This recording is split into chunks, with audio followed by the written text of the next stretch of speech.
a pele como um órgão, e na verdade ele, se fosse pensar como órgão, ele é o maior órgão do corpo humano. Quantas são as funções que a nossa pele desempenha? Boa pergunta. Como você falou, a pele ela é o maior órgão, isso traz vantagens e traz desvantagens também, né? A desvantagem é que ela está exposta a todas as intempéries do ambiente, e aqui a gente deve conversar bastante sobre a exposição à radiação solar, principalmente. E a vantagem é que, por estar mais visível, a gente tem a oportunidade de diagnosticar precocemente não só tumores, como vai ser o tema principal aqui da nossa conversa, mas outras dermatoses, outras doenças dermatológicas e, eventualmente, até doenças sistêmicas que se manifestam através da pele.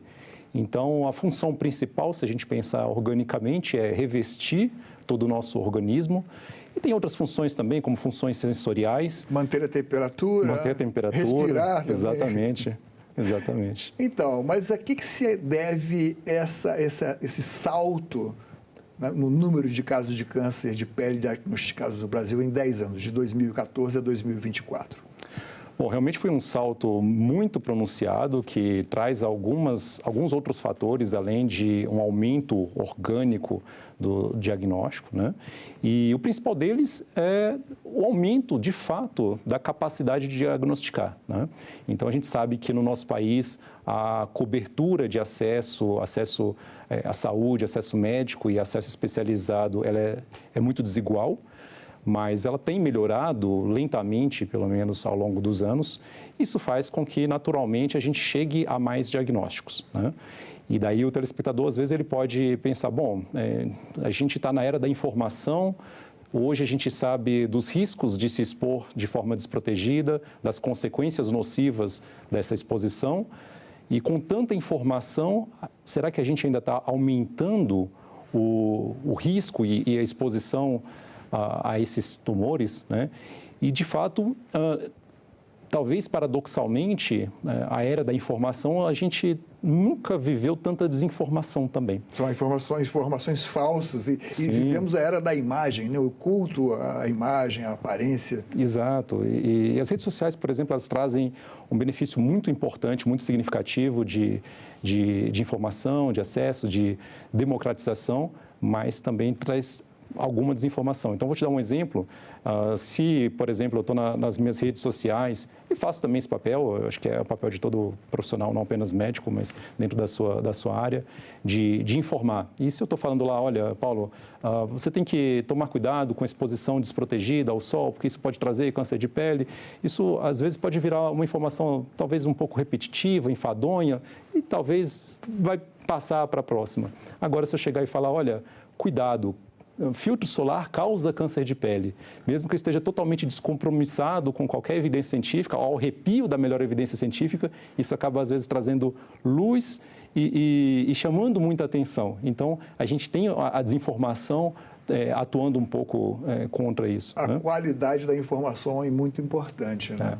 Agora, desculpa. Pois não. E além disso, né, então, se a gente soma a própria desinformação, a maior capacidade de diagnósticos, né, tanto pelo acesso, né, como eu falei, ainda está um pouco lentificado, mas também a maior disponibilidade de ferramentas diagnósticas.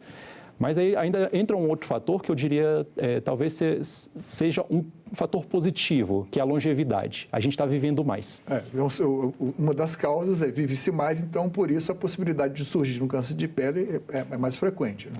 Exatamente. É muito comum, por exemplo, durante uma consulta dermatológica, eu estou diante de um paciente, às vezes um paciente idoso, que está ali tendo o seu primeiro diagnóstico de um câncer de pele e faz parte da nossa anamnese perguntar sobre o histórico familiar. Ele fala, olha, doutor, na minha família nunca ninguém teve câncer de pele, minha mãe não teve, meu pai não teve. Você pergunta, tá, mas eles viveram até que idade? E às vezes viveram até os 40 e poucos, 50 anos, 60 anos quando muito, né? E isso era o normal, era o habitual algumas gerações atrás, né? E agora, por um fator positivo, estamos vivendo mais, né? A expectativa de vida, não só do brasileiro, como do cidadão global, tem aumentado nos últimos anos, faz com que estejamos mais expostos ao longo dos anos aos fatores de risco e temos mais oportunidade de vir a receber diagnósticos, né? Então, eu diria aí que é um fator positivo, entre aspas, se a gente puder dizer assim, que justifique esse dado não tão positivo assim, que é o aumento dos diagnósticos. Né? Em todos os casos, até vou abrir um parênteses, em todos os casos, procure um médico para você se informar melhor, em vez de acreditar numa propaganda, algo que você vê na internet, assim, olha, pele milagrosa, maravilhosa, usei tal produto.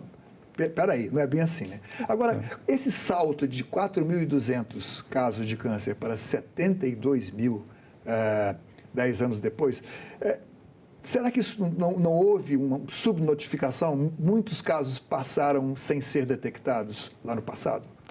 Com certeza. Esse é um dos fatores principais que justifica um número muito reduzido lá atrás, né? Então, a notificação, hoje em dia, de diversos agravos da saúde, né, muitos deles são de notificação obrigatória. O Ministério da Saúde tem dados mais concretos, hoje em dia, inclusive... Existe um cartão, né? Sim, sim. Existem sistemas hoje em dia informatizados e equipes dedicadas a isso, né? Então, as informações oficiais do próprio Ministério da Saúde é que o câncer de pele hoje representa 30% de todos os cânceres, né? Então, isso é um dado muito significativo, né? Ou seja, 3 a cada 10 tumores. E se a gente for olhar em algumas populações, subpopulações específicas, esse número pode chegar a mais de 50%. Que significa dizer, em outras palavras, que o câncer de pele, numericamente, ele é mais representativo que a soma de todos os outros cânceres do ser humano.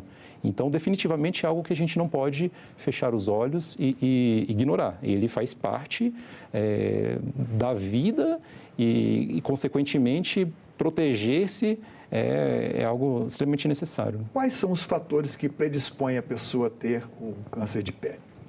Bom, embora, sim, existam alguns outros fatores menos comuns, o principal é a exposição solar, né?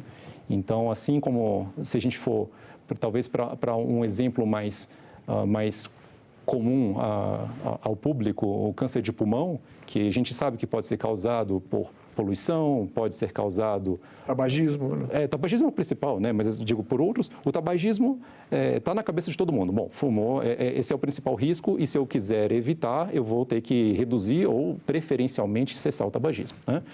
E para o câncer de pele, a exposição solar, de longe, é o número 1, é a principal causa que aumenta o risco. Quem trabalha no campo, pescador... Sim, originalmente sim, né? Existe a exposição ocupacional, que ela é importante ainda hoje, foi mais importante no passado, mas outras exposições, como em momentos de lazer, né?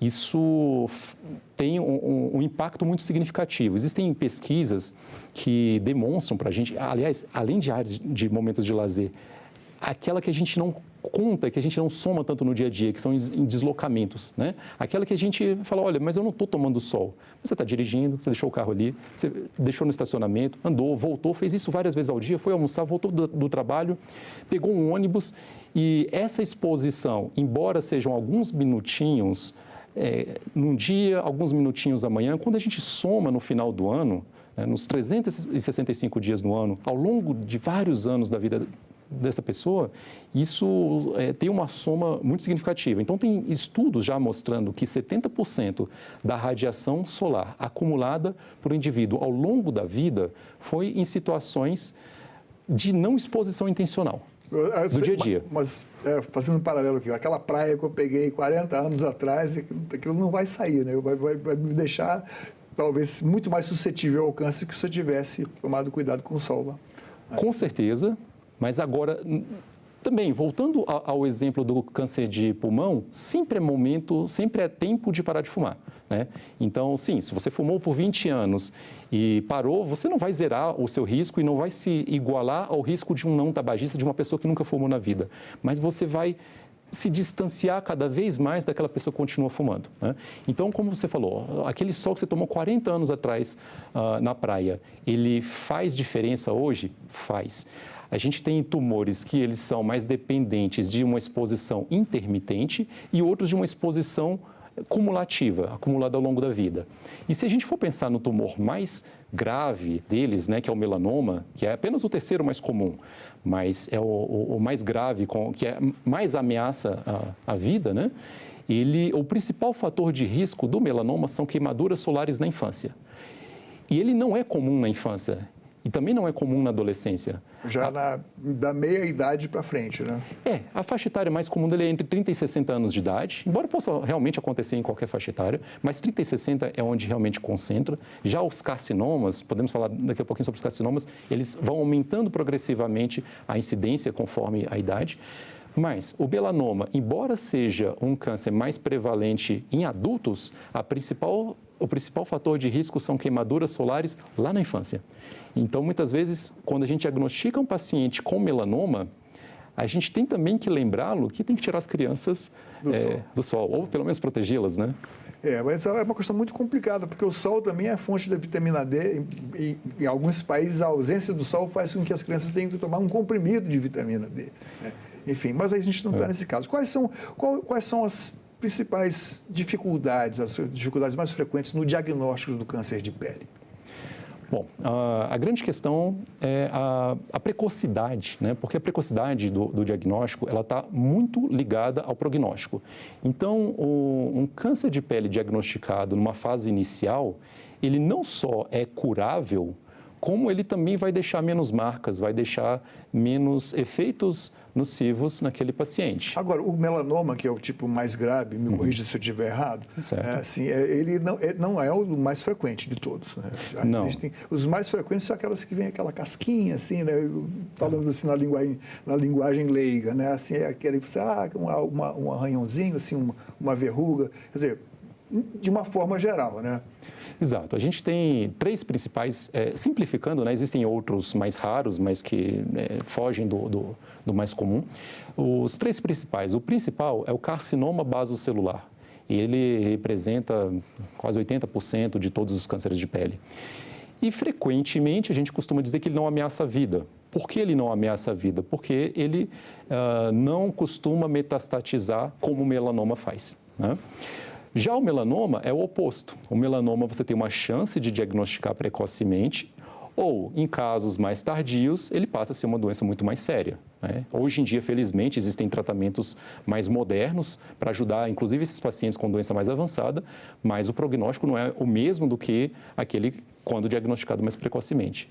E no meio do caminho existe o carcinoma de células escamosas, que ele não é tão comum quanto o basocelular, mas é mais comum que o melanoma, não é tão grave quanto o melanoma, mas ele pode sim, em alguns casos mais específicos, metastatizar. Bom, eu presumo que quanto mais precoce seja o diagnóstico, mais fácil e mais efetivo será o tratamento, né? Com certeza. Então, de uma maneira geral, antes de chegar ao tratamento, quais seriam as principais recomendações quanto à prevenção? Tá. A prevenção, eu costumo... Depende da faixa etária também, né? Sim, sim. Eu costumo, assim, didaticamente, na consulta e, enfim, qualquer situação de informação sobre o assunto, dividir, vamos pensar em 3 camadas de proteção, né? Na qual o câncer, o filtro solar, eu colocaria como um terceiro lugar em termos de importância, não que ele não seja importante, tá? Mas de relevância. E por que terceiro lugar? Primeiro, porque a gente sabe que a gente usa muito menos quantidade do que é necessário, né?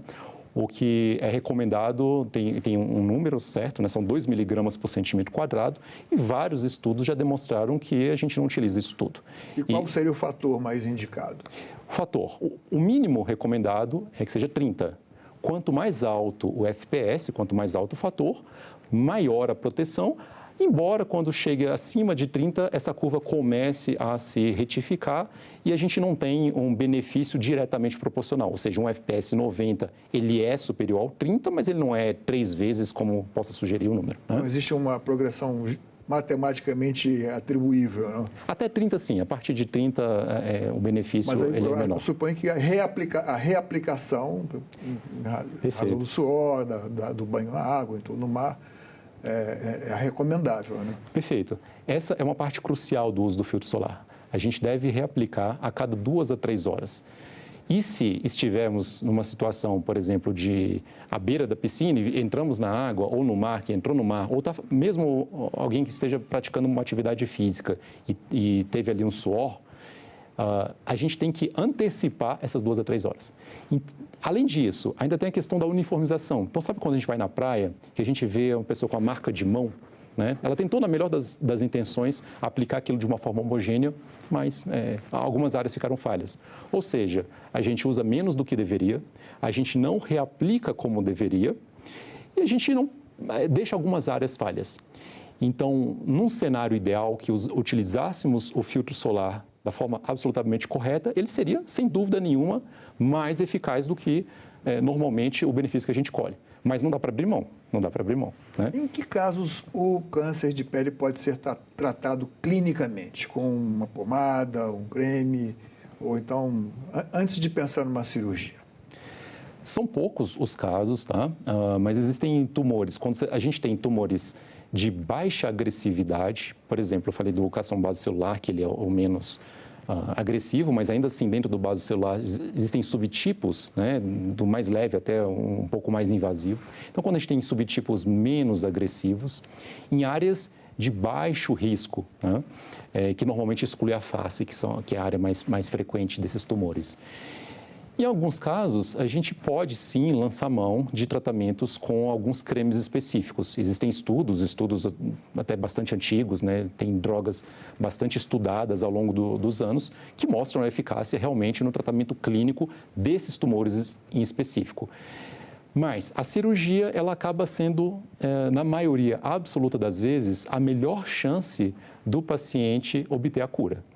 Então, para a quase totalidade dos tumores, se possível, operar. E operar quando? O mais rápido possível. Antigamente, às vezes, a gente pensava, bom, deixa a cirurgia para último caso. A cirurgia, se ela for necessária. Muitas vezes a gente está perdendo o timing, perdendo a oportunidade de tratar o tumor enquanto ele ainda é menos invasivo, enquanto ele atingiu menos estruturas nobres, por exemplo. Né?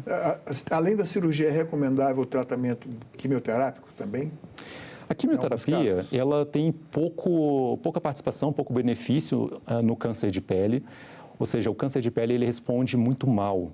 E isso vale tanto para os carcinomas quanto para o melanoma, a quimioterapia. Né? Ele responde mal à quimioterapia. Porque é difícil para a medicação chegar até especificamente ao local do tumor? É uma característica do tumor de encontrar saídas, né, escapar ao mecanismo de ação dos quimioterápicos. Mas isso começou a mudar nos últimos anos, ao longo das últimas décadas, mas principalmente de uma forma mais acelerada nos últimos 10 anos, com o advento da imunoterapia e da terapia-alvo, que são medicamentos que atuam, especialmente a imunoterapia. Anticorpos monoclonais. Isso, exato, incluindo os anticorpos monoclonais. Na verdade, pelo que eu li, eles são, a imunoterapia faz com que a defesa do próprio organismo seja estimulada para focar toda sua potência, todas as suas baterias contra o tumor, né? Exatamente. Existe uma guerra entre o sistema imunológico e o tumor, né? E o tumor, ele tem mecanismos de escape ao sistema imunológico e a imunoterapia, ela vai atuar do lado do sistema imunológico, tentando resolver e atuar junto para poder derrubar o tumor. E a imunoterapia realmente ela mudou, especialmente no caso do melanoma, né, que é o mais grave, mas também do carcinoma de células escamosas, para doenças localmente avançadas, aquelas doenças que a cirurgia ela é muito complicada, ou mesmo situações inoperáveis, ou tumores com disseminação à distância. Né? Agora, o senhor é super especializado numa cirurgia que é muito detalhista e que consegue resultados bastante melhores do que a cirurgia tradicional. Estou falando da cirurgia de Mohs, né? Eu queria que o senhor falasse sobre a cirurgia de Mohs, para os casos de câncer, e o que ela representa, quais são os avanços que ela trouxe. Bom, a cirurgia micrográfica de Mohs, ela traz algumas vantagens muito significativas, especialmente para aqueles carcinomas, tá? E é mais adequada para os carcinomas e não tanto para o melanoma, embora exista uma variação da cirurgia micrográfica para o melanoma, mas ela é mais atuante nos carcinomas considerados de alto grau, alto risco. E alto risco de quê? Alto risco de recidiva, ou seja, alto risco do tumor voltar caso seja operado pela cirurgia tradicional. Normalmente, esse alto risco ele é medido por algumas características clínicas, né? Por exemplo, um tumor mal delimitado, um paciente imunossuprimido, ou por características específicas do tumor identificadas na biópsia, por exemplo, um subtipo mais agressivo, a localização numa área de alto risco, né?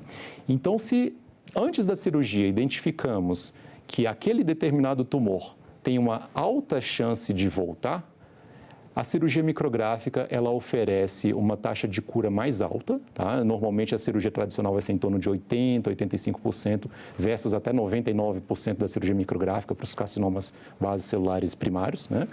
E além de ter essa vantagem oncológica de maior taxa de cura, que é a principal vantagem dela, também traz uma economia de tecidos sadios, ou seja, ela proporciona menos cicatrizes, especialmente em áreas mais nobres. Ela também é chamada de criocirurgia, não? Não, a criocirurgia é uma outra coisa, embora na cirurgia micrográfica a gente utilize a congelação, né?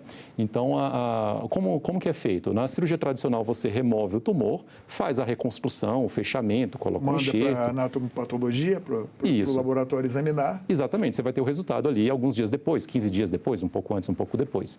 E aí o resultado pode mostrar, olha, o tumor saiu completamente ou não, pode ter tido remanescentes do tumor e vão ter que voltar para a cirurgia, tá? Na cirurgia micrográfica, essa análise ela é feita em tempo real. Então, mas na mesma hora vai para o laboratório, faz o exame e dá o diagnóstico. Tempo real, assim, são uns 20 minutos, 30 minutos no máximo, né? É melhor que esperar dias, né? Ficar Sim, exatamente. De receber o resultado. E isso permite a gente ter novas intervenções conforme a necessidade.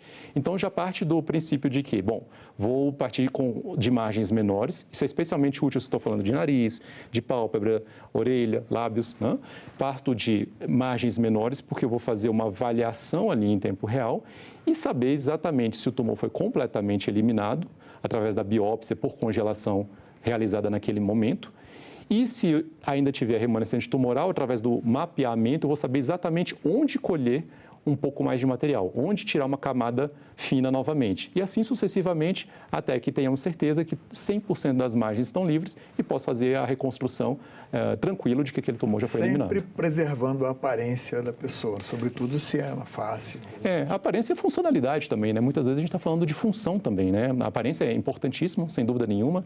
É uma das prioridades da cirurgia micrográfica, não é a primeira, como eu falei, a parte oncológica é a primeira prioridade, mas a estética, sem dúvida nenhuma, né? Isso é muito importante, e a funcionalidade também. Eu acho que o recado assim, super importante que eu sempre peço que os médicos que vêm aqui deem é a questão de chamar para a importância da boa informação, né? Quem tiver com alguma lesão suspeita de pele, às vezes a gente até não procura, estou com medo disso aqui ser uma coisa mais grave, e em vez de procurar uma opinião abalizada, esquece, né? Passa uma borracha em cima. Então, eu queria que o senhor falasse sobre a importância de procurar o médico quando suspeitar de alguma lesão de pele. Olha, isso é crucial. Primeiro, porque muitas vezes a gente pode ter um dimensionamento incorreto em relação à importância de uma lesão, né? Então, algo que sangra ou que coça, às vezes eu não estou dando muita importância, e no exame físico e dermatoscópico, que é aquela espécie de lupa que todo dermatologista tem, a gente pode encontrar ali elementos quase que inequívocos da presença de um tumor e fazer isso de uma forma precoce, né? Então, a importância de procurar o especialista já está no diagnóstico precoce. Mas, além disso, muitas vezes o paciente fica com caraminholas na cabeça e às vezes não é nada, né? Então, às vezes ele fala, nossa, mas será que isso aqui é câncer? E não é, e fica alimentando aquela preocupação. E muitas vezes uma simples consulta, simples assim, claro, se ele tiver acesso, a gente sabe tanto que isso é difícil, mas através de uma visita médica, você pode não só ter de volta restaurada a sua tranquilidade, quanto seguir com mais orientações, mais informações de qualidade para a prevenção, que é fundamental. Doutor Eduardo, muito obrigado pela sua presença aqui no Cidadania. Obrigado você e até a próxima, estou à disposição, foi um prazer. Essa entrevista e todos os nossos outros programas estão disponíveis para você rever ou compartilhar no nosso site, senado.leg.br/TV, ou então pelo nosso canal no YouTube. Inscreva-se lá e marque o sininho para receber notificações. Obrigado pela companhia e até o próximo Cidadania.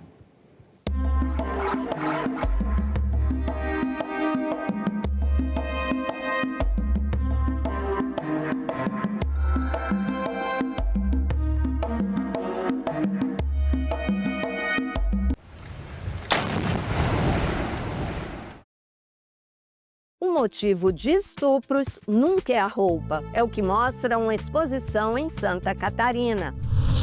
Quarto estado com maior número de feminicídios, Bahia se mobiliza para combater essa violência.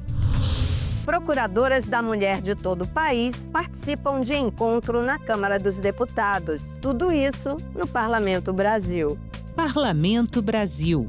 Hoje, 20h, aqui na TV Senado. Você sabe o que é uma emenda parlamentar? O Orçamento da União define quais ações serão realizadas a cada ano com os impostos arrecadados. Parte desses recursos é destinada pelos parlamentares para que serviços públicos cheguem diretamente ao cidadão. Deputados e senadores identificam obras e serviços para direcionar recursos e atender às cidades de sua região. Metade vai para a saúde. As emendas parlamentares podem ser de dois tipos: individuais, apresentadas por um parlamentar, e coletivas, propostas por uma comissão, como a de Educação ou de Segurança Pública, ou por uma bancada, grupo de parlamentares de um estado. Você pode acompanhar cada emenda, da criação à entrega. O Siga Brasil é uma ferramenta desenvolvida pelo Senado para dar transparência ao orçamento. Assim você pode saber quem enviou os recursos, quem recebeu e o que vai ser feito com ele.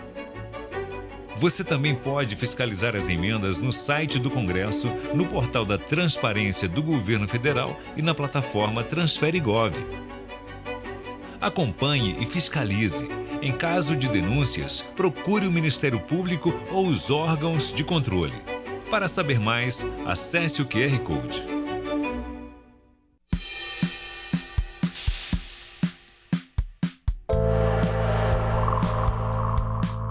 TV Senado é, digamos, uma ponte, é um grande canal entre todo o nosso trabalho, tudo que realizamos aqui dentro dessa casa, todos os debates, todas as audiências. Ela mostra um pouco desse mundo que é vivo, que está o tempo todo mudando, é muito ativo, é dinâmico. E se não fosse a presença da TV Senado aqui dentro para mostrar esse dia a dia nosso, entre comissões, entre audiências públicas e as sessões do plenário, certamente nesse ambiente aqui fechado, a gente estaria muito desconectado com o Brasil de fato, com o Brasil real. Então, parabenizar a TV Senado, agradecer pela parceria, porque vocês, né, é que fazem valer o nosso mandato em termos assim, de mostrar para cada cidadã e cidadão o quanto que isso aqui é dinâmico e os debates são às vezes muito acalorados, mas acima de tudo, sempre querendo, né, acertar, sempre querendo trazer a transparência devida e, acima de tudo, fazer o nosso papel ao qual toda a população deu para cada um dos mandatários que estão aqui dentro dessa casa.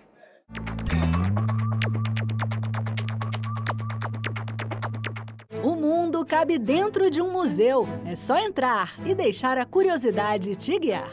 Ciências, descobertas, invenções e curiosidades. No Museu de Ciência e Tecnologia, máquinas, invenções, experiências e desafios mostram como a humanidade transformou o mundo e como você também pode transformar. Museus, onde o passado encontra o presente e inspira o futuro. Visite, descubra, valorize.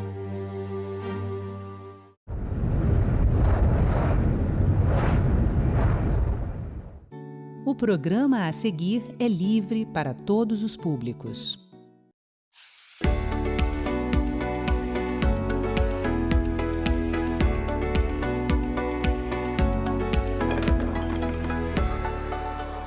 Olá, está no ar Diálogos com o TCU. Eu sou Emerson Douglas. Eu sou Vanessa Amaral, nós somos jornalistas do TCU e hoje a nossa conversa é sobre um tema fundamental para compreender o nosso país. A gente vai falar sobre a relação entre pobreza e qualidade de vida. Vamos entender por que a questão vai muito além da falta de renda e como novas ferramentas podem ajudar o Brasil a enfrentar esse desafio de forma mais eficiente. Inclusive, o TCU está desenvolvendo uma metodologia, para tentar mensurar o quanto as políticas públicas estão realmente, se estão ou não, mudando a vida das pessoas lá na ponta. Não adianta ter política pública se ela não funcionar efetivamente, para mudar a vida das pessoas. Eu estou aqui com o Jorge Mendes de Oliveira, que é do Tribunal, do TCU, é o chefe da nossa unidade de auditoria dessa parte de previdência, assistência, trabalho, e que também é professor doutor da Universidade de Brasília. Seja muito bem-vindo, Jorge. Obrigado. Agradeço muito o convite. A gente também recebe o jornalista e ativista Renê Silva, que é fundador do Voz das Comunidades, um projeto que nasceu no Complexo do Alemão e hoje é referência em jornalismo comunitário e impacto social. Seja muito bem-vindo, Renê, e obrigada pela sua presença aqui com a gente hoje. Eu que agradeço o convite, uma honra estar aqui com vocês. Ah, legal, bem-vindo. Então, de acordo com os dados mais atualizados do IBGE, né, a população pobre do Brasil é quase 60 milhões de pessoas, 59 milhões de pessoas. Esse número é o menor número desde 2012, né?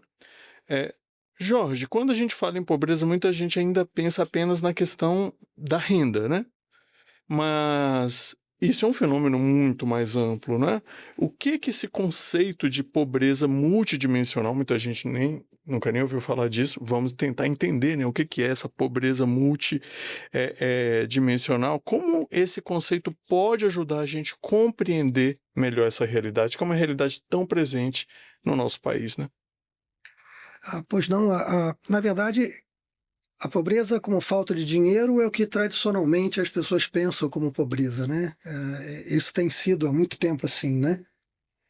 Só que nas últimas décadas tem havido um consenso que tem se consolidado no sentido de entender pobreza como uma coisa muito mais ampla, considerando que só a medida monetária não seria suficiente para abarcar a complexidade das dificuldades enfrentadas por quem está numa situação de pobreza, né? Então, o conceito de pobreza multidimensional vem... O básico, o que está na base desse conceito é a ideia de que a pobreza tipicamente se manifesta como uma sobreposição de várias privações. Várias camadas de privações. Várias privações juntas. A pessoa que está numa situação de pobreza, ela não tem só falta de dinheiro, ela não tem saneamento na casa, ela pode não ter luz elétrica, ela pode não ter educação suficiente ou uma escola de qualidade, ela pode não ter acesso ao sistema de saúde. Então, interessantemente, esse conceito de pobreza multidimensional, ele veio de estudos participativos nos quais as pessoas em situação de pobreza falaram sobre a situação delas de pobreza. E foi daí que se chegou à conclusão que a pessoa na situação de pobreza tipicamente enfrenta muitas privações ao mesmo tempo, não é apenas uma ou duas. Eu tenho um dado aqui, Renê, que aponta que 17 milhões de pessoas vivem nas favelas brasileiras e enfrentam as privações que o Jorge estava comentando aqui com a gente. Você cresceu no Complexo do Alemão, no Rio de Janeiro, e conhece bem essa realidade. Ali é um lugar onde todas essas dimensões que o Jorge estava apontando ficam bem evidentes. Queria que você falasse para a gente, se você pode compartilhar como tem sido o seu trabalho, o trabalho da ONG Voz das Comunidades, para lidar com todas essas dimensões, com todas essas questões. Olha, é um desafio muito grande. Quando a gente fala desses territórios, né, você trouxe um dado muito importante da quantidade de pessoas que moram hoje nas favelas. Quando a gente traz essa realidade para o Rio de Janeiro, a gente está falando de cerca de 3 milhões de pessoas no estado do Rio de Janeiro que moram nas favelas e periferias.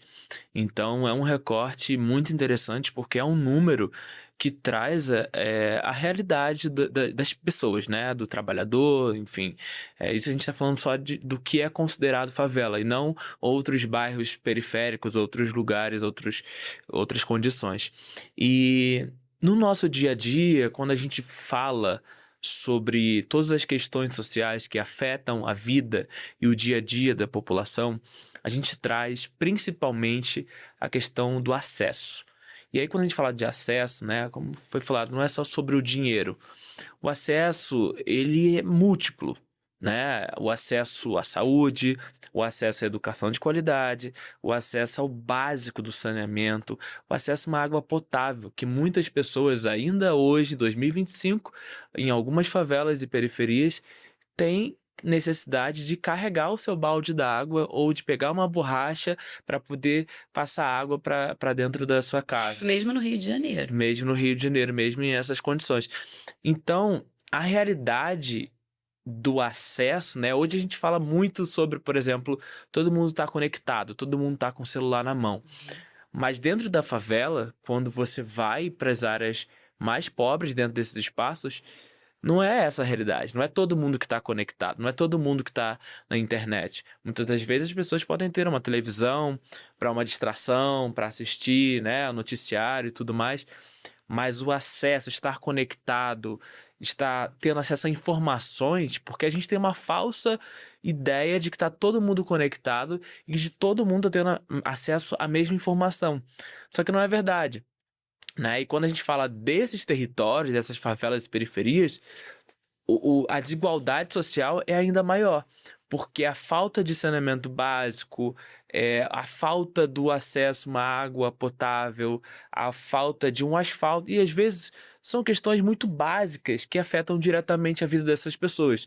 Então, por exemplo, a gente não tem aqui que se importar tanto no dia a dia, o povo brasileiro, sobre recolhimento de lixo.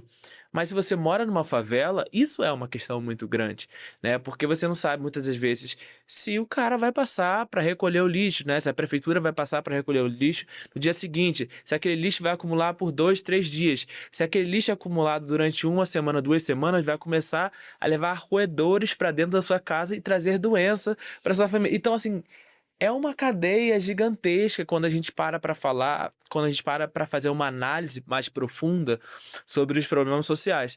Então, o acesso de maneira geral que contribui ainda com essa desigualdade social de maneira geral. E a gente tem algumas políticas públicas no Brasil e até voltadas para o enfrentamento da pobreza, mas a gente já entendeu que só isso não basta para garantir qualidade de vida. O que você, na sua experiência, considera que falta nessas políticas públicas para a gente conseguir atingir essas outras dimensões? Falta esse conhecimento, né, mais aprofundado das realidades locais? O que você vê que a gente precisa atingir aí por parte do poder público?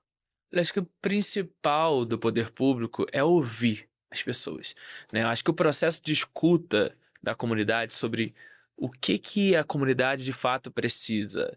Se a comunidade precisa de um teleférico, um investimento de 550 milhões de reais, ou se a prioridade é asfaltar as ruas, é o acesso ao saneamento básico, mais escolas no território. Então, são várias dessas perguntas, né, que a gente se faz o tempo inteiro. Como que o poder público pode e tem um papel muito fundamental de escuta, né, dessa produção da escuta. A gente teve um exemplo no ano passado, que foi o G20. A gente recebeu no Rio de Janeiro o G20. E eu percebi, por exemplo, que durante o início do G20, faltou, apesar de ter um dos grupos de trabalho, sociedade civil, acho que faltou ainda mais um pouco engajar as favelas e periferias. Então eu decidi criar o F20, que era para contrapor a narrativa do G20 de maneira geral. Isso começou a chamar a atenção das próprias pessoas das favelas e periferias, que quiseram participar desse debate. E foi muito rico e interessante, né? O presidente Lula recebeu, inclusive, o documento criado, elaborado pelos moradores de favela, pelas lideranças, trazendo quais são as suas demandas, quais são as suas reivindicações, o que de fato a favela entende, e acho que a gente, muitas das vezes, assim, falando de maneira geral, o Brasil enxerga a favela como um problema, mas não enxerga a favela como parte da solução desses problemas também, né? De ouvir. E aí é esse processo de escuta, junto às lideranças, junto aos moradores. A gente tem um processo lá dentro do Voz das Comunidades, que é de colocar os serviços públicos para dialogarem junto com a comunidade. E aí, o que são esses serviços públicos? Quando eu estou falando, por exemplo, sobre a questão do lixo, sobre a falta de recolhimento do lixo, eu levo os coordenadores da empresa que cuida do recolhimento do lixo, levo os moradores que são impactados no dia a dia para um diálogo franco, numa roda de conversa e falando qual é o meu problema, qual é a minha dificuldade, e aí cada um... E acho que esse diálogo que é necessário que haja cada vez mais. Acho que a gente está num processo muito interessante de aumentar essa escuta cada vez mais dos movimentos, da sociedade civil, de maneira geral, mas quanto mais se ouve, mais você vai conseguir impactar na base, na raiz do problema de maneira geral. Na ponta mesmo, né? Porque você, às vezes, a pessoa da empresa lá de recolhimento do lixo não tem noção do mal que ela faz, se ela, em vez de passar, sei lá, 2 vezes por semana, passa só na outra semana, alguma coisa assim. E às vezes você gera até empatia, né? Você coloca as pessoas frente a frente, a pessoa vai entender o problema do outro, muito interessante, muito interessante. Mas a gente podia ouvir o Jorge também sobre essa perspectiva, né, o que falta nas políticas públicas para conseguir melhorar a vida das pessoas, que a gente sabe que a renda tem aumentado, né, nos últimos anos, a renda do brasileiro, mas ainda há muitas questões a serem, na sua visão, Jorge, o que falta, o que daria para a gente avançar mais nessas políticas públicas? Olha, claro que falta muita coisa, né? Nós sabemos disso e eu concordo plenamente com o que o René disse e vou na mesma direção, apesar de uma análise do nível um pouco diferente, porque nosso interesse, nossa perspectiva é um pouco diferente, mas é exatamente a mesma preocupação. Mas uma das frases dele que eu gosto muito com relação à política pública é que ele diz, olha, o cerne da ação pública é ter uma compreensão lúcida de quais são os problemas. Ou seja, o primeiro ponto é entender qual é o problema. E aí que na nossa visão, esse conceito ou essa ideia de pobreza multidimensional pode ajudar, no caso da pobreza, a resolver o problema. Por quê? Porque vai pelo menos identificar, quer dizer, o que uma medida multidimensional de pobreza permite? Permite identificar quem é pobre, onde essas pessoas moram e quais são as privações específicas que elas enfrentam. Quer dizer, esse é um diagnóstico do que acontece na ponta. Se você consegue gerar um índice desses, você tem uma ferramenta de diagnóstico muito interessante, a partir da qual você pode, então, sim, procurar, por exemplo, as causas de por que o acesso, por que não chega lá a coleta de lixo. No Brasil, a gente não usa o índice multidimensional oficialmente. O Brasil tem algumas iniciativas de desenvolvimento de índice multidimensional, mas não tem a adoção de um índice oficial. Então, a política pública no Brasil... A perspectiva de renda. Isso. A política no Brasil não é direcionada com base num índice desses, né? Só para dar um exemplo disso, né? Você pegar, por exemplo, o caso de Gana, a pobreza constatada em Gana monetária é de 23%. 23% da população é pobre com falta de dinheiro. Quando eles olharam a pobreza multidimensional, a porcentagem passou para 46%, o dobro, né? E o que acontece com a renda é que mesmo você tem um programa de transferência de renda importante, interessante, ninguém está dizendo contra, né, claro, o programa de transferência de renda, mas a ideia é que a transferência de renda não resolve a questão da coleta de lixo, não resolve a questão do saneamento, não resolve a questão da segurança, não resolve a questão da eletricidade, não resolve a questão da água de qualidade. São outras políticas públicas, né? E, na verdade, é o contrário. Se muita renda é dada, provavelmente você tem um deslocamento dessa família para um grande centro. Você não resolveu o problema onde ela mora, você vai ter um deslocamento, provavelmente, para outros lugares em que tais privações serão menores. Eu acho que você podia explicar um pouquinho mais, Jorge, o projeto, porque vocês têm uma parceria com a Universidade de Oxford e aí o objetivo, né, do projeto que tem sido, inclusive, apresentado internacionalmente.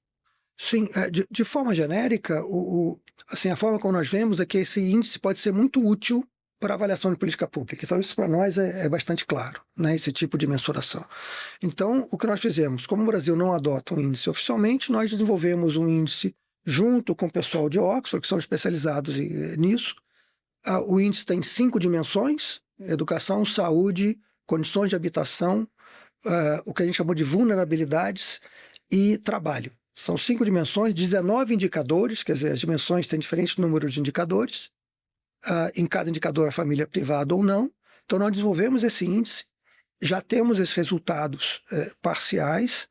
Agora o próximo passo agora o nosso próximo passo é avaliar as relações entre gastos públicos e mudanças nesse índice. Ou seja, qual é a relação entre investimentos em saúde, educação ou infraestrutura, saneamento, na redução da pobreza multidimensional? Né? Essa é a pergunta. Outra pergunta, quanto tempo leva entre o investimento e a redução da pobreza? Qual é a lacuna de tempo, o tempo que você precisa para isso, né, em cada uma das políticas? A outra pergunta, será que estados diferem em termos de eficiência do gasto na redução da pobreza? Podemos expandir isso no futuro? A nossa ideia é expandir para avaliar municípios no futuro. Nós não chegamos ainda, né, nesse nível. Né? Deixa eu chamar o René para perguntar como é que você enxerga essa importância dos dados, né? De você conhecer esses números porque vão acabar orientando as políticas públicas. Eu acredito que a gente vai obter dados mais fidedignos quanto mais a gente conseguir ouvir as pessoas, né? Que estão lá na ponta. E como é que a sociedade civil pode também usar essas informações que a gente está começando a gerar, esses índices, né? E cobrar resultados? Olha, muito interessante essa pergunta, principalmente no momento em que a gente tem visto que toda essa, muitas das vezes, não investimento em alguns dos setores impactam diretamente na vida de toda a população, não só das pessoas pobres, né? Como o crescimento de criminalidade e tantos outros níveis em tantas outras esferas.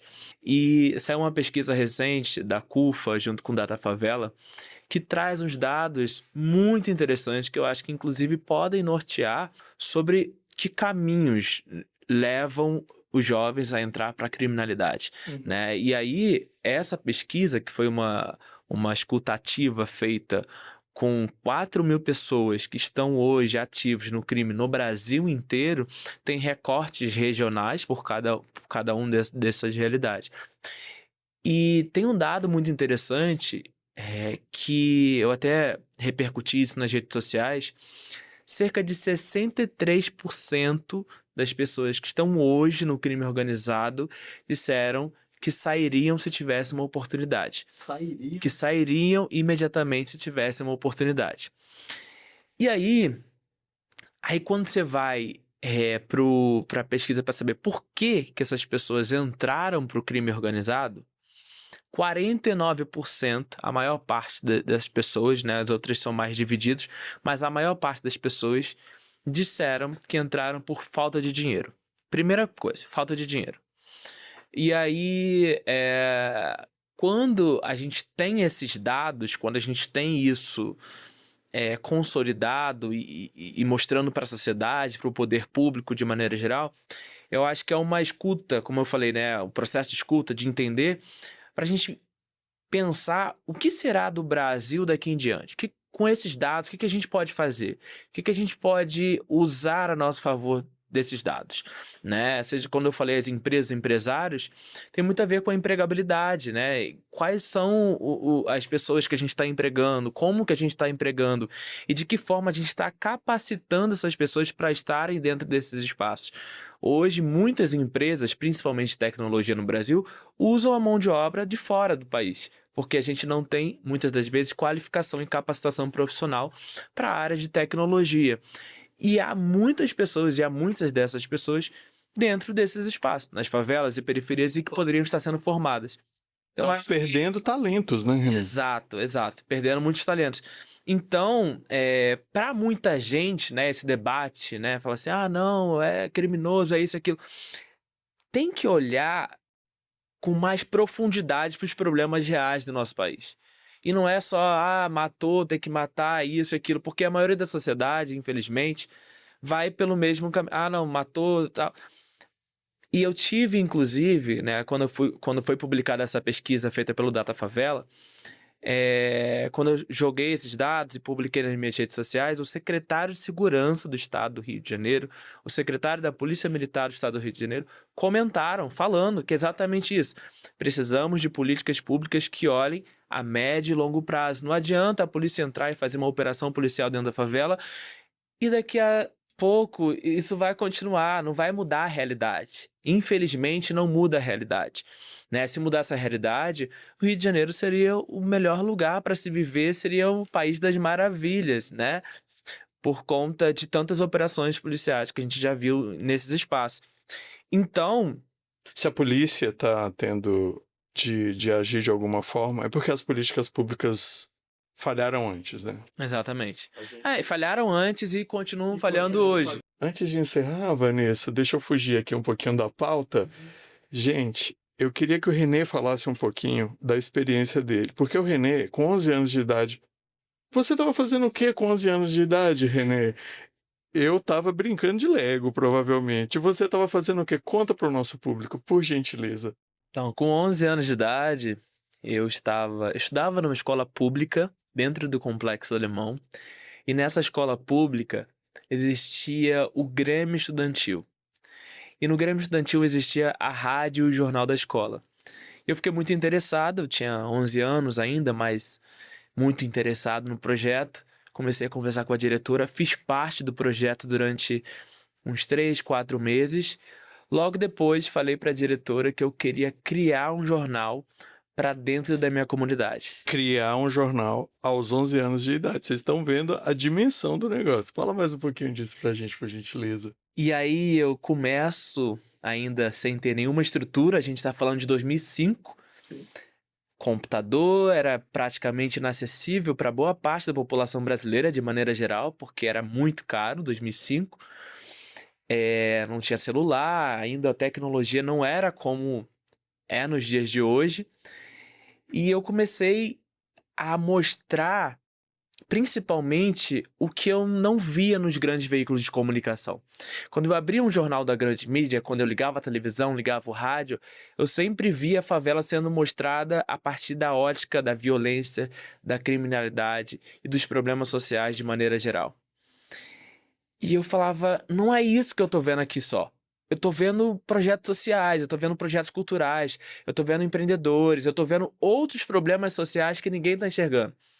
Não era pauta falar sobre esgoto a céu aberto na favela, falar sobre falta de iluminação pública, falta de manutenção nas quadras e campos e área de lazer dentro das favelas. Isso porque é dentro desse espaço, mas se for na Vieira Solto, no Leblon, com certeza isso vai ser pauta. Então, quando eu começo com Voz das Comunidades, o principal objetivo era, por isso o nome diz, né, Voz da Comunidade. O principal objetivo era amplificar a voz que vem das comunidades, para que a nossa voz pudesse ser ouvida não só ali dentro, mas que as pessoas de fora pudessem nos ouvir, pudessem saber a realidade de quem mora ali dentro. Como é que a gente estava vivendo ali dentro daquele espaço? Como é que era a nossa realidade dentro do Complexo do Alemão, dentro das favelas? E a partir desse olhar, ainda com 11, 12 anos de idade, eu comecei a ajudar a resolver muitos desses problemas sociais, porque chamou a atenção do poder público. Então, problemas sociais que às vezes demoravam meses para serem resolvidos, começaram a ser resolvidos em semanas, em dias. Problemas como falta de iluminação pública, esgoto a céu aberto, ruas cheias de buracos. Muitos desses problemas começaram a ser resolvidos rapidamente depois do surgimento do jornal.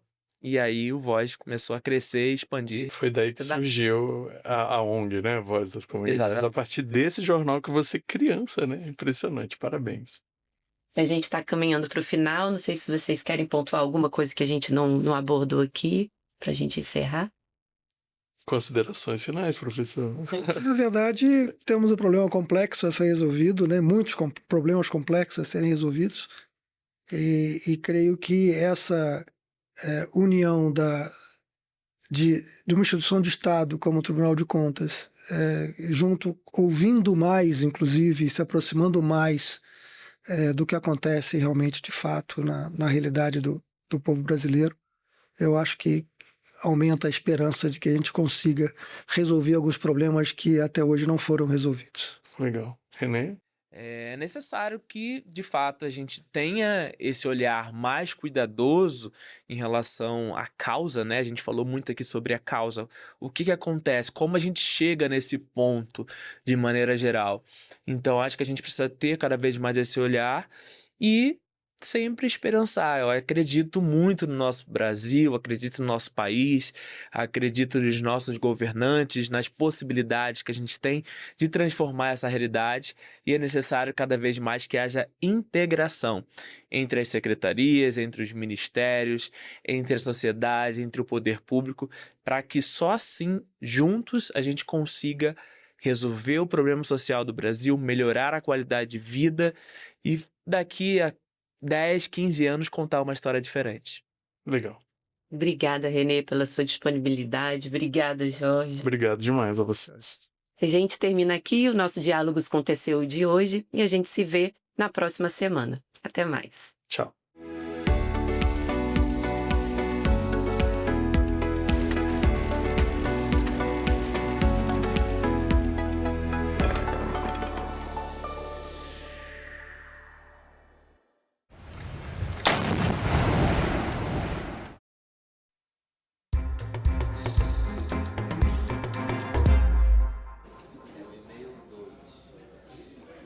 Olá, bom dia. Sexta-feira, 27 de março, e nós estamos ao vivo aqui na sala da CPMI do INSS para esta que pode ser a última reunião desta comissão. Até agora foram 51 reuniões, 14 pessoas foram presas, 32 depoimentos foram realizados aqui nesta sala, isso tudo desde o início da CPMI.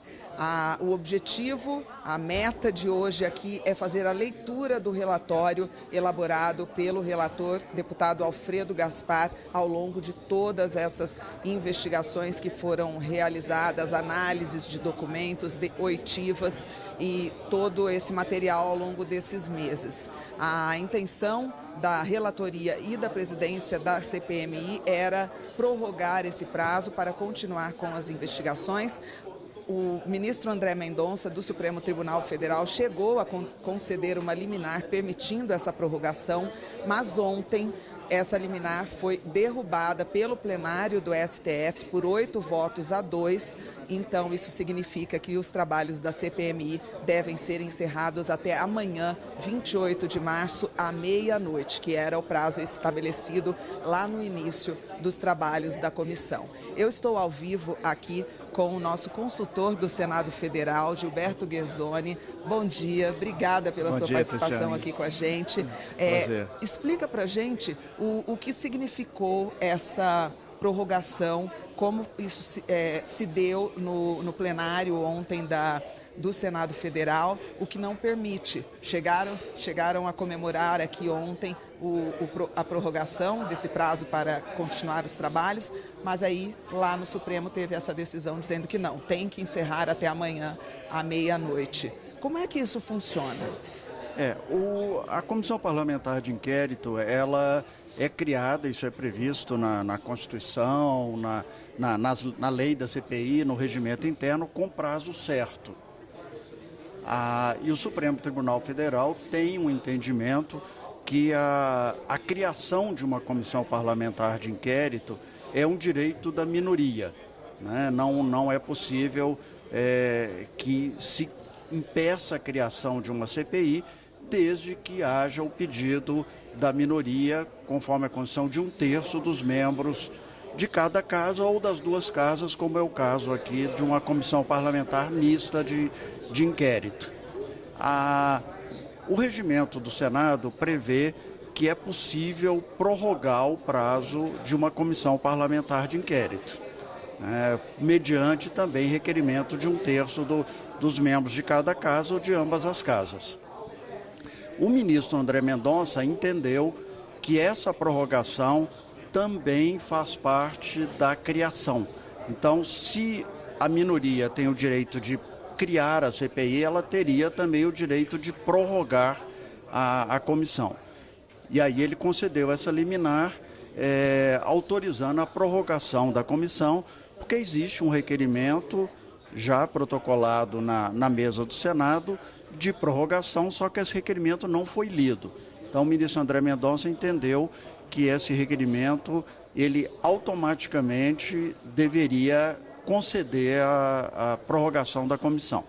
Entretanto, essa decisão dele não foi referendada pela maioria do Supremo Tribunal Federal, né? O Supremo Tribunal, ontem, por 8-2, entendeu que a criação da CPI é, sim, um direito da minoria constitucionalmente assegurado. Então, cabe ao Supremo Tribunal Federal assegurar esse direito caso ele não seja atendido pela Casa Legislativa, mas no caso da prorrogação, essa é uma matéria regimental, não é uma matéria constitucional e, como tal, é uma matéria interna corporis, ou seja, cabe ao Congresso Nacional decidir sobre essa matéria. Ela não é sujeita à interferência do Poder Judiciário, né? Isso aí estaria ligado à questão da autonomia dos poderes, né? Os poderes são independentes e autônomos e, dentro da sua competência privativa, um outro poder não pode interferir. Então, a maioria do Supremo entendeu que a prorrogação é uma matéria estritamente regimental e cabe ser decidida no âmbito do Congresso Nacional. Então, com isso, eles não ratificaram a liminar do ministro André Mendonça e o prazo da CPI fica o prazo original, que vence no sábado.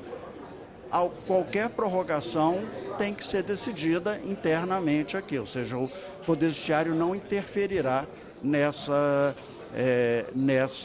decisão de se a comissão será prorrogada ou não. Tá certo, então. Obrigada por enquanto. Gente, eu vou aproveitar nesse momento para pedir para a gente passar para vocês uma reportagem mostrando exatamente como foi essa votação ontem no plenário do Supremo Tribunal Federal. O primeiro a falar foi o advogado que representa os parlamentares da CPMI. Ele argumentou que não prorrogar os trabalhos da comissão é uma violação clara do direito da minoria. Primeiramente, estamos falando a direito de petição. O direito de petição foi violado. Os parlamentares não conseguem minimamente ter um protocolo em um número de distribuição do requerimento. O relator do caso, o ministro André Mendonça, afirmou que instalar CPIs é um direito da minoria garantido pela Constituição e que o mesmo entendimento vale para a prorrogação. Segundo ele, o direito de atuação também deve ser garantido. Então se criam obstáculos de impedimentos, de leituras de requerimentos, de aprovação de requerimentos, até que se esgote o prazo. E depois não se prorrogue. É o que vai acontecer se não prorrogarmos essa CPI do INSS. Os autores comprovaram documentalmente que no dia 19/2 de 2025 apresentaram o requerimento CD 251898400 com apoio de 175 deputados e 29 senadores solicitando a prorrogação da CPMI e do INSS por 180 dias. Os ministros Flávio Dino, Alexandre de Moraes, Dias Toffoli, Cássio Nunes Marques, Cristiano Zanin, Carmen Lúcia, Gilmar Mendes e Edson Fachin não concordaram com André Mendonça. Eles defenderam o entendimento de que as prorrogações automáticas são incompatíveis com a Constituição. Se o direito constitucional da minoria se realiza com a criação da CPI, e o destino da comissão fica a cargo do próprio parlamento, não é possível daí um suposto direito à prorrogação automática do seu funcionamento, a não ser pelos critérios próprios da luta política. A tentativa de prorrogação automática, ela desrespeita o fato certo e, mais do que isso, ela demonstra um total desvio de finalidade nessa tentativa de prorrogação. Para esse caso específico, me preocupa não permitir que a própria casa faça seus arranjos normativos. Nossa preocupação, pelo menos o que eu sinto nesse momento, é que essa aferição ela tem que ser feita pelo próprio presidente do Senado Federal. A CPMI do INSS chegou a ser prorrogada pelo presidente do colegiado, senador Carlos Viana, mas com a decisão do STF, os trabalhos devem ser encerrados até o próximo sábado. Viana já anunciou que o relatório do deputado Alfredo Gaspar deve ser lido nesta sexta-feira. O que nós assistimos aqui é o fim do sonho dos aposentados brasileiros que foram roubados de ver uma investigação seguir em frente e chegar a todas as áreas do poder em nosso país, que infelizmente tem membros envolvidos nesse golpe milionário contra a Previdência brasileira. Mas eu tenho muita clareza de dizer para vocês que nós lutamos até o último momento com todas as nossas forças. Nós mostramos ao Brasil todas as quadrilhas, quem roubou, como roubou, da maneira como eles usaram o dinheiro de um desrespeito absurdo, dinheiro comprando objetos de luxo, imóveis, e agora vão todos para o relatório que eu espero seja lido amanhã na sexta-feira. Oi, estão me ouvindo? Voltamos ao vivo aqui da sala da CPMI do INSS. Eu vou, neste momento, entrevistar o deputado Luiz Lima, que está aqui ao meu lado. Bom dia. Obrigada pela participação. Bom dia, Ticiane. Um prazer estar aqui conversando com a TV Senado. Nós acabamos de ver ali a reportagem que mostrou o Supremo Tribunal Federal votando ontem a decisão do ministro André Mendonça, e aí por 8-2 o prazo da CPMI não foi prorrogado, né? A decisão do STF. Como vocês receberam isso? Ticiane, eu estava lá presente no STF, né? Não foi uma sensação das melhores, não, porque você pode ter até uma opinião divergente, mas você não pode afrontar e desclassificar uma CPMI que teve 37 sessões muito assertivas, recebendo operadores financeiros, sindicatos de fachada, recebedores de propina ligadas ao governo e servidores de carreira, 15 pessoas presas. Então, tudo está filmado, documentado. Então, a consciência que a gente tem de ter feito um trabalho digno e de nós nos sentirmos úteis é muito bom, assim. Mas eu, aos 48 anos, eu saio, assim, muito desesperançoso em relação ao futuro do país pelo posicionamento do STF brasileiro. O STF brasileiro tinha que estar mais preocupado com os escândalos que eles mesmos estão envolvidos, principalmente no caso do Banco Master, do que conversas pessoais que possivelmente tenham sido vazadas, mas de forma alguma por nenhum deputado, nenhum senador e eu imagino que nenhum participante dessa CPMI. Certo, com essa decisão do STF, então a CPMI necessariamente tem que terminar até amanhã à meia-noite.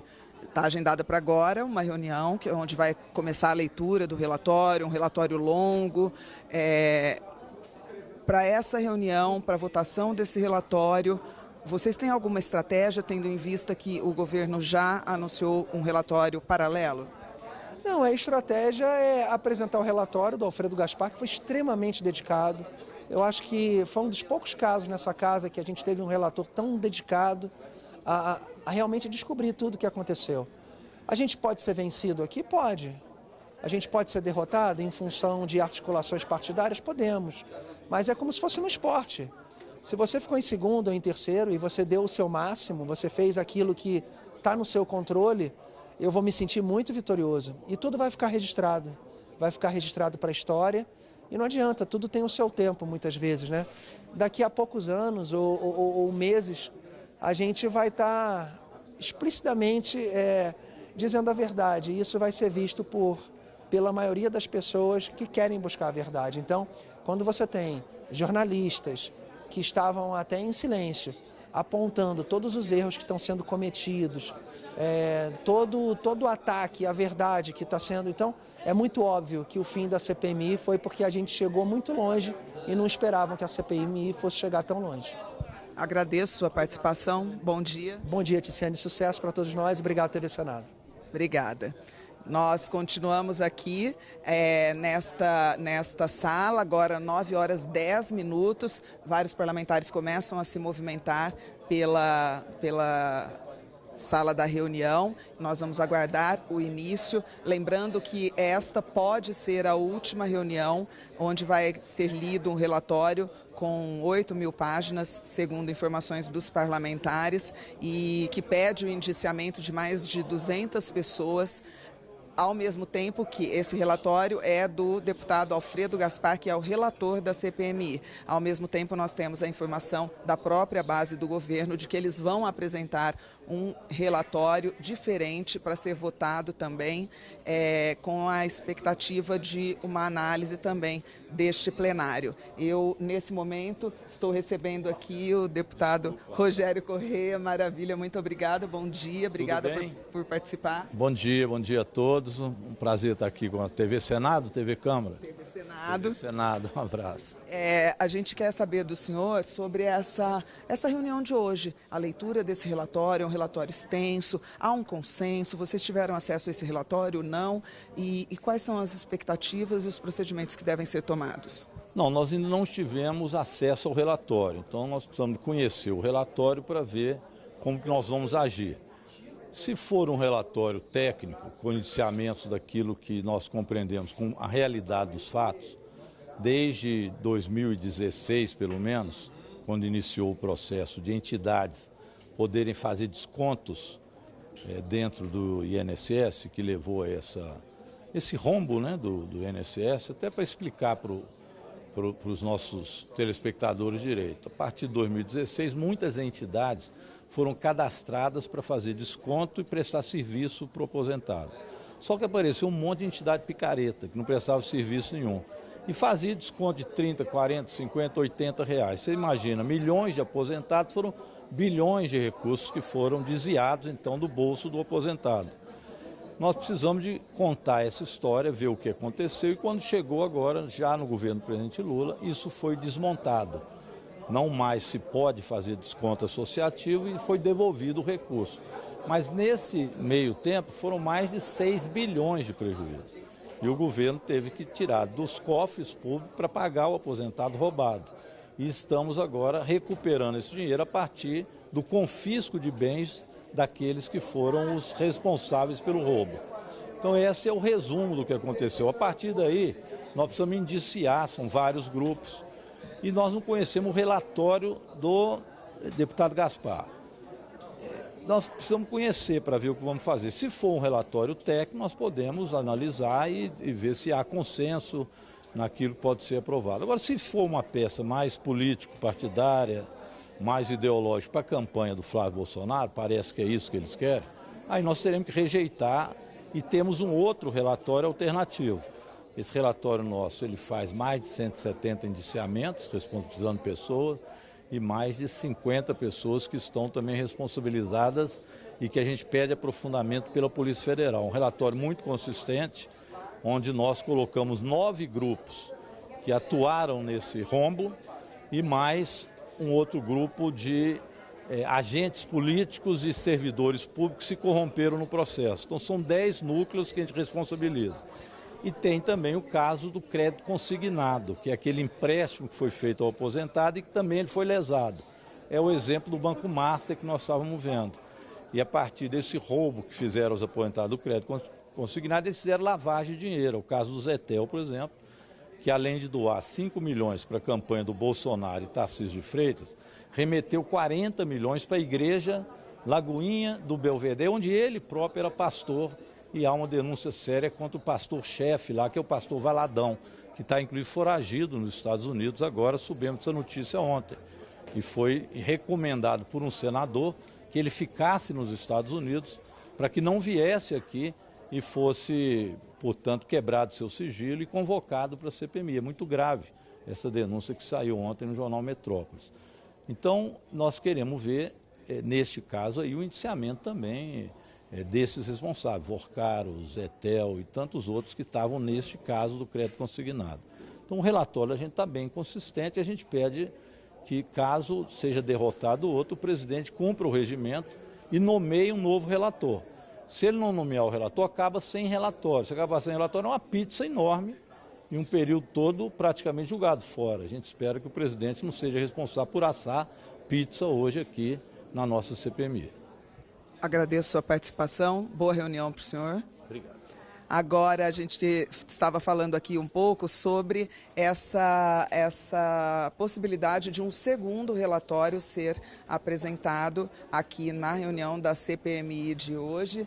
Olá, eu estou ao vivo com o senador Márcio Bittar, que vai falar um pouco com a gente sobre a expectativa para essa reunião, que deve ser uma reunião longa, é a reta final desta CPMI, e há aí já a informação de que vai ter um outro relatório apresentado paralelamente ao relatório oficial da CPMI. Como o senhor está analisando e como o senhor vê o andamento deste dia aqui no Senado Federal? Bom, o dia é muito importante. Eu estava no aeroporto e acabei cancelando a minha ida para o meu estado para poder ficar aqui, que eu não me perdoaria de perdermos aqui uma votação importante, nós da oposição, que estamos de fato fiscalizando a roubalheira no INSS. Pessoas vulneráveis foram assaltadas, roubadas, que é a prática da esquerda. A esquerda já fez isso lá no passado com os fundos de pensão. Tirou dinheiro de todo mundo, da Caixa Econômica, do Banco do Brasil, da Petrobras. A previdência de todos eles foi assaltada. Até hoje estão pagando por isso. E agora fazem o assalto aos homens e mulheres no momento mais delicado da sua vida, que é a aposentadoria.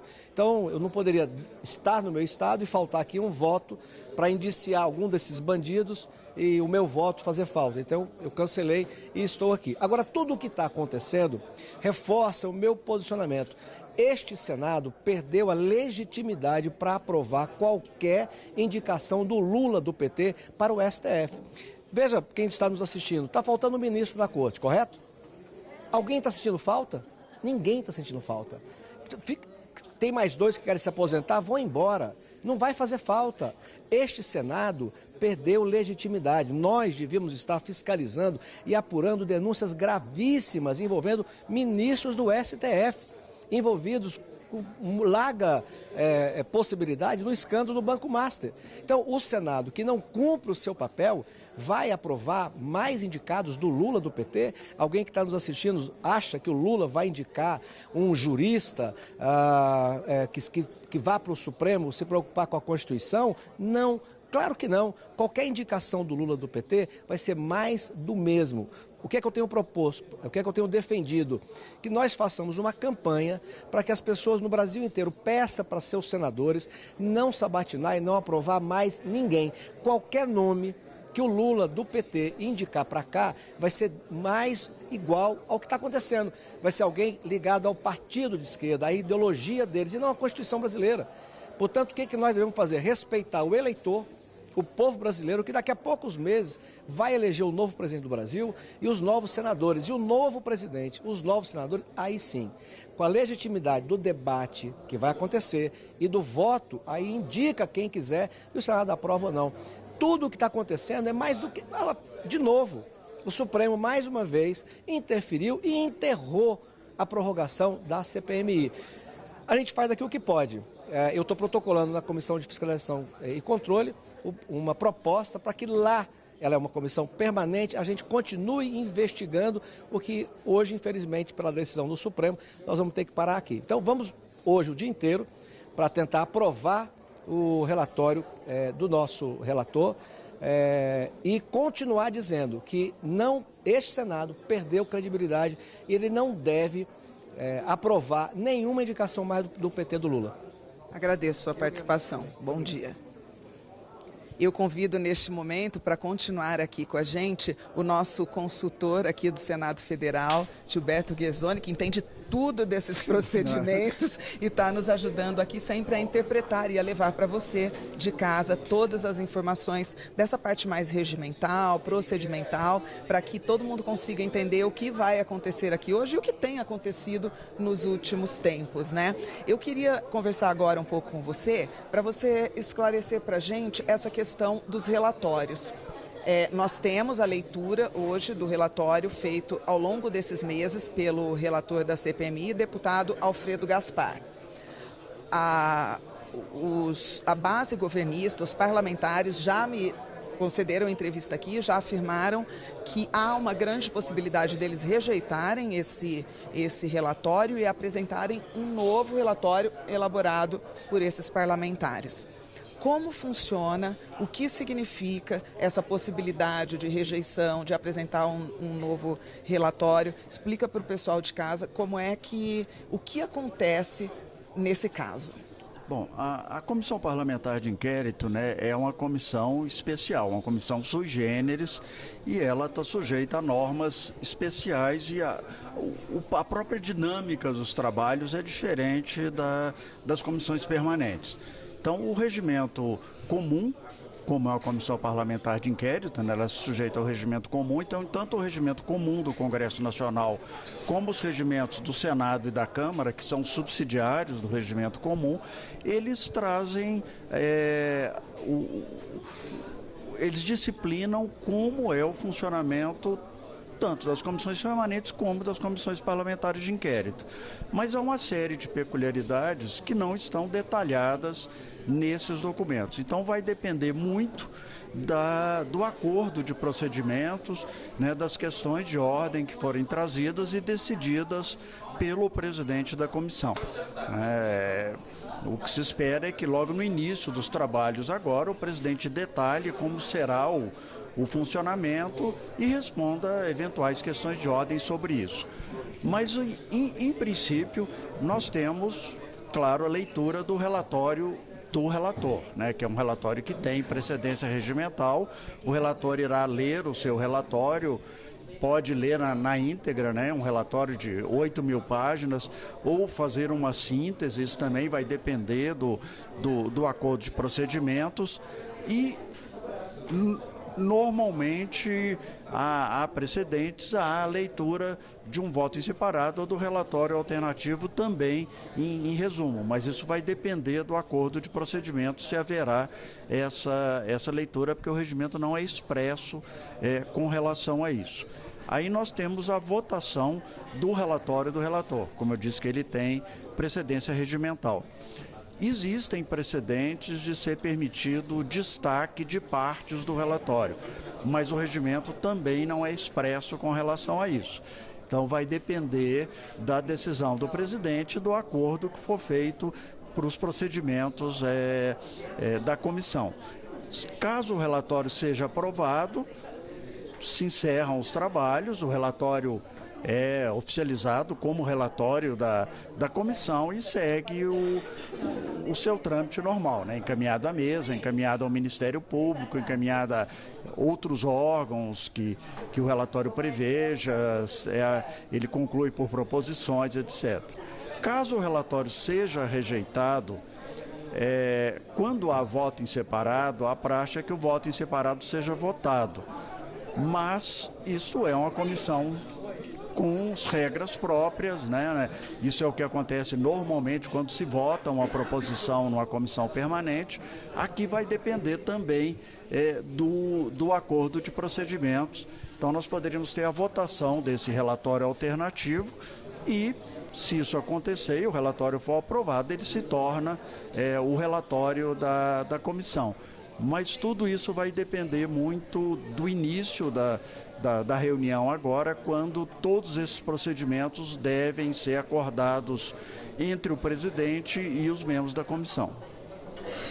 Guerzoni, eu peço só uma compreensão sua. O senador Carlos Viana, o presidente desta CPMI, está ao vivo agora. Acompanhe. E quem blindou ladrões de aposentados. É o dia da verdade. Nós vamos apresentar na comissão um relatório equilibrado, um relatório técnico e com base nas provas que nós arrecadamos durante todo o trabalho. Cada parlamentar terá o direito a voto e a sua consciência é quem dirá junto à população. O povo brasileiro, a história é que vai mostrar claramente se cada voto que a ser dado hoje ou na madrugada de amanhã representa de fato luta contra a corrupção ou infelizmente a manutenção e a proteção àqueles que desrespeitaram, roubaram a Previdência brasileira. Presidente, o senhor pretende, então, se estender sem intervalos até amanhã ou encerra e volta amanhã? Não, a nossa ideia é fazer a leitura até o final e colocar em votação assim que nós terminarmos, por parte do relator, a entrega de todo o material. Pode durar quantas horas for, mas nós vamos encerrar essa CPMI, dando ao Brasil a possibilidade de saber exatamente o posicionamento de cada um dos parlamentares que participaram das investigações. E essa possibilidade do governo oferecer um relatório também? Regimentalmente, essa possibilidade existe. Vamos avaliar na hora o que vai acontecer. Quem sabe a gente consegue ter um relatório conjunto e aprovado em alguns pontos. Eu espero que o diálogo prevaleça até o final, mas que a verdade triunfe. A verdade de punir e mostrar ao Brasil quem protegeu bandido que roubou aposentado e quem quis de fato investigar e dar respostas ao Brasil.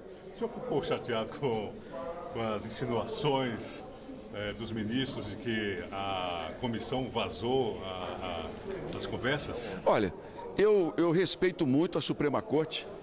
A minha crítica tem sido institucional, no sentido de que nós precisamos reequilibrar os poderes.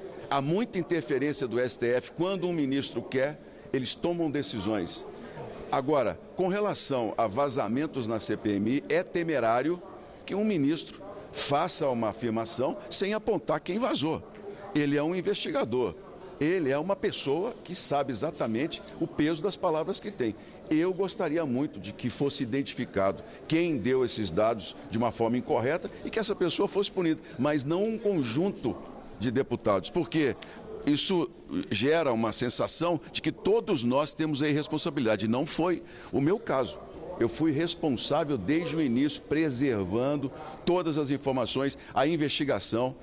Eu, em todo momento, evitei o debate eleitoral, contaminando aqui, ideológico.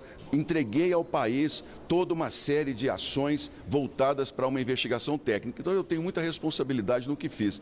Eu penso que declarações generalistas só prejudicam o relacionamento entre os poderes. Muito obrigado, gente. Obrigada, vamos lá. presidente. Obrigado.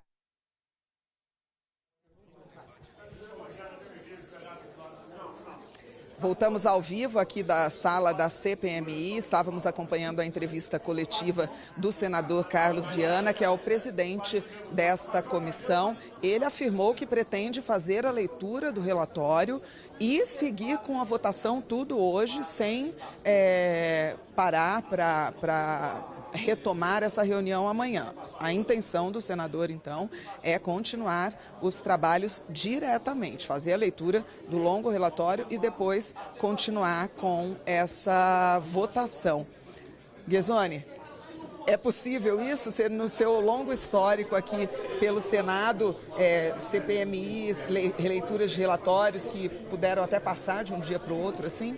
Sim, não, em tese não há nenhum problema disso acontecer, né? Eu já tive a oportunidade de estar presente em votação até de proposições que viraram à noite, só terminaram na madrugada do dia seguinte. Como a comissão tem o prazo ainda até amanhã, até o final do dia de amanhã, né, até a meia-noite de amanhã, em tese é possível, né? Nós temos que aguardar, ver se haverá um pedido de vista, mas como a matéria tem prazo, né, o regimento prevê, inclusive, que esse pedido de vista pode ser bastante curto, né? O presidente Carlos Viana pode conceder aí a vista de alguns minutos, algumas horas no máximo, né? Uma vez que a matéria tem prazo para ser votada. Mas pelo que o presidente Carlos Viana disse, ele pretende seguir direto, né? Nós teremos então a leitura de um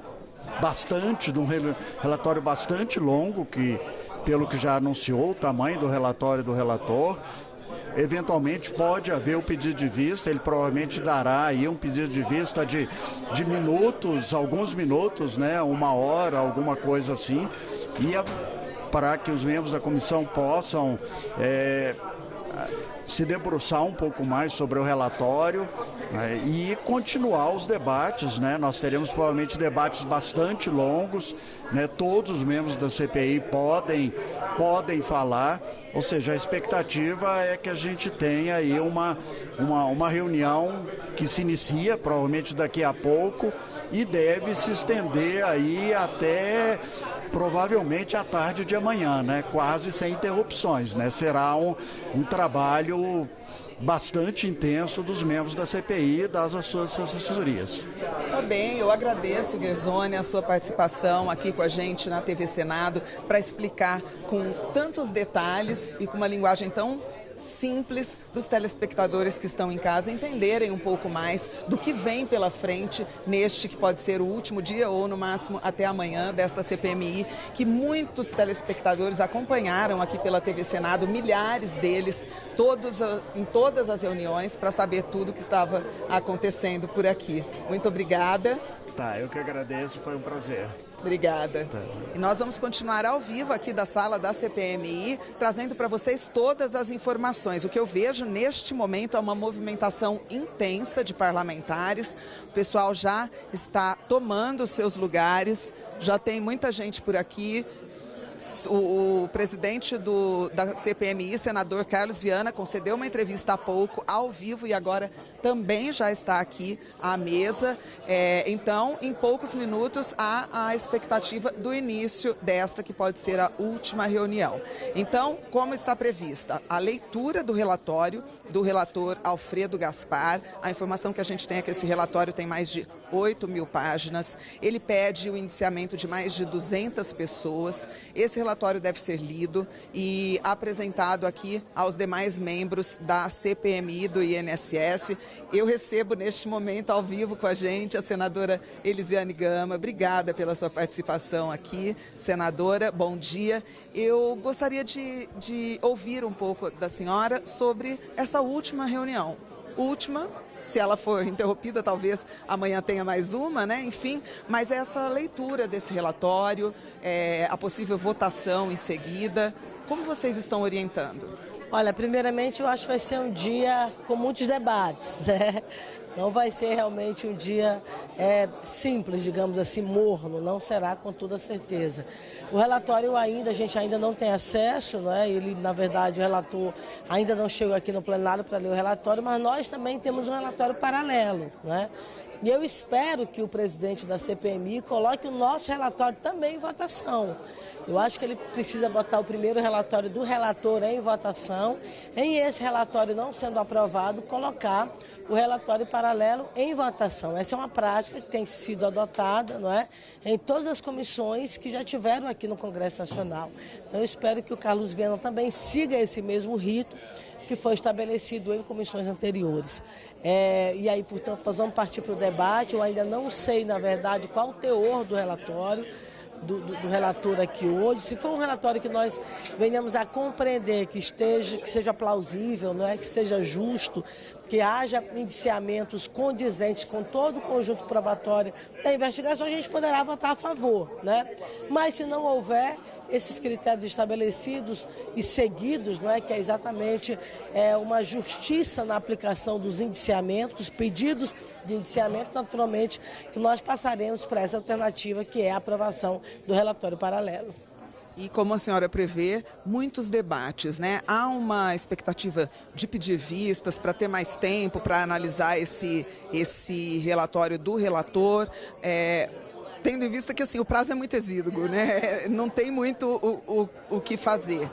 Olha, a questão do pedido de vistas, regimentalmente, você pode dar uma vista de 1 hora, de 2 horas, né?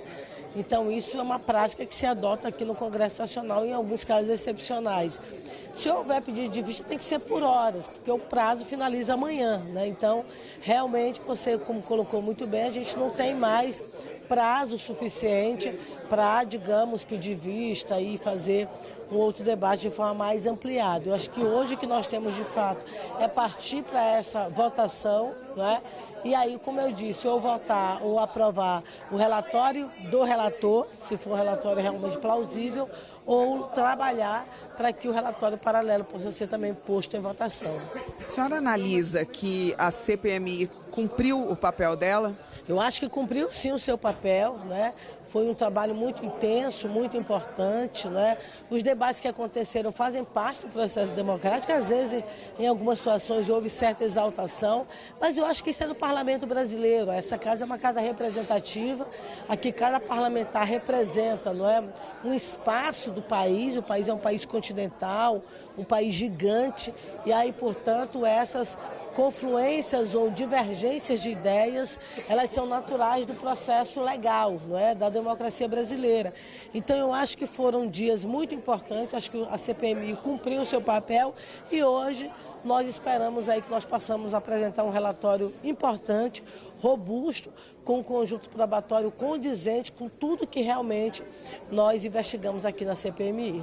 Agradeço a sua participação, bom trabalho hoje.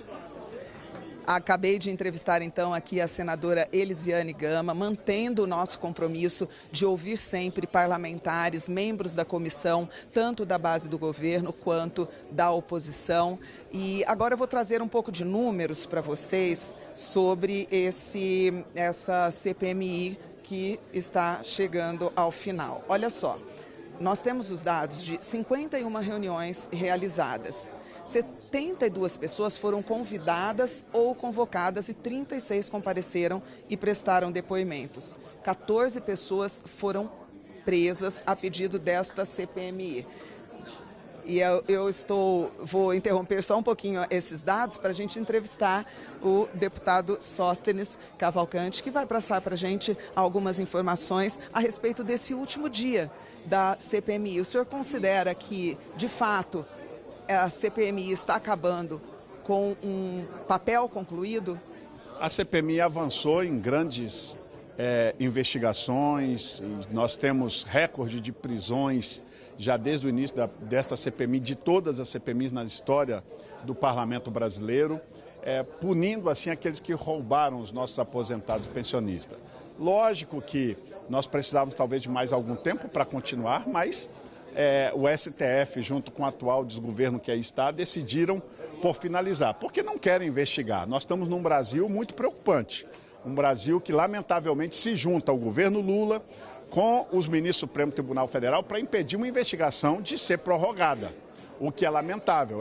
É papel nosso do Parlamento e também está junto o presidente do Senado, Davi Alcolumbre, que sequer recebeu um documento de prorrogação da CPMI. Isso é bom para o Brasil ir vendo o que está acontecendo aqui de verdade, mas não faltou empenho nosso. Não sei se hoje será o último dia, porque a depender do tamanho do relatório, talvez a gente ainda tenha que trabalhar no sábado. Nós vamos ficar aqui até o último momento para cumprir o nosso papel institucional de dever cívico e cidadão com cada aposentado e pensionista que foi roubado.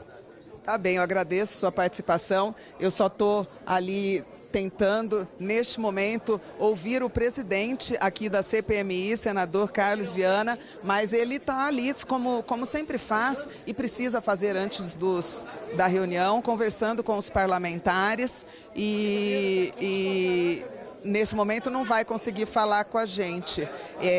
Eu continuo sempre aqui convidando os parlamentares, os membros da CPMI, da base do governo e também da oposição, para dizerem sobre as expectativas e sobre os resultados que eles conseguem apurar da CPMI neste último dia. Bom dia, deputada, tudo bem? Deputada Dandara fala com a gente aqui ao vivo na TV Senado. Obrigada pela sua participação. A senhora, nesse último dia da CPMI, avalia que esse trabalho foi concluído de uma forma satisfatória. Qual é a sua expectativa para a leitura desse relatório? Olha, nós ainda não conhecemos o teor do relatório, nós não queremos que essa CPMI tão importante acabe em pizza. Ela tem que apresentar e aprovar um relatório que, de fato, apresente a responsabilização de tantos núcleos criminosos que operaram desvios bilionários de aposentados, pensionistas do INSS, pessoas já vulnerabilizadas, de baixa renda, que dependem da aposentadoria para sobreviver, foram alvo de um grande esquema criminoso. Então, nós não queremos que essa CPMI acabe em pizza. Certo, e para isso já existe o relatório do relator e a base do governo diz que também tem um relatório para ser apresentado. Como é que deve seguir isso, tendo em vista a possibilidade de 2 relatórios? Nós temos um relatório da maioria, construído com muita responsabilidade. Um relatório que indicia os criminosos, que apresenta toda a articulação dos núcleos que se estruturaram e que dá, inclusive, mais investigação e encaminhamentos à Polícia Federal. Além de indiciar, pede para a Polícia Federal investigar vários dos principais agentes. Nós também focamos bastante no nosso relatório em colocar os principais cabeças dessa fraude, porque há ainda uma preocupação de, nesse relatório que vai ser apresentado, ter ainda uma tentativa de não responsabilizar os principais, colocarem outras pessoas dessa trama criminosa. Nós queremos que os principais articuladores responsáveis, que manipularam inclusive os descontos indevidos, sejam responsabilizados. Agradeço a participação, deputada, um bom dia, bom trabalho. Eu só vou corrigir uma informação, vou continuar passando os dados da CPMI e do INSS. Eu havia dito, recebi, que 51 reuniões foram realizadas, na verdade foram 38 reuniões realizadas, 14 pessoas foram presas e quase 3 bilhões de reais bloqueados na Justiça. Enfim, são muitos números importantes que consagram esse trabalho realizado durante meses aqui no Congresso Nacional. É uma comissão mista que começou no segundo semestre do ano passado para investigar as fraudes bilionárias do INSS. Mais de 6 bilhões foram retirados de aposentados e pensionistas por meio de descontos ilegais. Eles nunca haviam autorizado esse tipo de desconto, tanto para associações representativas e também depois descobriu-se muitas irregularidades nos empréstimos consignados, também muitas vezes desconhecidos por esses beneficiários do INSS. Foram então meses de investigações e agora a reunião final para a leitura do relatório. Eu estou ao vivo com o deputado Hélio, que vai trazer para a gente um pouco dessas informações. Hélio Lopes, bom dia. A gente agradece a sua participação na TV Senado. Qual é a expectativa do senhor e dos parlamentares da base para essa reunião que vai acontecer logo mais? Hoje o nosso relator, Alfredo Gaspar, fez um excelente trabalho, vocês vão tomar conhecimento. O que deixa triste todos os integrantes da CPMI é a não prorrogação da CPMI, porque tem várias pessoas envolvidas, não conseguimos trazer para depor aqui pessoas importantes, assim como o filho do Lula. Não conseguimos prorrogar, mas vamos cumprir o prazo. O prazo termina amanhã, vamos ler o relatório, tem muita gente envolvida e é um trabalho maravilhoso. Esperamos aprovar aqui e depois que esse relatório venha dar prosseguimento, para que os envolvidos possam ser condenados, porque não podem fazer o que fizeram com os aposentados, com os idosos. Foi um desrespeito total. Ontem o senhor acompanhou a reunião lá no Supremo Tribunal Federal, que votou a decisão do ministro André Mendonça. Como foi? A gente esperava que eles fossem acompanhar o relatório do ministro André Mendonça, um relatório com robustez, com materialidade, dizendo que tem que ser prorrogado, sim. Mas o entendimento da Corte, a gente tem que respeitar o entendimento da Corte, foi que não pode interferir em assunto aqui do Legislativo, mas para isso não pode interferir, mas para outras coisas estão interferindo. Então, ou eles fazem uma coisa ou fazem outra, mas mesmo assim estamos trazendo para cá tudo que o André Mendonça falou, porque nós estamos corretos. Eu acho que o povo tem que saber quem desrespeitou e quem não valorizou o dinheiro dos aposentados, e tem muita gente envolvida. Tá bem, eu agradeço a sua participação, bom dia para o senhor. Agora, 9h43, nós continuamos aqui ao vivo na sala da CPMI do INSS. Muitos parlamentares já estão posicionados. A sala está muito movimentada hoje, com muita expectativa para essa, que deve ser a última reunião da CPMI, tendo em vista que na entrevista coletiva concedida há pouco pelo presidente da CPMI, senador Carlos Viana, ele afirmou que pretende fazer a leitura do relatório e, em seguida, iniciar a votação. Ou seja, a gente não sabe quantas horas isso vai durar. A única informação que dá para a gente afirmar é que o dia será longo por aqui, porque todos os membros têm o direito de se manifestar e o relatório é longo, são mais de 8.000 páginas, nem tudo provavelmente há consenso. Então vai ter uma discussão, essa reunião deve durar muitas horas, inclusive com possibilidade de entrar pela madrugada. Nós vamos acompanhar tudo aqui pela TV Senado, você fica por dentro de todas essas informações de um assunto muito relevante que atinge pessoas por todo o nosso Brasil, milhões de aposentados e pensionistas que foram lesados por conta de descontos irregulares em seus benefícios. Muita gente acompanhou durante todos esses meses aqui pela TV Senado, aposentados mandando mensagens dizendo que estavam ansiosos pelas investigações e por justiça. Recapitulando, muitos desses aposentados que foram lesados já receberam seus valores descontados de volta. Eu vou interromper nesse momento. O senador Carlos Viana, que é o presidente da comissão, está dando início, aparentemente, a esta reunião e está abrindo a sessão. Acompanhe. Como relator ad hoc, até a chegada do Alfredo Gaspar. Bom dia, senhores. Bom dia, senhoras.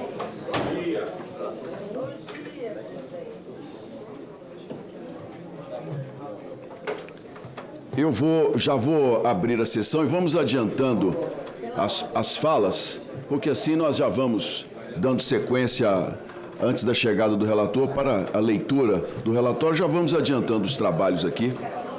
Pois não. Havendo o número regimental, declaro aberta a 38ª reunião da Comissão Parlamentar Mista de Inquérito do INSS 2025, que se realiza nesta data, 27 de março de 2026. Uma data histórica, hein? Hoje é o dia da verdade. Antes de iniciarmos os nossos trabalhos, submeto à deliberação do plenário a dispensa da leitura e a aprovação da ata da 37ª reunião, realizada em 26 de março de 2026.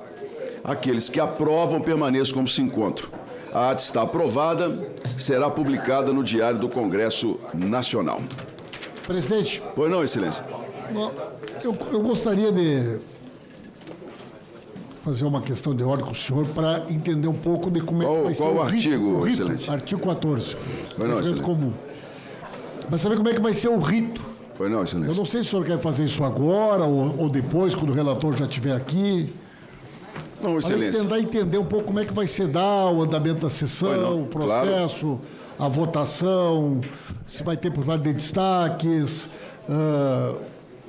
eventualmente derrotado o voto, o relatório do relator, há uma praxe no parlamento da apresentação de um voto de maioria. Como é que o senhor está pensando em encaminhar a sessão? Eu vou seguir o regimento mais uma vez, Excelência. Certo. Nós vamos iniciar a leitura, vamos com ela até o final. Logo após o final da leitura, nós teremos 1 hora para vistas. Perfeito. Todos os dois lados. Pararemos hoje no intervalo de almoço. Vamos parar aqui. Isso é importante. Vai começar a leitura, para o almoço. Paramos ali pelas 13h30, retornamos e vamos lendo até o final. Ok. 1 hora de leitura, de vistas. Perfeito. Na busca de um entendimento. Se houver a possibilidade de votarmos um relatório comum, será muito bom, muito bem-vindo. E se houver destaques também que possam ser colocados... Vai ter a possibilidade de destaque, porque eu tinha conversado com o senhor aquele dia. Sim. E o senhor consultou alguém naquele momento que nos informou que não teria a possibilidade de destaque. Não está previsto, mas também não está proibido. Já existe, inclusive, então, a possibilidade podemos de abrir possibilidade de destaques em conjunto para a gente votar a maior parte do relatório comum e os pontos que forem em desacordo, nós trabalhamos. Feita a leitura e a parte de vistas, nós entraremos no debate.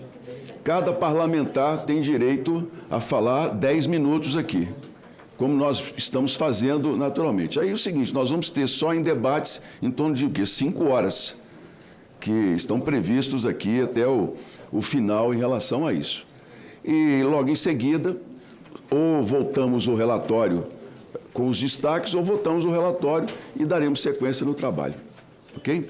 Pois não, Excelência. Presidente, só na mesma sequência? Pois não, Excelência. Só um instantinho. É só uma informação. Em caso de esse relatório do relator não ser aprovado, um relatório paralelo, Vossa Excelência vai submeter... O líder pode submeter uma questão de ordem nesse aspecto logo depois. É regimental, Excelência. Muito bem, presidente. Deputada Adriana, vamos fazendo as inscrições já pela ordem, que eu sei que muitos parlamentares...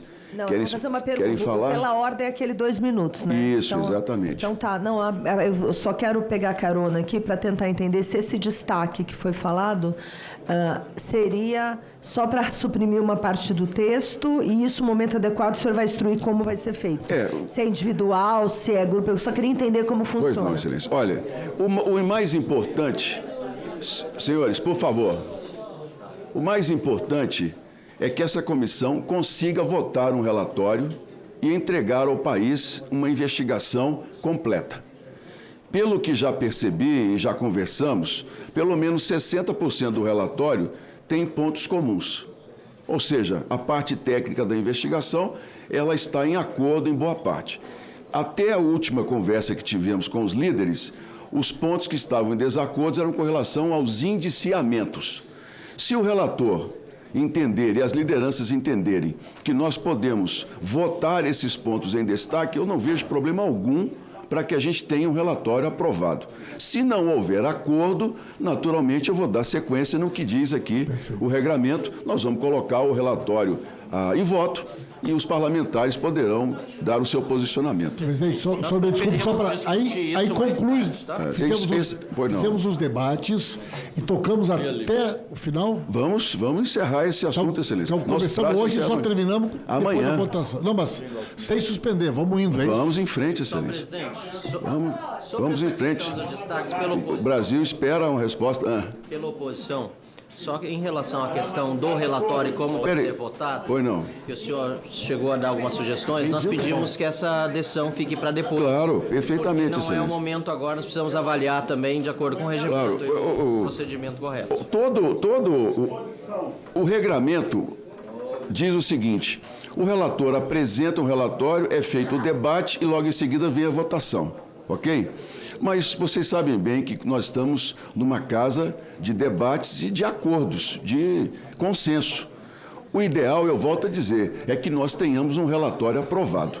E vamos buscar, eu vou buscar como presidente, como busquei desde o início, e conseguimos trazer essa investigação até esse momento, sempre buscando o equilíbrio e o diálogo entre os dois lados, com interesse na investigação. Vamos fazer isso no relatório. Se for possível, bem. Se não for possível, vamos para o voto. Então, vamos lá. Pela ordem estão inscritos aqui. Senhor presidente. Pois não. É só para fim de encaminhamento. Pois não, Excelência. Talvez essa votação seja a mais polêmica nessa casa depois da comissão do impeachment, que afastou justamente a presidente Dilma. A minha pergunta é a seguinte: vai adentrar a madrugada e vai até o fim, ou nós vamos ter um horário limite para poder... Eu acho que seria importante fazer essa definição para a gente organizar também. Olha, assim, Excelência. Se der 2 da manhã, 3 da manhã, a gente para. Excelência, olha, um ponto eu vou colocar com clareza. Nós vamos ler o relatório até o final.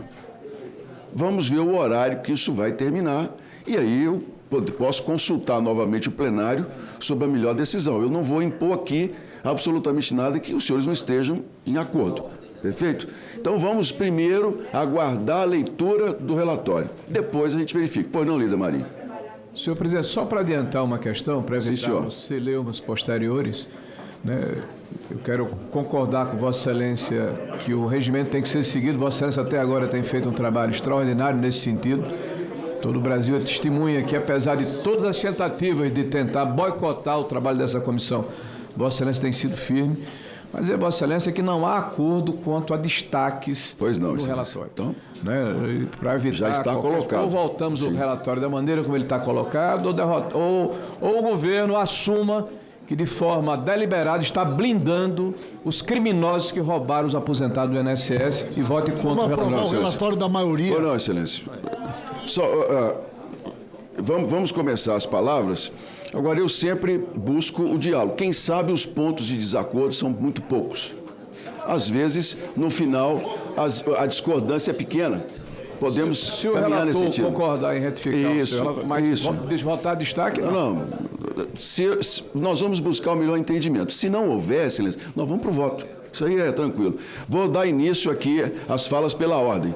Estão inscritos já Adriana Ventura, Evair de Mello, Damares Alves, Hélio Lopes, Sóstenes Cavalcante, Rogério Marinho. Peço aos parlamentares que são... A secretaria já está fazendo aqui a complemento. Deputada Adriana Ventura. Presidente, pois não, Excelência. Eu acho que depois do dia de ontem, que foi um dia muito significativo, eu só tenho aqui a enaltecer o trabalho que foi feito. Eu acho que eu quero pegar essa minha fala para, independentemente do resultado de hoje, né, porque a gente sabe que a blindagem existe desde o início da CPMI, a gente sabe que existe uma blindagem e conluio dos três poderes. Todo mundo viu isso ontem, né? Eu estava até vendo o jornal aqui, onde fala que o Brasil marca a penúltima posição em ranking global de imparcialidade da justiça. Isso está aqui de uma maneira muito clara. Tem outra aqui que atrás apenas da Venezuela, Brasil é o segundo país com pior justiça do mundo, segundo o ranking global. Então, apesar de toda a blindagem, de tudo, eu não posso deixar esse último dia acontecer sem enaltecer o trabalho dessa comissão. Eu acho que é importante a gente falar, porque apesar das narrativas, nós tivemos muitas e muitas vitórias, e isso se deve muito ao trabalho de Vossa Excelência, isso se deve muito ao trabalho do nosso relator Alfredo Gaspar, isso se deve muito ao trabalho dos membros dessa comissão que lutavam pela verdade. Então, entre as vitórias, o que a gente viu? A gente viu o Alessandro Stefanuto preso, ele que era presidente, o ex-presidente do INSS. Só um instantinho, deputado. Senhores, por favor, por gentileza, a sala está cheia, eu vou pedir a compreensão para falarmos um pouquinho mais baixo, por favor. Um minuto, pode completar o tempo da deputada, por favor. Então, como eu disse, o Alessandro Stefanuto, presidente do INSS do presidente Lula, está preso. Nós tivemos o Aldo Cunha, que é o ex-número 2, né, do INSS, que está também preso. O Virgílio Antônio Oliveira, que é ex-procurador-geral, preso. O André Fidelis, que é ex-diretor do INSS, preso. O Gustavo Gaspar, ex-assessor do Weverton Rocha, do senador, preso. Nós temos a grande amiga do Lulinha, com tornozeleira eletrônica, que também, que inclusive fugiu daqui, está com tornozeleira. Nós temos o filho do presidente foragido, que está lá em Madrid. Então, o que a gente sabe? O que a gente sabe é que tivemos muitas e muitas vitórias. Isso fora o careca do INSS, fora o Maurício Camisotti, fora todos aqueles que fugiram daqui. E eu acho importante, presidente, a gente enaltecer essas vitórias, porque muitas pessoas falam, acaba em pizza. Isso já não acabou em pizza. Apesar da blindagem, apesar da pouca vergonha, e basta qualquer cidadão brasileiro ver quem votou para blindar ladrão de aposentado. Isso é muito simples. Então, tem muita gente presa. E hoje, aconteça o que acontecer, a gente tem que enaltecer essas vitórias. Uma vergonha, o STF, a blindagem é uma vergonha, e nós estamos aqui até o momento que o senhor precisar para fazer justiça com os aposentados. Obrigada, presidente. Obrigado, Excelência. Com a palavra, a senadora Damares Alves. Presidente, a minha palavra é pela ordem, mas é também pela honra e pela história. E isso eu falaria na hora do debate, mas eu não vou conseguir ficar até o debate. Eu dormi indignada com as falas do ministro Gilmar. E eu não vou defender parlamentar aqui agora, não.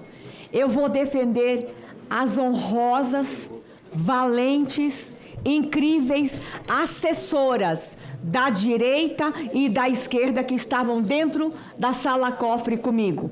Porque quando ele fala que bandidos estavam com óculos dentro daquela sala cofre para filmar, eu me encontrei rapidamente com Pimenta, com Evair, com o Moro, nenhum dos três tinha óculos, não tinha. Mas ele joga na vala, eu estou aqui, mas eu já estive lá por 26 anos. Ele joga numa vala comum essas assessoras incríveis, que passaram horas dentro daquela sala cofre. Nós dividimos marmita naqueles dias, nós dividimos o nosso lanche, nós nos indignamos juntas. Não importa se somos direita ou esquerda, a corrupção incomoda todas nós. Então eu venho aqui hoje, presidente, em nome não só das assessoras, mas dos assessores meninos também. Não se joga na vala a história de profissionais, de homens e mulheres honrados que nós temos aqui nos servindo todos os dias. E que ficamos indignadas de ver a forma como bandidos objetificaram mulheres, como eles se referiam às suas esposas, às suas amantes e às suas ficantes. Isso nos incomodava, presidente. Teve momento da gente parar e a gente se recompor enquanto mulheres. De tanta coisa absurda que a gente viu. E o ministro Gilmar não tinha o direito de jogar todos os nossos assessores numa vala de lama, especialmente as meninas mulheres assessoras dessa casa. Eu precisava fazer esse registro para honrar o trabalho de nossos fiéis assessores que deram a vida por essa CPMI. Obrigado, Damares. Sobre a manifestação da senadora, é importante esclarecer um ponto aqui sobre essa fala de ontem. Senhores, por favor. A informação que justificou a retirada de todos os dados da sala cofre é de que haveria a tentativa de se filmar as cenas que estavam ali para o vazamento. Eu fui notificado já à noite pelo Supremo, pelo ministro, e imediatamente mandei fechar, uma vez que era minha responsabilidade após ter sido notificado. Mas não houve, até o momento, nenhum vazamento de dados da sala cofre. Não houve qualquer publicação ou qualquer informação que se possa dizer estivesse ali na sala cofre sob a guarda da Secretaria do Senado e da Polícia Legislativa, que fez um trabalho excepcional nessa responsabilidade de conduzir as questões. Então é uma fala que eu concordo com Vossa Excelência, que estranha muito a dizer que os vazamentos vieram dessa comissão sem apontar quem vazou. Porque da mesma maneira que nos disseram que nós, como investigadores, temos que agir como juízes, também quem é juiz tem que agir dentro do que diz a legislação. Quem vazou? Posso dizer com muita tranquilidade que essa presidência agiu com responsabilidade em todos os momentos e em respeito ao próprio Supremo Tribunal Federal. Mas eu concordo com Vossa Excelência de que a fala, ela precisa, inclusive, ser esclarecida. É preciso apontar quem fez o vazamento. Isso fica muito ruim na relação nossa de parlamentares com o próprio Supremo. Mas se houver qualquer vazamento de informações que estiveram na sala cofre, se houver isso, há uma investigação que está em curso. A polícia tem a ordem de abrir uma investigação para identificar de onde veio. Mas até o momento não houve qualquer manifestação nesse sentido. Posso continuar? Vossa Excelência está inscrito aqui. Mas é pela ordem? É pela ordem, senhor. 2 minutos. Eu espero. Não tá tenho bem. pressa. Eu lhe coloco na sequência aqui. Deputado Hélio Lopes, com a palavra. Está na sala? Ah, tá. Senhor presidente, quero parabenizar o excelente trabalho que Vossa Excelência está realizando na frente dessa CPMI, o relator e todos os integrantes. É um absurdo verificar a forma como esse governo está blindando quem rouba dos velhinhos e das velhinhas. Isso eu falo porque minha mãe tem 95 anos, mora lá no Morro do Tempero. Eu, como parlamentar, ela olha hoje para um filho que quando era adolescente pegava resto de comida na casa das pessoas. Hoje ela vê um filho como parlamentar. E se ela me perguntar, e aí, meu filho, que resultado está dando essa CPMI? Vou falar para ela, mãe, nós temos um desgoverno que usou de todos os meios para blindar bandidos, blindar quem roubou dos velhinhos. Eu espero que todos os envolvidos, todos, sejam presos.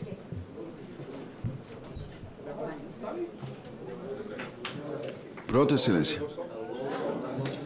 Com a palavra, o senador Rogério Marinho.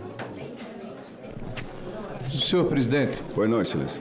Eu quero dizer a Vossa Excelência que esse momento que nós estamos vivendo hoje é um momento, inclusive, da necessidade de afirmação do Parlamento como um dos poderes da República.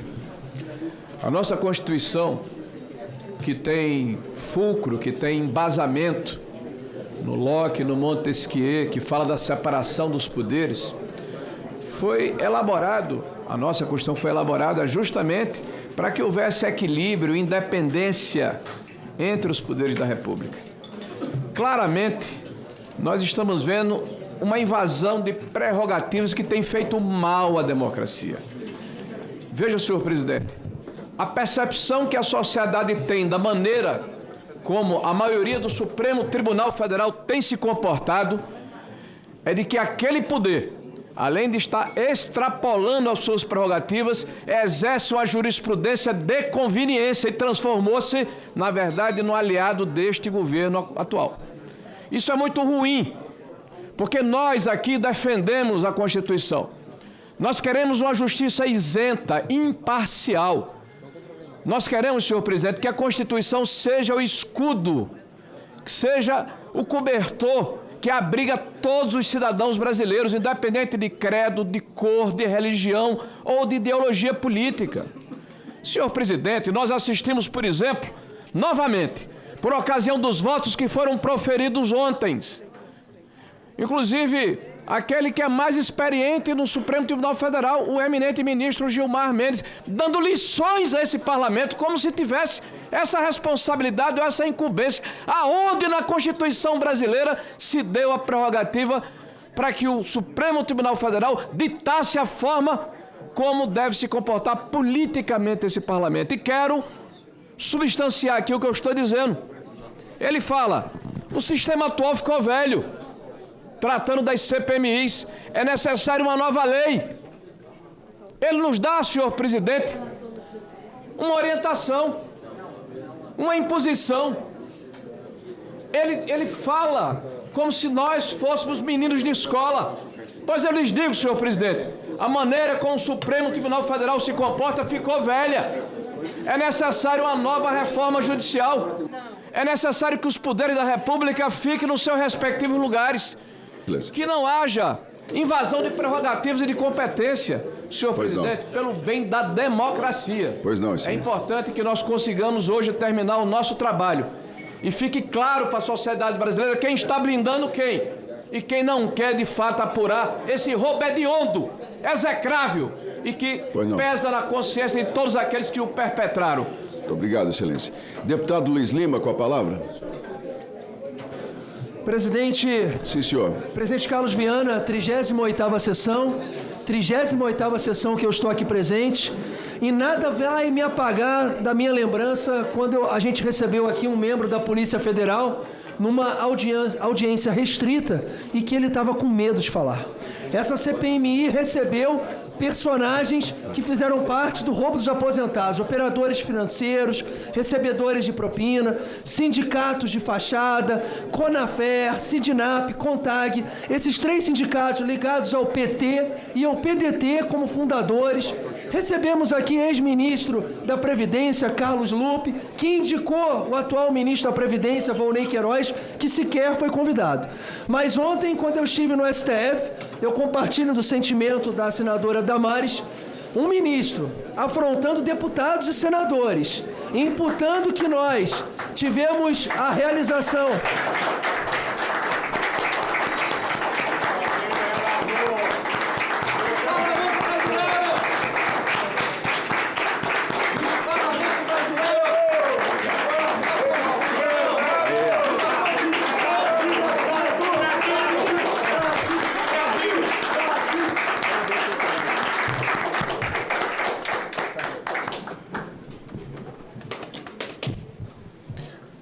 Presidente, eu peço os 2 minutos. Perfeitamente, Excelência.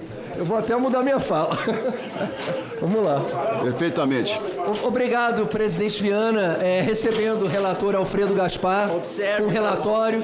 Sem dúvida nenhuma, é por causa desse relatório aí que o STF, juntamente com o PT, atuou ontem para terminar essa CPMI. Eu estou vendo aqui mais de 8 maços, teria 9 maços, sem dúvida nenhuma, se tivesse a prorrogação de 30 dias. Eu vou aqui citar um trecho ontem da reportagem do jornal O Globo. Alô, PT, é O Globo. Alcolumbre faz piada e diz que, se pudesse, decretava recesso branco até depois das eleições de outubro. As razões por que ele quer evitar a continuação da CPI são as mesmas de alguns ministros do Supremo, além de boa parte do Centrão e de nacos do petismo. Bloquear mais uma frente de investigações sobre a natureza e a extensão de suas relações com o ecossistema de Vorcaro. Como nunca admitirão isso em público, esses atores vêm repetindo que CPIs não servem para nada, além de dar palco e ações espetaculosas. Ontem, além de tudo isso, a reportagem do jornal o Globo não esperava o destempero do ministro Gilmar Mendes. Afrontável, estava lá. Olha, se eu tinha pouca esperança no Brasil, desculpa, Brasil, dizer isso, eu saí com menos esperança ainda. Enquanto a gente não depurar o STF, enquanto a gente não mudar as regras da nossa Constituição, fazendo com que ministros tenham um mandato de 8 anos e que parem de servir a pessoas e partidos políticos, a gente não tem democracia. Tem que ter equilíbrio, bom senso e respeito. O relatório vai desvendar servidores públicos que recebiam propina, operadores financeiros, sindicatos de fachadas ligados ao PT e ao PDT, Sindinap, Conafer e Contag. Parabéns, senador Carlos Viana, parabéns, Alfredo Gaspar.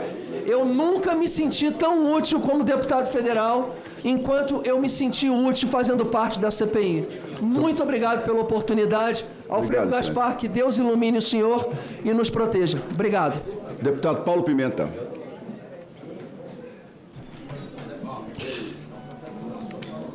Senhor presidente, hoje é um dia muito importante para o trabalho dessa CPI. Essa comissão parlamentar de inquérito conseguiu demonstrar com provas muito sólidas, senhor presidente, a ação dessa quadrilha, dessa organização criminosa que tomou de assalto o INSS e o Ministério da Previdência. Demonstramos com documentos, de forma cronológica, a responsabilidade do governo Bolsonaro e de seus representantes que abriram as portas do INSS para esse grupo criminoso. Demonstramos, senhor presidente, cada documento mudado, cada portaria que foi permitindo que as entidades fantasmas fossem ampliando a sua influência dentro do INSS.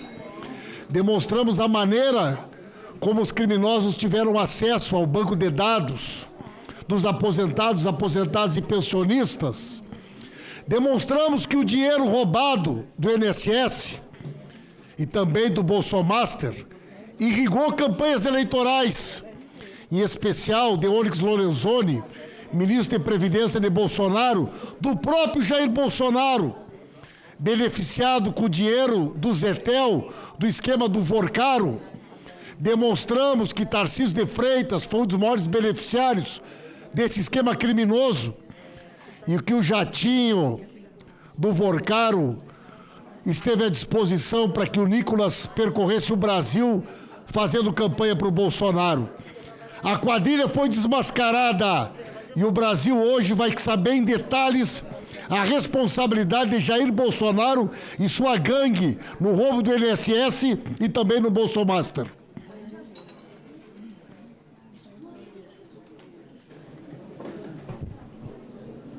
O senador Eduardo Girão. Muito obrigado, senhor presidente. É interessante a gente ver aqui as narrativas de alguém que não assinou a CPMI do INSS, dessa roubalheira, que tomou de assalto depois que nós conseguimos eleger uma comissão independente, honrada, formada pelo senhor presidente Carlos Viana, pelo deputado Alfredo Gaspar, que para mim e para muitos brasileiros são heróis nacionais hoje. Que tipo de provação nós tivemos aqui? Blindagens sucessivas, os três poderes da República conspirando para acabar prematuramente uma CPMI exitosa, de sucesso, que a partir do momento que se iniciou, colocou 14 pessoas na prisão, peixe grande, mas estava chegando no Tubarão. Aí o negócio, o bicho pegou. Até censura, senhoras e senhores parlamentares, aconteceu porque eu expus a razão desse conflito de interesse, que não foi prorrogado, porque chegou no andar de cima. Homem de confiança de Alcolumbre recebeu 3 milhões de empresa investigada na fraude do INSS, matéria da Veja. E nós quisemos trazer aqui esse senhor Paulo Boldens. Quem foi que blindou? O PT. Quem foi que blindou o Lulinha? O PT.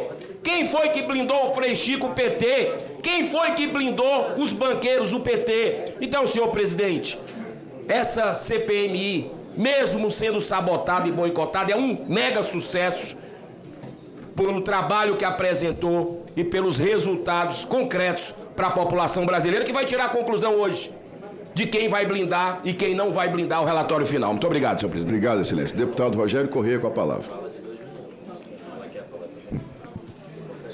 Presidente, deputados, senadores, deputadas e senadoras, é um dia importante. Algumas coisas são claras e precisam ser ditas no relatório. E nós não podemos permitir que essa CPMI acabe em pizza. No governo Bolsonaro, principalmente nele, e a partir dele, foram roubados dos aposentados em torno de 6 bilhões de reais, que foram descontos associativos, falando só de descontos associativos. Já foi devolvido no governo Lula, o que foi roubado no governo Bolsonaro, em torno de 4 bilhões. Ou seja, no governo Bolsonaro houve o roubo, no governo Lula houve a solução, o impedimento de que houvesse mais descontos e a devolução dos recursos. O governo Bolsonaro roubou, o governo Lula devolveu. Essa é uma síntese política dos governos e do que aconteceu. Agora, no caso dos créditos consignados, nós assistimos Vorcaro e Zetel fazendo lavagem de dinheiro também do roubo dos aposentados. E enviaram uma parte, 40 milhões, para a Igreja da Lagoinha do Belvedere. Isso também ficou provado. E mais, Zetel deu 5 milhões para Bolsonaro e Tarcísio de Freitas. Também nos consignados foi o INSS no governo Lula quem fez com que 240 mil contratos mal feitos que roubavam dos aposentados fossem desfeitos.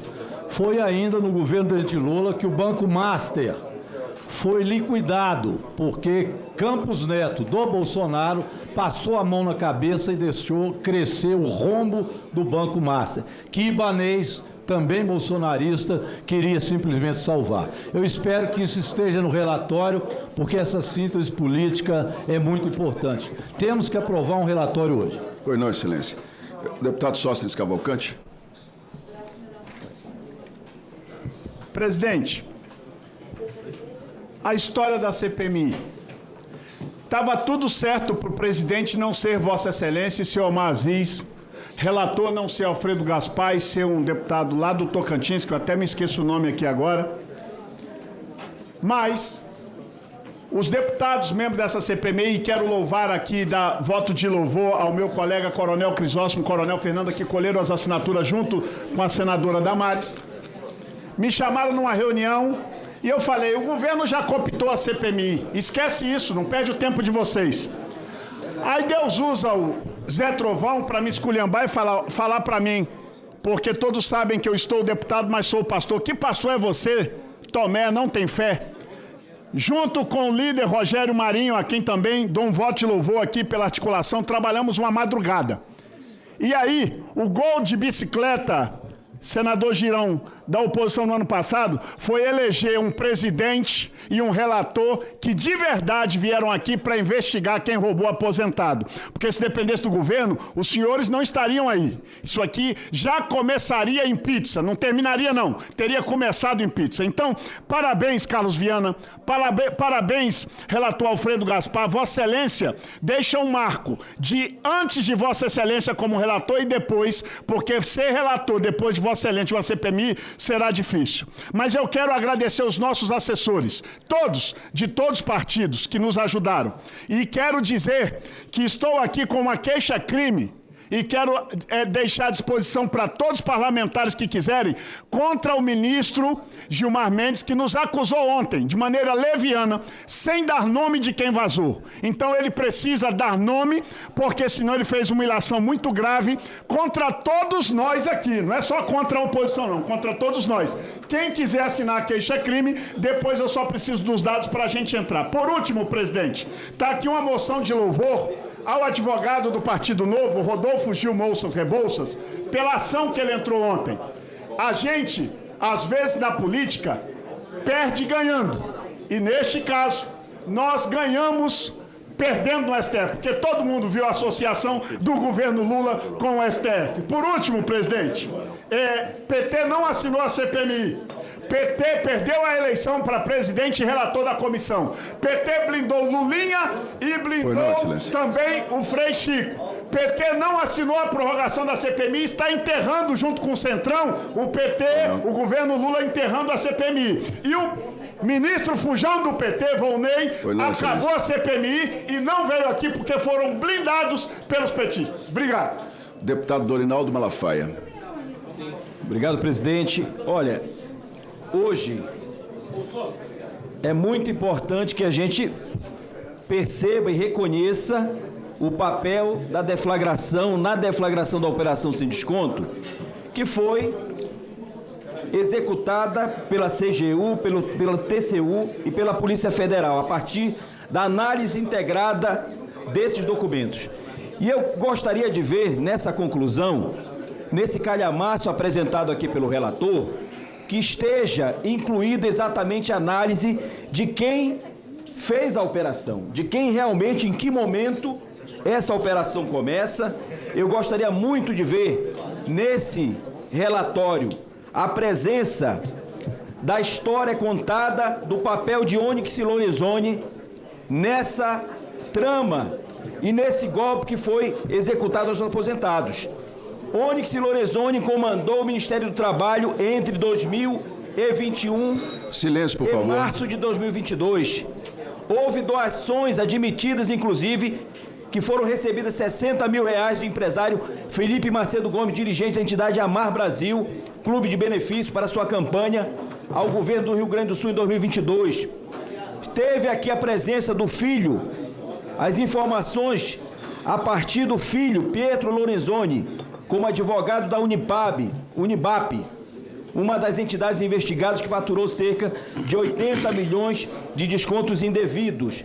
E estou pontuando isso aqui, presidente e relator, porque não pode ser omisso o momento e a história de como começou a fraude do INSS. Eu quero ver se tem no relatório a nossa e esta CPMI, ela começou de forma muito isenta, presidente. Ao longo do processo, nós tivemos algumas turbulências nesse voo. E eu queria muito que também tivesse clareza do papel do presidente Carlos Viana e a sua isenção de fato no processo.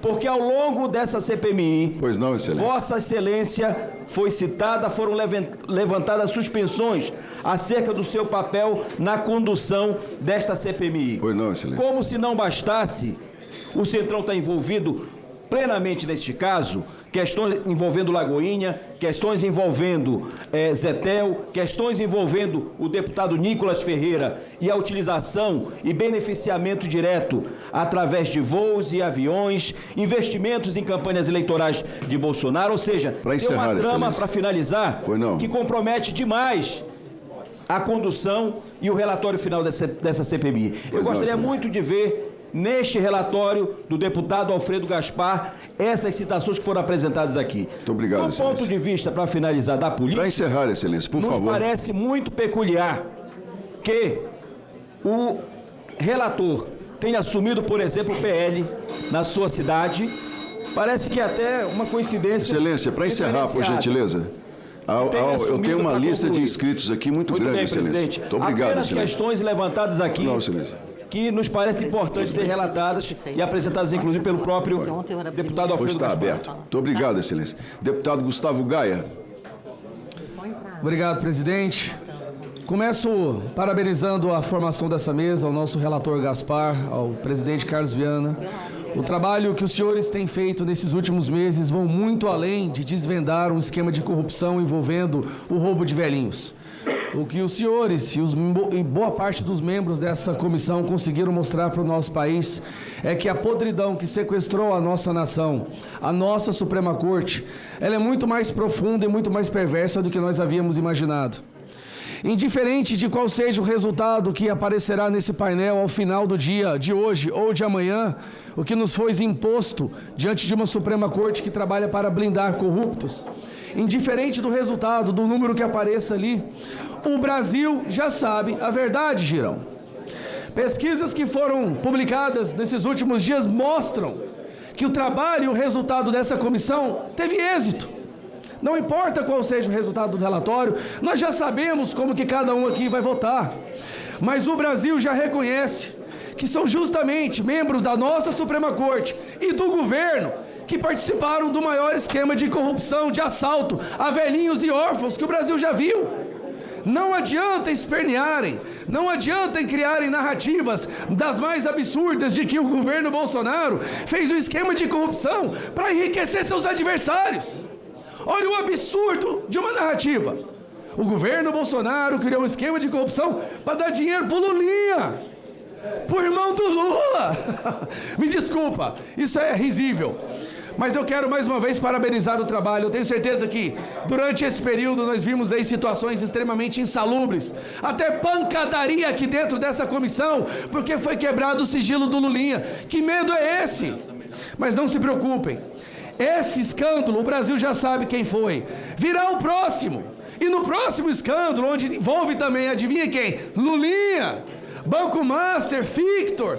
Nós vamos mais uma vez aprofundar nessa podridão que esse governo colocou no nosso país. Então eu quero só parabenizar aos senhores e todos os membros dessa comissão que não se venderam por cargos e emendas e votaram sempre junto com o povo brasileiro. Obrigado, presidente. Obrigado. Deputado Evaí de Mello. Senhor presidente, senhoras e senhores parlamentares, a minha fala inicial é: vai vendo o Brasil. Vai vendo quem... Silêncio, por gentileza. Vai vendo quem blinda ladrão. Vai vendo quem blinda corrupto. Vai vendo o Brasil, quem blinda a máfia. E a grande organização que se montou, com a participação de membros do executivo do governo Lula, com parlamentares da base do governo Lula, com a conivência e a participação efetiva dos ministros do STF. Isso envergonha a nossa história. A insegurança jurídica, A expressão popular, até a cara de pau de blindar e proteger esses ladrões, nos envergonha na trajetória dos homens sérios. Senhor presidente, é de fazer vômito ouvir nos corredores desta casa que foi oferecido 40 milhões de reais em emendas para que parlamentares pudessem votar com o governo aqui nessa comissão. Isso nos dá enjoo, isso faz mal, isso mostra a podridão que está escondida no Palácio do Planalto. Isso explica por que esse governo foi levado ao poder novamente. Vai vendo, Brasil, nós estamos envergonhados, mas somos uma minoria, temos consciência da nossa quantidade aqui nessa comissão. Sabemos que a pressão, a oferta de 40 milhões de reais de emenda pode nos derrotar, mas nada vai tirar a nossa energia, nada vai tirar a nossa determinação, nada vai tirar o nosso sonho e nada vai tirar a nossa honradez de sonhar e trabalhar num país sério, digno, justo e honesto. Parabéns, Carlos Viana, pela sua presidência, que Deus lhe abençoe. Alfredo Gaspar, as relatorias dessa casa nunca mais serão as mesmas depois da postura e da competência de Vossa Excelência. Vai ver no Brasil!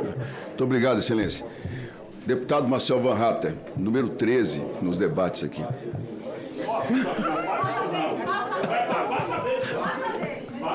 Deputado Marcel Van Hatten. 12 mais 1, presidente.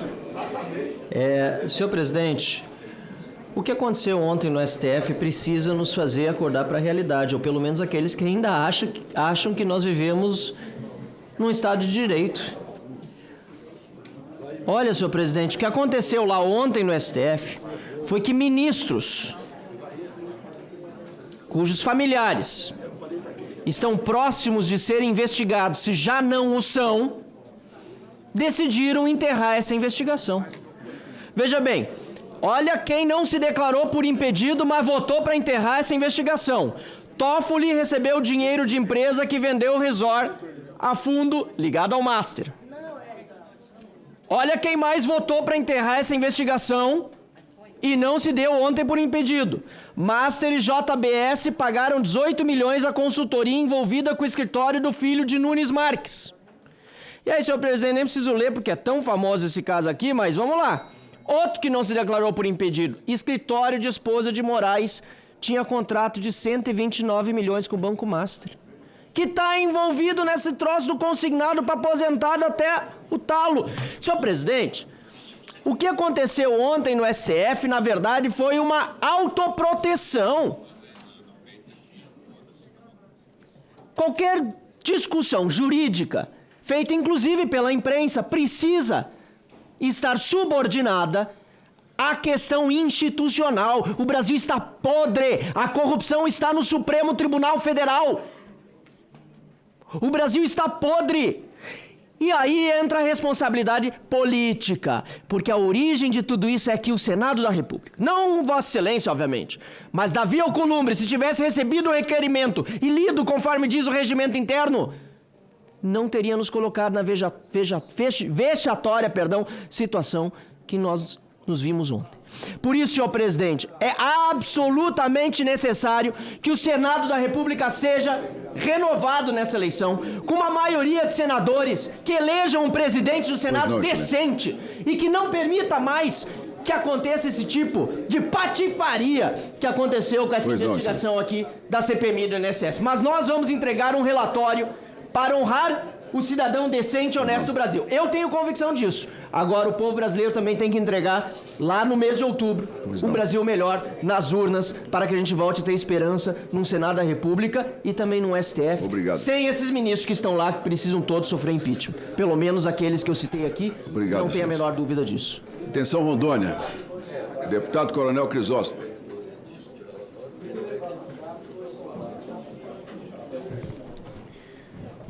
Senhor presidente, eu aqui ouvindo a fala dos nobres parlamentares, entristecidos com a votação de ontem lá no STF, e eu falo aqui para o Brasil e para Rondônia. Imagine eu, que fui o primeiro parlamentar a colher as assinaturas para a CPI do roubo dos aposentados. Imagine eu, que em 23 de abril de 2025 colhi a primeira assinatura para fazer justiça aos nossos velhinhos, aposentados e pensionistas. Como estou hoje, grande relator Alfredo Gaspar? Como estou me sentindo, presidente Carlos Viana, senhores parlamentares, senhoras parlamentares, deputados e senadoras, grande líder Sóstenes, como me sinto por ter feito isso, por ter iniciado isso, e hoje, decepcionado.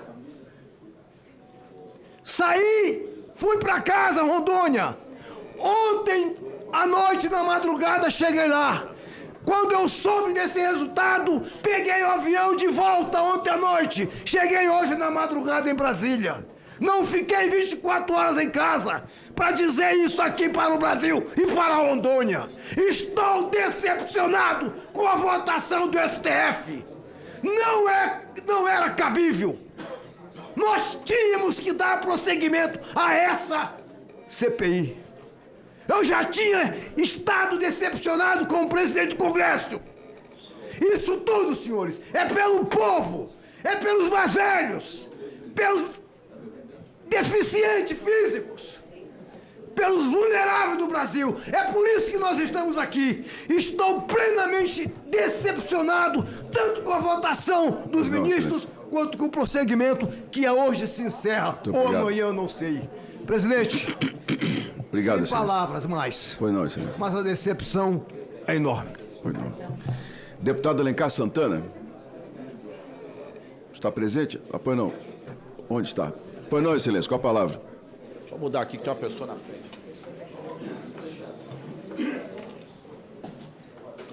Ontem saiu uma notícia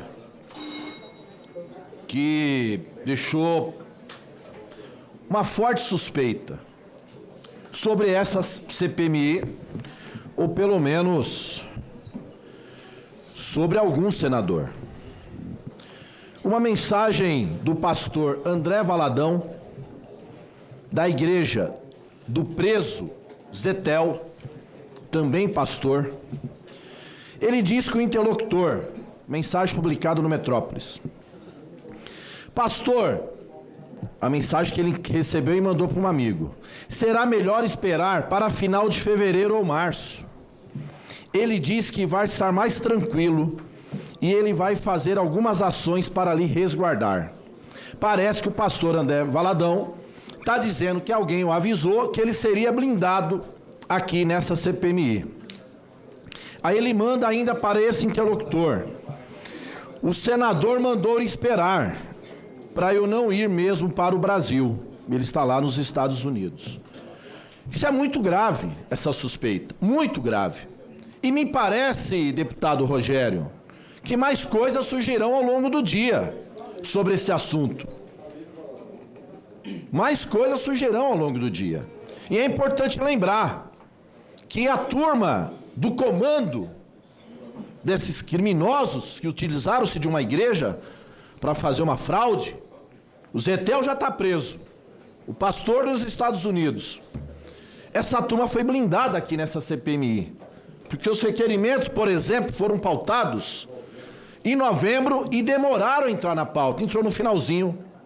Então isso é muito grave, essa suspeita ficar no ar. Esperamos que venham mais verdade ou que a Polícia Federal depois prossiga na investigação. E para concluir, presidente, quero destacar aqui... Pois não, excelência. O voto de ontem do ministro indicado pelo ex-presidente Jair Bolsonaro, Cássio Nunes Marques, que disse claramente que se tem que respeitar o regimento interno do Congresso Nacional.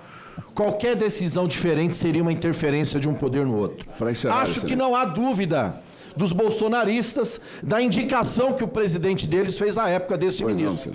Portanto, a decisão foi correta, respeita a divisão dos poderes e respeita a competência desse parlamento. E vamos ao debate que nós queremos saber, o povo, as pessoas que serão indiciadas e o relatório aprovado. Esperamos que essa CPMI tenha um relatório aprovado e não haja nenhum tipo de manobra para impedir isso.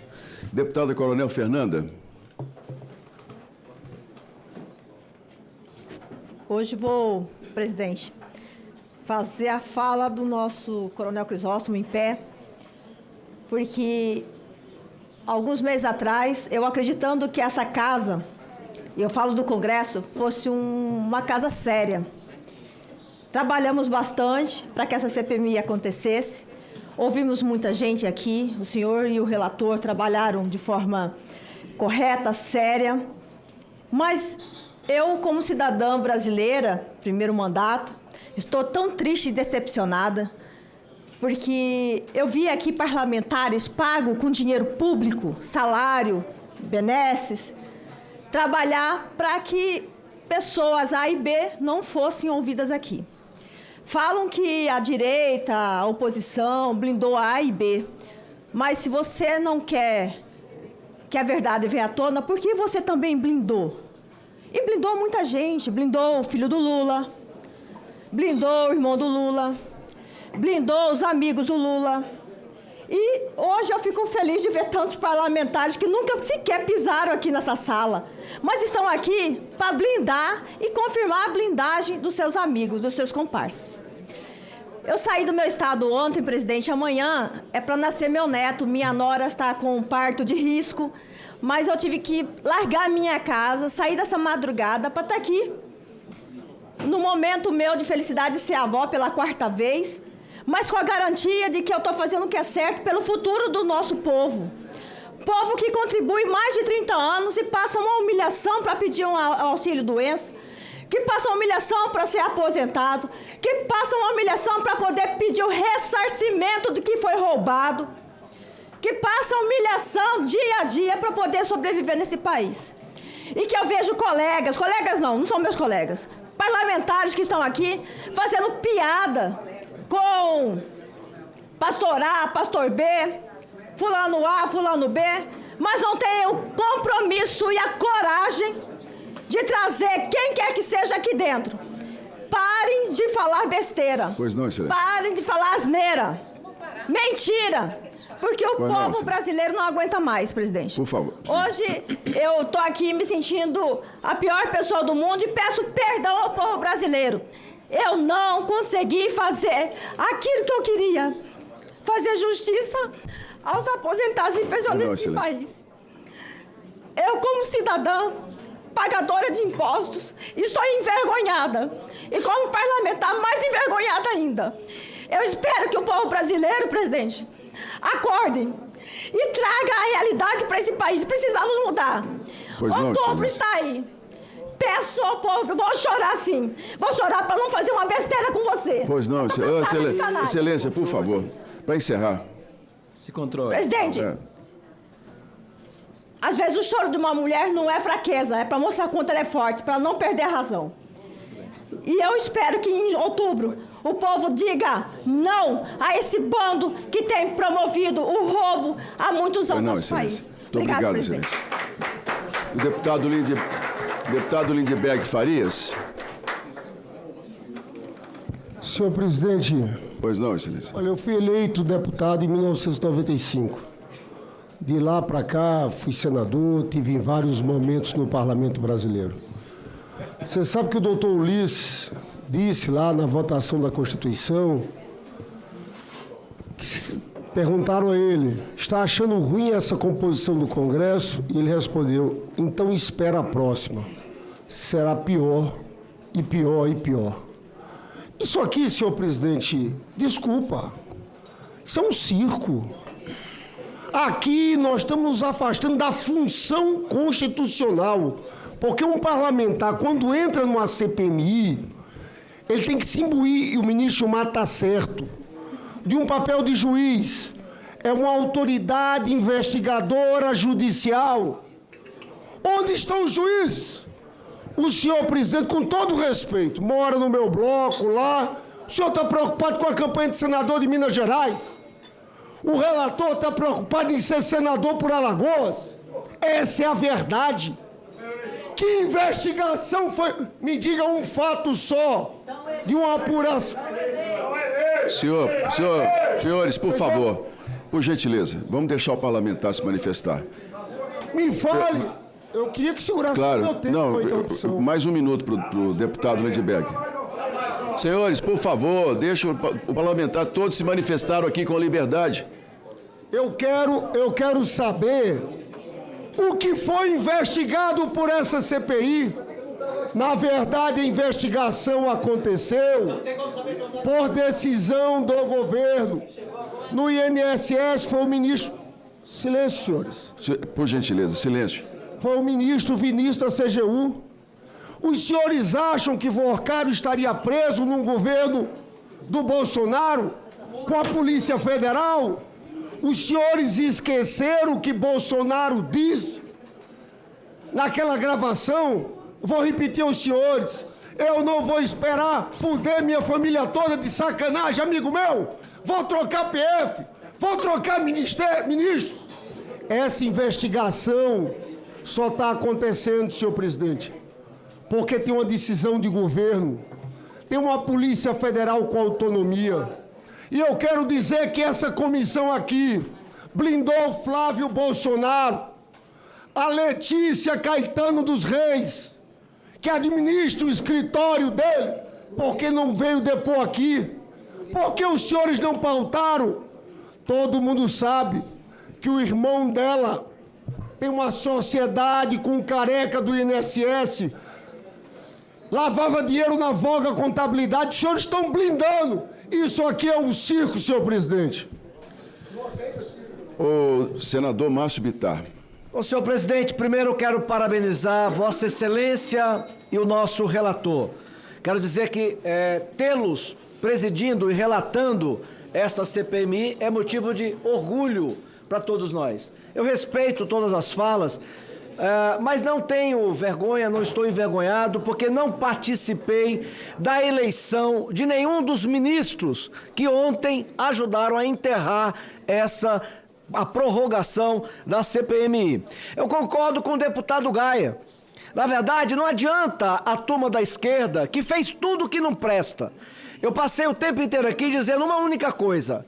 A digital, o DNA da roubalheira dos idosos do INSS é a mesma digital, é o mesmo DNA da turma da esquerda que fez o mensalão, o petrolão, que roubou a previdência dos servidores da Caixa, do Banco do Brasil, da Petrobras. É o mesmo dos Correios, que agora estão pedindo emprestado 20 bilhões para cobrir o rombo. E o único presidente civil que não se envolveu em nenhum escândalo de corrupção é aqueles... Aliás, eu acho que eles têm um amor escondido estranho. Só Freud pode explicar. Porque como adoram, eles falam mais o nome do Bolsonaro do que eu mesmo, que tenho por ele carinho, respeito, e é o meu líder. E mesmo sofrendo tudo que está sofrendo, mesmo tendo que ficar calado, está patrocinando a nossa volta nas eleições deste ano. E quero terminar, senhor presidente, dizendo o seguinte. Falei com meu amigo e líder Rogério Marinho. Depois de tudo que nós assistimos, o mínimo que esse Senado tem que fazer, se resta um pouco de dignidade ainda, um pouco de vergonha na cara, é não aprovar nenhuma indicação do Lula do PT. Será que o Lula vai indicar alguém que é um juiz acima de qualquer suspeita? Claro que não. Falta um membro do Supremo, não falta? Alguém está sentindo falta? Nenhuma. Só tem 10. Ninguém está sentindo falta. Portanto, eu clamo, é o que eu tenho dito. Pena que a minha rede social é humilde, não tem problema. Mas eu estou dizendo mais uma vez. Pois não, excelência. Ao povo brasileiro, peça ao seu senador que respeite o eleitor. Sabe como é que é respeitar o eleitor? Deixa as eleições, eleger o novo presidente do Brasil, o novo Senado e os novos eleitos, passando pela sabatina, indicarão os próximos nomes e o Senado aprovará ou não. Mas não esse Senado que devia investigar membros do Supremo Tribunal Federal e não o fez, não tem mais moral para aprovar ninguém. Muito obrigado, senhor presidente. Deputada Dandara. Presidente, pois não, verdade seja dita. Essa fraude, esse grande esquema começou em 2019, primeiro ano do governo Bolsonaro. Silêncio, por gentileza. Se essa CPMI não conseguir nem reconhecer essa verdade, que mais que vai reconhecer? No governo Bolsonaro roubou, no governo Lula investigou, apurou, No governo Bolsonaro, os bandidos entraram para dentro do INSS para roubar velhinhos aposentados. E no governo Lula, deflagrou a operação sem desconto.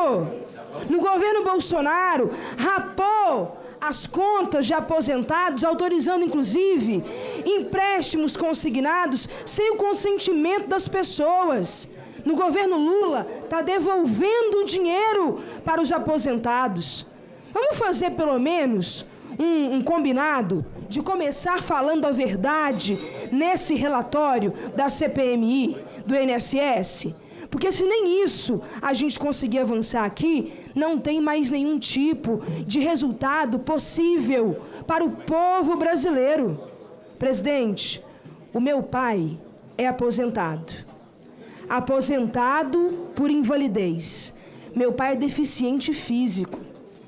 Eu fico imaginando se uma coisa dessa acontecesse com meu pai, quando saiu esse escândalo todo, a primeira coisa que eu fiz foi olhar o contra-cheque do meu pai. Essa organização criminosa que atuou no INSS roubou de pessoas pobres, de pessoas com baixa escolaridade. E sabe o que eu quero ver aqui hoje, presidente? Nessa CPI-MMI, eu quero ver a responsabilização do núcleo dos bancos e das fintechs. Porque pegar os peixes pequenos é fácil. Pois não, Excelência. Eu quero ver a responsabilização dos peixes grandes, dos cabeças.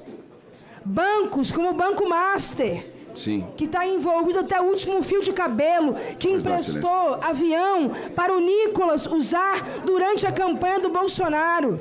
Eu quero ver a responsabilização da fintech Clava Forte. Para encerrar, Excelência. 714 milhões de reais vinculados aos desvios das fintechs. Fintech ligada Excelência, para à encerrar, Lagoinha. por favor. Presidente, São 2 minutos, Excelência. O senhor... Por gentileza. O senhor trabalhou como comunicador e jornalista na TV Ainda sou até Lagoinha. hoje, Excelência. É a minha profissão, sabe, Excelência. o senhor Eu não sabe vivo da política. A minha tem- função é jornalista e ser apresentador, Excelência. Tem valores que devem ser inegociáveis. Sim, Excelência. Eu fico pensando, como é que pode uma pessoa que vai à igreja, que confessa uma fé cristã, achar normal roubar de aposentados?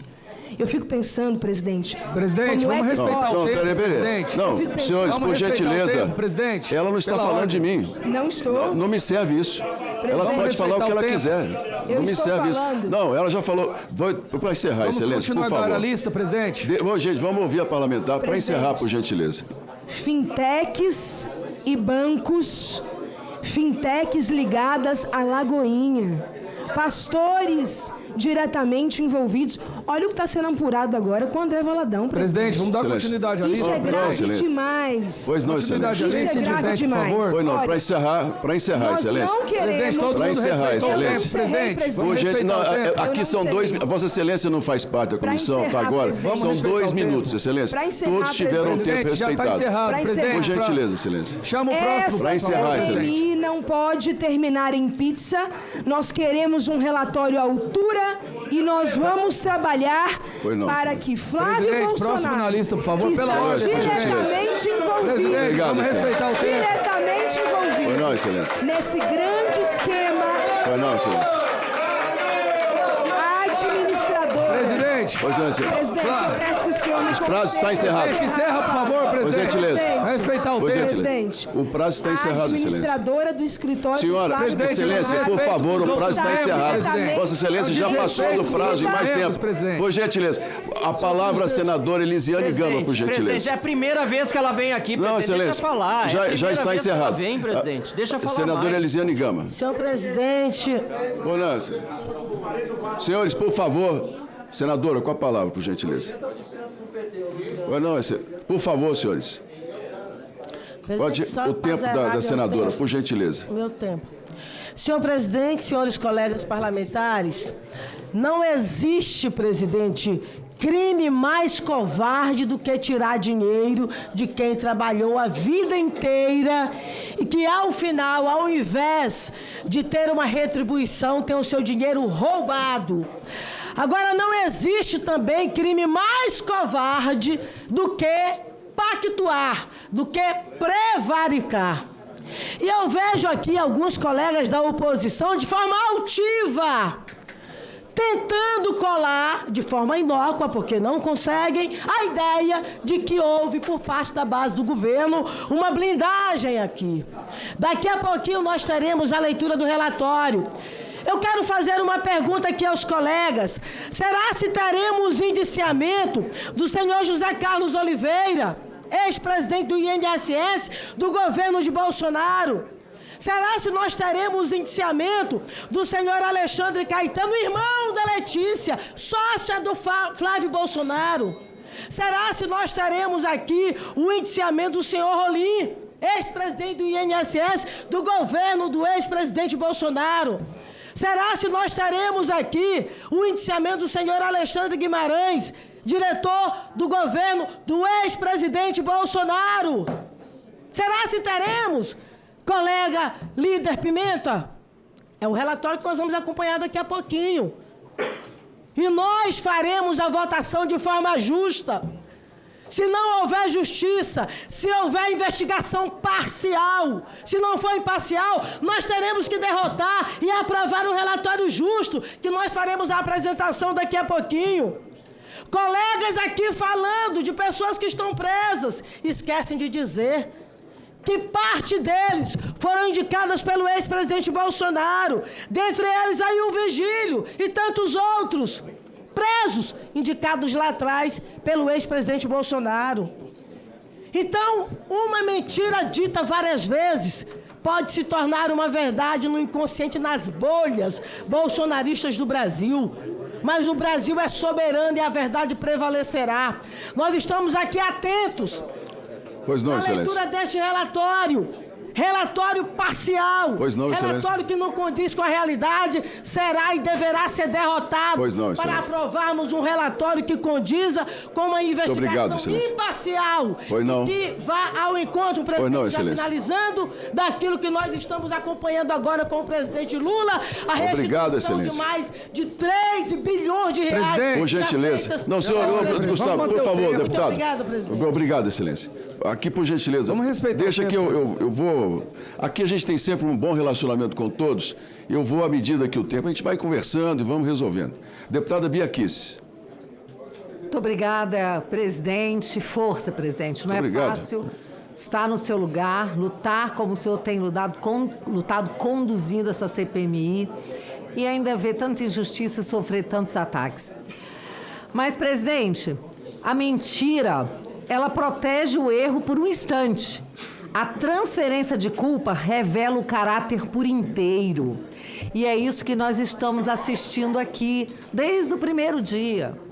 O governo, sua base, desesperado para blindar essa CPMI. E, Coronel Fernanda, querida, não se sinta mal e não chore, porque, na verdade, é isso que eles fazem, é da natureza deles. Eles vão mentir, eles vão blindar, porque é para isso que eles assaltaram essa nação.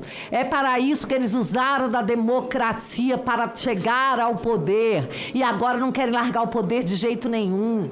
Esse é o método, eles têm método. E, infelizmente, agora, eles têm também boa parte dos ministros do Supremo Tribunal Federal. E ontem eu estava lá com os colegas aqui e assisti um show de horrores. Eu, como procuradora que fui, uma pessoa que é das leis, do direito, assisti o ministro Gilmar Mendes dizer que no exemplo dele, no processo dele, o Supremo respeitou a decisão interna corporis, mas agora, no nosso caso, ele não respeitou, porque a decisão interna corporis aqui silêncio, foi desta CPMI. Presidente, eu não consigo falar, presidente. Por gentileza, silêncio, presidente. A decisão interna corporis foi feita por um requerimento do deputado Marcel com a maioria necessária, o número de assinaturas para prorrogação. O que o presidente dessa casa fez não foi tomar uma decisão interna corporis, foi se omitir. Deixou de fazer a sua função.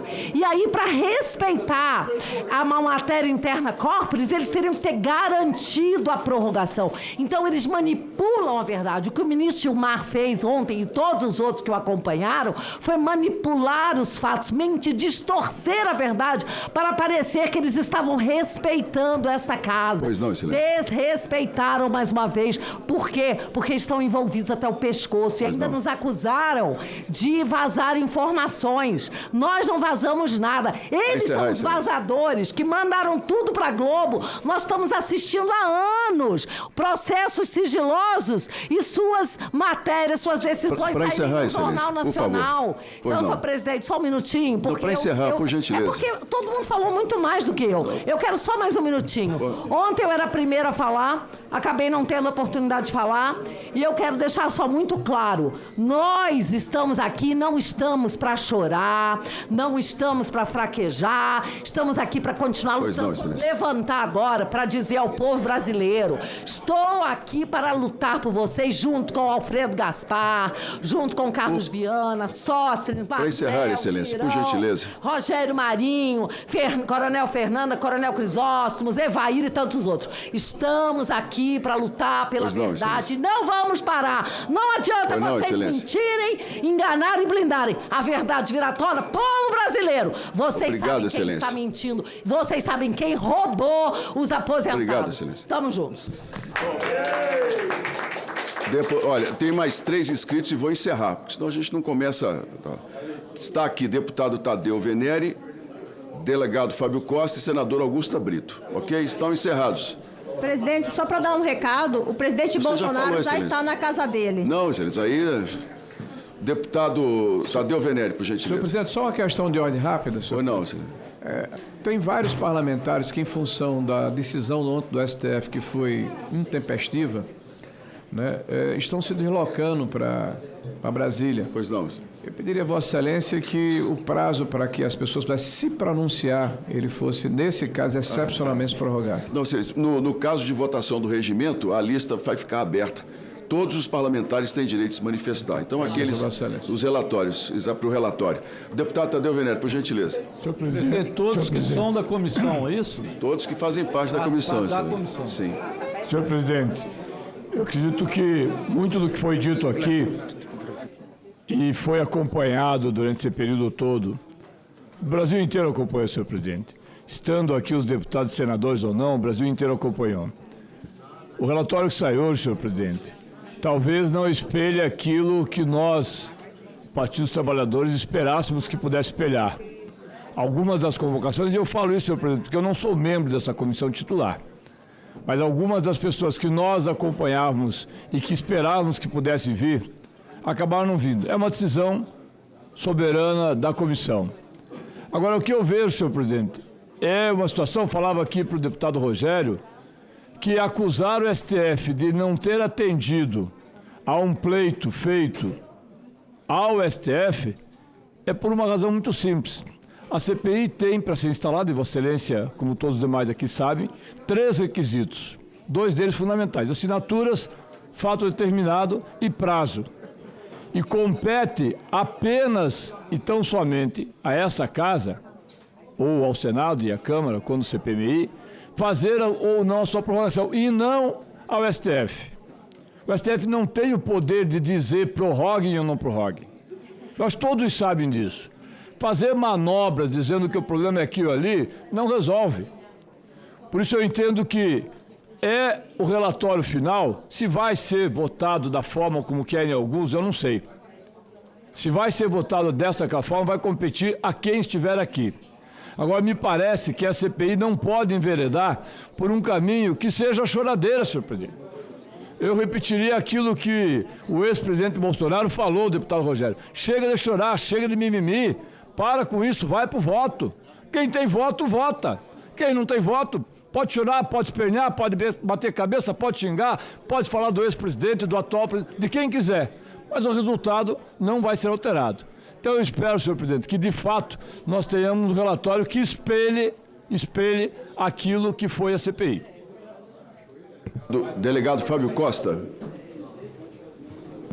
Senhor presidente. Pois não, excelência. Gostaria de inicialmente parabenizar o senhor pela condução do seu trabalho aqui à frente da CPMI. Muito obrigado, excelência. Muito democrático, permitiu que quem tivesse aqui a vontade e o ânimo de perseguir aqueles que assaltaram os aposentados pudessem fazer seu trabalho, e também deu espaço democraticamente para aqueles aqui da esquerda, da base do governo, que a todo custo e até esse presente momento, e a gente vai continuar vendo isso aqui na votação do relatório do eminente relator, que estão tentando blindar e proteger esses criminosos. Venderam sua alma, e a nossa sorte é que o Brasil todo está vendo isso. Parabenizar pelo seu trabalho aqui, parabenizar o grande trabalho do relator, deputado Alfredo Gaspar, que se dedicou muito nesse trabalho, dedicou dias e noites, em claro, para fazer esse trabalho, e o Brasil reconhece o trabalho do relator, o brilhante trabalho que foi realizado aqui na CPMI. E lamentar, por fim, senhor presidente, a decisão vergonhosa do Supremo Tribunal Federal, que foi de encontro a uma decisão anterior que permitia a instalação da CPI, e da mesma forma deveria haver a continuidade e a prorrogação, que seria um direito da minoria, o que foi ontem, de maneira vergonhosa, impedido pelo plenário do Supremo Tribunal Federal. É isso, senhor presidente, parabéns pelo trabalho, vamos em frente. Muito obrigado, delegado. A nossa última inscrita pela ordem, senadora Augusta Brito. Obrigada, senhor presidente. Quero aqui primeiro registrar a minha felicidade em participar de tantos momentos aqui dentro dessa CPMI.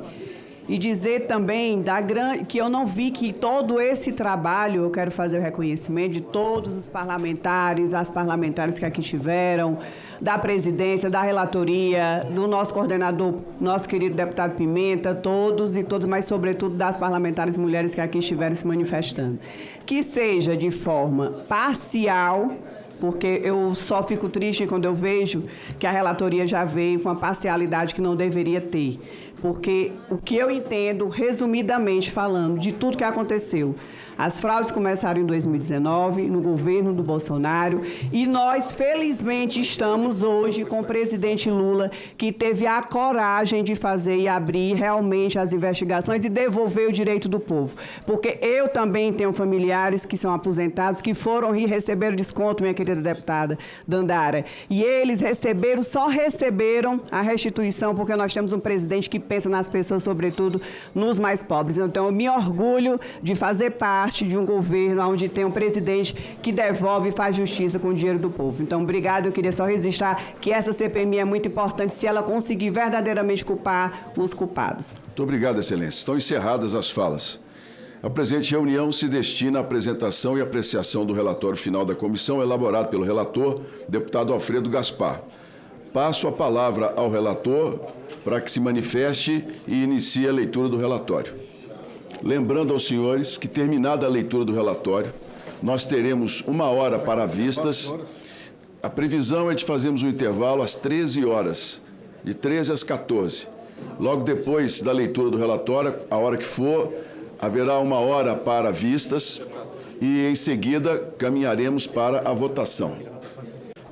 Presidente, só pela ordem... Pois não, excelência. Fazer um apelo a Vossa Excelência, se Vossa Excelência e o colegiado permitirem, que nós não tenhamos intervalo e que eu possa continuar a leitura por conta do tempo muito exíguo. Bom, se Vossa Excelência... O banheiro vai ser decide, 30 segundos.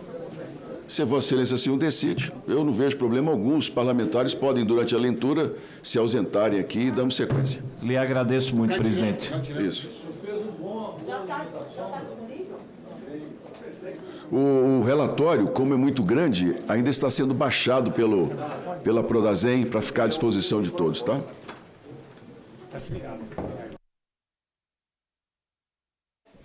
Senhor presidente, primeiro quero agradecer a Deus chegarmos a este dia. Sem Ele, nada seria possível. Me recordo como hoje, quando o líder do então meu partido, União Brasil, o deputado Pedro Lucas, me indicou para CPMI do INSS. E eu, com entusiasmo grande de participar, sentei lá na quinta fileira. De repente, com a mão de Deus, quando tudo já estava aos olhos do poder definidos, surgiu esse rapaz. esse rapaz chamado líder Sóstenes e bagunçou um jogo pré-definido, escolhendo dentre tantos aquele que Deus também apontou a missão, o senhor, para representar a vontade livre de uma investigação independente. A maioria da comissão escolheu Vossa Excelência. E por indicação de Vossa Excelência, com apoio de muitos, eu tive a oportunidade de ser indicado relator. Poxa, tinha tanta gente mais competente, tinha tanta gente mais preparada, mas a mão de Deus também me deu essa oportunidade. E chegamos, após esses longos 6 meses, ao dia do relatório. Presidente, eu começar falando de Vossa Excelência, mas antes eu quero agradecer a todos aqueles que me ajudaram a relatar e estar aqui neste momento, e aqueles que criaram obstáculos e me deram força para superar esses obstáculos. Agradecer a todos os assessores, independente de cor partidária, aos jornalistas que ali se plantaram e nos deram estímulo para continuar, a todos os integrantes da mesa. E gostaria de citar o secretário Leandro, que nos últimos momentos da CPMI teve que se afastar para cuidar da saúde de seu filho, que, se Deus quiser, vai se recuperar. Agradecer, presidente, a Vossa Excelência, porque Vossa Excelência é um dos poucos brasileiros que teve a coragem de lutar em 6 meses contra 2 tumores. Um tumor lhe levou ao hospital e o senhor venceu com a ajuda de Deus e saiu curado. E o outro tumor o senhor vai vencer hoje, após 6 meses de muita luta. Quero dizer, senhor presidente, que a jornada foi dura. A jornada foi de ataque, lutar contra o poder e o sistema, lutar contra a corrupção num país que não acredita nas suas instituições e nos seus poderes, não é fácil, senhor presidente. E para finalizar essa luta, ontem nós fomos ao Supremo Tribunal Federal. Não fomos de forma repentina, fomos de caso pensado, porque alguém tinha que representar o povo de bem desse país naquele julgamento. Fomos atacados, mas são ataques que nos colocam uma medalha de ouro no peito, porque nós sabemos o que e a quem estamos enfrentando. Mas eu vi uma poesia que bem define o dia de ontem. E eu vou ler essa poesia. Foi de um ministro do Supremo Tribunal Federal, chamado Luiz Roberto Barroso. Me permitam, mesmo aqueles que não simpatizam com o juiz, é importante reconhecer a sua poesia.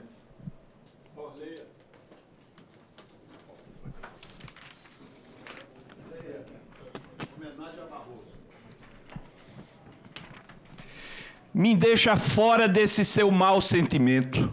Você é uma pessoa horrível. Uma mistura do mal com atraso e pitadas de psicopatia. Isso não tem nada a ver com o que está sendo julgado.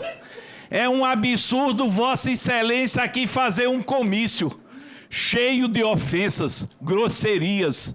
Vossa Excelência não consegue articular um argumento. Que poesia! Já ofendeu o presidente, já ofendeu o ministro Fux, agora chega a mim. A vida para Vossa Excelência é ofender as pessoas. Não tem nenhuma ideia, nenhuma. A vida para Vossa Excelência é ofender as pessoas. Qual a sua ideia? Qual a sua proposta? Nenhuma. É bilis, ódio, mau sentimento, mal secreto, uma coisa horrível. Vossa Excelência nos envergonha. Vossa Excelência é uma desonra para o tribunal, uma desonra para todos nós. Um temperamento agressivo, grosseiro, rude, é péssimo isso. Vossa Excelência sozinha desmoraliza o tribunal. É muito penoso para todos nós termos que conviver com Vossa Excelência aqui. Não tem ideia, não tem patriotismo, está sempre atrás de algum interesse que não da justiça. Uma vergonha, um constrangimento. Eu não sei, mas gostei da poesia. Presidente, isso é um relatório, presidente? Ou é um circo? Se é um circo ou é um relatório? Excelência. Cadê o relatório? Excelência. Eu não vou ficar Deputado Lindibete Farias. Deputado Lindinho, não estamos falando de Odebrecht, calma. Só um instantinho. Aí não dá, né? Só um instante, Quero o senhor presidente. Aí é palco. Aí é palco. Quero o senhor presidente. Senhores. Opa. Olha, me chamou de estuprador. Eu estuprei corruptos como Vossa Excelência que roubam o Brasil, ladrão, corrupto, ladrão. Senhores, por gentileza, por favor. Questão de ordem.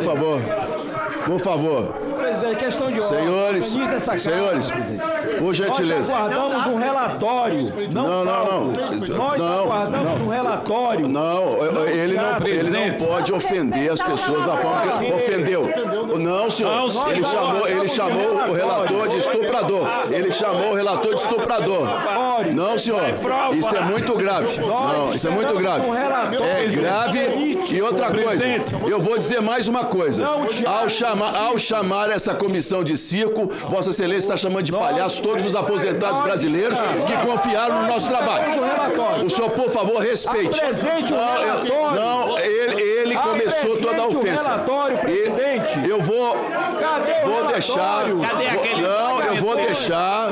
Senhores, por favor, isso vai ficar, por gentileza, isso vai ficar para o Conselho de Ética. Retira das notas taquigráficas a palavra estuprador.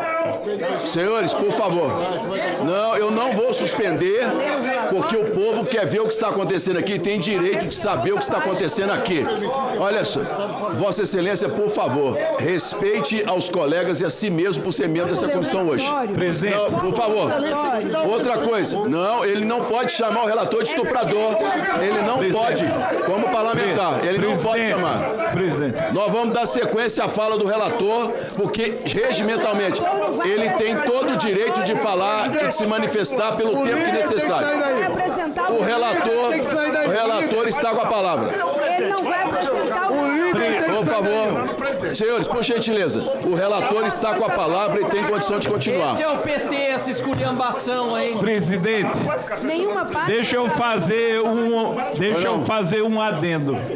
Presidente, eu casei aos meus 20 anos com uma moça linda e aos 36 anos de casado nós temos o fruto de 2 netinhas.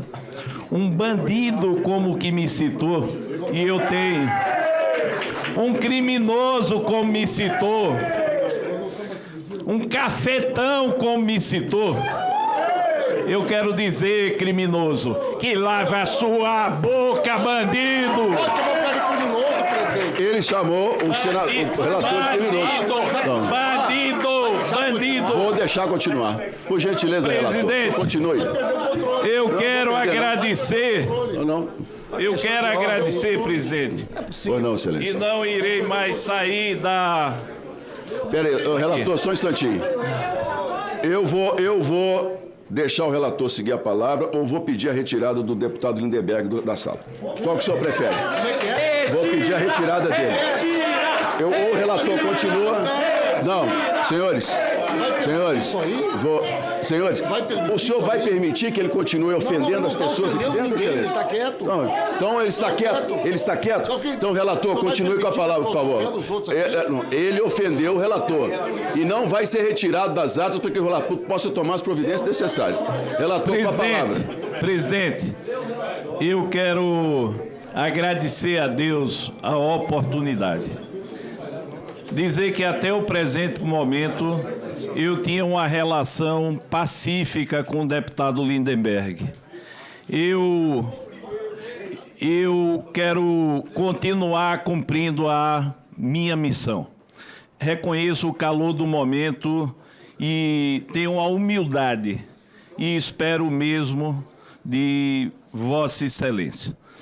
Quero agradecer a Frederico Augusto Araújo, a Felipe Ribeiro Freire, a Sabrina Martins Magno, a Diego Fontes, a Vinícius Augusto Andrioli, a Daniel Tavares de Castro, a Priscila Aguiar Rabelo, a José Maurício Lindoso de Araújo, a Bruno César Cristo da Cunha, a Carlos Leonardo Nascimento, a Wilix Gabriel, a Laira Maria Santa Rosa, a Evandro de Carvalho Viana, a Mariane França da Silva, a Lucas de Oliveira Jaques, a Gabriel Carlos dos Reis, a Daniel Serra Mascarenhas, a Luiz Henrique Gomes da Silva, a Carolina Salgado, a Marcelo Scheele. Em nome deles, eu dedico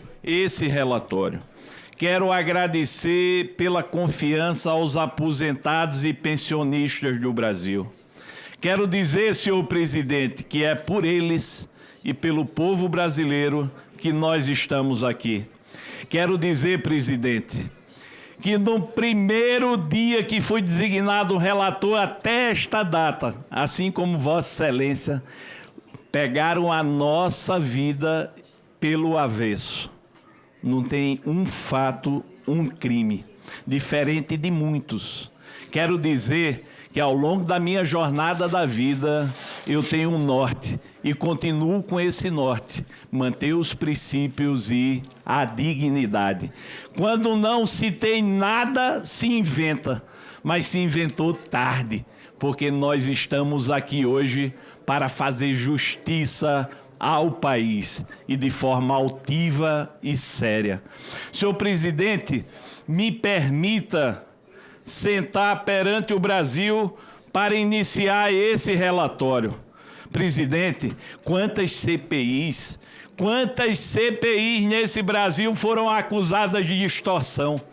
Quantas CPIs terminaram em pizza? Quantas CPIs causaram vergonha a essa nação? E nós estamos, pela força da decisão do STF, encerrando esta CPMI, mas com um povo brasileiro implorando para que ela continuasse pela seriedade e pela dignidade. Isso é um grande prêmio para todos nós. Senhor presidente, vou iniciar o relatório e desafio aonde aqui tem uma narrativa ou tem um direcionamento. Muitos se manifestaram da base do governo, dizendo nomes e a parcialidade. Aqui está um relatório com a verdade e com os dados.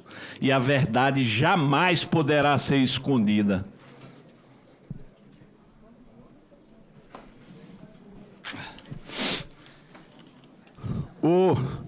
Eu não dei a devida atenção a isso. William Shakespeare, Rei Lear, ato 3, cena 4. Pelas roupas rasgadas, os pequenos vícios aparecem. vestes e becas, tudo encobre, reveste o pecado de ouro, e a poderosa lança da justiça se quebra inofensiva. Envolve-o em trapos e a palha de um pigmeu o atravessa. William Shakespeare. 4 séculos separam Shakespeare desta comissão parlamentar de inquérito. Nenhum separa sua lucidez da realidade que as páginas deste relatório documentam. O velho rei da tragédia inglesa contempla, sob a tempestade que ele mesmo não soube prever, os miseráveis que dormem expostos ao frio, e reconhece tarde demais a própria omissão.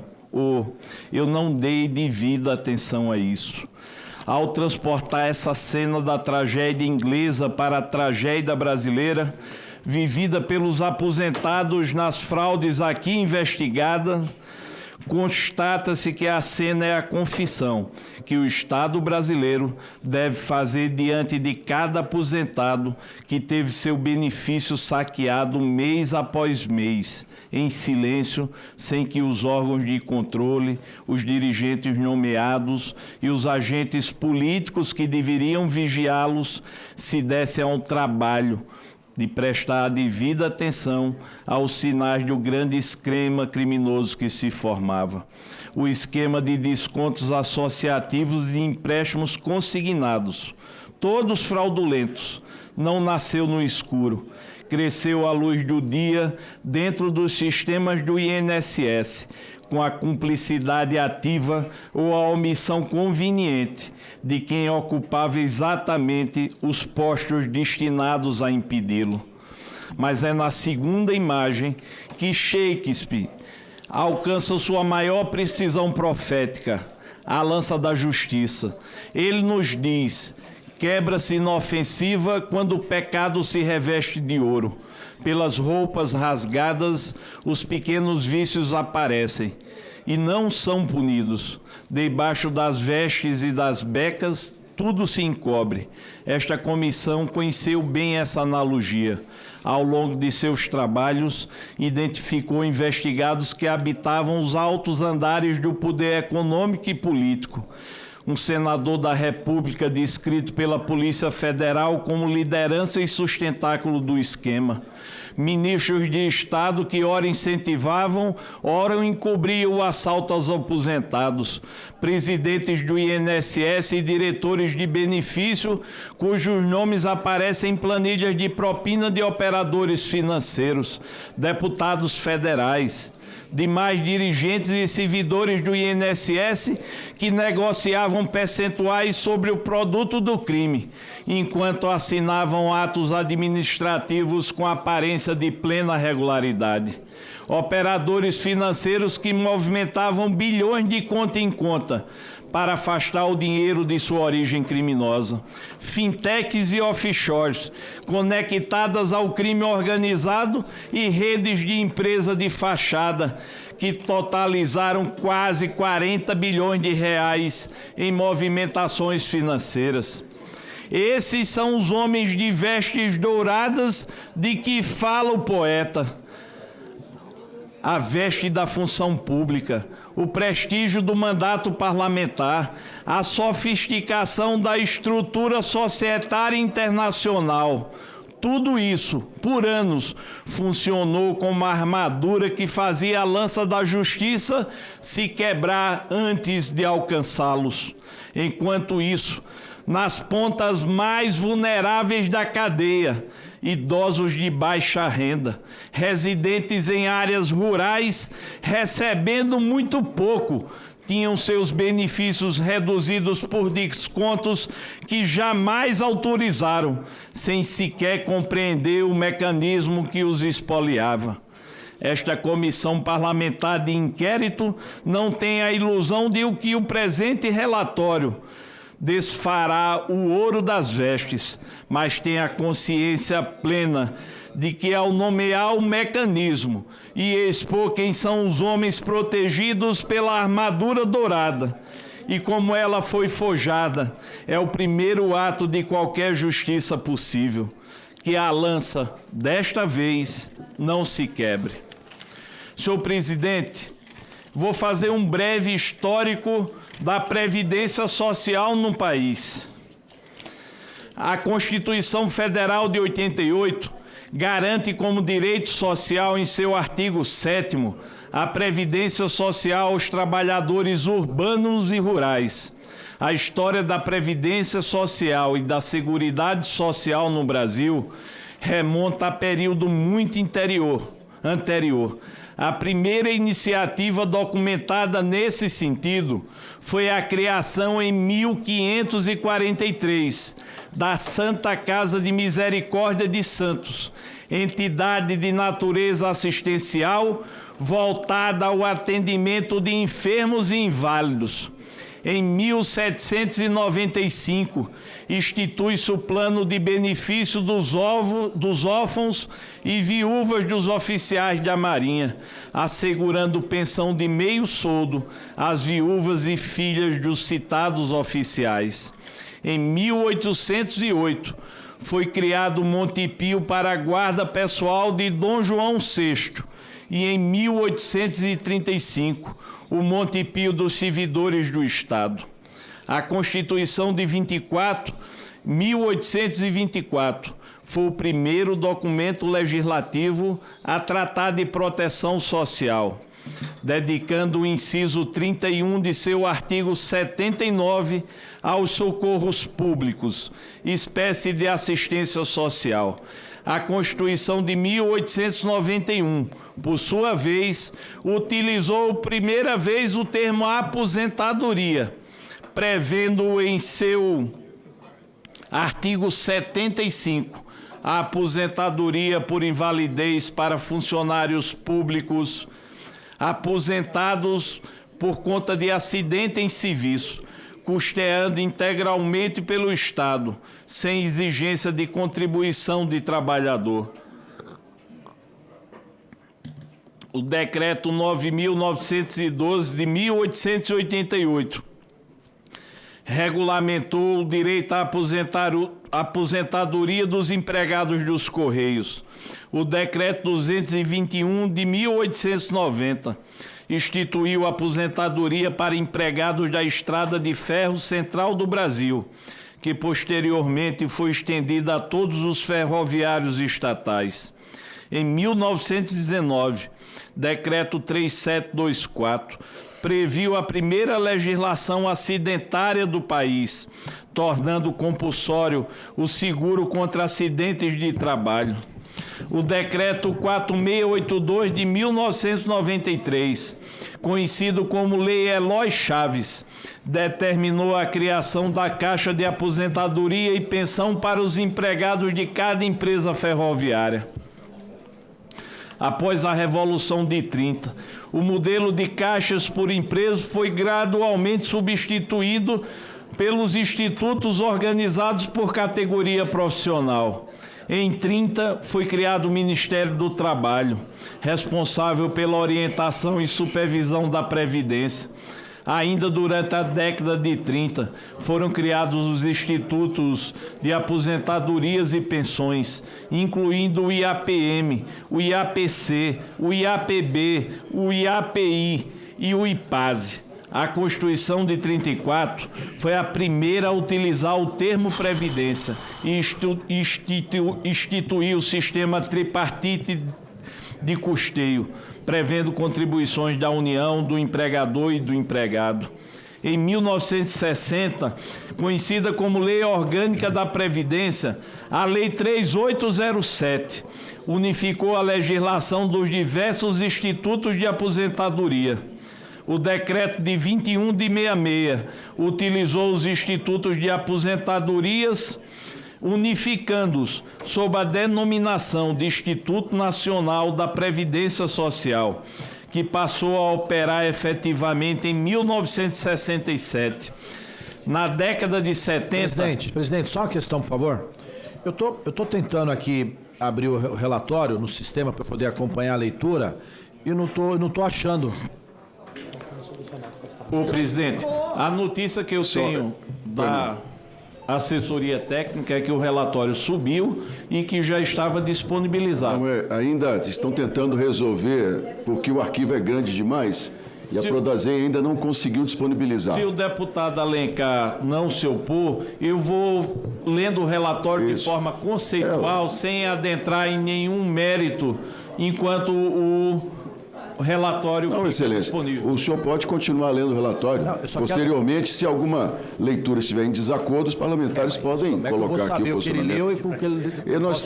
É muito pesado, Excelência. Assim que a Prodazem nos der a resposta, que está disponível, eu aviso. E não dá para aguardar um pouco, presidente? Porque assim, não dá para eu conferir depois o relatório com o que ele falou. Dá, Excelência, perfeitamente. Tem todas as notas aqui disponíveis. Tudo isso está sendo anotado. Regimentalmente, o relatório tem que estar, deputada Adriana, a senhora cobra tanto isso na Câmara, que os pareceres têm que estar lá, porque lá tem, que os pareceres têm que estar publicados, deputada Adriana. Deputada, deixa eu... Nós estamos tratando de uma CPMI, o relatório é algo sério. Nós temos que estar aqui para a gente ler. Não, mas então eu estou fazendo coro ao seu pedido. Tá vendo? Quando é razoável, a gente concorda. Por gentileza. Eu pergunto... Mas qual é a dúvida, presidente? Não, É que está demorando levantar o relatório, mas ele está já nas mãos da técnica, não é isso? Já está ali, o Prodazem que não conseguiu ainda disponibilizar os parlamentares. Então, presidente, é o seguinte, aí a gente tem que ir pelo bom senso. Essa casa aqui tem 200 anos, teve época que não tinha sistema e se lia o relatório Então é o seguinte, apesar de ser chato voltar para o método mais antigo, que é perfeitamente regimental, e assim que tiver disponível a gente vê. Pergunta ao líder Pimenta qual a posição. Eu não entendi, presidente. O relatório não está no sistema. E nós já estamos adiantando a leitura. Mas é um problema já está no sistema entregue, só não foi ainda disponibilizado. Nós estamos aguardando o Prodazem resolver a questão técnica, porque é muito grande o arquivo. Ainda não foi disponibilizado. Para Vossa Excelência fazer uma consulta de qual é o tempo que vai levar para isso. Perfeitamente, Excelência. Só um instante, relator. Presidente, eu estou aqui falando só a parte conceitual da Previdência. Não entrarei em nenhum mérito sem antes o relatório estar disponível. Presidente, mas se ele não vai entrar no relatório até estar disponível, então não. Ficar só ouvindo... Não, eu estou falando do relatório, não estou entrando no mérito dos indiciamentos. Excelência, eu vou suspender a sessão por 15 minutos até a disponibilidade do relatório. Sessão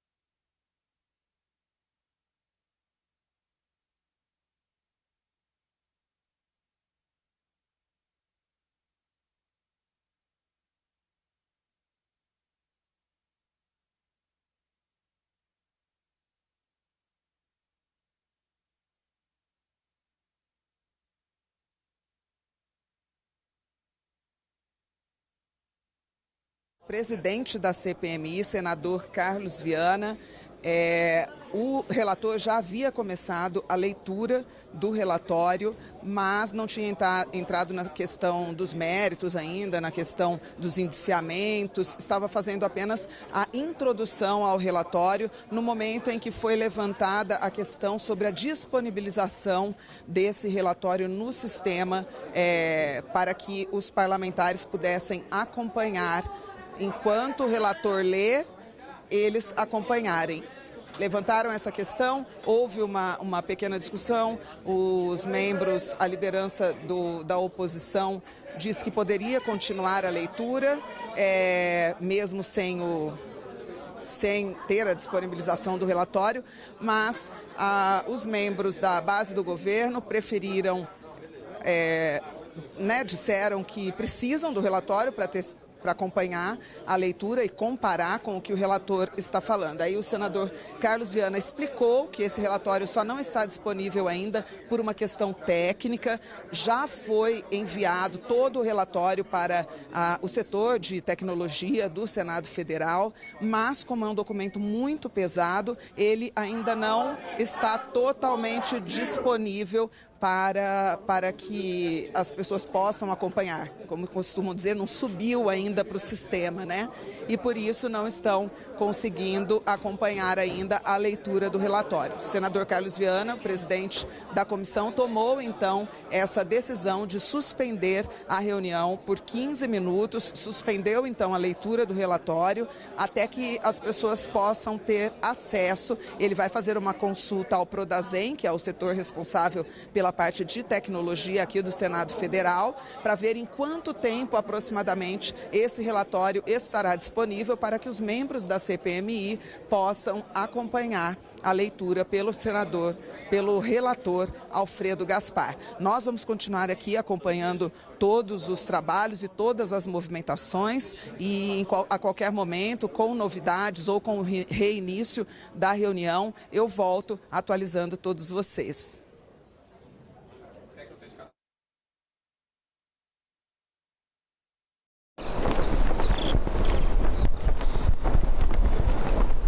O motivo de estupros nunca é a roupa. É o que mostra uma exposição em Santa Catarina. Quarto estado com maior número de feminicídios, Bahia se mobiliza para combater essa violência. Procuradoras da mulher de todo o país participam de encontro na Câmara dos Deputados. Tudo isso no Parlamento Brasil. Parlamento Brasil. Hoje, 20h, aqui na TV Senado.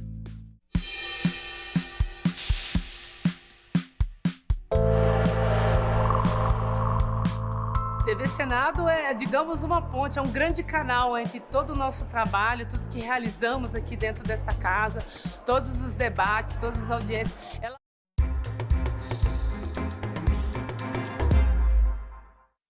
A concentração de recursos no governo federal. A sessão foi reiniciada agora, o relatório já está disponível para que todos acompanhem. Fique com a gente na transmissão da CPMI.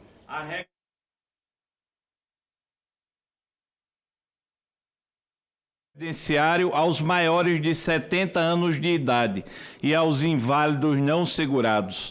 Em 76, extensão dos benefícios da Previdência. As importantes inovações disciplinadas por vários diplomas que de fato ocorreu com a consolidação das leis da Previdência Social, em 24 de janeiro de 76, por meio do Decreto 77.077. A Lei 6439 de 77 instituiu o Sistema Nacional de Previdência e Assistência Social, integrado, entre outros órgãos, pelo INPS, INAMPS e APAS. Também aí a empresa Dataprev. O Instituto Nacional do Seguro Social foi criado em 27 de junho de 1990, por meio do Decreto 99.350, a partir da fusão do IAPAS com o INPS. A Constituição Federal de 88 inaugurou o modelo de seguridade social definido em seu artigo 194, como conjunto integrado de ações de iniciativa dos poderes públicos e da sociedade, destinada a assegurar os direitos relativos à saúde, previdência e assistência social. A Lei 8.029 de 1990 criou o Instituto Nacional do Seguro Social, junção do INPS e do IAPAS. INSS, a autarquia federal vinculada ao Ministério da Previdência Social, passou a concentrar as competências de concessão, manutenção e pagamento de benefícios previdenciários do regime geral da Previdência Social, além da realização de perícias médicas, serviços de habilitação e reabilitação profissional de segurados, de reconhecimento de direitos e de gestão do Cadastro Nacional de Segurados. Ressalta-se, inicialmente, o INSS também detinha competência para arrecadação, fiscalização e cobrança de contribuições previdenciárias. Contudo, a Lei 11.098/2005 atribuiu ao Ministério da Previdência tais competências. Posteriormente, a Lei 11.457/2007 unificou a Secretaria da Receita Federal e a Secretaria da Receita Previdenciária, criando a Secretaria da Receita Federal do Brasil. Atualmente, as leis 8.212 e 8.213, ambas de 24 de julho de 1991, que instituíram, respectivamente, o Plano de Custeio da Seguridade Social e o Plano de Previdência Social dos Benefícios, consolidam a legislação previdenciária vigente no âmbito do regime de previdência social. Ressalta-se que apenas com o advento da Lei de 1991, 8.213, a legislação passou a dispor sobre possibilidade, desde que autorizado pelo segurado, de desconto nos benefícios referentes à mensalidade de associações e demais entidades de aposentados, legalmente reconhecidas.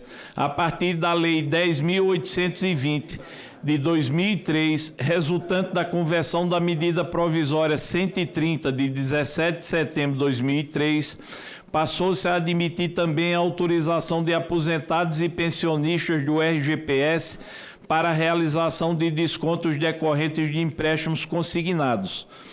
Com o advento da Lei 14.431, de 3 de agosto de 2022, ficou autorizada a realização de empréstimos e financiamentos mediante crédito para os titulares do benefício da prestação continuada.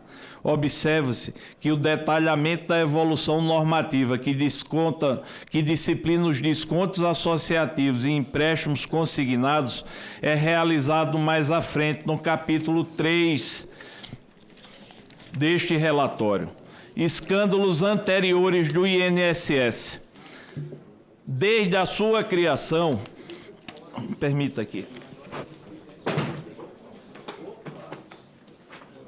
Segura aí porque está atrapalhando. Desde a sua criação em 1990, o INSS tem sido alvo recorrente de fraudes que causaram significativos prejuízos ao erário e aos beneficiários de previdência social. A título de exemplo, no período 2015 a 2024, foram mais de 700 ações conjuntas realizadas no âmbito da Polícia Federal, voltada ao combate a fraudes contra o sistema previdenciário. Ao longo das décadas, os esquemas fraudulentos assumiram diferentes modalidades, incluindo a concessão irregular de benefícios, a falsificação de documentos, a reativação de benefícios de pessoas falecidas, a criação de identidades fictícias, a manipulação de perícias médicas e desvios de recursos mediante processos forjados.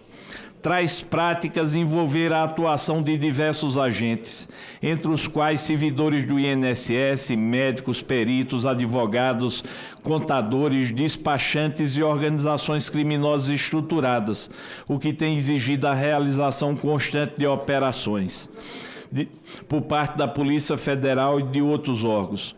Os casos descritos a seguir ilustram a recorrência de fraudes contra a Previdência Social e o INSS ao longo das últimas décadas, envolvendo modalidades diversas, a participação de agentes públicos e privados e volumes expressivos de prejuízo, tanto ao erário quanto aos beneficiários.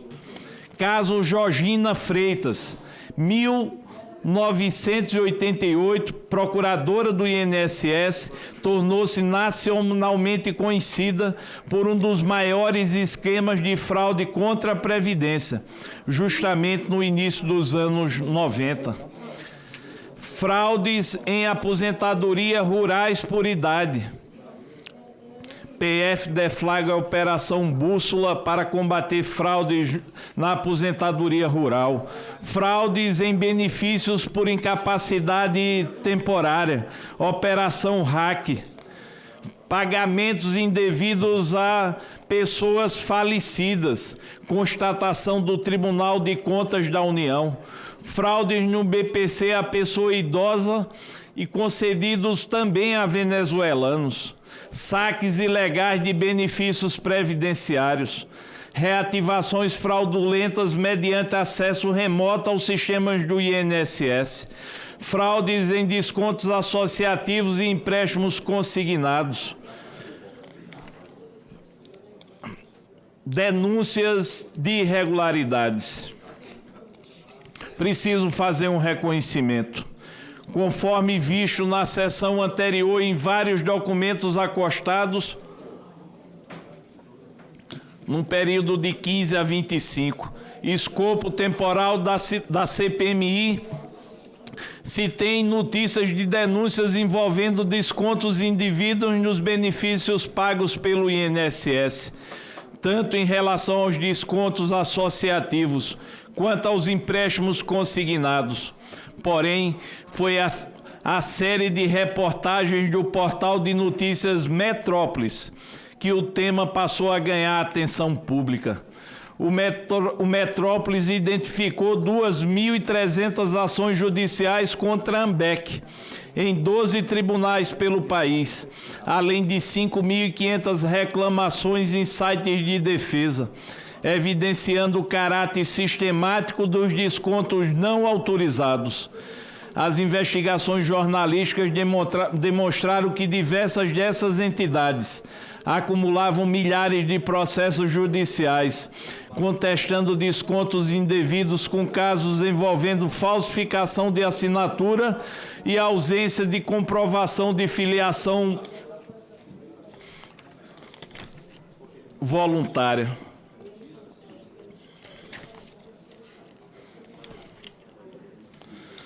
Senhor presidente, aqui eu tenho um histórico com o indicativo do início das investigações.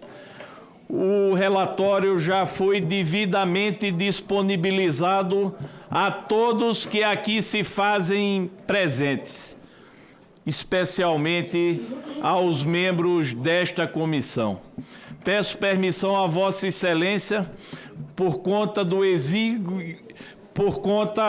do curto espaço temporal, de ir diretamente fundamentando os indícios, as recomendações e os encaminhamentos.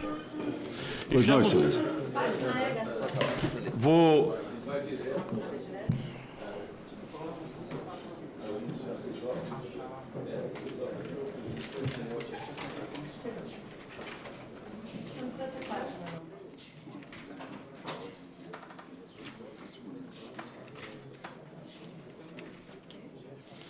São 4.400 páginas.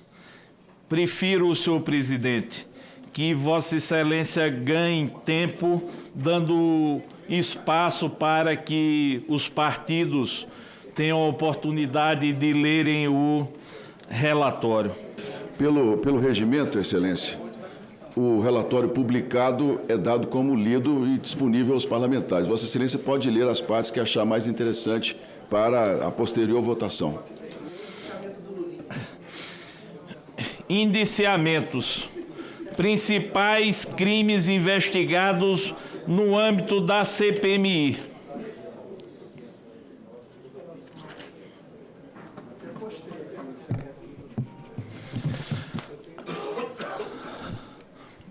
R$ 3.760.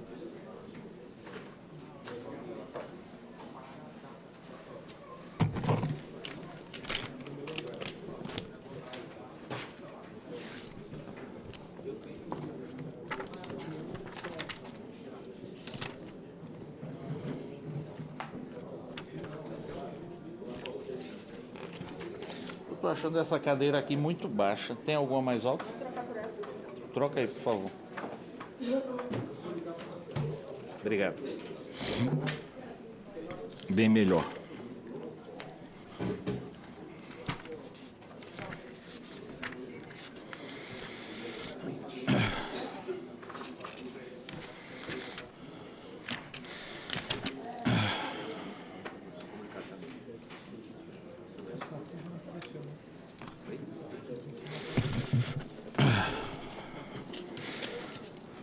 Indiciamentos, descontos associativos.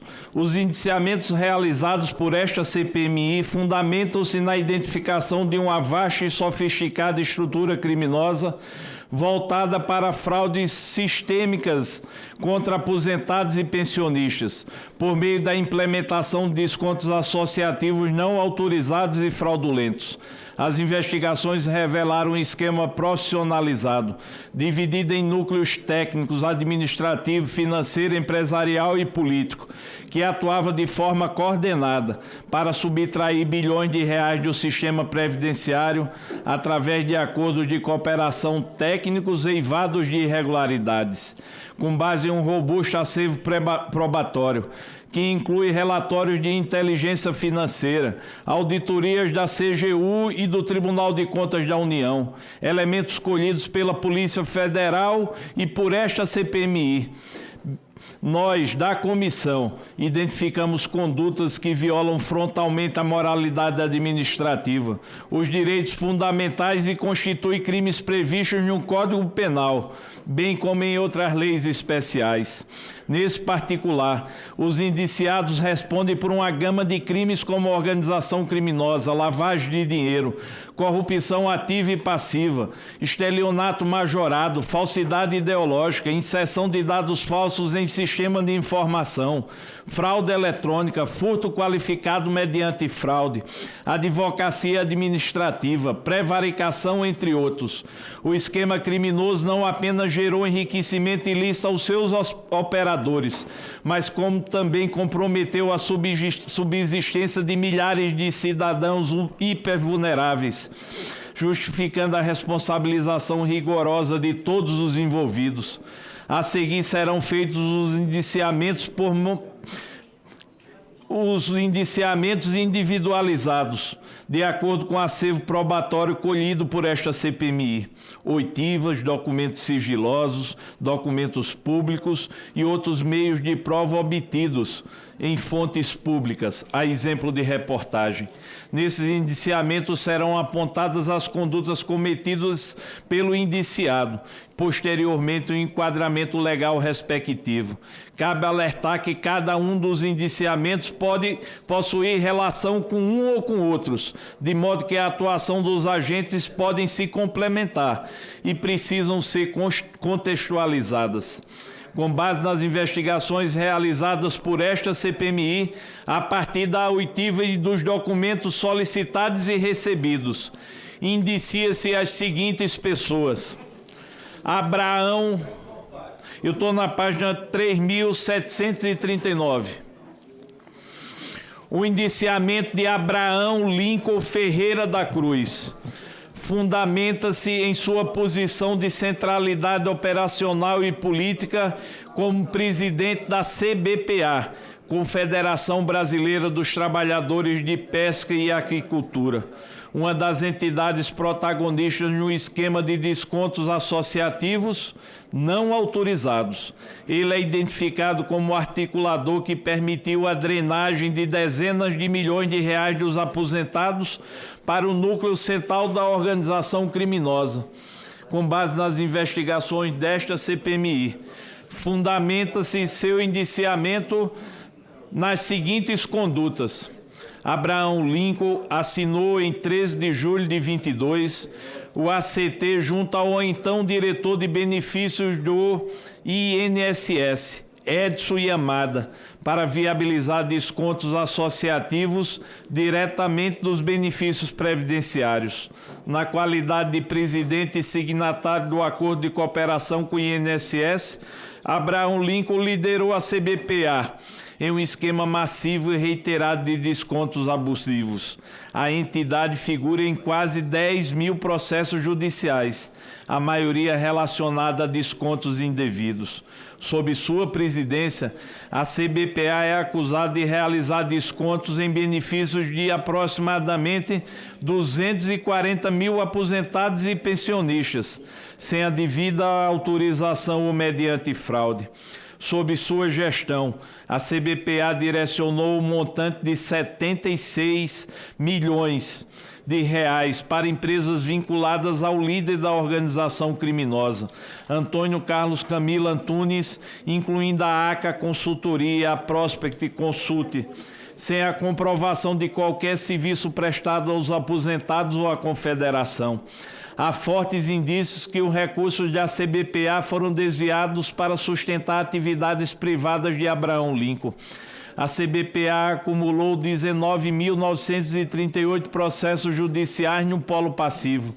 Arrecadou 221 milhões de reais no total e realizou mais de 6 milhões de descontos.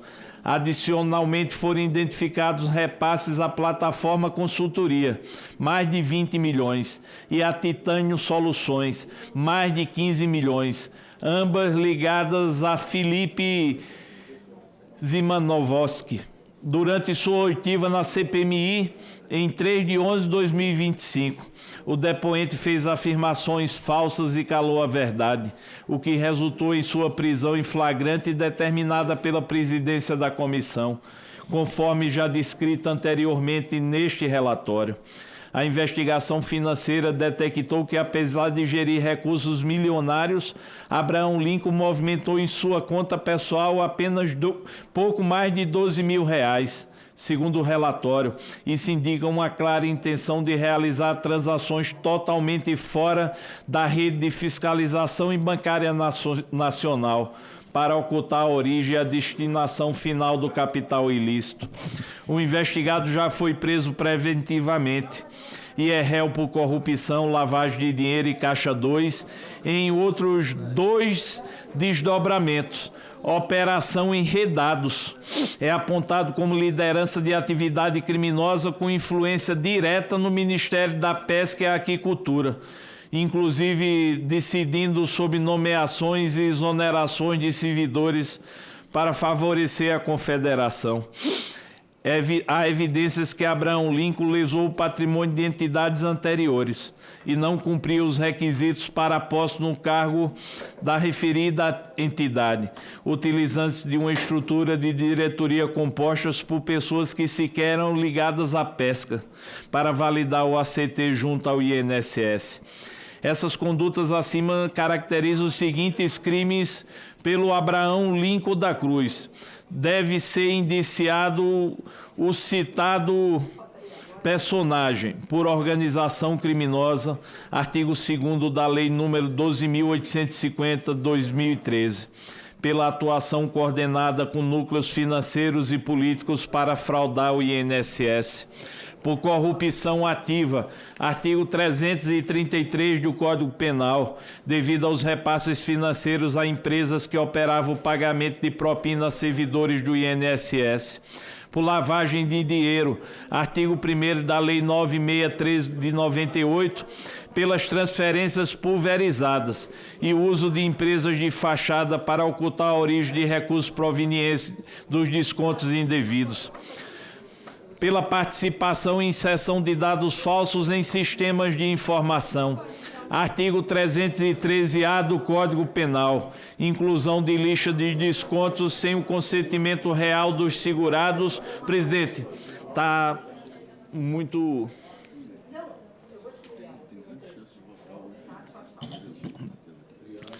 Pela inclusão de lista de descontos sem um consentimento real dos segurados no sistema da DataPrev. Furto eletrônico, artigo 155, parágrafo 4º, a linha B do Código Penal. Pela subtração patrimonial a partir da inserção indevida de descontos não autorizados em lotes em sistema da administração pública. Fraude eletrônico, parágrafo 2º-A do artigo 171 do Código Penal, pela obtenção de vantagem ilícita em prejuízo de aposentados e pensionistas mediante o emprego de meios fraudulentos que permitiram descontos indevidos em benefícios administrados pelo INSS. Falso testemunho, artigo 4º, inciso 2º.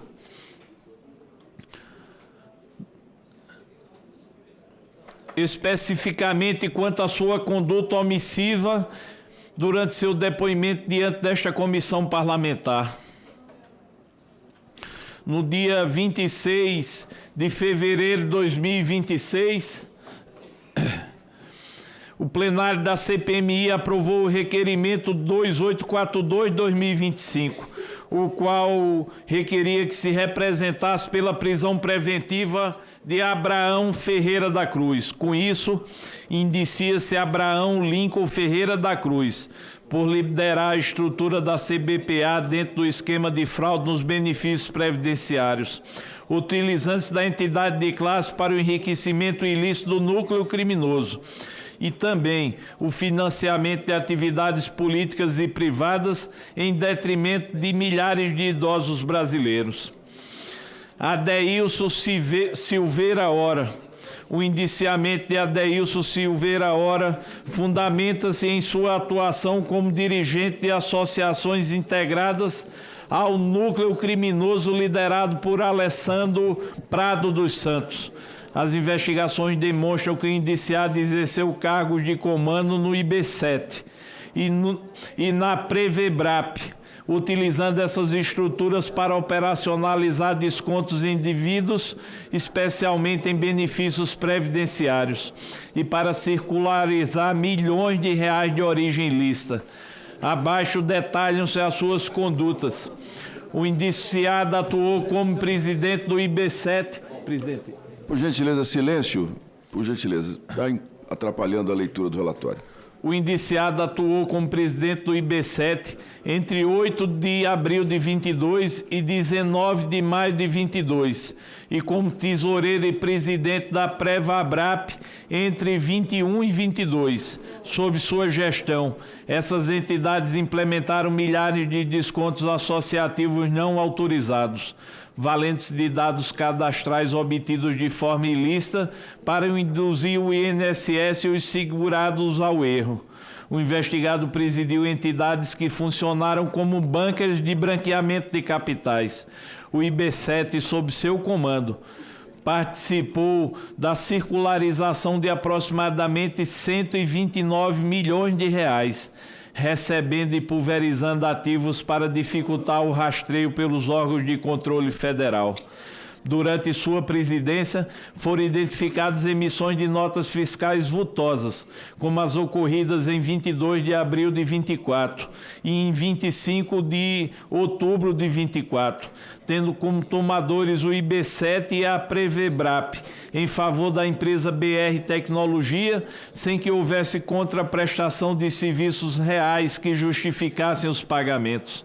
Relatórios de inteligência financeiras aqui acostados detectaram transferências de Adeilson para empresas como a CLS Limpezas e Serviços em 2020, integrando um padrão de fluxo financeiro destinado a afastar o capital ilícito de sua origem. Por essas condutas, Adeilson Silveira Hora deve ser indiciado pelos seguintes crimes: organização criminosa, artigo 2º da Lei 12.850/2013, por integrar estrutura profissionalizada, com divisão de tarefas e unidade de desígnios no núcleo operacional e financeiro liderado por Alessandro Prado. Lavagem ou ocultação de bens, direitos e valores. Artigo 1º da Lei número 9613/98, pela prática reiterada de utilizar associações e empresas para dissimular a natureza e propriedade de milhões de reais extraídos fraudulentamente de aposentados. Participação em furto eletrônico, artigo 154, parágrafo 4º B do Código Penal, garantindo a subtração patrimonial a partir da inserção indevida de descontos não autorizados em lotes em sistemas de administração pública. Participação em fraude eletrônica. Parágrafo 2º-A do artigo 171 do Código Penal. Por suas condutas, viabilizou a obtenção de vantagem ilícita em prejuízo de aposentados e pensionistas mediante o emprego de meios fraudulentos que permitiram descontos indevidos em benefícios administrados pelo INSS. Participação em cessão de dados falsos em sistema de informações. Artigo 313-A do Código Penal, pela responsabilidade institucional no envio de listagens fraudulentas de beneficiários para processamento automático de descontos nos sistemas do Dataprev e INSS. Com isso, indicia-se Adeilson Silveira Ora, por ter sido indispensável para a logística da organização criminosa, fornecendo a roupagem associativa necessária para a prática de crimes contra a administração pública. Ao aceitar a presidência e tesouraria de entidades que funcionavam como meros dutos financeiros, o indiciado demonstrou dolo em viabilizar o exaurimento do lucro ilícito, a materialidade dos repasses milionários sob a sua gestão e o nexo temporal com a expansão das fraudes justificam o encaminhamento de sua responsabilização penal por esta CPMI. Próximo indiciado, Adelino Rodrigues Júnior. O indiciamento de Adelino Rodrigues Júnior fundamenta-se em seu papel como operador financeiro e logístico central da CBPA, da qual era procurador, sob a liderança de Abraão Lincoln. Abaixo detalham-se condutas identificadas no esquema criminoso. Adelino é sócio administrador da DMH, Assessoria e Consultoria Empresarial. Esta empresa foi utilizada para a concentração de transações e triangulação de valores significativos, servindo como duto para o repasse de mais de R$2 milhões ao lobista careca do INSS e para o recebimento de recursos originários da Associação Unaspub, via Domingos Sávio de Castro. Relatos de funcionários indicam que Adelino era quem atuava no dia a dia da central de atendimento das operadoras de telemarketing, Calvox e Trust, a CDS Call Center. Essas estruturas eram utilizadas para gerir o fluxo de reclamações de aposentados lesados, aplicando um roteiro de atendimento totalmente desenhado para induzir as vítimas ao erro, alegando que as filiações ocorriam via links de WhatsApp e postergando sistematicamente a devolução dos valores subtraídos. Adelino atuou na dispersão de fundos captados pelas associações, sendo responsável pelo envio de mais de R$76 mil para Janete Pereira Lima, responsável da TI da Unaspub, e de 59 mil para a conta pessoal de Thaisa Hoffmann Jonasson, esposa de Vigílio Antônio Ribeiro de Oliveira, ex-procurador-geral da PFE e INSS. Tais movimentações financeiras foram classificadas como incompatíveis com sua capacidade econômica declarada e voltadas para a ocultação da origem ilícita do capital. Na estrutura da CBPA, Adelino exercia a função de procurador, com amplos e ilimitados poderes para movimentar recursos financeiros. Enquanto Abraão Lincoln detinha o comando da Confederação, Adelino era o braço executivo, encarregado das operações sensíveis, incluindo ajustes societários e a execução de tarefas destinadas à lavagem de capitais e manutenção da fachada empresarial do grupo. Adelino manteve uma sociedade estreita com Domingos Sávio de Castro, na empresa DMH, tendo recebido diretamente deste mais de R$1,5 milhão em transferências de conta pessoal e cerca de R$4 milhões em PIX apenas em 2024, reforçando a atuação coordenada na dispersão de ativos da organização. Essas condutas de Adelino Rodrigues Júnior se enquadram nos seguintes tipos penais, devendo ser indiciado por organização criminosa, já que participou em estrutura ordenada com divisão de tarefas nos núcleos operacional e financeiro, visando obter vantagem econômica mediante a prática de infrações penais contra o INSS. Lavagem de dinheiro, artigo 1º da Lei 9613/98. Pela ocultação e dissimulação de origem de valores provenientes das fraudes associativas. através da empresa DIM Assessoria e de transferências pulverizadas para terceiros. Participação em cessão de dados falsos em sistema de informações, artigo 313-A do Código Penal, pela coordenação do envio de listas mensais de segurados com filiações fraudulentas ou inexistentes, para processamento de descontos associativos no sistema da Dataprev INSS. Corrupção ativa, artigo 333 do Código Penal, pelo oferecimento ou pagamento de vantagens indevidas a servidores do INSS, núcleo técnico, para viabilizar a manutenção do ACT da CBPA e o desbloqueio de lotes de descontos. Falsidade ideológica, artigo 299 do Código Penal, pela criação e utilização dos termos de filiação e autorizações de descontos com conteúdo falso, produzidos pelas centrais de atendimento sob seu controle. Furto eletrônico, artigo 155, parágrafo 4º, a linha B do Código Penal, pela subtração patrimonial a partir da inserção de descontos não autorizados em sistemas da administração pública. Fraude eletrônica, parágrafo 2º-A do artigo 171 do Código Penal.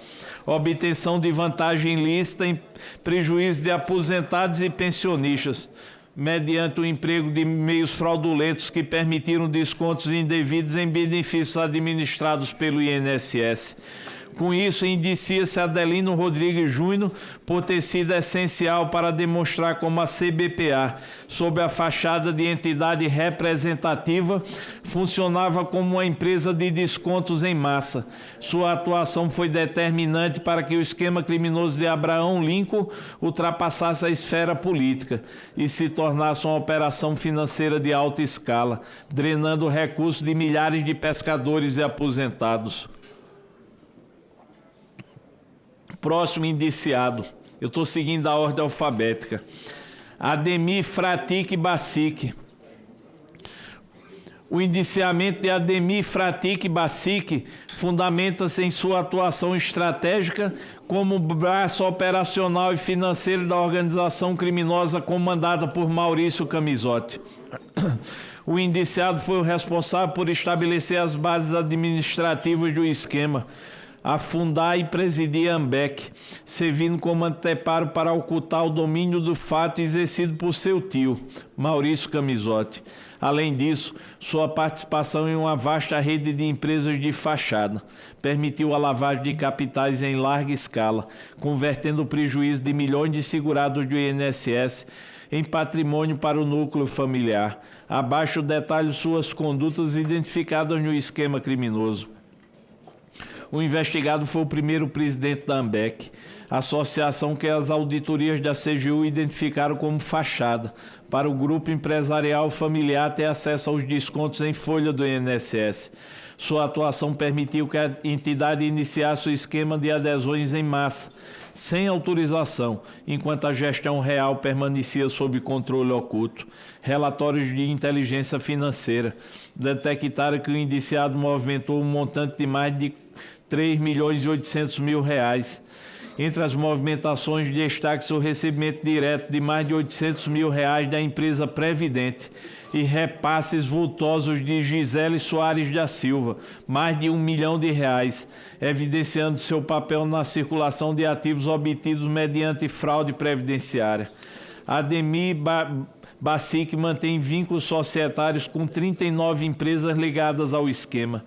Essa estrutura foi utilizada para realizar a triangulação de recursos entre associações e empresas do grupo, como a Benfix e a Previdente, da qual assumiu a presidência em 24 de outubro de 24, visando dissimular a origem ilícita do dinheiro e frustrar as atividades de investigação e fiscalização. Por essas condutas, Ademir deve ser indiciado pelos seguintes crimes: organização criminosa, artigo 2º da Lei 12.850, por integrar de forma estruturada e com divisão de tarefas o núcleo empresarial da organização voltada para a fraude sistêmica contra a administração pública. lavagem de dinheiro, artigo 1º da Lei 9.613 de 1998, pela prática reiterada de ocultar e dissimular a natureza, origem, propriedades de bens e valores provenientes das infrações penais cometidas contra os aposentados, utilizando-se da complexa rede societária identificada. Furto eletrônico, artigo 155, parágrafo 4º do Código Penal, pela subtração patrimonial a partir da inserção indevida de descontos não autorizados no sistema da administração pública. Fraude eletrônica, parágrafo 2º-A do artigo 171 do Código Penal. Por suas condutas, viabilizou a obtenção da vantagem ilícita, em prejuízo de milhões de aposentados e pensionistas, mediante o emprego de meios fraudulentos que permitiram descontos indevidos em benefícios administrados pelo INSS. Com isso, indicia-se Ademir Fratic Bacic, por desempenhado papel fundamental no sustentáculo operacional e financeiro, todos indispensáveis para a manutenção do esquema de descontos indevidos, ao fundar entidades de fachada e operar como testa de ferro para o escoamento de milhões de reais em ativos ilícitos. O indiciado usurpou a ética administrativa e concorreu diretamente para a lesão patrimonial de milhões de brasileiros vulneráveis. Sua conduta de circularizar recursos entre empresas do mesmo grupo familiar demonstra adesão consciente ao projeto criminoso, justificando o encaminhamento de sua responsabilização penal por esta CPMI. Próximo indiciado, Adroaldo da Cunha Portal. Adroaldo da Cunha Portal exerceu o cargo de secretário do Regime Geral de Previdência Social até sua demissão em abril de 2025. Ocorrida após a deflagração das fases decisivas da operação sem desconto. Posteriormente, foi nomeado secretário executivo do Ministério da Previdência Social, na gestão Volney Queiroz, ocupando a posição até dezembro de 2025, quando foi alvo da nova operação da Polícia Federal. Sua posição na estrutura burocrática lhe conferiu o poder de supervisão e decisão final, especialmente sobre políticas de arrecadação e acordos de cooperação técnica. Sua participação nas fraudes nesta comissão ocorreu da seguinte forma: na condição de secretário do Regime de Previdência Social e, posteriormente, secretário executivo do Ministério da Previdência Social, Adroaldo ignorou sucessivos alertas e notas de auditoria da CGU e do MPF. Tais documentos apontavam um crescimento exponencial e atípico, superior a 50.000% em alguns casos, nas arrecadações de entidades como Ambec e Conafé. Em vez de suspender cautelarmente os descontos, sua gestão permitiu a continuidade do fluxo financeiro, que alimentou e explodiu a fraude bilionária. Adroaldo foi identificado como um braço do Ministério da Previdência, que conferia suporte administrativo e político para que as entidades mantivessem seus acordos de cooperação técnica vigentes, mesmo sob investigação por estelionato.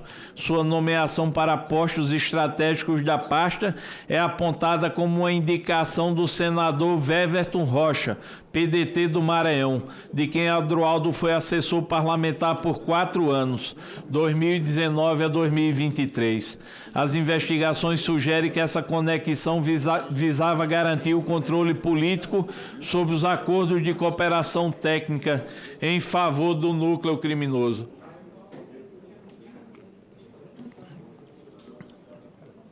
Registros encontrados em um disco rígido na residência de Careca do INSS incluem uma planilha de pagamento de propina, com um registro de R$50 mil em favor de Adro, em referência direta ao investigado.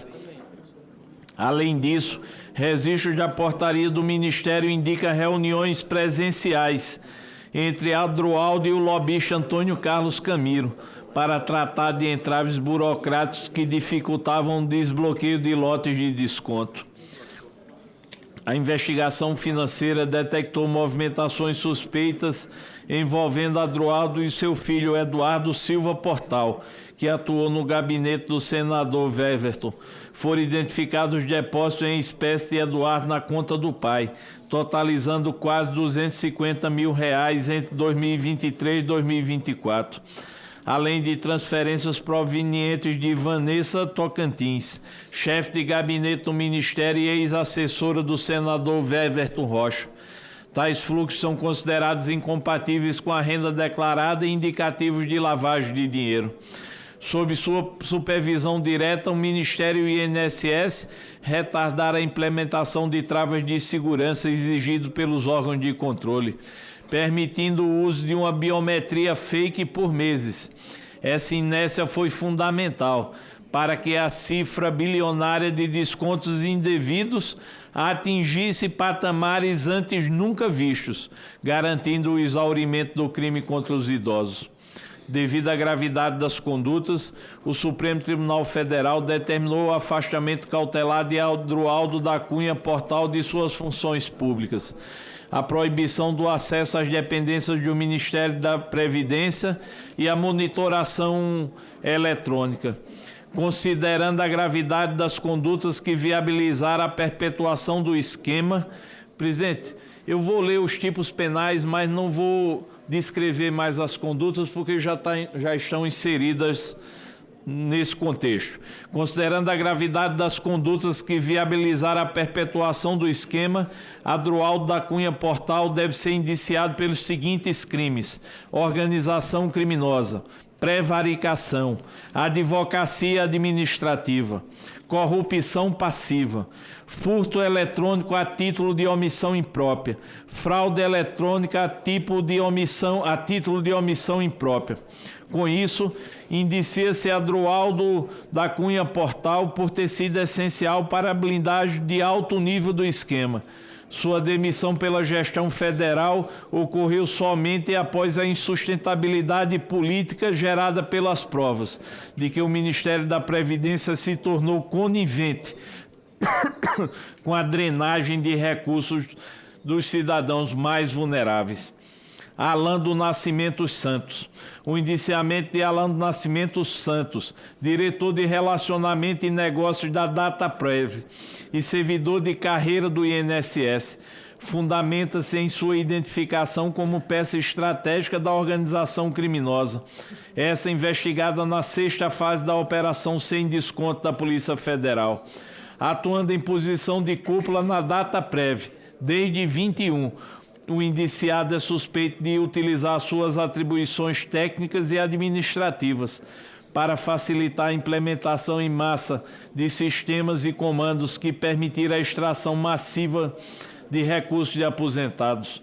Sua conduta é apontada como parte de uma rede extensa de proteção institucional que garantia a fluidez dos descontos indevidos, tanto por associações de fachada como consignados. Abaixo detalham suas condutas identificadas. Na data de 24 de abril, durante a reunião do Conselho Nacional de Previdência Social, o indiciado atuou na defesa de modelos de assinatura eletrônica e biometria facial, que apresentavam graves falhas de segurança e permitiam a fabricação de termos de adesão fraudulentos. Como integrante da alta gestão da Dataprev, o indiciado é associado à conduta de prestar informações incompletas ou falsas a órgãos de controle. A empresa afirmou formalmente à CGU que não possui logs de operação de inclusão de descontos que posteriormente a própria Dataprev admitiu existirem. Devido à robustez de indícios de seu envolvimento com o núcleo de Sandra Helena Lima do Nascimento e outros operadores, a Polícia Federal e o Ministério Público requereram formalmente o seu afastamento das funções, visando cessar a interferência na administração pública e na instrução criminal. Por essas condutas, Alan do Nascimento Santos deve ser indiciado pelos seguintes crimes: organização criminosa, inserção de dados falsos em sistema de informações, furto eletrônico a título de omissão imprópria, fraude eletrônica a título de omissão imprópria. Com isso, indicia-se Alan do Nascimento Santos por ter sido um facilitador indispensável para a sustentação tecnológica do esquema criminoso. Sua posição de destaque na data prévia e sua origem funcional no INSS permitiram que a organização criminosa tivesse cobertura institucional para operar fraudes que drenaram centenas de milhões de reais de cidadãos vulneráveis. A gravidade das condutas de sua atuação com ápice das fraudes em 24 e 25 justificam o seu indiciamento. Próximo indiciado, Aldo Luiz Ferreira. O indiciamento de Aldo Luiz Ferreira se fundamenta em sua atuação estratégica como operador financeiro do grupo liderado por Careca do INSS. Como se constatou nas investigações desta CPMI, Aldo foi identificado como colaborador essencial e integrante do núcleo financeiro da estrutura criminosa. Sua atuação era de estrita confiança de Antônio Antunes, funcionando como braço operacional para a gestão de liquidez do esquema, enquanto Antônio Camilo articulava os acordos políticos. Dentro do INSS, Aldo gerenciava a circulação física e empresarial dos recursos ilícitos. Aldo Luiz Ferreira é apontado como responsável por garantir a liquidez do esquema, provendo dinheiro em espécie para Antônio Carlos Camilo Antunes. Para ocultar essas movimentações, utilizava expressões codificadas em mensagens de texto com o termo impressões, para se referir a valores em dinheiro. Quantas impressões seria suficiente? É um exemplo, com a resposta de Camilo pedindo um pouco mais de 70.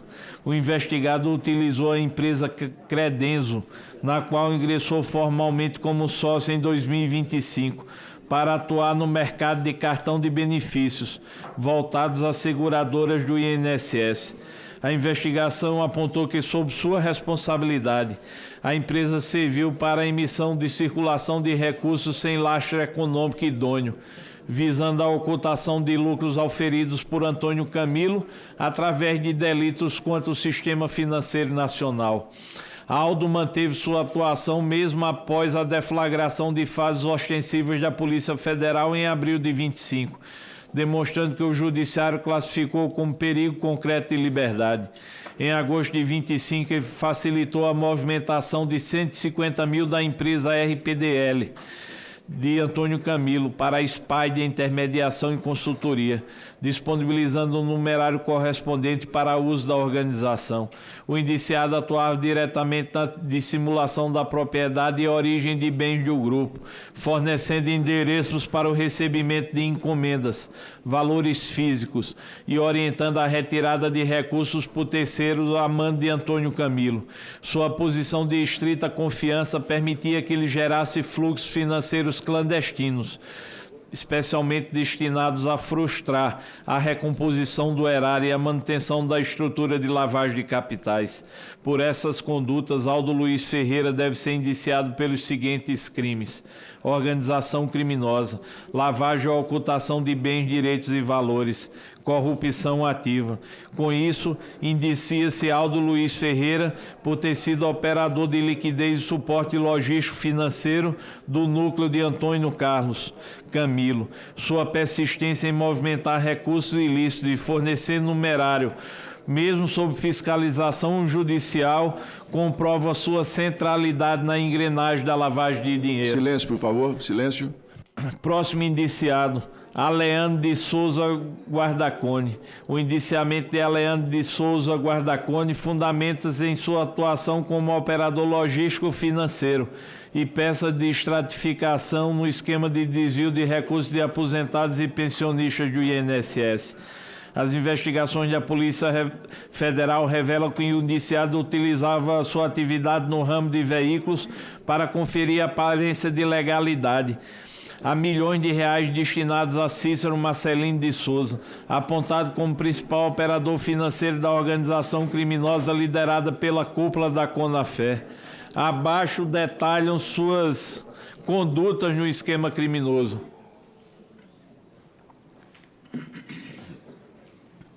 Presidente, que horas são? Só por... meio-dia e 30.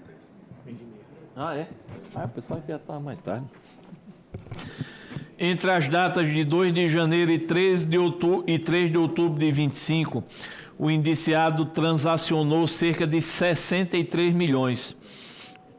Aleano é operador no ramo de veículos e utilizado pela organização criminosa da Conafé AAB, conforme afastamento do sigilo bancário.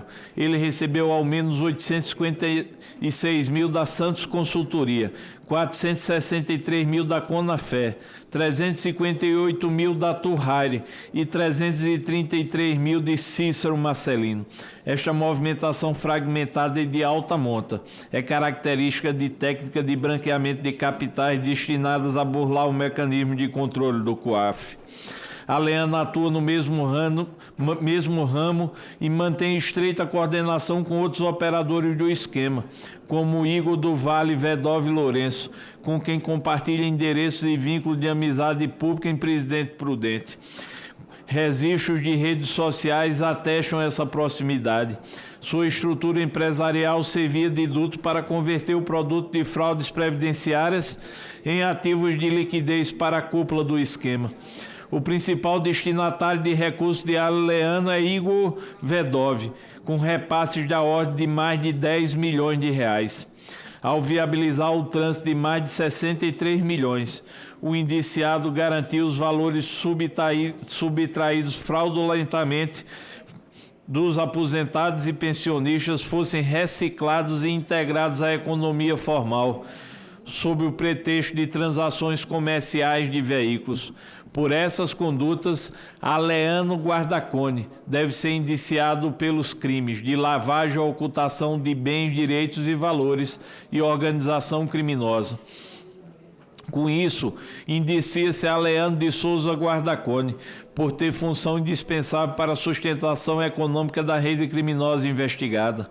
Sua participação ao longo de quase 7 anos, movendo vultosas somas para operar o sistema financeiro das quadrilhas, evidencia uma adesão consciente ao esquema de desvios no INSS, a materialidade das transações bancárias e a ausência de lastro comercial que justifique repasses de tal magnitude para uma pessoa física vinculada à organização, justificam a responsabilização penal por esta CPMI.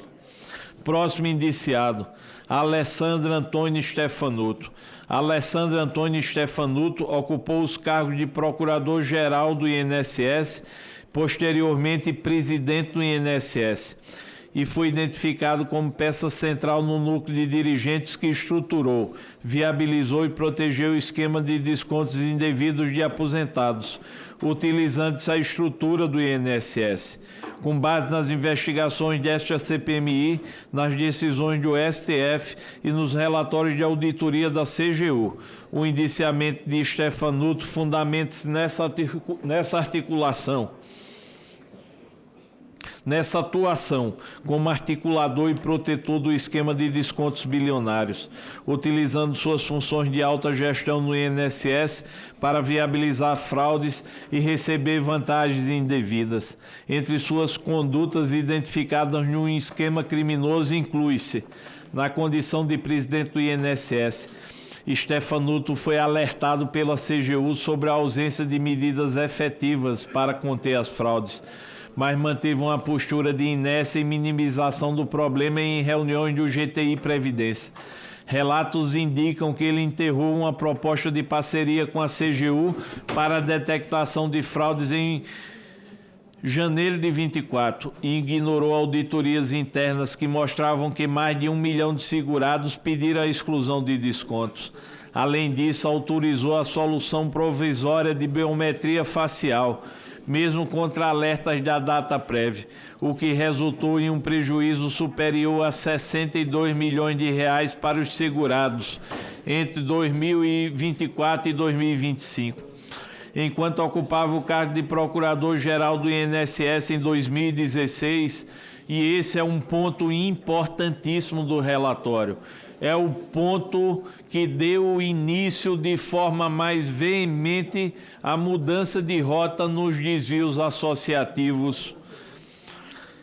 Enquanto ocupava o cargo de Procurador-Geral do INSS em 2016, Stefanuto promoveu uma mudança estratégica de entendimento jurídico, que dispensou a exigência de registro das entidades no Ministério do Trabalho para a celebração de ACTs. Essa manobra, considerada um divisor de águas pela investigação, foi um fundamento necessário para que associações privadas, sem natureza sindical, a exemplo da Conafé, pudessem extrair recursos massivos dos aposentados.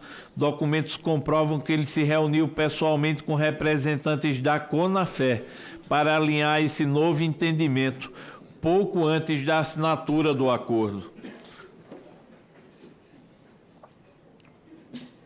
Investigações da Polícia Federal apontam que Stefanuto recebeu vantagens indevidas mensais de até R$250 mil após assumir a presidência do INSS, oriundas do faturamento ilícito da Conafé. Foram encontradas planilhas e cadernos com o operador do esquema, Careca do INSS, contendo anotações como italiano, seu apelido no grupo, relacionando a Stefanuto, Stefa, 5%, além de uma menção manuscrita à cifra de R$150 milhões. Para ocultar esses valores, Stefanuto utilizou uma rede de empresas de fachada e escritórios em Porto Alegre e Tubarão, Santa Catarina, para lavar montantes que somam mais de R$100 milhões em toda a rede de operadores a ele atribuída. Ele teria utilizado empresas de fachada e interpostas pessoas, incluindo a Delícia Italiana Pizza, a Moinho Imobiliária e o escritório Stelo Advogados de Sociedade de Gilmar Stelo.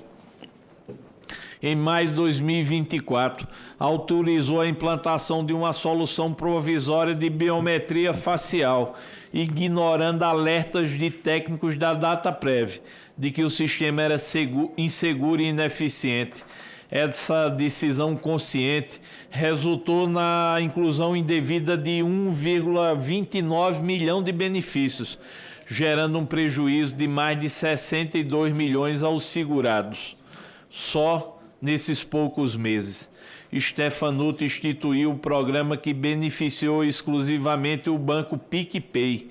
Investigações da CPMI e da PF identificaram que operadores financeiros de Stefanuto, como Danilo Trento, intermediaram o repasse de 48 milhões da JF aos marcos regulatórios do programa. Intermediaram o repasse de quase 50 milhões de reais da JF Participações ao longo da instalação desses marcos regulatórios do programa Meu INSS Vale Mais. Stefanuto autorizou expressamente o desbloqueio em lote de quase 35 mil benefícios para a CONTAG, contrariando o regulamento da Previdência Social e pareceres técnicos, permitindo a inserção imediata de descontos fraudulentos. Decisão do STF proferida pelo ministro André Mendonça. E aqui quero dizer do orgulho do ministro André Mendonça, da forma como tem se conduzido na mais alta corte do país. Diante de tanta desesperança, ainda temos juízes no Brasil. Deflagrada em 17 de março de 2026, revelou que, além dos valores recebidos por meio da organização criminosa liderada por Careca do INSS no âmbito da Conafé, Stefanuto também recebeu cerca de R$ 4 milhões provenientes do núcleo do Ceará, liderado por Cecília Rodrigues Mota e Nácio de Lima Pinheiro. Os pagamentos foram efetuados entre abril de 24 e janeiro de 2025. Ou seja, durante a sua presidência do INSS, e partiam de contas vinculadas ao esquema no Ceará, da advogada Cecília Rodrigues Mota. Os valores foram intermediados pelo advogado Eric Fidelis, filho de outro diretor do INSS, configurando a utilização do mesmo canal familiar que já se via para lavagem de propinas para integrantes da organização. A identificação desse fluxo adicional demonstra que Stefanuto recebia vantagens indevidas simultaneamente de múltiplos braços da organização criminosa, o que reforça sua posição como peça central e indispensável para o funcionamento do esquema em escala nacional. As investigações que fundamentaram a referida decisão do STF confirmam ainda que o esquema contava com a participação direta e coordenada da cúpula da entidade. Mensagens extraídas de aparelho celular de Cecília Mota apontam o envolvimento de Vigílio Antônio Ribeiro de Oliveira Filho, então procurador-chefe do INSS, que teria atuado para viabilizar o desconto em massa de benefícios em favor das entidades fraudulentas. Adicionalmente, a investigação identificou que a deputada federal Maria Gorete Pereira, MDB Ceará, mantinha contato direto com Stefanuto para acelerar a ativação de atividades associativas junto ao INSS, permitindo a implementação célere dos descontos dos benefícios. Tais elementos corroboram que Stefanuto não atuava de forma isolada, mas como eixo articulador de uma rede que reunia dirigentes do INSS, operadores financeiros e agentes políticos, todos convergindo para a manutenção e expansão do esquema de descontos indevidos.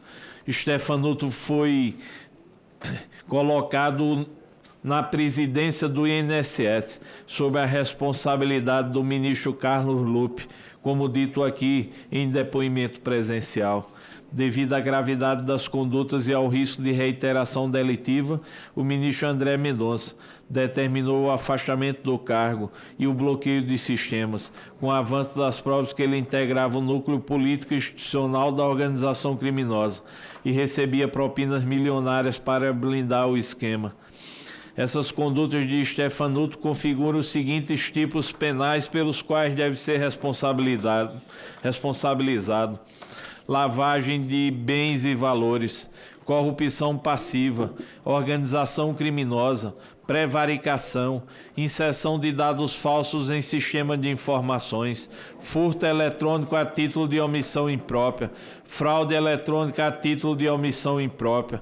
Conclui-se pelo indiciamento de Antônio Stefanuto, por ter sido o autor intelectual das fraudes e um dos principais beneficiários e facilitadores de fraude dos descontos aposentados. Sua gestão foi caracterizada pela leniência frente aos órgãos de controle, resultando em um prejuízo bilionário aos cofres da Previdência e a milhões de segurados vulneráveis. Desde 2016 até a expansão bilionária em sua presidência, ele garantiu o fluxo de caixa da organização criminosa, em troca de uma fatia substancial do desvio. Stefanuto foi o mentor burocrático e facilitador institucional da organização criminosa. Sua ação permitiu uma expansão de um esquema que drenou bilhões de reais de segurados vulneráveis. Próximo indiciado: Alexandre Caetano dos Reis.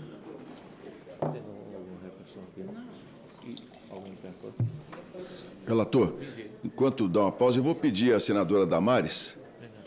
Senadora, a senhora poderia ocupar a presidência aqui na minha ausência por uns momentos, por gentileza? Sim, mas alguém perguntou isso.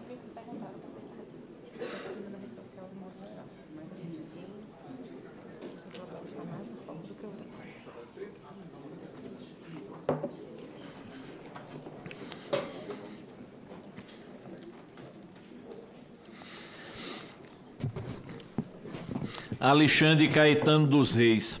As investigações desta CPMI revelaram que Alexandre Caetano dos Reis ocupou posição de centralidade técnica e administrativa no núcleo financeiro da organização criminosa liderada por Antônio Carlos Camilo Antunes. Ele é identificado como profissional responsável pela engenharia contábil e societária, destinada a conferir a aparência de legalidade e ao escoamento de produto do crime. Suas condutas são detalhadas a seguir. Alexandre atuou como contador de diversas empresas vinculadas a Antônio Camilo, incluindo a Vênus Consultoria e Assessoria Empresarial. Esta sociedade era utilizada para a formalização de contratos simulados e a emissão de notas fiscais frias, servindo como duto para a recepção de recursos oriundos dos descontos indevidos. A proximidade operacional ficou evidenciada pelo uso do e-mail, com o cadastro de suas atividades contábeis. O investigado figurou formalmente como sócio da empresa Camilo e Antunes, sediada nas Ilhas Virgens Britânicas.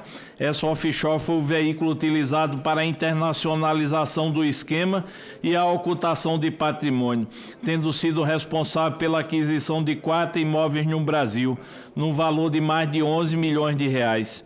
Enquanto Alexandre constava como titular, Antônio Camilo atuava como procurador e representante legal da entidade, configurando uma estrutura de interposição para dificultar o rastreio de valores.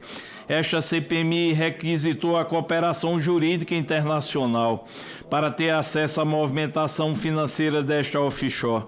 Até o momento não houve resposta a essa requisição, o que impossibilitou o avanço nas investigações. Como funcionário de extrema confiança, Alexandre possui acesso direto a planilhas internas e documentos estratégicos que detalhavam a distribuição de recursos ilícitos. Ele participava ativamente da organização de pagamentos destinados à lavagem de capitais e ao exaurimento do crime de estelionato, manejando o controle financeiro que sustenta a coesão do grupo. Alexandre operava em sintonia com Rubens Oliveira Costa, economista do grupo que executava as operações de campo, como saques vultosos em espécie e a regularização de bens de luxo, especialmente veículos. A proximidade de Alexandre com o núcleo político da organização é corroborada pela localização de uma planilha eletrônica intitulada Grupo Senador Ververton. Em seus dispositivos eletrônicos, mostra a influência do grupo no Congresso Nacional. Tiago Marques do Reis, seu filho, que ocupou cargos em comissão na liderança do PDT e na 2ª Secretaria do Senado Federal, além de ter atuado no gabinete do senador Ververton. As condutas de Alexandre Caetano dos Reis estão inseridas nos seguintes tipos penais: organização criminosa, lavagem ou ocultação de bens, direitos e valores, falsidade ideológica, participação de inserção de dados falsos no sistema de informações, corrupção ativa. O indiciamento de Alexandre Caetano dos Reis é imprescindível, tendo visto sua atuação como contador e gestor de offshores. Permitiu que o esquema bilionário se perpetuasse, protegendo os líderes e garantindo que os recursos retirados dos aposentados fossem reintegrados à economia formal, de maneira aparentemente ilícita. Alexandre Caetano dos Reis não atuou como mero prestador de serviços contábeis, mas como um operador intelectual e financeiro, indispensável para a manutenção das estruturas de ocultação patrimonial. Alexandre Eduardo Ferreira Lopes. O indiciamento de Alexandre Eduardo Ferreira Lopes fundamenta em sua posição estratégica no comando da organização criminosa liderada por seu irmão, Carlos Roberto Ferreira Lopes, atuando como diretor, secretário de Políticas Gerais, Sociais e Previdenciários da Conafé. O investigado utilizou sua posição para viabilizar o escoamento de recursos extraídos de aposentados e pensionistas do INSS. As investigações revelaram que o indiciado integrou uma estrutura familiar e hierarquizada, voltada para a captura de recursos públicos e lavagem de capital. Na qualidade de diretor-secretário da CONAFÉ, o investigado integrou a cúpula responsável pela implementação de descontos associativos que roubaram mais de 708 milhões de aposentados e pensionistas. O investigado é sócio titular do escritório Lopes Advocacia, sediado em Tubiara, que foi beneficiado com repasses no montante de 7 milhões de reais. Tais transferências carecem de lastro probatório. Por essas condutas, Alexandre Lopes deve ser indiciado pelos seguintes crimes: organização criminosa, fraude eletrônica, furto eletrônico, lavagem de bens e valores. Com isso, Alexandre Eduardo Ferreira Lopes, por ter sido indispensável para a sustentação econômica e institucional do esquema criminoso operado pela CONAFÉ, a utilizar seu cargo de diretoria e sua inscrição profissional para conferir aparência de legalidade ao trânsito de milhões de reais subtraídos de idosos. O indiciado demonstrou adesão consciente e papel ativo na cadeia de comando da organização, a materialidade dos repasses bancários e a evidência de domínio de fato exercido pela família Lopes sobre a entidade justificam o encaminhamento de sua responsabilização por esta CPMI. Próximo indiciado, Alexandre Guimarães, ocupou o cargo de diretor de governança e gerenciamento de riscos do INSS, período em que se consolidou o esquema não autorizado. Sua atuação é apontada como a de um facilitador-chave no núcleo administrativo da organização, conforme se verificou nas investigações realizadas por esta CPMI. Enquanto ocupava altos cargos da gestão, Alexandre atuou como facilitador. Sua posição de alto escalão permitiu a feitura de ACTs. Investigações consubstanciadas revelam que Alexandre e suas pessoas receberam um montante de 313 mil de empresas intermediárias. Desse valor, a Polícia Federal comprovou que o repasse de 83 mil efetuado pela Prosper para a conta pessoal do investigado. Ainda a Cifrão Tecnologia depositou 15 mil em 2021 também em sua conta pessoal. Alexandre Guimarães era sócio e diretor da empresa Vênus Consultoria. Foi constituída em 22. A Vênus foi um local para escoamento de recursos públicos. A Vênus recebeu 650 mil da Prosper Consultoria. A Vênus também recebeu um montante de mais de 3 milhões e 400 mil reais da Brasília Consultoria, ambas de careca do INSS, em 21 transferências. A natureza de empresa de fachada é evidenciado pelo fato de a Vênus utilizar o endereço eletrônico pertencente ao próprio grupo do chefe da organização criminosa, Antônio Camilo. Alexandre divide a diretoria da Vênus com Rubens Costa, identificado como operador financeiro encarregado por manejo de dinheiro vivo. Tudo em relação ao esquema criminoso liderado por Antônio Camilo. Essa sociedade permitiu a integração de investigado ao núcleo logístico da organização, facilitando o fluxo de ativo até o exaurimento do crime. Como diretor de governança, o investigado foi conivente com a manutenção enfraquecida dos controles de detecção de fraudes. Sob sua supervisão, a autarquia ignorou alertas da CGU e do TCU, além de um volume massivo de reclamações, que atingiu a marca de 1.163.455 pedidos de exclusão de descontos indevidos. Essas condutas de Alexandre Guimarães se enquadram nos crimes de organização criminosa, corrupção passiva, lavagem de dinheiro, inserção de dados falsos em sistema de informações, furto eletrônico a título de omissão imprópria, fraude eletrônica a título de omissão imprópria. Com isso, indicia-se Alexandre Guimarães por ter sido o agente público que conferiu a aparência de ilegitimidade das operações da organização criminosa. Esse indiciamento ocorre em virtude da robustez dos indícios de que Alexandre utilizou sua função pública para conferir aparência de legalidade a uma fraude bilionária. Próximo indiciado, Alexandre Moreira da Silva, com base nas investigações desta CPI. Na decisão da petição 15, identificou-se Alexandre Moreira como integrante estratégico do núcleo financeiro da organização criminosa e pessoa de extrema confiança de Antônio Careca. Sua atuação era voltada para a viabilização de lavagem de capitais e a proteção do patrimônio ilícito do grupo criminoso. Ele é identificado não como um colaborador periférico, mas como um parceiro de negócios ilícitos encarregado de coordenar a dissimulação patrimonial e garantir a continuidade do ciclo de lavagem de capital. Alexandre Moreira atuava como braço executor de Careca do INSS, ocultando propriedade de bens móveis e imóveis. Ele assumiu papel central na intermediação da venda de uma mansão no condomínio Vila Vista Golf, de 15 milhões, que estava registrado em nome de terceiros. Além disso, orientou o líder do grupo sobre o destino de imóveis avaliados em 23 milhões, visando frustrar a recomposição do erário. O investigado gerenciava a alienação de aeronaves pertencentes à organização criminosa, incluindo negociações sobre um helicóptero e a aeronave de prefixo PR-OFA.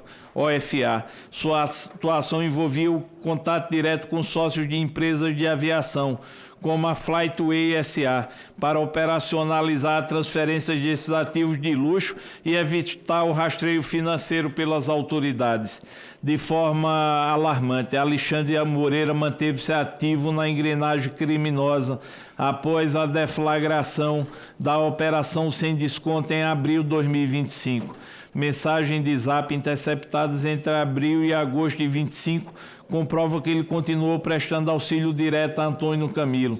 Como integrante do núcleo financeiro, o indiciado trabalhava de forma coordenada com outros operadores, como Rodrigo Moraes e Aldo Luiz Ferreira, para fragmentar o capital espúrio e inseri-lo em ambientes documentais sofisticados. Tendo em vista sua participação no esquema criminoso, a Polícia Federal prendeu Alexandre Moreira Silva no dia 11 de março de 26. Alexandre estava foragido desde dezembro do ano passado, quando foi expedido mandado de prisão pelo ministro André Mendonça, relator do processo no Supremo Tribunal Federal. Essas condutas de Alexandre Moreira da Silva se inserem nos tipos penais: organização criminosa, lavagem de dinheiro, falsidade ideológica. A gravidade das condutas de Alexandre Moreira da Silva motivou inclusive a decretação de sua prisão preventiva pelo Supremo Tribunal Federal, evidenciando a robustez dos indícios de autoria e materialidade colhidos até o momento. Seu indiciamento nesta CPMI é fundamental para a responsabilização daqueles que garantiram o suporte financeiro e a blindagem patrimonial da organização.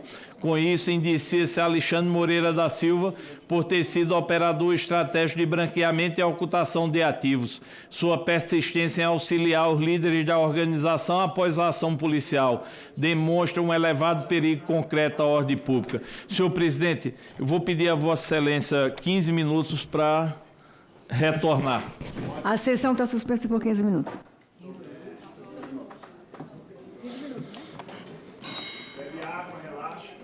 Rapaz, é...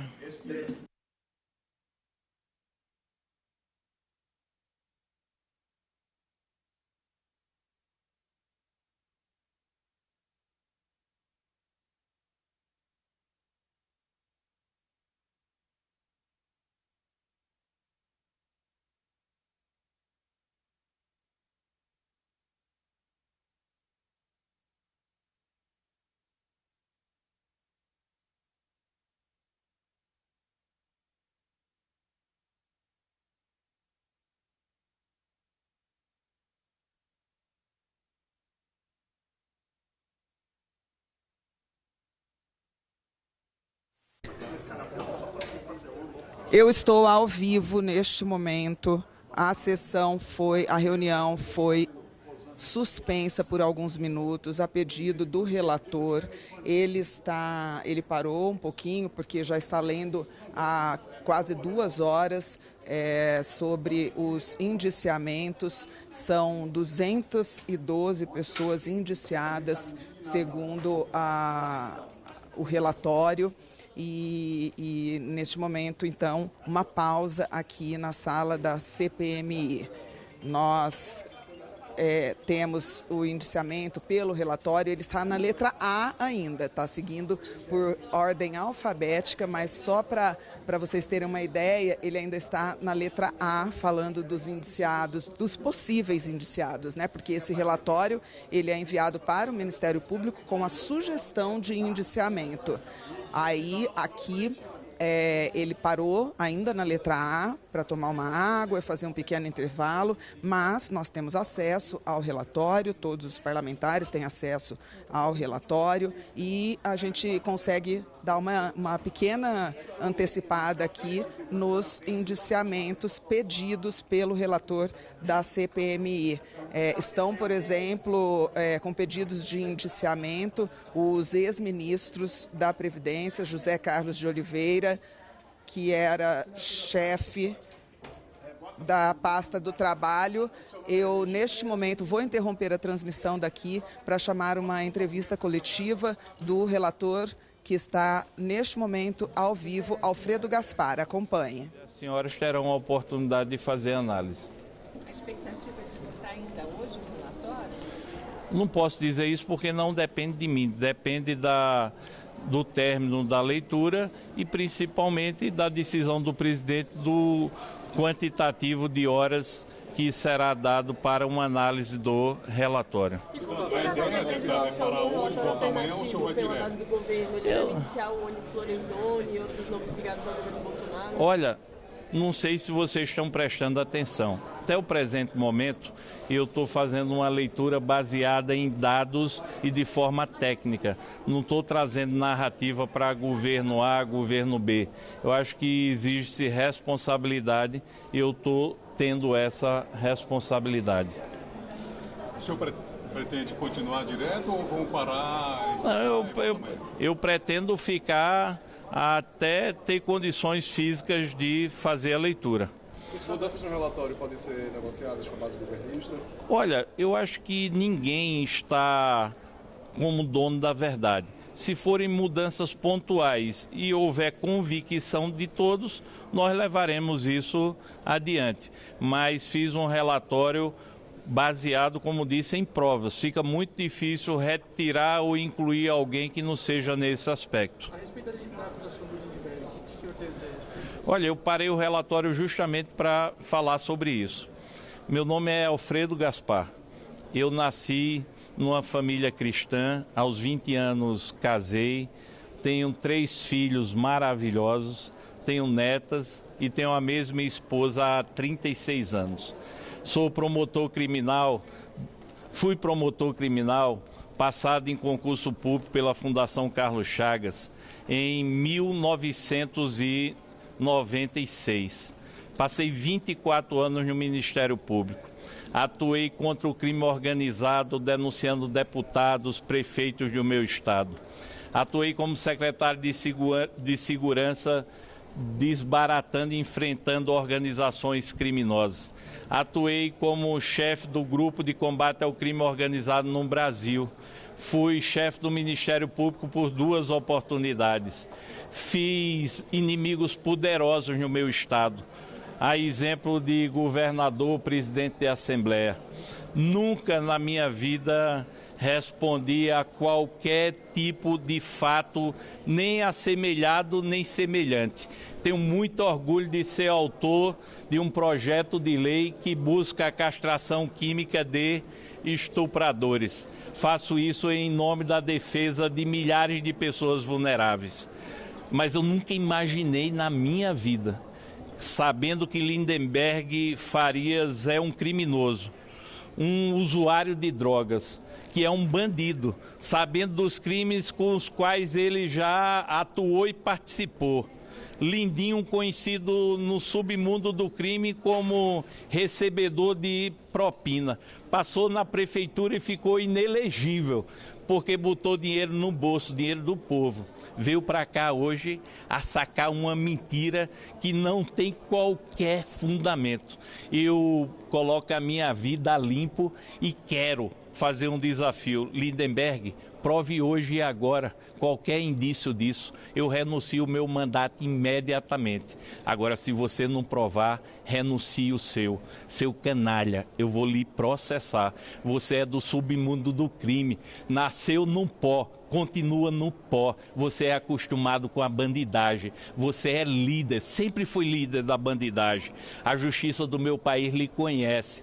Você inventou uma mentira, mas uma mentira contra um homem de bem. Eu não tenho que me justificar disso. Eu sou um brasileiro decente, que vem enfrentando com firmeza o sistema, que venham cada vez mais lutando contra poderosos. Sabia, tinham que escalar um bandido para me atacar de maneira vil, mas eu não baixo a minha cabeça, porque a minha honra me fez de fronte altiva. Não tenho medo, não tenho receio.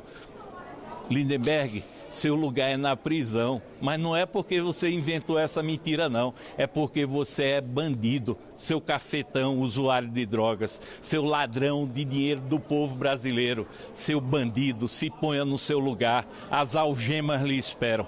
Vou processá-lo. Você vai processá-lo na justiça? Claro, eu vou no Conselho de Ética. Isso é uma mentira totalmente inventada aqui para me desestabilizar, para inventar algo que não existe. Imagina eu como cidadão honrado de uma vida proba, como eu não estou indignado. Mas a minha indignação não ficará apenas num processo no Conselho de Ética e no Supremo Tribunal Federal, do qual ele é menino de recado. Minha indignação ficará perante a nação brasileira. Um bandido que está num mandato chamado Lindenberg Farias deveria estar preso, criminoso. Você atacou a honra de um homem de bem, deve ter cheirado cocaína, deve ter vindo a serviço. Lindenberg, seu moleque. Relator, não encerra.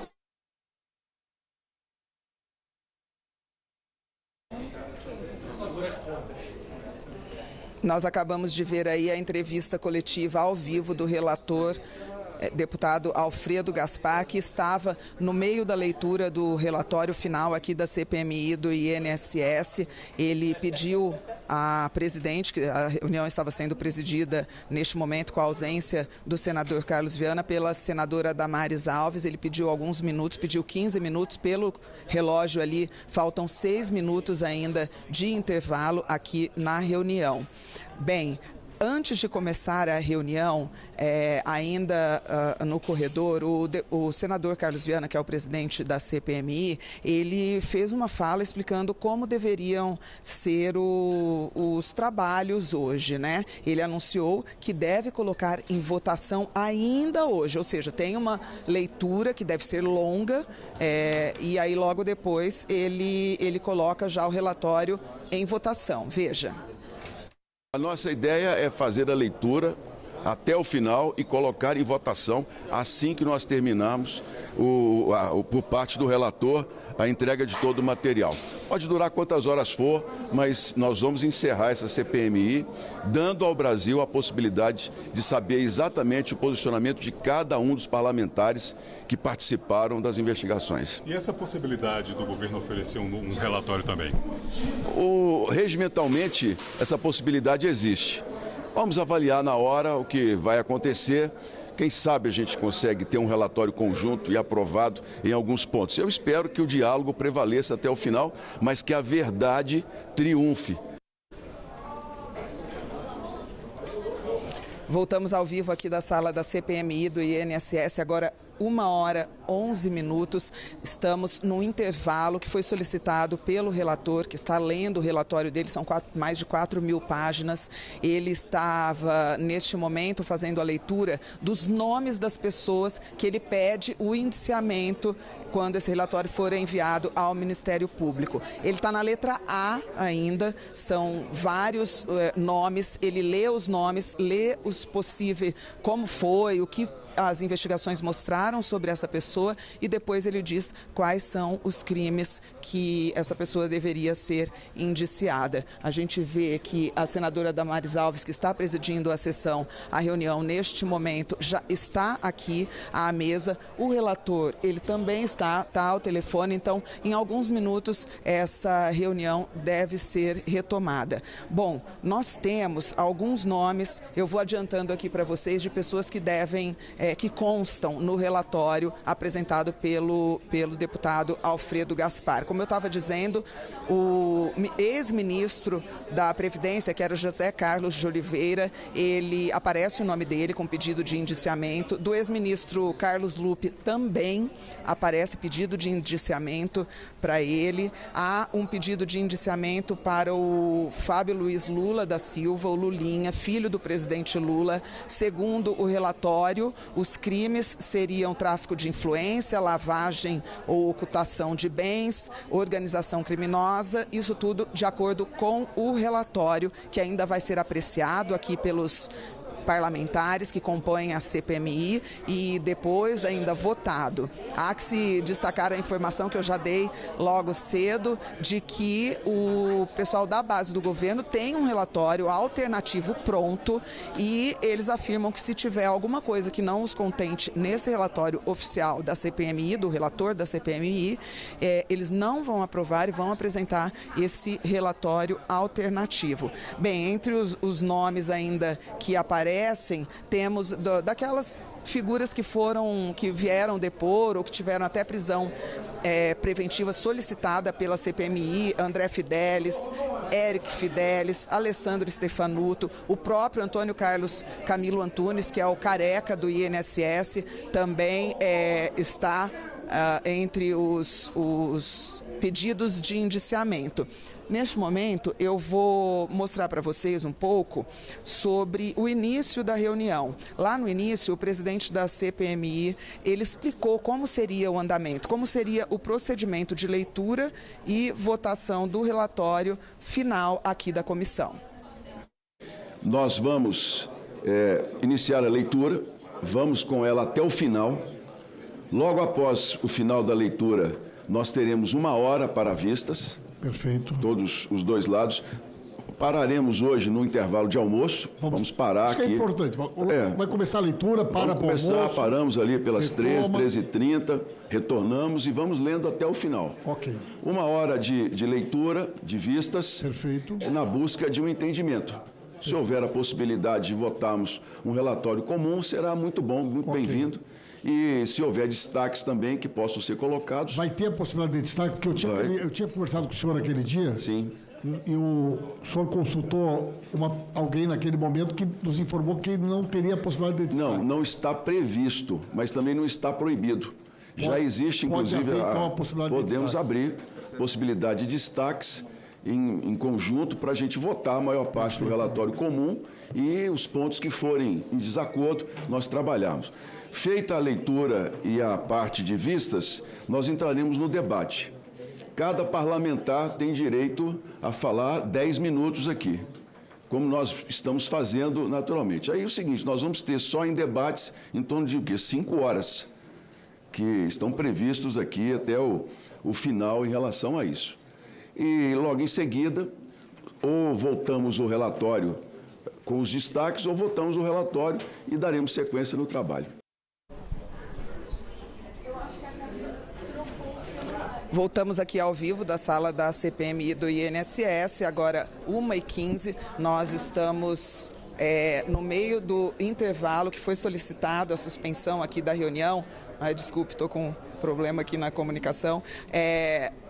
Foi solicitado pelo relator, deputado Alfredo Gaspar, que estava lendo o relatório e pediu um intervalo, foi lá fora, concedeu uma entrevista coletiva, tomou uma água e já está de volta aqui à sala, nesse momento conversando com parlamentares. Senadora Damares Alves, que preside neste momento a CPMI, perguntou se ele está pronto para recomeçar, mas ele continua ali ainda conversando com parlamentares. Em breve deve retomar a leitura do relatório. Ele está fazendo isso por ordem alfabética. Ele tem um relatório de mais de 4.000 páginas, mas não está fazendo a leitura do relatório inteiro. Já está, nesse momento, na leitura dos nomes das pessoas que ele pede o indiciamento ao Ministério Público.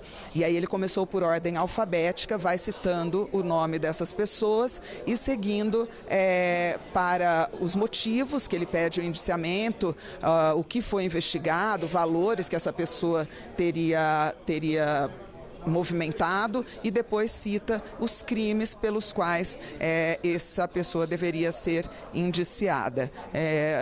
Os parlamentares saíram por algum tempo aqui da sala, mas a reunião não vai parar. Há a informação do presidente, a pedido do próprio relator, de que não faça intervalo para o almoço, siga com a leitura para depois dar o tempo de vistas, algumas horas, para os parlamentares apreciarem o relatório e depois já continuar com a votação.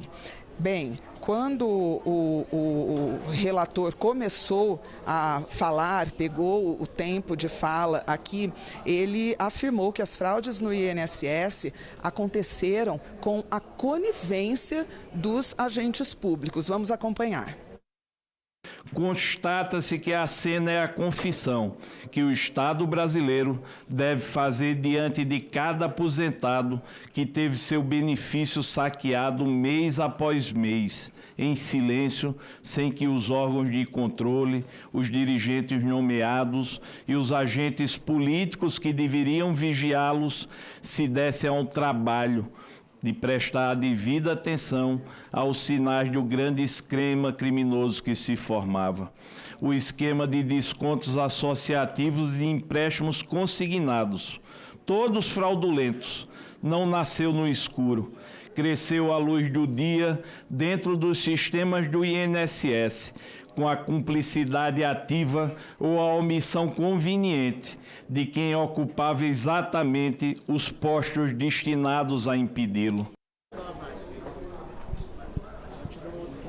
Entre os indiciados que o relator está citando aqui na reunião está Alessandro Stefanuto, que foi presidente do INSS. Ele é acusado, ali no relatório aparecem para ele os crimes de lavagem ou ocultação de bens e valores, corrupção passiva, organização criminosa, prevaricação e outros crimes. Sua gestão foi caracterizada pela leniência frente aos órgãos de controle, resultando em um prejuízo bilionário aos cofres da Previdência e a milhões de segurados vulneráveis. Desde 2016 até a expansão bilionária em sua presidência, ele garantiu o fluxo de caixa da organização criminosa, em troca de uma fatia substancial do desvio. Stefanuto foi o mentor burocrático e facilitador institucional da organização criminosa. Sua ação permitiu uma expansão de um esquema que drenou bilhões de reais de segurados vulneráveis. Ainda nesse período em que o relator já estava apresentando o seu relatório aqui nessa parte da manhã, sem intervalo, Alfredo Gaspar apontou quais são os principais crimes denunciados, os crimes que mais aparecem ali. De acordo com ele, as investigações concluíram que as fraudes eram cometidas de forma profissional e divididas em núcleos. Os indiciamentos realizados por esta CPMI fundamentam-se na identificação de uma vasta e sofisticada estrutura criminosa voltada para fraudes sistêmicas contra aposentados e pensionistas, por meio da implementação de descontos associativos não autorizados e fraudulentos.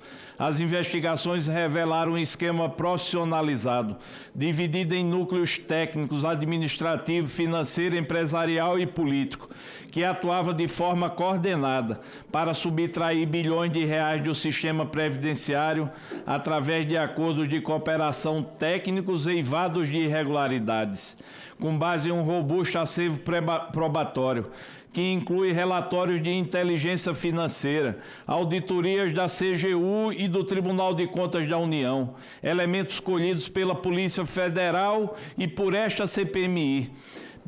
Nós, da comissão, identificamos condutas que violam frontalmente a moralidade administrativa, os direitos fundamentais e constituem crimes previstos no Código Penal, bem como em outras leis especiais. Nesse particular, os indiciados respondem por uma gama de crimes como organização criminosa, lavagem de dinheiro, corrupção ativa e passiva, estelionato majorado, falsidade ideológica, inserção de dados falsos em sistema de informação, fraude eletrônica, furto qualificado mediante fraude, advocacia administrativa, prevaricação, entre outros. O esquema criminoso não apenas gerou enriquecimento ilícito aos seus operadores, mas como também comprometeu a subsistência de milhares de cidadãos hipervulneráveis, justificando a responsabilização rigorosa de todos os envolvidos. Agora, 1h22, nós estamos transmitindo para você a que pode ser a última reunião da CPMI do INSS.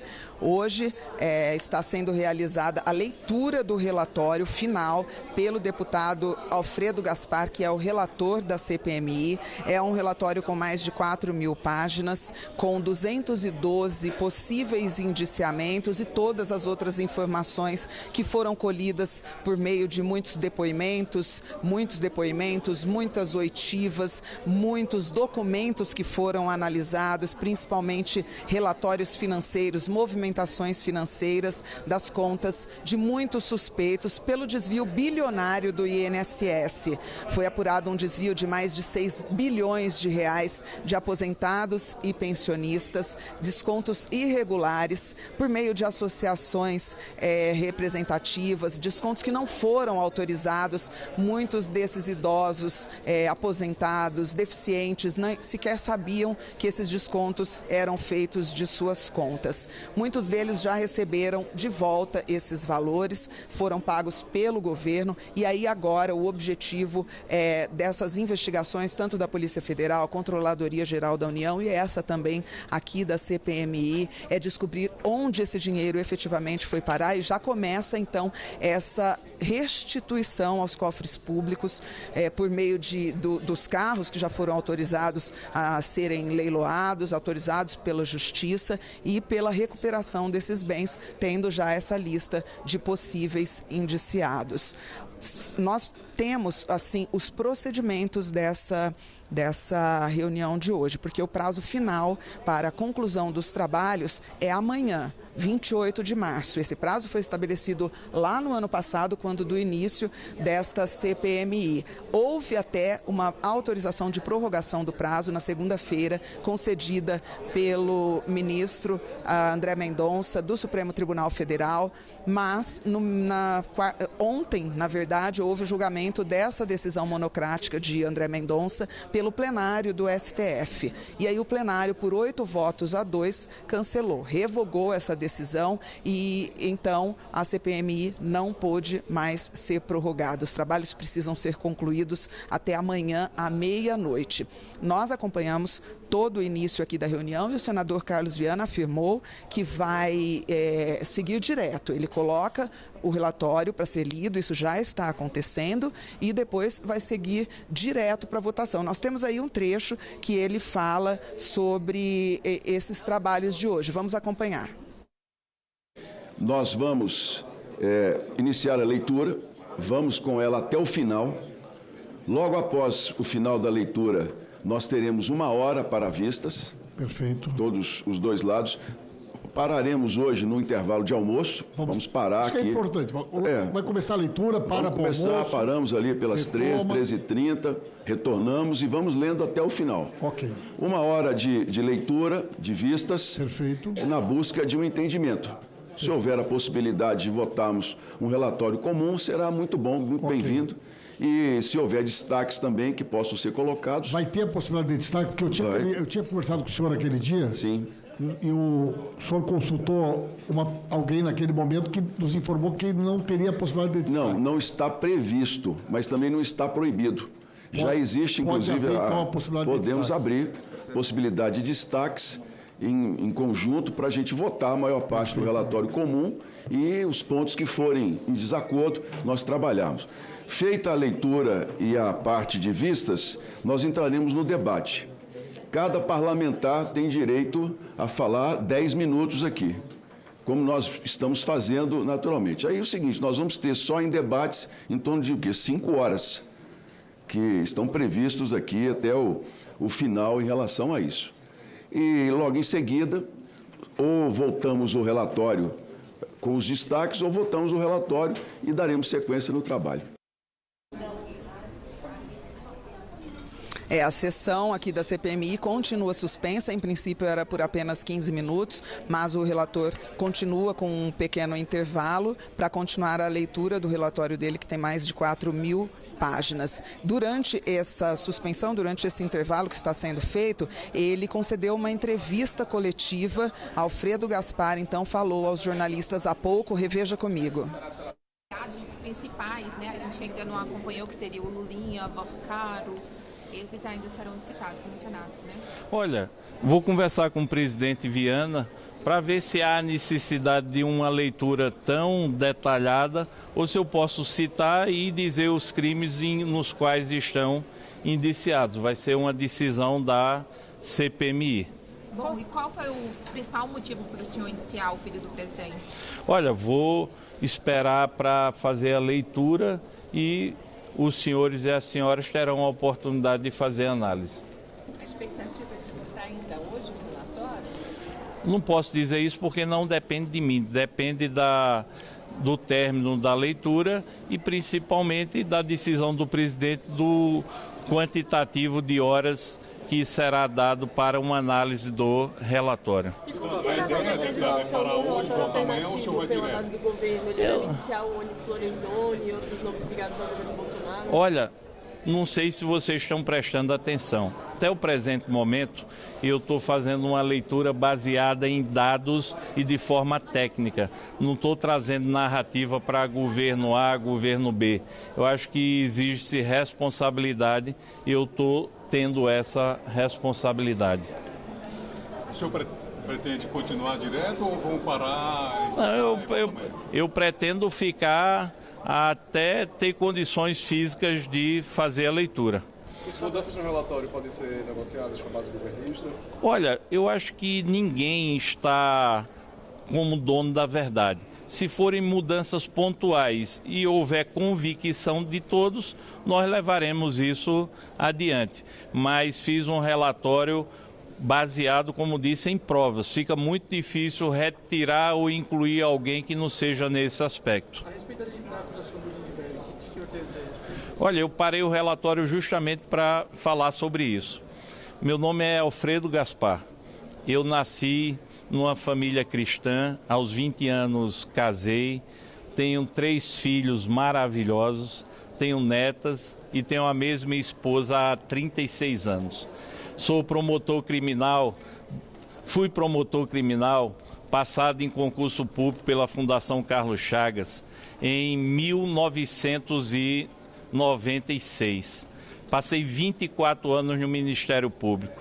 Atuei contra o crime organizado, denunciando deputados, prefeitos do meu estado.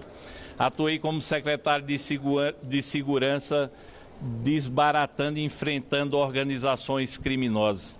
Atuei como chefe do Grupo de Combate ao Crime Organizado no Brasil. Fui chefe do Ministério Público por 2 oportunidades. Fiz inimigos poderosos no meu estado. A exemplo de governador, presidente da Assembleia.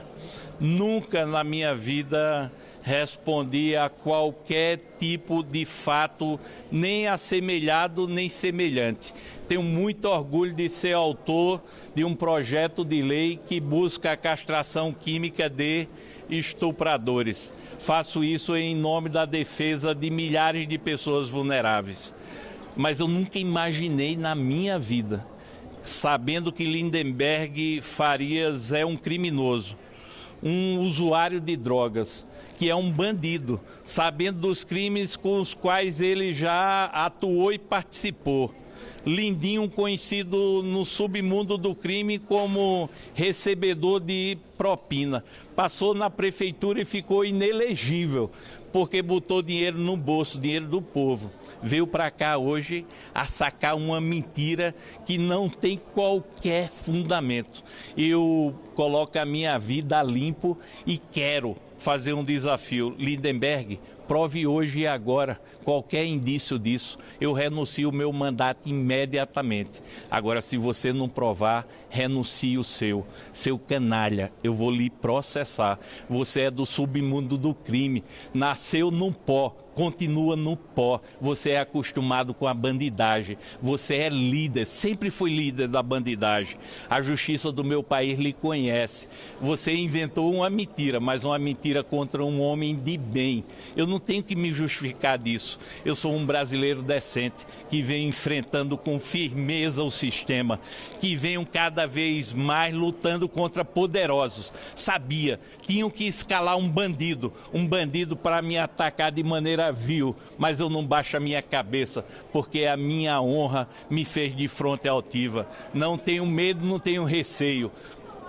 Lindenberg, seu lugar é na prisão, mas não é porque você inventou essa mentira, não. É porque você é bandido, seu cafetão, usuário de drogas, seu ladrão de dinheiro do povo brasileiro, seu bandido, se ponha no seu lugar, as algemas lhe esperam. Vou processá-lo. Você vai processá-lo na justiça? Claro, eu vou no Conselho de Ética. Isso é uma mentira totalmente inventada aqui para me desestabilizar, para inventar algo que não existe. Imagina eu como cidadão honrado de uma vida proba, como eu não estou indignado, mas a minha indignação não ficará apenas num processo no Conselho de Ética e no Supremo Tribunal Federal, do qual ele é menino de recado. Minha indignação ficará perante a nação brasileira. Um bandido que está num mandato chamado Lindenberg Farias deveria estar preso, criminoso. Você atacou a honra de um homem de bem, deve ter cheirado cocaína, deve ter vindo a serviço. Lindenberg, seu moleque. 1h33, estamos de volta aqui da sala da CPMI do INSS, ao vivo, mostrando tudo para você de casa, o que acontece nesta reta final das investigações da fraude bilionária ao INSS.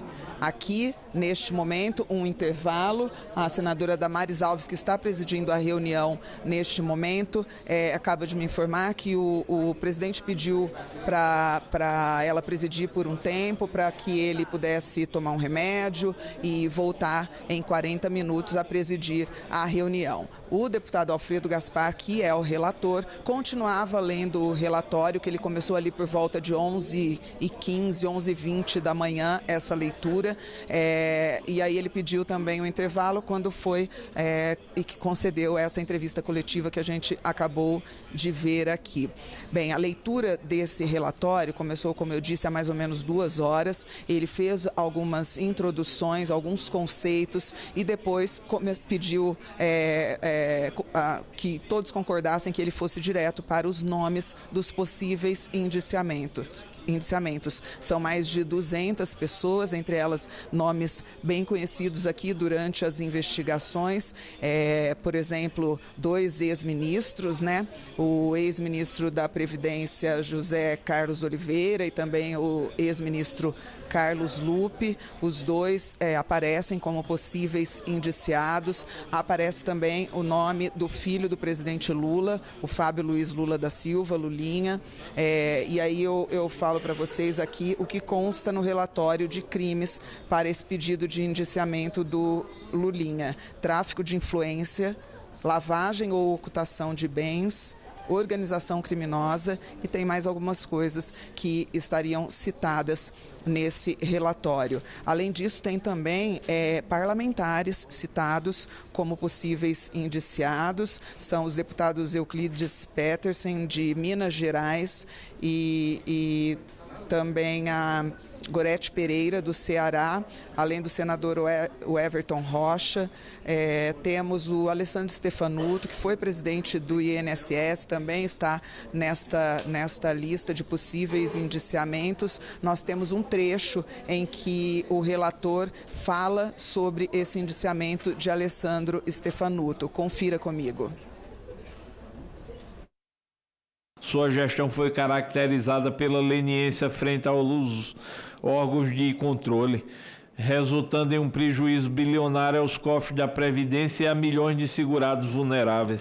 Desde 2016 até a expansão bilionária em sua presidência, ele garantiu o fluxo de caixa da organização criminosa, em troca de uma fatia substancial do desvio. Stefanuto foi o mentor burocrático e facilitador institucional da organização criminosa. Sua ação permitiu uma expansão de um esquema que drenou bilhões de reais de segurados vulneráveis. É isso, nós estamos acompanhando então trechos das citações do relator, deputado Alfredo Gaspar, que está lendo seu relatório. Neste momento ele já está de volta aqui à sala.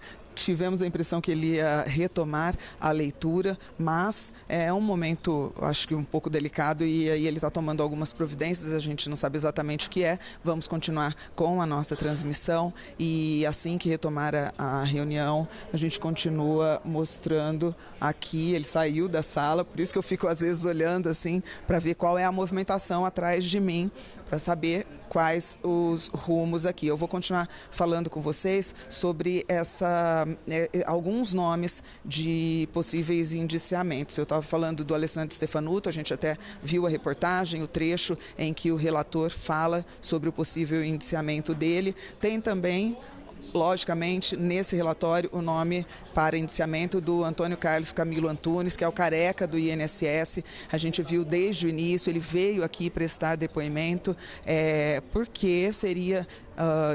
é citado muitas vezes nas investigações como mentor de tudo isso, como grande organizador, grande chefe dessa organização que as investigações apontam para esses descontos indevidos de mais de 6 bilhões de reais de aposentados e pensionistas do INSS.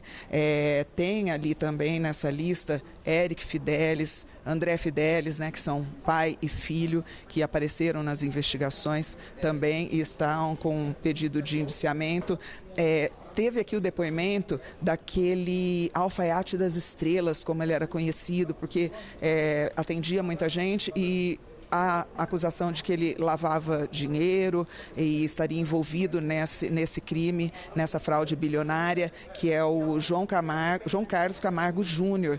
Ele esteve aqui prestando depoimento, sentado aqui a essa mesa. Aparece também o nome dele com pedido de indiciamento ao Ministério Público. Maurício Camisotti aparece também, o advogado Nelson Williams e a esposa dele também estão nesse relatório como possíveis indiciados. Como funciona isso? O relator conclui esse relatório, se for aprovado aqui na CPMI, tudo isso, todos esses materiais, esses dados das investigações, os pedidos de indiciamentos são enviados para o Ministério Público, para que daí tome-se as providências necessárias na Justiça, Aqui a CPMI não tem o poder de indiciamento. Todos esses dados de investigação são enviados, e aí sim o Ministério Público que tem o poder de dar continuidade a esses trabalhos. A gente vê, tem o senador Magno Malta está chegando por aqui para participar também da reunião. Eu olho sempre para ver se o relator está se aproximando para o reinício dos trabalhos desta, que é a última, pelo menos segundo o senador Carlos Viana, é a última reunião da CPMI do INSS.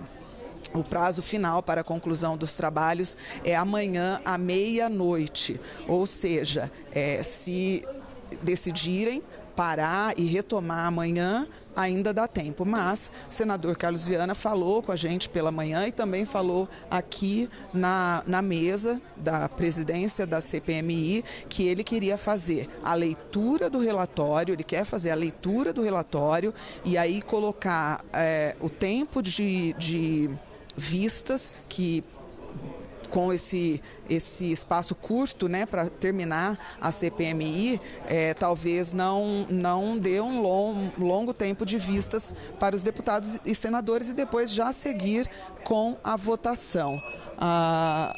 Agora, podemos ver que o relator está de volta à reunião e deve continuar a leitura desse relatório que tem mais de 4.000 páginas. Foram 6 meses, quase 180 dias, né? Amanhã completam 180 dias de trabalhos aqui nesta CPMI, com muitas oitivas, muitos depoimentos e também milhares de páginas de documentos que foram enviados, que foram solicitados por esta CPMI, especialmente aqueles relatórios de finanças do COAF, também quebras de sigilos bancários, fiscais, de muitas pessoas, de centenas de pessoas, o que trouxe esse relatório tão robusto para ser lido e analisado aqui hoje pelos parlamentares. Só lembrando que esse relatório é oficial da CPMI, o que está sendo lido pelo relator.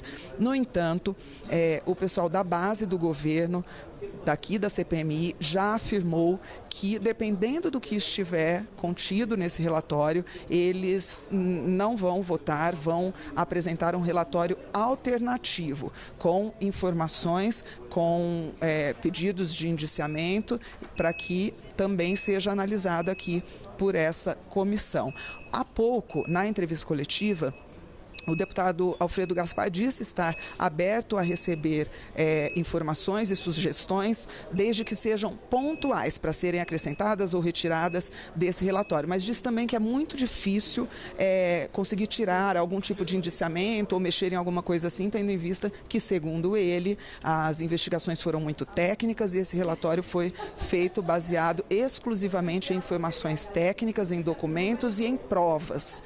Então, há esse impasse que deve gerar aí uma longa discussão depois, para antes dessa votação ou durante essa votação do relatório, né? O que a gente sabe é que é um dia longo aqui para deputados, para senadores, para parlamentares, todos os assessores e especialmente para o relator, que deve reiniciar agora a leitura do relatório. Acompanhe. 769. É que aqui no dispositivo tem outra marcação.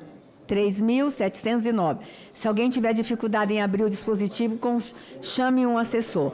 Vamos devolver a palavra ao ilustre, honrado e extraordinário relator dessa CPMI. Relator. Minha presidenta, é uma honra, viu?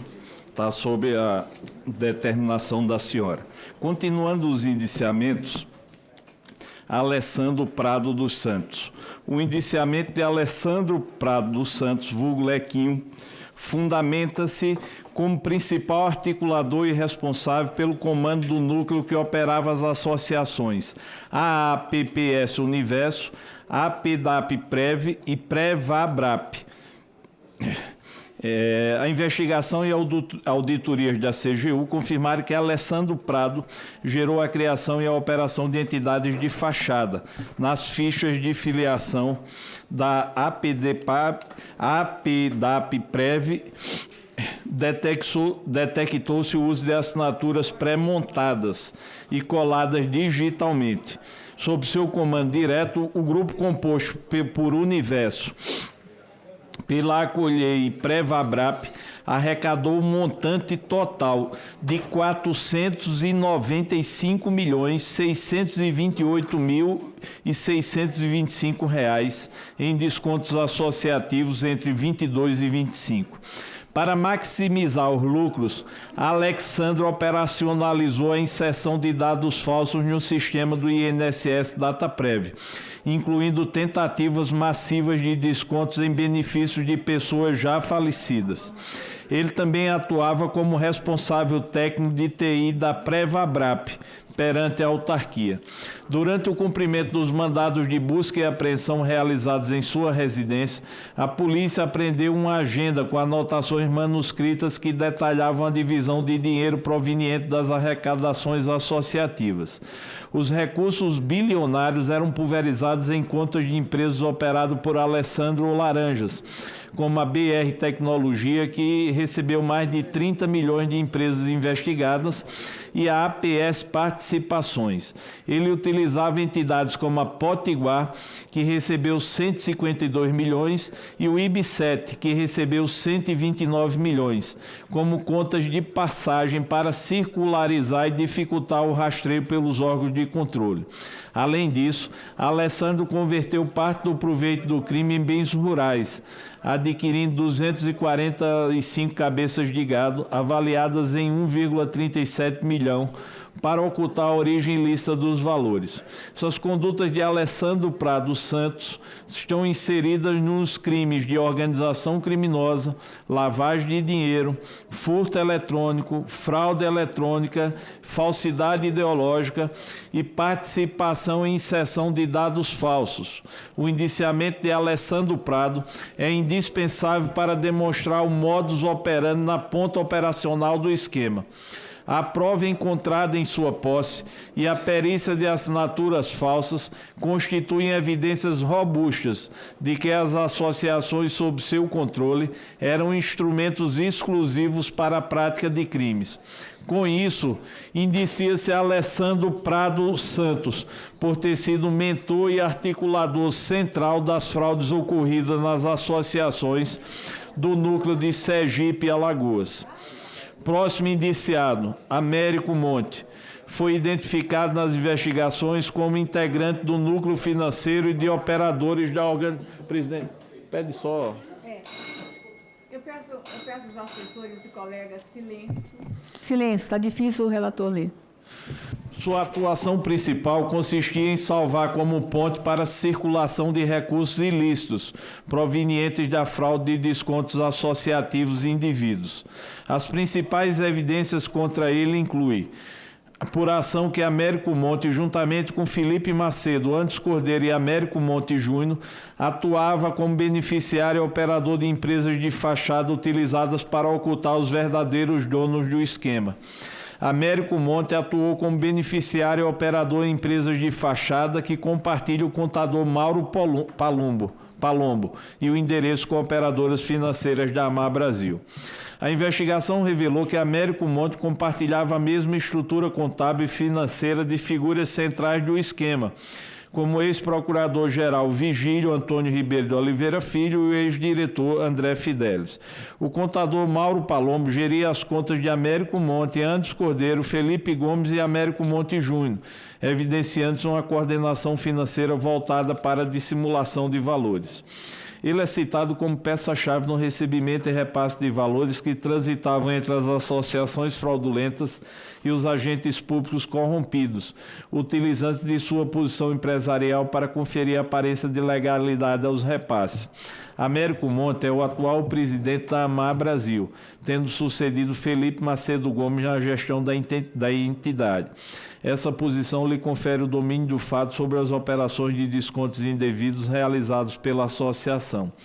Foi identificado um crédito de R$ 417 mil em suas contas bancárias, proveniente de outros investigados. Deste valor, 299 mil foi proveniente da ABCB.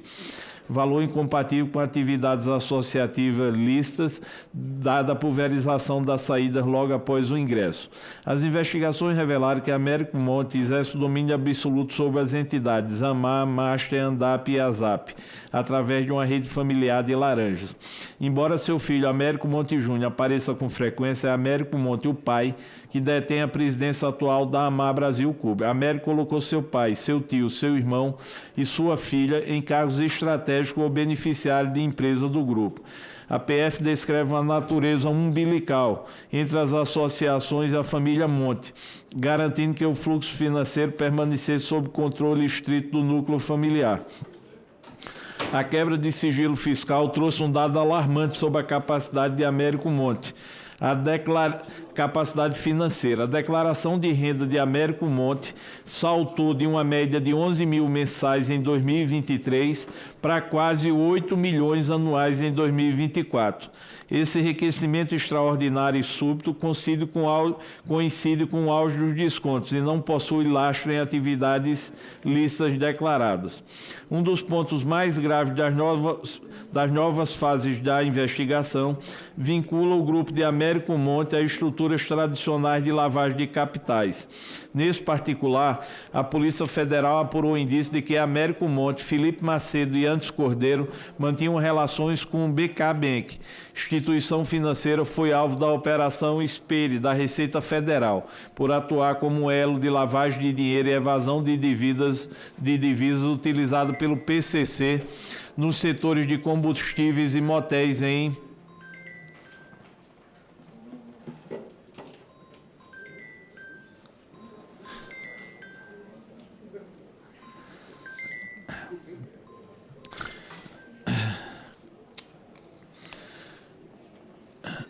lavagem de dinheiro e evasão de divisas utilizado pelo PCC no setor de combustíveis e motéis em São Paulo.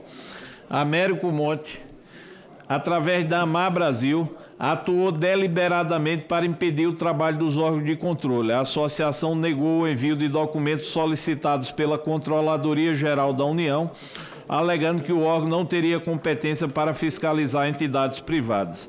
As condutas de Américo Monte se inserem nos seguintes tipos penais: organização criminosa, lavagem de dinheiro, inserção de dados falsos em sistema de informação, falsidade ideológica e corrupção ativa, uso de documento falso, furto eletrônico e fraude eletrônica.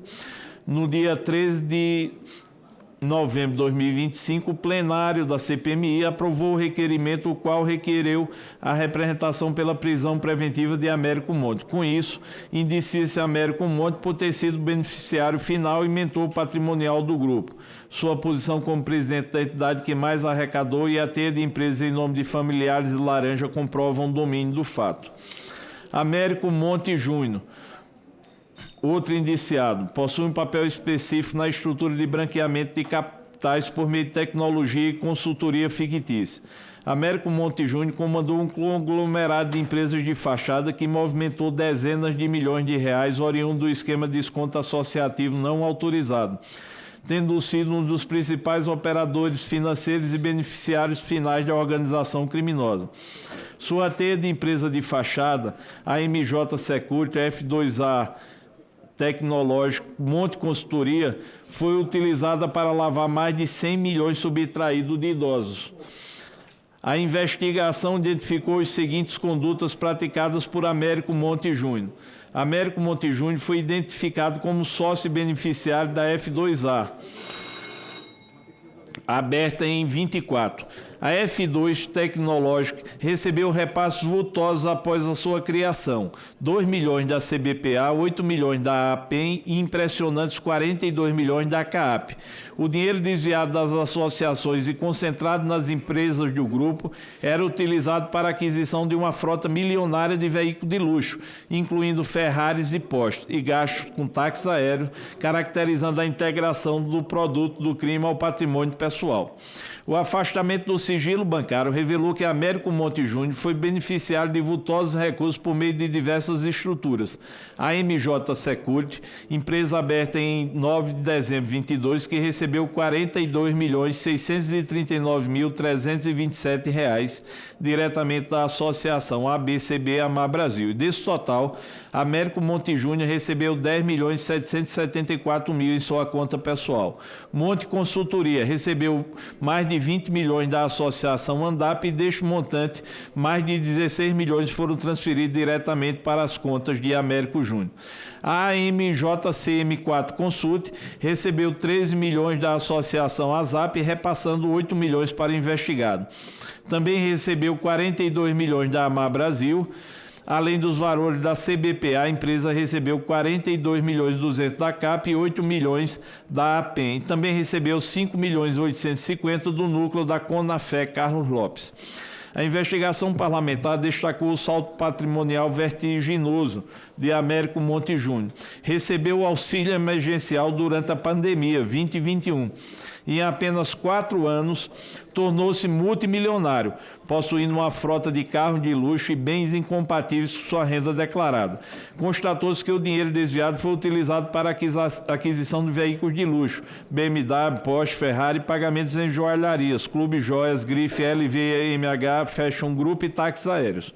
Américo Monte Júnior utilizou familiares para ocultar sua gestão direta nas entidades. Sua cônjuge, Érica Cristina da Silva Monte, foi diretora financeira da Masterprev.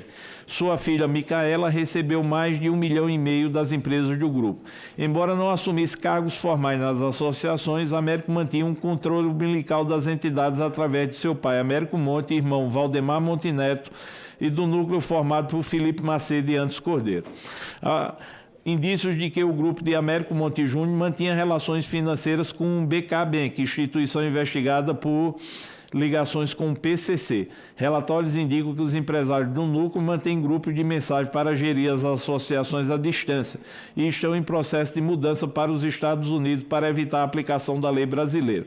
As investigações apontam que esses valores foram recebidos sem a devida prestação de serviço tecnológico, configurando a empresa como canal de dispersão de propinas e lavagem de dinheiro para o núcleo político do esquema.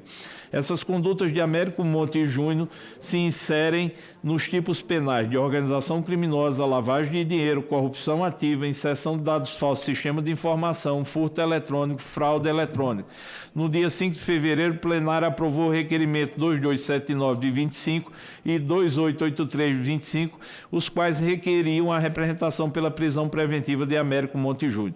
Com isso, indicia-se Américo Monte Júnior por sua participação em vários esquemas relacionados a descontos associativos fraudulentos, servindo como peça fundamental na engrenagem financeira que sustentava o esquema do grupo da Amar Brasil.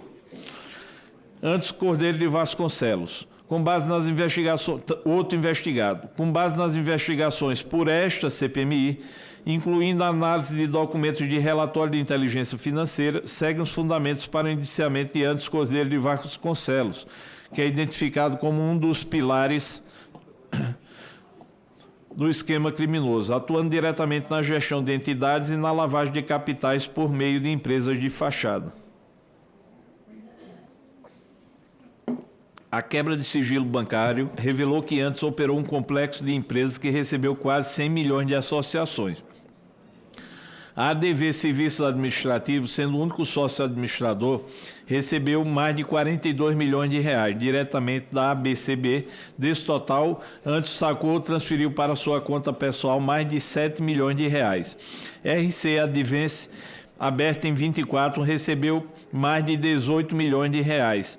Antes foi o beneficiário final de 10 milhões deste montante.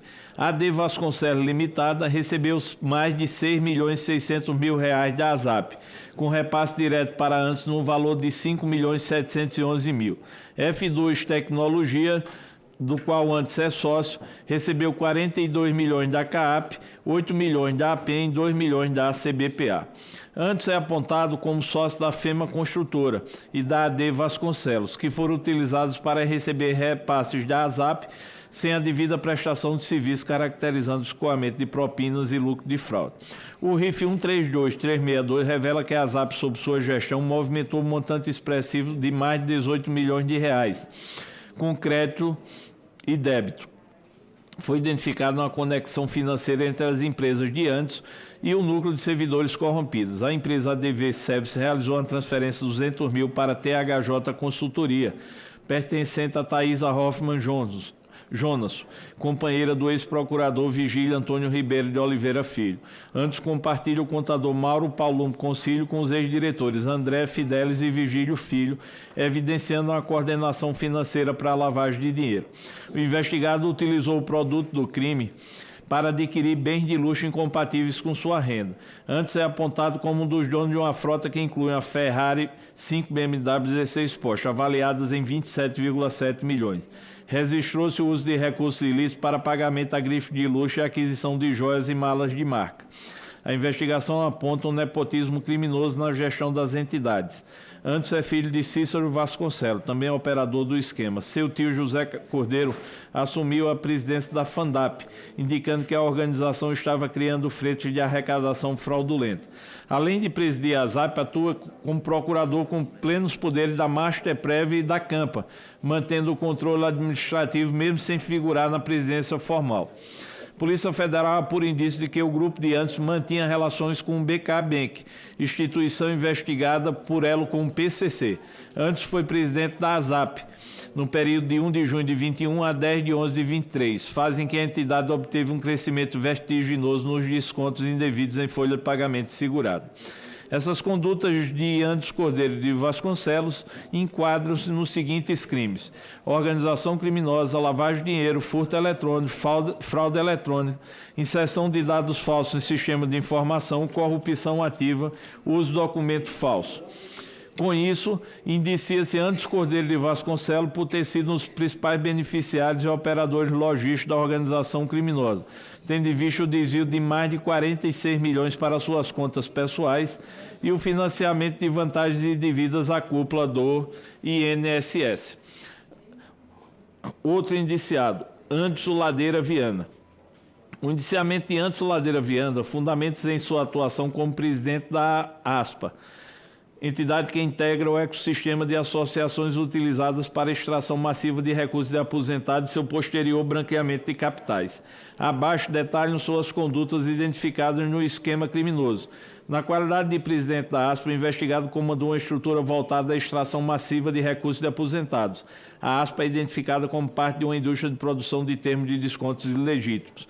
A investigação detectou que a ASPA e a entidade EAPEM cadastraram o mesmo benefício, no mesmo dia, utilizando fichas que continham documento, o mesmo erro de digitação no sobrenome citado. O documento foi assinado eletronicamente em nome de Anderson Ladeira, em 17 de agosto de 24, evidenciando-se o uso de banco de dados vazados para fabricação de adesões em massa.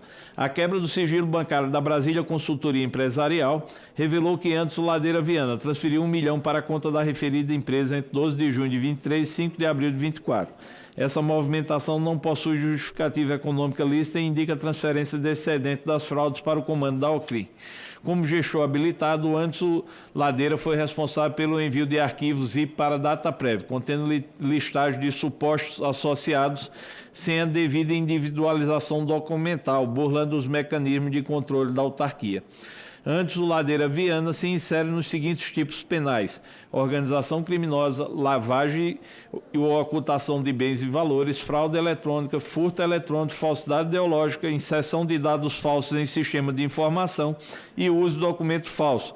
Com isso, indicia-se Anderson Ladeira Viana por ter sido operador de uma indústria de termos fraudulentos.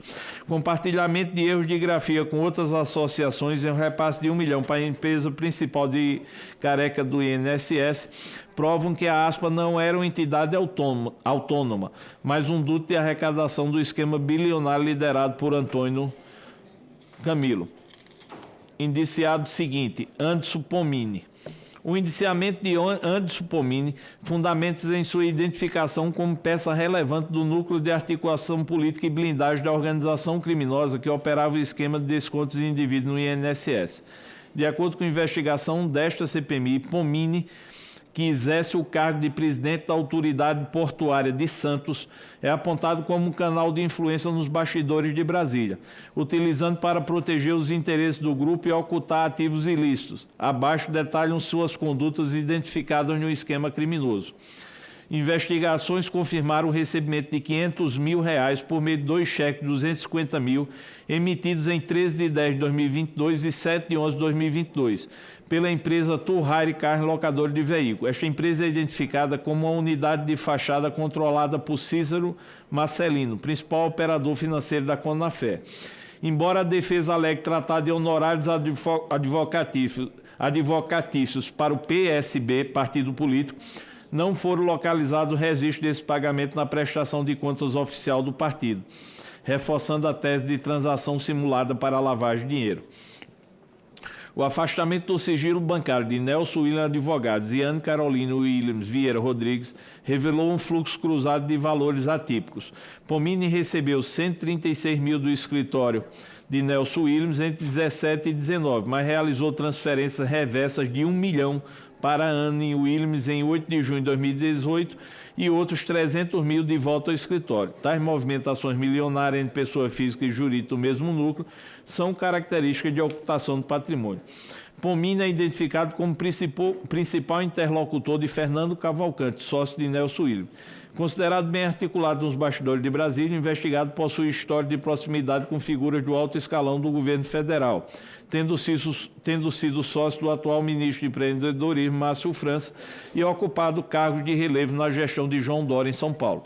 Essa posição de prestígio é apontada como essencial para a manutenção da blindagem patrimonial da organização criminosa. Pomini é sócio da Pomini Sociedade de Advogados, manutenção da blindagem institucional.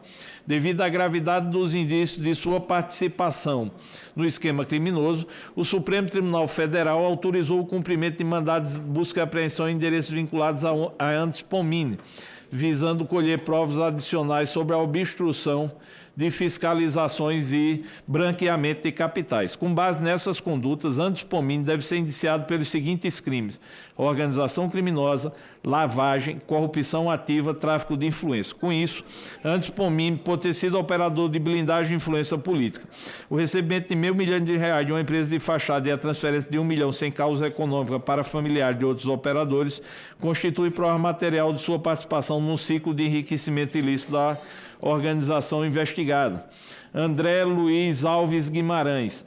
O indiciamento de André Luiz Alves Guimarães encontra fundamento na atuação como beneficiário de fluxos financeiros atípicos provenientes da CONTAG.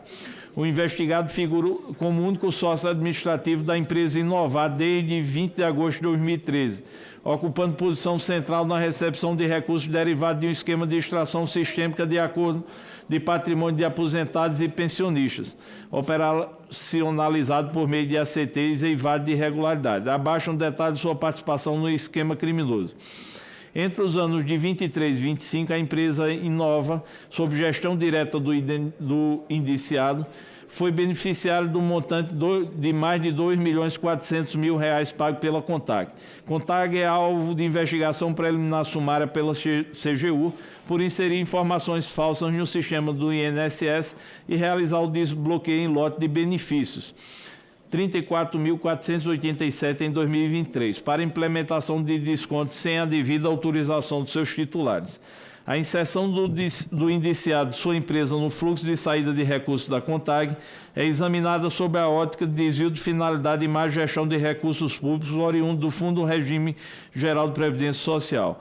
Tais repasses carecem de justificativa operacional comprovada dentro do escopo da atuação das entidades sindicais, configurando o uso da Inovar como veículo de circularização de ativos ilícitos. Por suas condutas, André Luiz Guimarães deve ser indiciado pelos seguintes crimes: organização criminosa, lavagem e ocultação de bens, direitos e valores. Com isso, indicia-se André Luiz Alves Guimarães por ter sido gestor único da Inovar e constituir um dos elos indispensáveis para o exaurimento dos crimes investigados, permitindo que o proveito das fraudes cometidas pela CONTAG fosse escoado e simulado em contas privadas. A magnitude dos valores recebidos em curto intervalo e a natureza das atividades da entidade remetente revelam uma adesão consciente aos proveitos de uma engenharia criminosa que vitimou milhares de cidadãos, justificando o encaminhamento de sua responsabilização penal por esta CPMI. André Luiz Martins Dias, próximo indiciado, é apontado como peça central do núcleo público e de apoio logístico da organização criminosa que operava fraudes por meio da Conafé.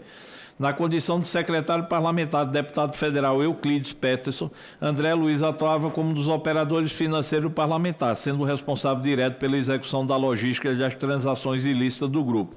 Sua atuação aproveitava de sua posição como secretário parlamentar do deputado federal para blindar o esquema. Abaixo, detalhe suas condutas identificadas no esquema criminoso. Conforme as investigações, André recebia valores do núcleo da Conafé e os redistribuía para o deputado Euclides Petros e sua base política, utilizando frequentemente empresas de fachada e conta de terceiros, vinculada ao operador Cícero Marcelino, para mascarar a origem ilícita dos ativos. Ele foi apontado como a peça que operacionalizava a entrada de dinheiro da rede de propina da Conafé, que totalizou pelo menos 35 milhões no entorno do deputado Euclides Petros. Para isso, utilizava a técnica de transferências fracionadas em conta de terceiro para mascarar a origem e o destino dos recursos. As investigações apontam que André Luiz não era apenas um beneficiário, mas o gestor logístico de valores maiores destinados ao parlamentar. Investigações confirmam que André Luiz coordenava movimentações financeiras por meio da empresa HM Motopeças e Artefatos de Borracha Limitada, em Governador Valadares. O responsável pela empresa, Heleno Márcio Pereira Magalhães, confessou em depoimento que realizava transações bancárias sistêmicas a pedido do amigo André Luiz. Nesse sentido, considerando que a PF é a decisão do STF, evidenciou a utilização desses operadores para o recebimento de propina pelo deputado Euclides Petros e considerando o contexto de recebimento dos mesmos operadores da organização criminosa instalada na Conafé, esse núcleo recebeu ao menos R$ 30.117.593. Desse valor, a HM Motopeças recebeu R$ 10.707.000. Documentos apreendidos e o relatório de indiciamento sugerem que sua atuação não era apenas ideológica, mas remunerada por meio de recursos desviados da contribuição dos aposentados. Mensagens interceptadas pela Polícia Federal revelam que André Luiz era beneficiário direto e repasse da cúpula da Conafé. Em fevereiro de 22, por determinação de Vinícius Ramos da Cruz, cunhado do líder da Orquídea e presidente do IPP, que repassou os dados bancários dos assessores ao operador Cícero Financeiro para que efetivasse pagamento de R$ 10 mil em favor do indiciado. André Luiz também aparece fazendo transferências de recursos de origem suspeita para outras pessoas do esquema. Repassou quase R$ 86 mil para Neusmeire Silva Magalhães entre 22 e 23, transferiu 13.200 para o Otton Cardoso Lima Júnior em 23, depositou 4 mil para a Fortuna Loteria, empresa que foi usada para lavagem de dinheiro com fracionamento. Embora sejam valores baixos para os padrões da organização, eles revelam a ligação financeira entre os investigados. Atuava como canal de comunicação entre o núcleo financeiro da Conafé e o gabinete parlamentar, garantindo o apoio político necessário para a manutenção do acordo de cooperação técnica fosse remunerado e que o grupo permanecesse protegido de investigações externas. Sua conduta foi determinante para garantir a manutenção e a renovação dos ACTs da Conafé junto ao INSS, mesmo após a Controladoria Geral da União ter identificado irregularidades graves e solicitado a suspensão dos descontos. Conforme investigações, André Luiz era um dos responsáveis por proteger o grupo de investigações externas, utilizando o peso do gabinete parlamentar para exercer pressão política e evitar fiscalizações rigorosas sobre a entidade. As condutas de André Luiz Martins Dias submetem-se aos seguintes crimes: organização criminosa, corrupção passiva, lavagem de dinheiro, advocacia administrativa. Com isso, indicia-se Luiz Martins Dias por ter sido um agente de influência, utilizando o prestígio do Poder Legislativo para viabilizar a fraude nos benefícios dos aposentados. Sua participação foi essencial para que a Conafé mantivesse o fluxo de descontos indevidos, chegar a atingir 650 mil benefícios sob uma aparência de legalidade institucional. Em virtude disso, é imperativo que seja indiciado no âmbito desta CPMI. André Paulo Félix Fidelis. O indiciamento de André Paulo Félix Fidelis, ex-diretor de benefício e relacionamento com o cidadão, fundamenta-se em sua atuação estratégica como principal viabilizador técnico e articulador interno da organização criminosa. Nomeado por influência política do senador Weverton Rocha e do líder da Conafé, Carlos Roberto Ferreira Lopes, Fidelis utilizou suas prerrogativas para blindar o esquema e expandir a extração sistêmica de recursos dos aposentados. sob sua gestão direta, foram assinados 14 acordos de cooperação técnica que permitiram descontos indevidos superiores a 1,6 bilhão. Salto financeiro que o indiciado justificou ao TCU como mero crescimento de mercado.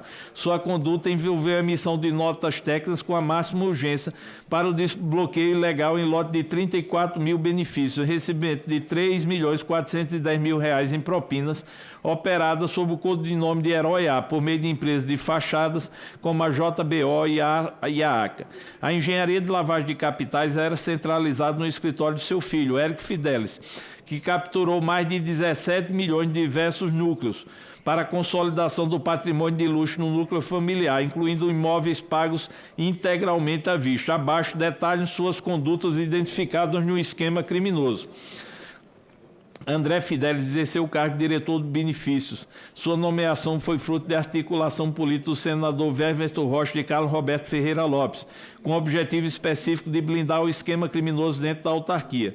Fidelis foi o diretor que mais assinou o acordo de cooperação técnica na história do INSS, sendo responsável por 14 termos vigentes sob sua gestão direta. Essas entidades descontaram um montante de 1,6 bilhão de reais de aposentados. Quando questionado pelo TCU sobre o aumento exponencial desses descontos, justificou cinicamente como crescimento de mercado.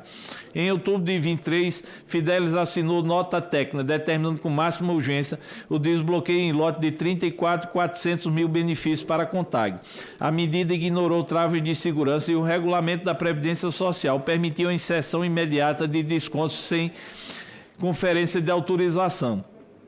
Identificado nas mensagens interceptadas pela PF sob o codinome Herói A, o amigo André, Fidelis recebeu pessoalmente R$ 3.410.000 em propinas entre 23 e 24. Os pagamentos eram operados por Cícero Marcelino, através de empresas de fachada como a JB Empreendimentos e a ACA Consultoria.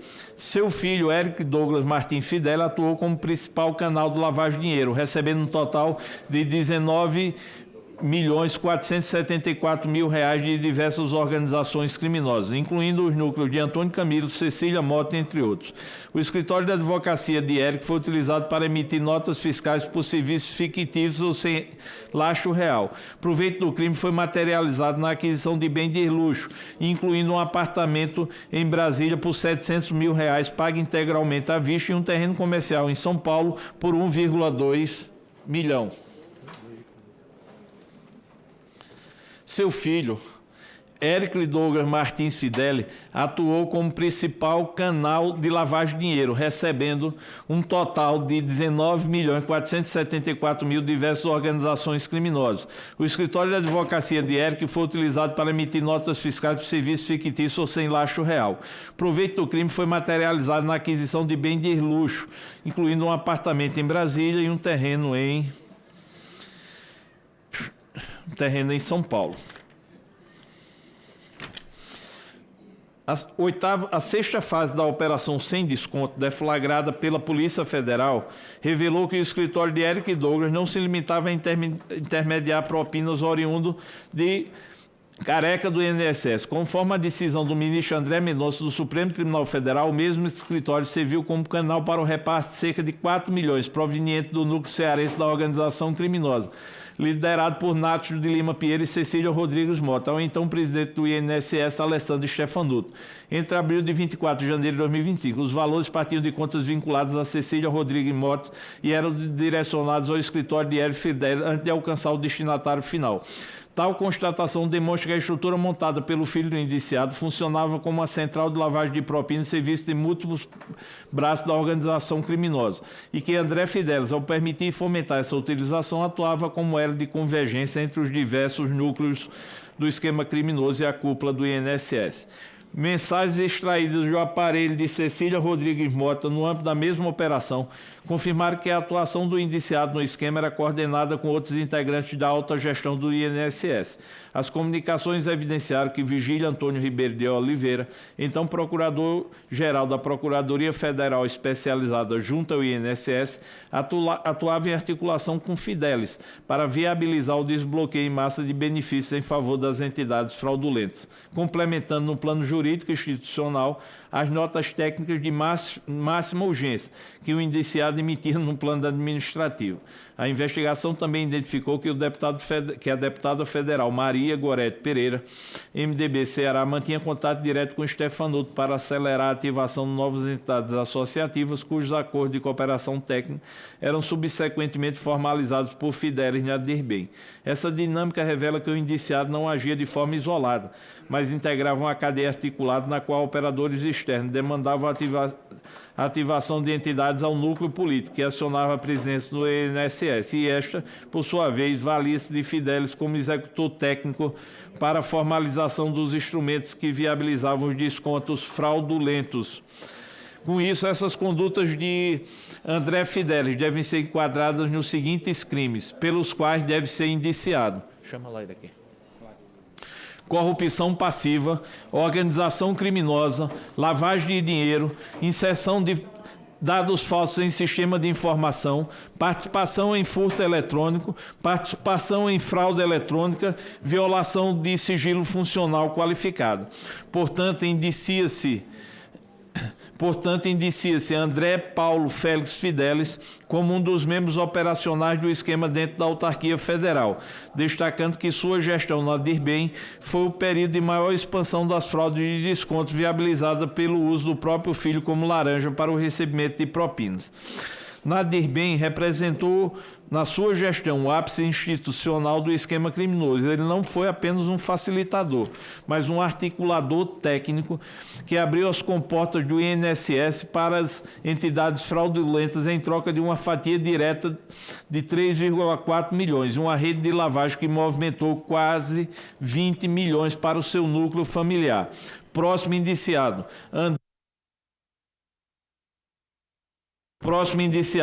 Andrei José Braga Mendes.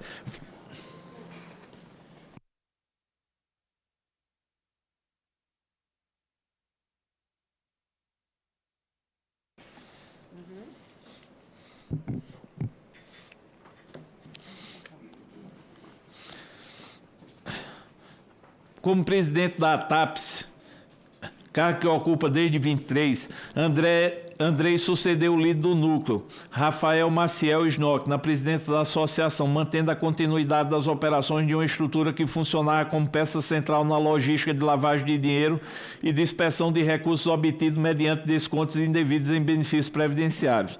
Abaixo detalham suas condutas identificadas no esquema criminoso. Na qualidade de presidente da TAPS, André gerenciou a entidade que, embora não possuísse acordo de cooperação técnica direto com o INSS, era utilizada exclusivamente como conta de passagem. Sob sua gestão, a ATAPS recebeu repasses vultosos de associações, AP Brasil e Azabasp, que juntas somam transferências superiores a 15 milhões, com o objetivo de pulverizar esses ativos entre empresas e pessoas físicas. Do núcleo familiar empresarial de Rafael Snock, dificultando o rastreio pelos órgãos de controle. Andrei operava em estreita subordinação ao núcleo de Rafael Snock, mantendo o vínculo de associação com o contador Ronaldo de Souza Estrela, identificado como profissional responsável pela contabilidade de múltiplas entidades do esquema. A investigação demonstrou que Andrei e Rafael Snock compartilham domínios de e-mail e infraestrutura técnica, evidenciando que a troca de presidência em 25 de abril de 23 foi uma manobra formal para manter o controle de fato sob uma nova aparência administrativa. Andrei utilizou a TAPS como braço operacional do grupo RT Brasil, empresa de Rafael Snock, destinada à promoção e venda de empréstimos consignados vinculada ao Banco BMG. Essa conduta revela o nexo causal e funcional entre a associação de fachada e o mercado ilegal de captura, tratamento e exploração de dados cadastrais de segurado do INSS para a obtenção de lucros lícitos. O indiciado, filiado ao MDB e com histórico de cargo de confiança na Câmara dos Deputados e na Administração Regional do Distrito Federal, utilizou sua inserção em Brasília para conferir trânsito e aparência de legitimidade da associação perante órgãos públicos, facilitando a manutenção das atividades do grupo. Por essas condutas, Andrei José Braga Mendes deve ser indiciado por organização criminosa, lavagem ou ocultação de bens, direitos e valores e falsidade ideológica. Com isso, indicia-se Andrei José Braga Mendes na medida que não atuou como administrador associativo convencional, mas como um operador interposto fundamental para o núcleo de Rafael. Sua ascensão à presidência da TAPES permitiu que o esquema de reciclagem de ativos continuasse operando com opacidade, utilizando-se de sua experiência burocrática e vínculos políticos para blindar a organização criminosa. A materialidade das transferências recebidas da AP Brasil e da Zabasp e o nexo comercial com a RT Brasil justificam o encaminhamento de sua responsabilização penal por esta CPMI. Próximo indiciado, Anne Carolina Williams Vieira Rodrigues. O indiciamento de Anne Carolina Williams Vieira Rodrigues fundamenta em sua atuação no núcleo financeiro de branqueamento de capitais da organização criminosa que perpetrou a fraude de descontos aposentados por bem do INSS. Conforme a investigação, Anne foi beneficiária de repasses vultosos sem causa econômica lícita proveniente de operadores centrais da fraude. Abaixo detalham suas condutas identificadas no esquema criminoso. A quebra de sigilo bancário revela que em 8 de junho de 2018, Anne recebeu uma transferência direta de 1 milhão de antes Pomini. Pomini é identificado como um operador de influência do grupo e recebedor de valores de empresas de fachada, Turraire Cais, vinculado ao núcleo de Cício Marcelino. A investigação financeira aponta um padrão de ocultação de ativos envolvendo a investigada e o escritório Nelson William Advogados. O fluxo detectado mostra que o escritório repassou 136 mil a antes Pomini, que posteriormente transferiu a cifra milionária para a conta de Anne Williams, configurando o uso de interposta pessoa. Anne Carolina é peça fundamental na estrutura financeira do núcleo liderado por seu cônjuge Nelson Williams e o sócio Fernando Cavalcante. A investigação indica que essa estrutura foi utilizada para garantir a fluidez de capitais oriundo do esquema de descontos indevidos, aproveitando-se da rede de proteção política e institucional do grupo em Brasília.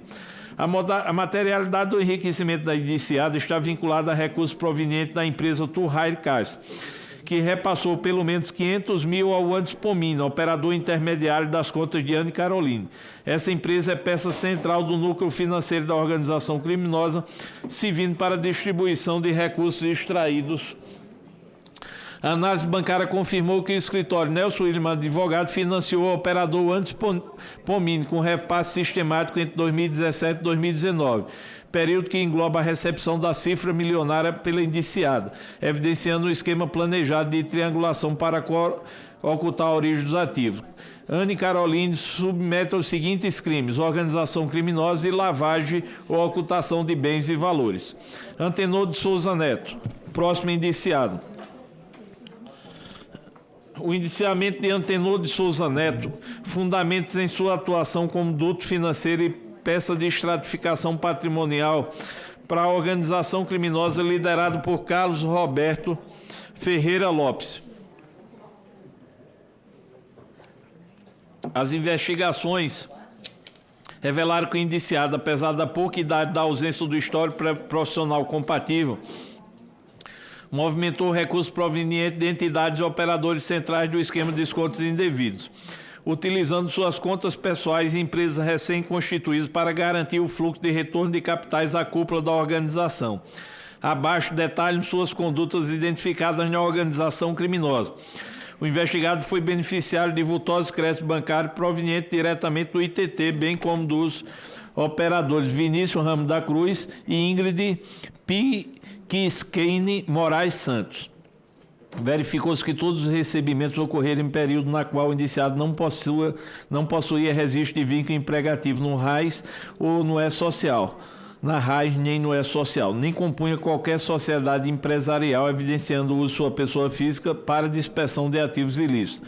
Antenor realizou débitos sistêmicos em favor dos principais alvos da investigação, incluindo repasses diretos a Cícero Marcelino de Souza, totalizando um montante de R$ 1.284.000. Em abril de 2025, data coincidente com a deflagração da fase da operação sem desconto, o indiciado assumiu como sócio administrador das empresas Agropecuária Três Corações e Transportadora Três Corações. Tal conduta é apontada como uma manobra de ocultação patrimonial para imobilizar o capital desviado em atividades rurais e logísticas. Por essas condutas, Antenor de Souza Neto deve ser indiciado pelos seguintes crimes: lavagem ou ocultação de bens, direitos e valores, organização criminosa. Com isso, indicia-se Antenor de Souza Neto por ter sido indispensável para a sustentação econômica da rede criminosa investigada. Sua participação permitiu que recursos bilionários subtraídos de aposentados fossem reciclados e reintroduzidos na economia formal, incluindo mediante a tentativa de blindagem através de novas pessoas jurídicas criadas no auge das diligências policiais em 2025. A materialidade das transações bancárias superiores a R$ 1.400.000 e a ausência de justificativa econômica para tais fluxos justificam o encaminhamento de sua responsabilização penal por esta CPMI. Antônio Araújo da Gama, próximo indiciado. O indiciamento de Antônio Araújo da Gama, no relatório final da CPMI, fundamenta-se em recursos desviados como operador financeiro e beneficiário da estrutura criminosa presente na CONTAG. Dados obtidos por meio do afastamento de sigilo bancário identificaram o investigado como destinatário direto do montante de quase R$ 3 milhões proveniente da CONTAG. Os recursos foram canalizados para a empresa LMB, da qual Gama é sócio administrador, junto a Sebastiana Aldair de Lima Barros. A investigação aponta que o uso de empresas de material de construção servia como uma camada de dispersão, permitindo que o dinheiro oriundo das fraudes fosse reintroduzido na economia local. O investigado possui histórico de atuação política, sendo filiado ao PT e tendo ocupado os cargos em comissão no município de Águas Belas. Essa condição reforça os indícios de que a organização utilizava agentes com influência regional para facilitar a circulação de capitais e garantir a opacidade das transações no interior do país. Gama é identificado como parte de um núcleo de beneficiários finais, que recebiam repasses concentrados em curto intervalo de tempo sem a contrapartida da prestação de serviços compatíveis com a finalidade estatutária das associações. Por essas condutas, Antônio Araújo da Gama deve ser indiciado por lavagem de dinheiro e organização criminosa. Com isso, indicia-se Antônio Araújo da Gama, por ter sido essencial num braço da dispersão de valores no Nordeste. O recebimento de quase 3 milhões em uma empresa de material de construção, somado ao perfil de influência política do investigado, sem a comprovação de fornecimento de qualquer material, constitui prova de sua participação no ciclo de lavagem de dinheiro da organização criminosa. Antônio Carlos Camilo Antunes.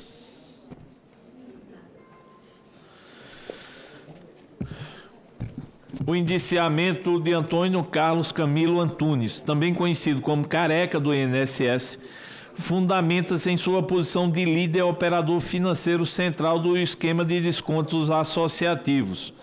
Com base na análise do robusto acervo documental e probatório desta CPMI, o indiciamento de Antônio Carlos Camilo Antunes é imperativo. Ele atuou como epicentro da corrupção ativa, unindo os núcleos político, institucional e empresarial para a fraude sistêmica contra os aposentados. Sua atuação era o pilar de sustentação, que unia o núcleo político, os dirigentes do INSS e as entidades associativas, tendo realizado as seguintes condutas. Antônio Carlos utilizou procurações de diversas entidades, AMBEC, CBPA, ABAPEM, Abrasprev, para negociar acordos de cooperação técnica diretamente com a cúpula do INSS. Em troca de proteção e facilidades, ele operou um caixa de propinas, anotações em seu caderno, manuscritas. Gente, à medida que ele tem que aumentar a voz, fica muito cansativo para ele. Vamos manter o silêncio, por favor. Eu vou pedir mais uma vez. Mas se quiser conversar, vão lá fora, atende o telefone lá fora. Pronto, relator, respirou mais um pouquinho. Eu acabo já. Ainda estamos na letra A.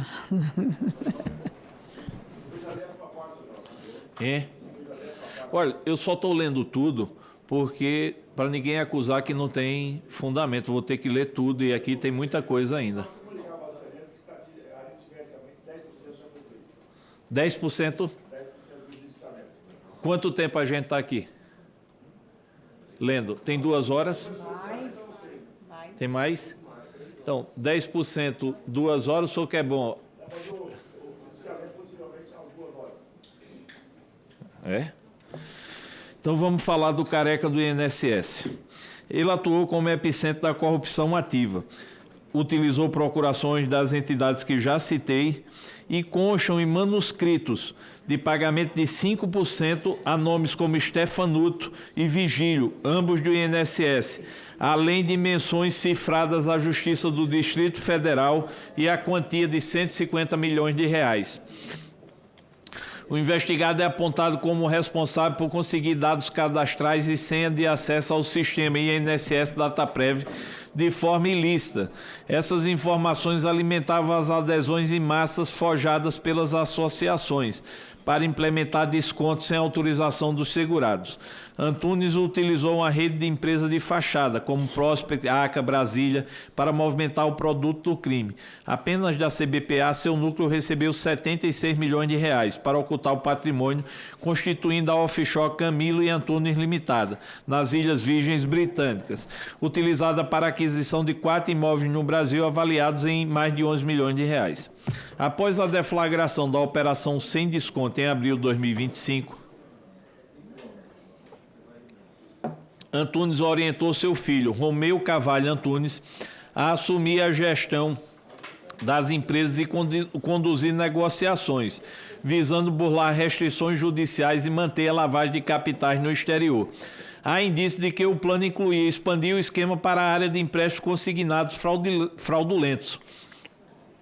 A investigação identificou, sob posse ou controle do investigado, uma frota milionária, registrada em nome de terceiro de suas empresas, incluindo 2 Porsche, um Jaguar e uma BMW, além de cotas de aeronaves já tinham negociado com operadores também citados. O investigado destinou 91 milhões de reais por meio de suas empresas Prospect, 42 milhões, Brasília, 33 milhões, ACA, 10 milhões, Plural, 3 milhões e aportes direto e via RPLD para a ARPA Administração Participação, controlada por Rodrigo Moraes, somados os repasses a Dinar, mais de 45 milhões de reais, a HBR Capital, mais de 12 milhões de reais, e a SPY de intermediação, 150 mil reais. O total enviado pelo núcleo empresarial de Antônio Camilo, a rede bilionária de lavagem de dinheiro, alcança mais de 150 milhões de reais. A ARPA é descrita pela Polícia Federal como empresa de passagem, cuja função era dispensar rapidamente os valores desviados, criando obstáculos artificiais ao rastreamento de origem e destino.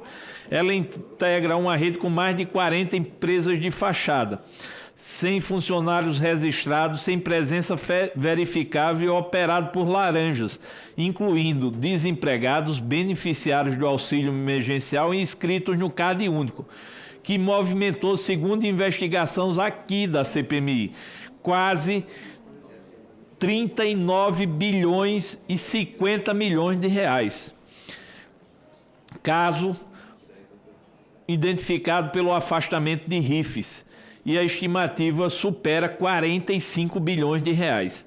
A investigação da CPMI revelou que essa mesma rede de lavagem compartilha operadores financeiros como o PCC e com o grupo terrorista Hezbollah. As conexões foram identificadas a partir de 3 eixos: o BK Bank e a Wave Intermediações, utilizados pela rede ARPA e também investigados na Operação Carbono Oculto, que mirou a organização criminosa violenta. Os operadores financeiros da Operação Coffee Break também faz parte da rede ARPA.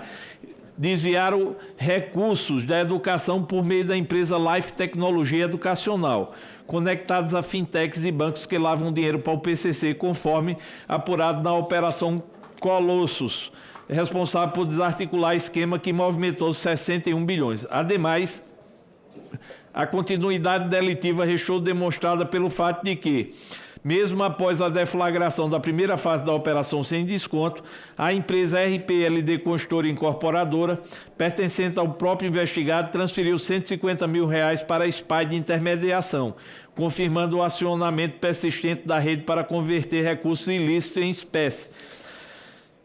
Antunes exercia influência direta sobre a autogestão do INSS, garantindo a manutenção dos ACTs em troca de vantagens indevidas. Com relação a Alessandro Stefanuto, ex-presidente do INSS, cadernos mostram anotações manuscritas com estefa 5%, sugerindo um esquema de repartição dos lucros da fraude. Antunes se referia a ele pelo codinome italiano. Com relação a Vigílio, procurador-geral, Antunes repassou aproximadamente R$7,5 milhões, incluindo sua esposa Thaisa Hoff. Anotações também registram Vigílio 30%, ao lado de cifras que alcançam 150 milhões. Com relação a André Paulo Félix Fidelis, Antunes atuou politicamente pela nomeação de Fidelis Adirbem e repassou R$3.410.000 em propinas, utilizando o escritório de advocacia do filho do servidor, Érico Fidelis, para lavar os valores sob o codinome Herói A. A Polícia Federal identificou que o enriquecimento de Antunes foi viabilizado pelo suporte político e estratégico do senador Weverton Rocha, descrito pela Polícia Federal como liderança e sustentáculo das atividades de Antunes. Planilhas intituladas Grupo Senador Weverton foram encontradas com o contador de Antunes, indicando que o parlamentar atuava como sócio oculto e recebedor de benefícios por pagamento de propina de 50 mil, registrados como Adro, se referindo a Adroaldo, portal ex-secretário executivo. Manteve também contatos frequentes no gabinete do então secretário executivo e ex-assessor parlamentar de Weverton Rocha, já citado. A investigação revelou que o indiciado custeava, por meio de suas empresas, a manutenção de uma aeronave particular avaliada em R$2.800.000, utilizada regularmente pelo senador Weverton Rocha para o deslocamento entre Brasília e Maranhão. Entre agosto e dezembro de 2024, Antunes efetuou 5 pagamentos ao Aeroclube do Maranhão, no total de R$15 mil, destinados à aquisição das peças para a aeronave, sendo 4 transações realizadas pela empresa ACA e pela Prospect Consultoria, ambas integrantes da rede de lavagem de dinheiro. A referida aeronave pertence formalmente à empresa Airconnect, de titularidade da empresária Joelma dos Santos Campos, esposa do advogado Érico Vieira Monteiro Marinho, atual suplente senador. A Polícia Federal identificou que o indiciado transferiu R$1 milhão para Joelma dos Santos Campos, o que, segundo investigadores, configura indício que Antunes era sócio oculto da aeronave, uma vez que não figurava formalmente como proprietário do bem.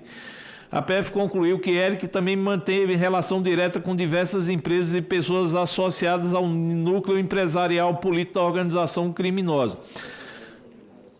Apesar de ter sido eleito na Paraíba, ele reside em São Luís e tem participado de eventos públicos ao lado do senador Weverton, que o referiu como um amigo advogado durante a sessão do Senado Federal em setembro de 2024, evidenciando a proximidade entre os integrantes do esquema.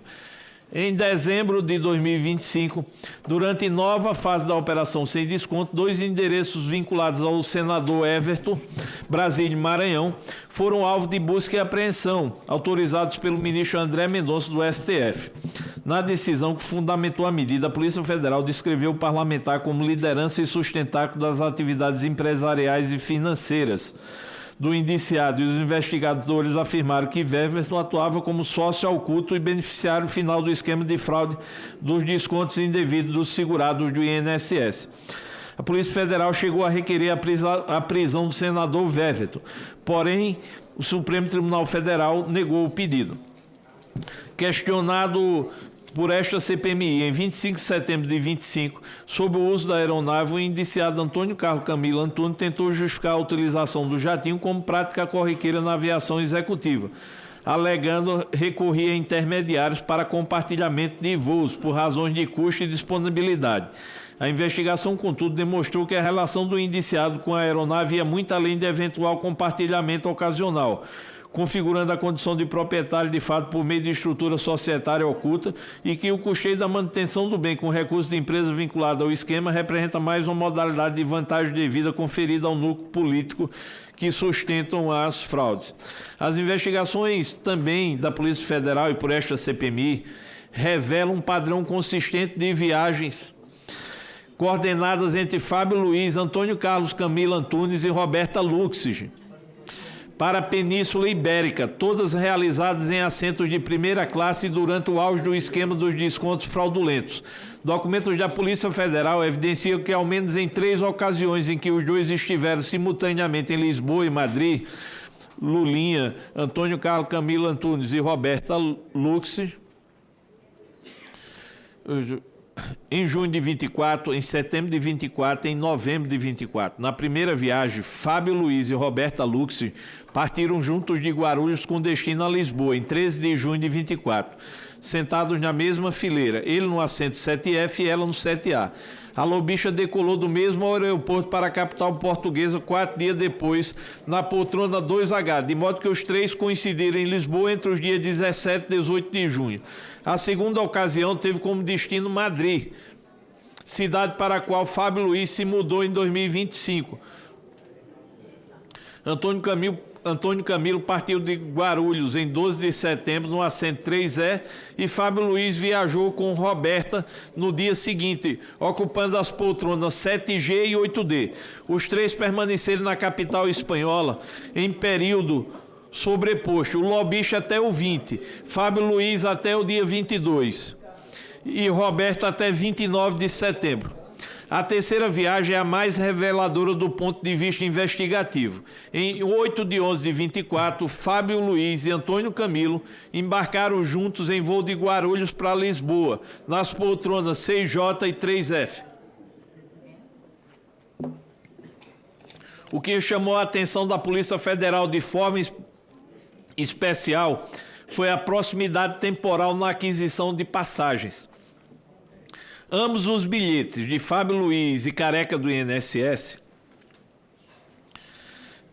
foram comprados com exatos 21 dias de antecedência, sendo que a passagem de Antônio foi adquirida em 18 de 10 de 2024, às 14 horas e 37 minutos, e a de Fábio Luiz às 14 horas e 41 minutos.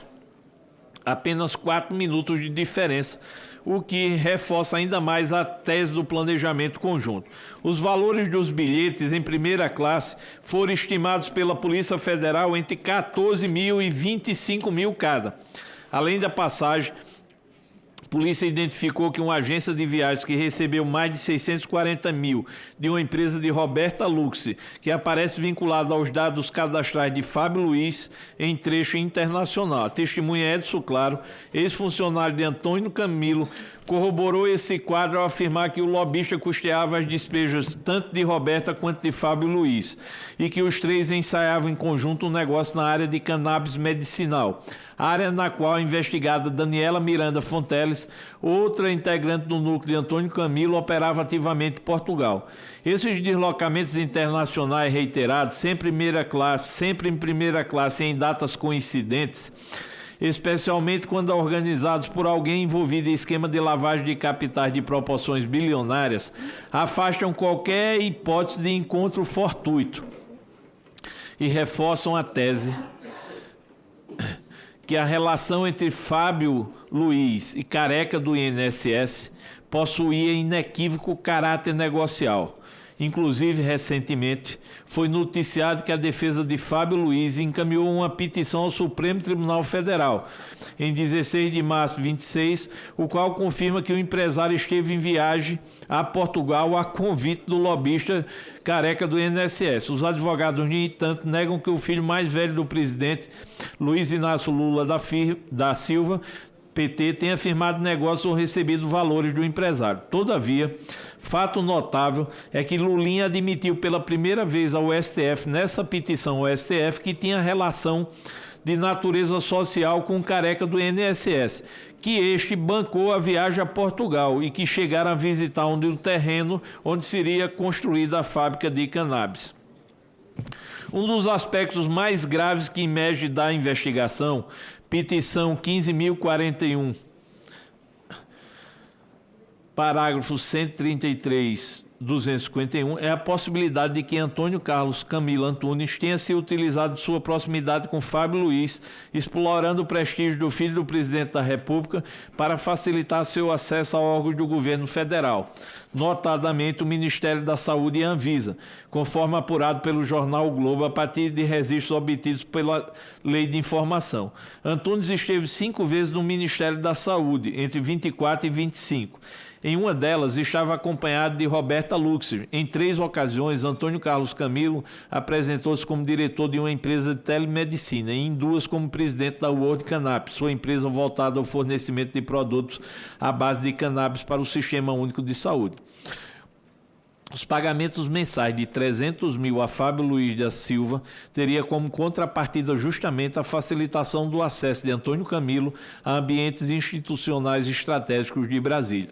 O nome de Fábio Luiz apareceu inclusive em agendas apreendidas com a anotação direto: Fábio, filho do Lula, ao lado de credenciais de camarote, que sugere que o indiciado era utilizado como cartão de apresentação pelo lobista para conferir e dar credibilidade diferenciada junto a autoridades. Por fim, noticia-se na mídia que Careca do INSS está em processo de elaboração de uma colaboração premiada. Nas últimas semanas, teria se reunido com seus advogados para colocar uma proposta de delação. O jornal apurou que ele está disposto a entregar seus negócios com o filho do presidente da República. Sendo verdade, seus interlocutores dizem que as operações envolvem o lobby nas áreas de educação e saúde, bem como o próprio esquema do INSS. Essas condutas de Antônio Carlos Camilo Antunes submetem-se aos seguintes tipos penais pelos quais deve ser indiciado: organização criminosa, corrupção ativa, lavagem de ocultação de bens e valores, furto mediante fraude, fraude eletrônica, inserção de dados falsos em sistema de informação. Diante do robusto acervo probatório colhido, conclui-se que Antônio Carlos Camilo Antunes atuou como líder e operador financeiro central de uma organização criminosa estruturada para fraude institucionalizada contra aposentados. Sua função foi descrita como o epicentro da corrupção ativa, servindo como elo virtual que unia associações fraudulentas, dirigentes do INSS e núcleos políticos de alto escalão, para garantir a manutenção de acordos de cooperação técnica em troca de vantagens indevidas.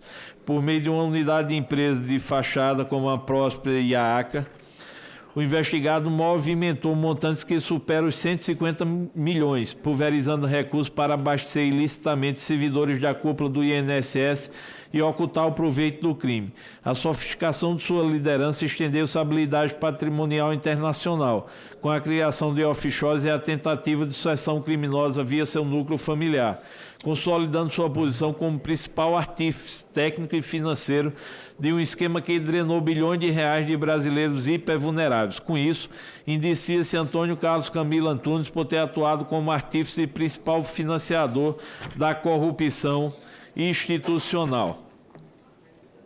Próximo. Próximo indiciado. Senhor presidente, só para a orientação dos trabalhos, enquanto o Sim. Pelo cálculo matemático rápido. Eu só quero informar que não cabe a parte durante a leitura de um relatório. Não é a parte não, só para a orientação de todos nós. Até porque o nosso relator me perguntou, dado esse ritmo do que ele está fazendo nas narrativas, nós vamos ter aproximadamente entre 24 e 26 horas, o senhor relator. Dado esse ritmo, nós vamos gastar ainda umas 24 a 26 horas para poder ler o relatório, só para pactuar em horas. Eu fiz um cálculo do tempo que o senhor gastou quando começou o iniciamento, que foi 11h56, o senhor está agora no 27, para o senhor ir ao 214, dado esse tempo, nós vamos ter mais ou menos entre 23 e 25 horas, só para a gente se organizar. Faço uma sugestão, se não poderia ler só o nome e o iniciamento, claro, sem comprometer o trabalho de Vossa Excelência, que será mais aproximadamente 24 a 25 horas para o senhor terminar tendo em vista o tempo que foi gasto até aqui. Sim, poderia ser só o nome e o liciamento dos crimes sem entrar em pormenores, mas, naturalmente, é uma proposta sem comprometer o conteúdo de Vossa Excelência. Ô, presidente, a senhora me dá 5 minutos para a gente discutir essa proposta? Pois não. Por favor. Suspensa a reunião por 5 minutos.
Pode ir.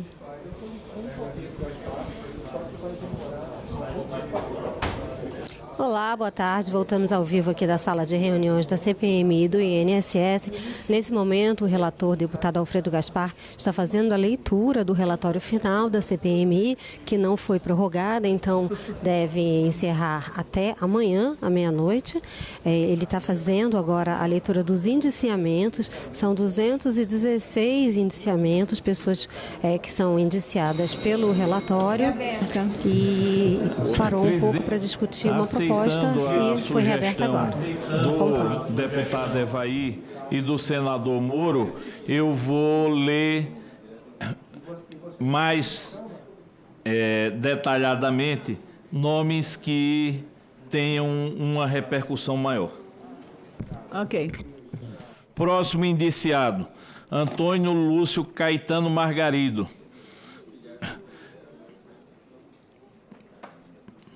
Inserido nas seguintes tipificações penais: organização criminosa, lavagem de dinheiro, participação em cessão de dados falsos em sistema de informações, participação em furto eletrônico, participação em fraude eletrônica, falsidade ideológica.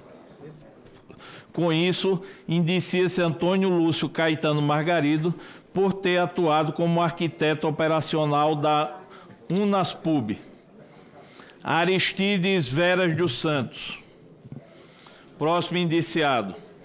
O indiciamento de Aristides Veras dos Santos fundamenta-se por sua gestão à frente da CONTAG, entidade que figura como a principal beneficiária do esquema de descontos indevidos em benefício previdenciário, tendo arrecadado 3 bilhões e 877 milhões no período de 2015 a 2025, equivalente a 36% de todos os descontos associativos do período.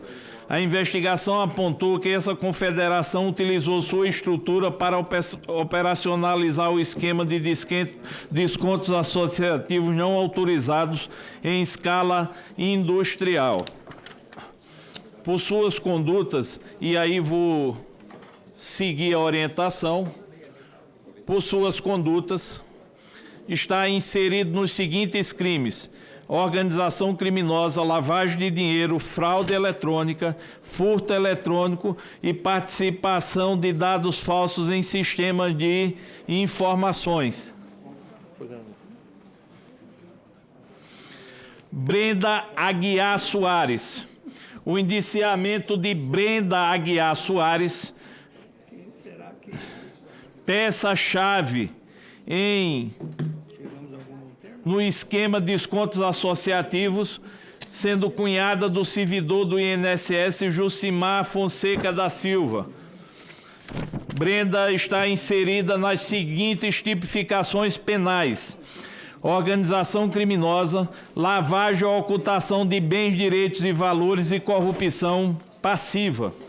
Bruna Braz de Souza Santos, esposa de Carlos Roberto Ferreira Lopes da Conafé. Bruna foi identificada como a receptora estratégia de recursos e operadora do núcleo familiar da organização. Lavagem, direitos, bem ou ocultação de bens, direitos e valores. Organização criminosa. Próximo, Carlos Afonso Galete Júnior. Carlos Galete, operador financeiro e técnico do esquema de desvio de recursos no âmbito da Sidnap. Esposo de Tânia Galete. Está inserida as suas condutas em organização criminosa, lavagem de dinheiro, participação em inserção de dados falsos em sistema de informações e falsidade ideológica. Eu só quero esclarecer que aqui eu não estou lendo a descrição das condutas, porque me foi feito um apelo para falar o nome do indiciado e a tipificação penal, senadora, para deixar isso muito claro. De acordo com os cálculos feitos pelo deputado Evaí, se eu continuasse só na leitura dos indiciamentos, demoraria 24 horas, só para deixar isso registrado. Mas, por mim, eu faria a leitura de item por item. Carlos Afonso, organização criminosa, lavagem de dinheiro, participação em inserção de dados falsos e falsidade ideológica. Carlos Alexandre Alvarenga,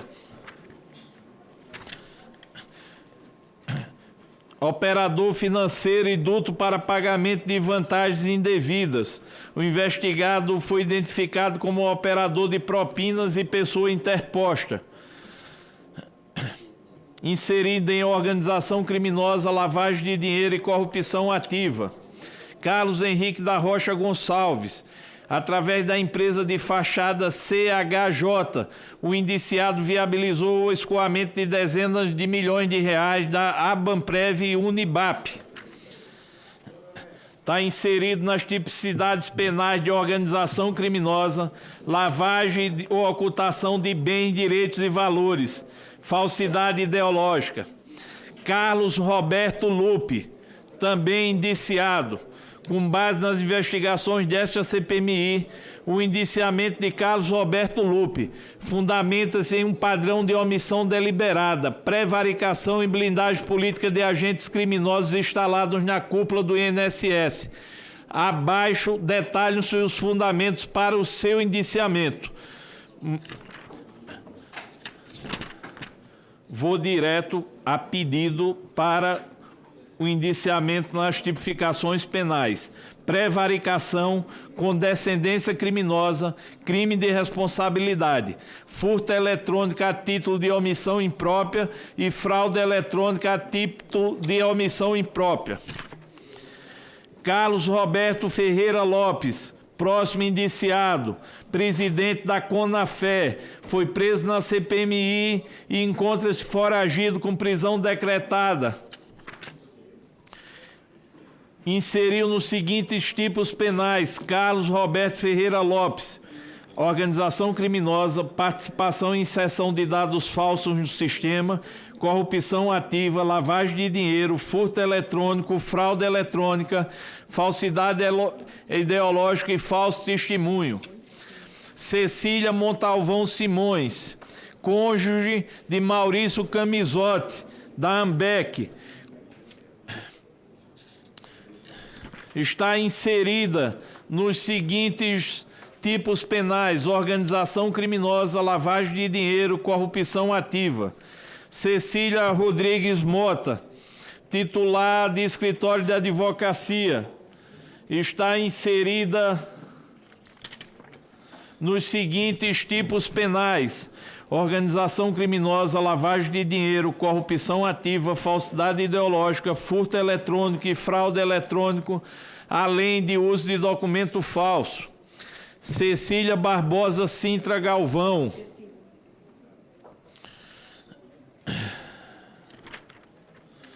está inserida nos seguintes tipos penais: organização criminosa, lavagem de dinheiro, corrupção ativa, participação em furto qualificado, estelionato previdenciário e desobediência. Celso Sterenberg, sócio-administrador da Massaranduba Consultoria, ex-secretário da Casa Civil de Ribeirão Preto. Está inserido em lavagem ou ocultação de bens, direitos e valores, organização criminosa. Charles Góes Freitas está inserido nas seguintes condutas: lavagem ou ocultação de bens, direitos e valores, organização criminosa. Cícero Vasconcelos está inserido nos seguintes tipos penais: organização criminosa, lavagem ou ocultação de bens, direitos e valores, falsidade ideológica, fraude eletrônica e furto eletrônico. Cícero Marcelino de Souza Santos está inserido nos tipos penais de organização criminosa, lavagem de dinheiro, corrupção ativa e participação em cessão de dados falsos em sistema de informações. Kleber Oliveira Medeiros, inserido nos seguintes tópicos: organização criminosa, lavagem ou ocultação de bens e valores. Cristiana Alcântara Alves Zago, indiciada nos seguintes tipos penais: organização criminosa, lavagem de dinheiro e falsidade ideológica. Deputado Evair, está andando mais rápido? Nós estamos encantados com a qualidade do relatório de Vossa Excelência e com a inteligência de produzir agilidade. Relator, apenas para registro e notas taquigráficas, na página 3779, o senhor leu Cecília Barbosa Sintra Galvão. Registre-se que é Cecílio Barbosa Sintra Galvão.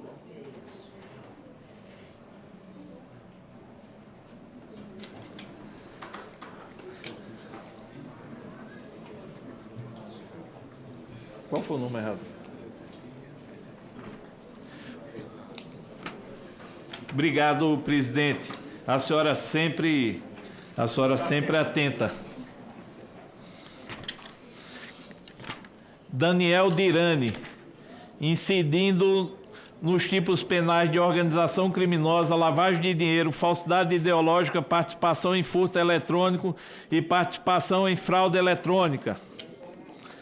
Daniel Gerber, incidindo em lavagem ou ocultação de bens, organização criminosa. Daniel Simas, incidindo em organização criminosa, lavagem ou ocultação de bens.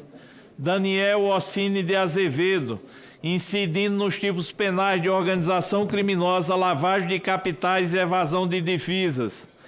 Daniela Miranda Fonteles, incidindo nos crimes de organização criminosa, lavagem de dinheiro, evasão de divisa. Danilo Brente Trento, incidindo nos crimes de organização criminosa, lavagem de dinheiro e corrupção ativa. Daugliese Giacomozzi, incidindo nos crimes de organização criminosa, lavagem de dinheiro, fraude eletrônica e furto eletrônico. David Vasconcelos, tipificado como integrante de organização criminosa, participação em cessão de dados falsos, participação em furto eletrônico, participação em fraude eletrônica. Denis Pontes de Souza Alves, suas condutas caracterizam organização criminosa, lavagem ou ocultação de bens, direitos e valores, inserção de dados falsos e fraude eletrônica. Diego Luiz Nobre Barros, suas condutas se enquadram em organização criminosa, lavagem ou ocultação de bens, furto eletrônico e falsidade ideológica. Ô Luiz, já estamos na letra D. Tem previsão de quando acaba lendo assim? Você está no 54? Microfone. Estou recalculando, perdão. Você está no número 54, é isso? De 216? 59. Eu acho que nesse ritmo vai acabar por volta de 16. O senhor começou no 28, para você ter uma ideia. Com esse ritmo no 28. Eu acho que 16 e 15 acaba. O senhor dobrou em 15 minutos, que o senhor fez em 2 horas. Isso aí. Apenas para atualizar os colegas, quem estiver acompanhando pelo dispositivo está na página 3.812. Continua, relator. Tá. Eu não gostei da estratégia, vou voltar a ler tudo. É um prazer eu ficar ouvindo Vossa Excelência. Dogival José dos Santos. Seu relatório é música para os nossos ouvidos. Organização criminosa e lavagem de dinheiro. Domingos Sávio de Castro. Organização criminosa, lavagem de dinheiro, corrupção ativa e furto eletrônico. Mas só estou fazendo dessa forma porque ontem tivemos uma interrupção abrupta da CPMI e precisamos discutir o relatório que já está disponibilizado para todos os membros. Relator, completa os Como? arquivos do Domingos Sávio. Ah, não, desculpa. Mantém, pode manter. Eu já falei de Domingos. Falou 4, faltam 3. Falou 4. Eu falei de organização criminosa, lavagem, corrupção, furto eletrônico, fraude eletrônica, participação em cessão de dados e falsidade ideológica. Duval Natário Tosta, participante de organização criminosa, inserção de dados falsos em sistema de informação, furto eletrônico, fraude eletrônica e violação de sigilo funcional. Não tem aqui.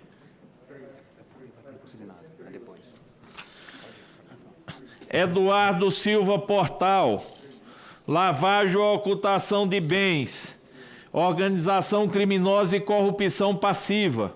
Edson Yamada, organização criminosa, corrupção passiva, inserção de dados falsos, prevaricação, furto eletrônico a título de omissão imprópria, fraude eletrônica a título de omissão imprópria.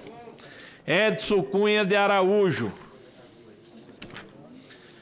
organização criminosa, lavagem de dinheiro, corrupção ativa, coação no curso do processo, fraude eletrônica, furto eletrônico e peculato. Eduardo Freire Delmont, organização criminosa, lavagem ou ocultação de bens, direitos e valores, furto eletrônico e fraude eletrônica. Emanuel Pinheiro da Silva, organização criminosa, lavagem de dinheiro, participação em furto eletrônico, participação em fraude eletrônica e falsidade ideológica. Eric Douglas Martins Fidelis, organização criminosa, lavagem de dinheiro, corrupção passiva.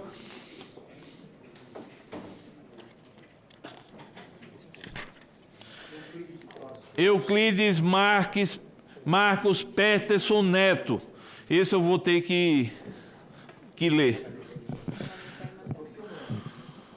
Com base nas investigações desta CPMI, bem como das decisões do Supremo Tribunal Federal, o indiciamento do deputado federal Euclides Peterson, republicano Minas Gerais, justifica-se por sua posição de liderança política proeminente e principal beneficiário de vantagens indevidas dentro da organização criminosa que operava na Conafé.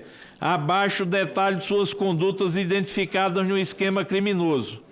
Nas planilhas de prestação de contas apreendidas com o operador financeiro Cícero Marcelino, o parlamentar era identificado pelo codinome de Herói. Segundo a Polícia Federal, ele era considerado a pessoa melhor paga na lista de propina do grupo, recebendo repasses mensais fixos para assegurar a proteção política à Conafé, impedindo fiscalizações e garantindo a manutenção dos acordos junto ao INSS. Análise do núcleo financeiro revelou que a rede de empresas e operadores ligada ao deputado recebeu ao menos 30 milhões de reais. Esses valores foram escoados por meio de transferências fracionadas sucessivas para empresas sediadas em sua base eleitoral, como a Fortuna Loterias, HM Motopeças e a construtora VLH Limitada, entidade que não possuía sede física nem funcionários.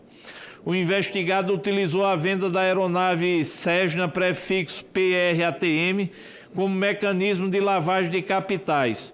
O avião adquirido por ele em 21 por 320 mil foi transferido para Vinícius Ramos Cruz e posteriormente registrado em nome de Silas da Costa Vaz, secretário da Conafé, que residia em habitação modesta e era beneficiário do auxílio emergencial, caracterizando o uso de laranja para ocultar os verdadeiros proprietários.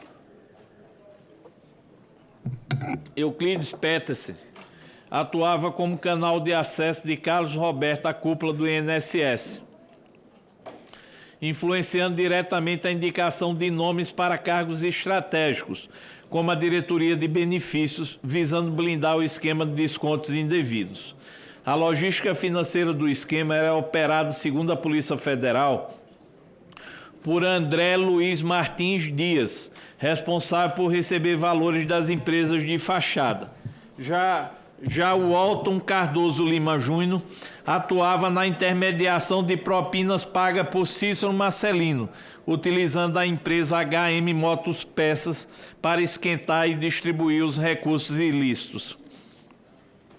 Relatório da Polícia Federal detalhou que o indiciado recebeu um montante de R$ 14.700.000 nas fraudes do INSS, em razão de sua atuação como intermediador de acesso político a agentes com poder de decisão sobre nomeações na autarquia previdenciária.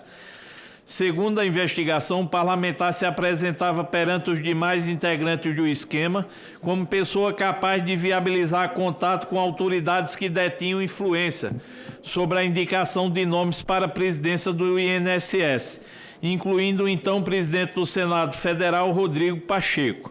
Os pagamentos ao deputado eram articulados diretamente por Carlos Lopes, então presidente da Conafé, que buscava aprofundar seus contatos em Brasília. Ressalta-se que não há provas de que o senador Rodrigo Pacheco tivesse conhecimento do referido arranjo ou que tenha efetivamente facilitado qualquer nomeação. O senador negou em nota conhecer ou ter tido qualquer contato com os investigados. Mensagens extraídas do aparelho apreendido de Bruna Braz de Souza Santos, esposa de Carlos Ferreira Lopes, revelaram a dinâmica da articulação de nomeação conduzida com a intermediação do indiciado. 1º de fevereiro de 2023, data da posse dos parlamentares, Carlos Roberto informou a Bruna que se dirigia a uma reunião em restaurante em Brasília para tratar da indicação do presidente do INSS, enquanto que a Polícia Federal avalia ter sido viabilizado pelo deputado, que teria aproveitado as circunstâncias da cerimônia de posse para proporcionar ao operador do esquema acesso direto à autoridade. No dia seguinte, 2 de 2 de 23, Glauco André foi nomeado presidente do INSS. Poucos dias depois, 16 de fevereiro, Carlos Roberto encaminhou à esposa a publicação no Diário Oficial da União da nomeação de André Fidelis para a diretoria de benefícios do INSS. Declarando-se aliviado, demonstra que Carlos Roberto atuava deliberadamente para garantir a colocação de pessoas de confiança em posições estratégicas do INSS e que o controle sobre tais nomeações era fundamental para a manutenção do esquema. A Polícia Federal concluiu que a atuação do indiciado configurou participação essencial e remunerada no esquema criminoso. Em seu conjunto, o esquema operado pela Conafé movimentou 708 milhões e vitimou mais de 600 mil segurados do INSS, que tiveram descontos indevidos realizados em seus benefícios previdenciários. Considerando essas condutas e a gravidade da captura política do Estado, Euclides Petersen deve ser indiciado por organização criminosa, corrupção passiva, lavagem de dinheiro e peculato desvio. Fábio Luiz da Silva. Por favor, me dê 5 minutos. A sessão está suspensa por 5 minutos.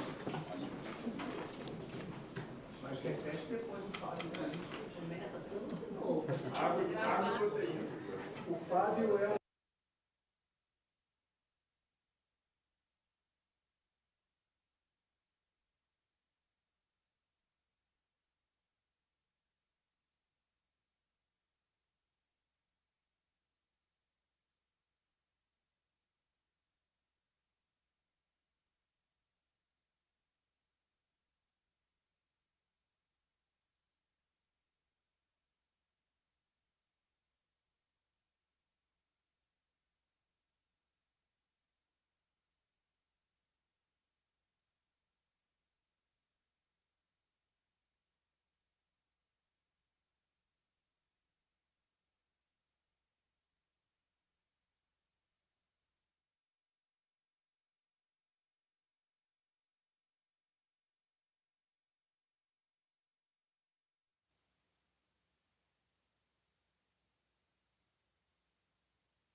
está suspensa por 5 minutos a reunião da CPMI e do INSS. O relator, deputado Alfredo Gaspar, está fazendo a leitura do relatório final nesse momento.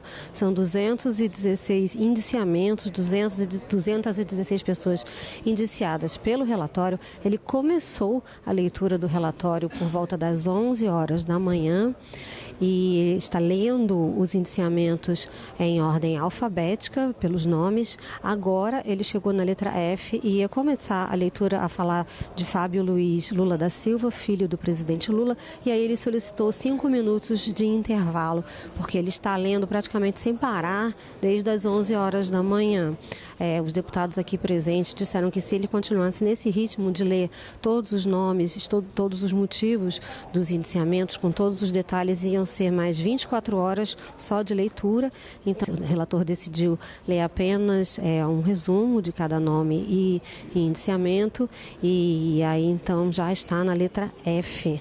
Ia falar agora então de Fábio Luiz Lula da Silva. Ele deve seguir com essa leitura do relatório para depois, então, mais tarde, os parlamentares fazerem as discussões sobre o relatório e o relatório ser votado. A base do governo tem avisou já que vai ter um outro relatório, um relatório alternativo, e caso não concorde com o relatório oficial do relator deputado Alfredo Gaspar, deve apresentar então esse outro relatório. A intenção do presidente, o senador Carlos Viana, é seguir com essa reunião hoje até o fim, porque o prazo final da CPMI do INSS é amanhã, sábado, à meia-noite. Então, a intenção do presidente é seguir, não fazer intervalo, seguir com a leitura do relatório, talvez com a votação e talvez com esse relatório alternativo da base do governo. O que deve fazer a reunião se demorar bastante, entrar pela madrugada, porque até agora são 28 os parlamentares inscritos para debater, para discutir o relatório que o deputado Alfredo Gaspar está apresentando agora. Então, como eu disse, são 216 pessoas indiciadas e esse relatório, pede esse indiciamento dessas mais de 200 pessoas pelo envolvimento nas fraudes contra aposentados e pensionistas. Esse relatório, como eu falei, começou a ser lido hoje de manhã. Lembre um pouco do início. Ao abrir a reunião, o presidente da CPMI, senador Carlos Viana, fez questão de afirmar a importância da data. 27 de março de 2026. Uma data histórica, hein? Hoje é o dia da verdade. A sessão havia começado, mas o relator, deputado Alfredo Gaspar, ainda estava a caminho. Ele atravessou os corredores do Senado com um pacote entre os braços. Era o relatório final. Ao entrar na sala da CPMI, Alfredo Gaspar foi aplaudido. Antes mesmo da leitura do relatório, eu quero informar. A sessão foi reaberta agora. Continuamos com a reportagem mais tarde. Acompanhe. A próxima leitura está na página 3.839 no dispositivo. Relator.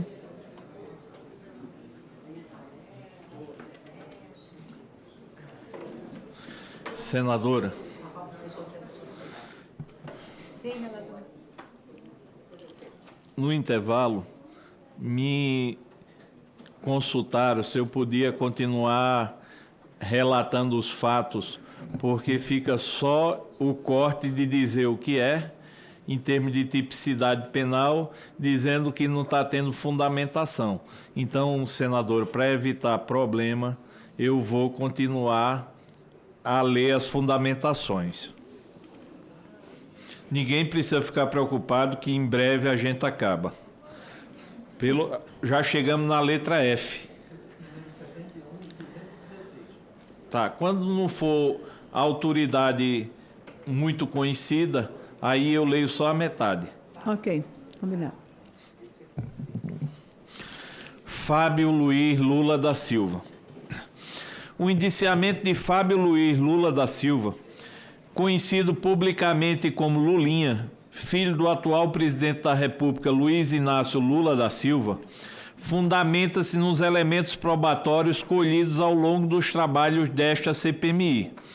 bem como nas informações constantes da decisão proferida pelo ministro André Mendonça do Supremo Tribunal Federal, nos autos da petição 15.041 do Distrito Federal, nos relatórios de inteligência financeira produzidos pelo COAF e nos laudos e diligências da Polícia Federal. Com efeito, o nome de Fábio Luiz emergiu das investigações por meio de sua relação próxima com a empresária Roberta Moreira Luxig e com o lobista Antônio Carlos Camilo Antunes, apontado pela Polícia Federal como um dos principais operadores centrais do esquema bilionário de descontos associativos fraudulentos, que lesou milhões de aposentados e pensionistas por meio do INSS.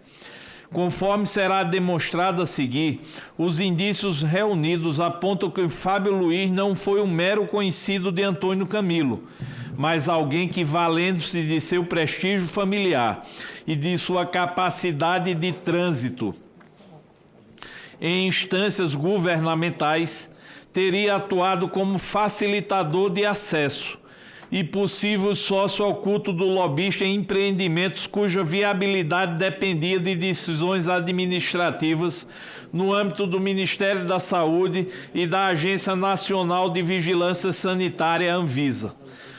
Como contrapartida, teria recebido vultosos repasses financeiros intermediados por Roberta Luxig.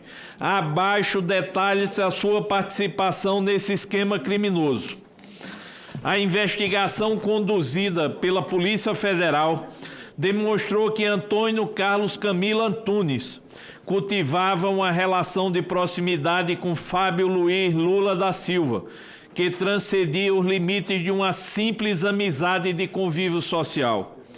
Depoimentos de Edson Claro, ex-funcionário de Antônio Camilo e atualmente considerado testemunha-chave da Polícia Federal, revelaram que o lobista costumava ostentar sua suposta ligação com o filho do presidente da República perante parceiros comerciais e fornecedores. Segundo a mesma testemunha, Antônio afirmou que mantinha pagamentos mensais de aproximadamente 300 mil em favor de Fábio Luiz e que teria antecipado a quantia de 25 milhões sem que restasse esclarecida a moeda de referência, em razão de projetos denominados Projeto Amazônia e Projeto Teste de Dengue.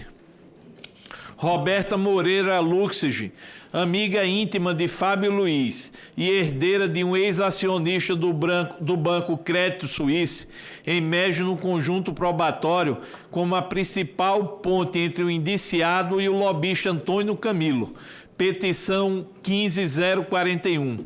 Nessa perspectiva, consta na petição 15.041, a partir da análise dos RIFs 135.092 e 135.100, que a empresa RL Consultoria e Intermediações RL, da qual são sócios Roberta Maria Luxig e seu pai Roberto Pedro Paulo Luxig, recebeu em suas contas um montante de R$ 18.270.676. Desse valor, ao menos R$ 1,5 milhão foram transferidos pela empresa de careca do INSS, Brasília Consultoria. Constata-se ainda que Roberta Luxig e seu pai receberam da RL Consultoria, respectivamente, valores de R$ 1.233.500 e R$ 1.449.000. Com efeito, no laudo 463/2025, SR CETEC Distrito Federal, petição 15.041, foram extraídos dados do telefone de Milton Salvador de Almeida Júnior, e em especial mensagens de Vitória Senérgio, advogada das empresas do grupo de Antônio Camilo, tratando de um pagamento em favor da RL Consultoria e Intermediações. Também aparece mensagem de Antônio Camilo comprovando o pagamento por Pix de 300 mil em favor da empresa de Roberta Luxig. O contrato de consultoria entre a Brasília Consultoria, empresa de fachada do grupo de Antônio Camilo, e a RL Consultoria tem a assinatura de Roberto Luxig.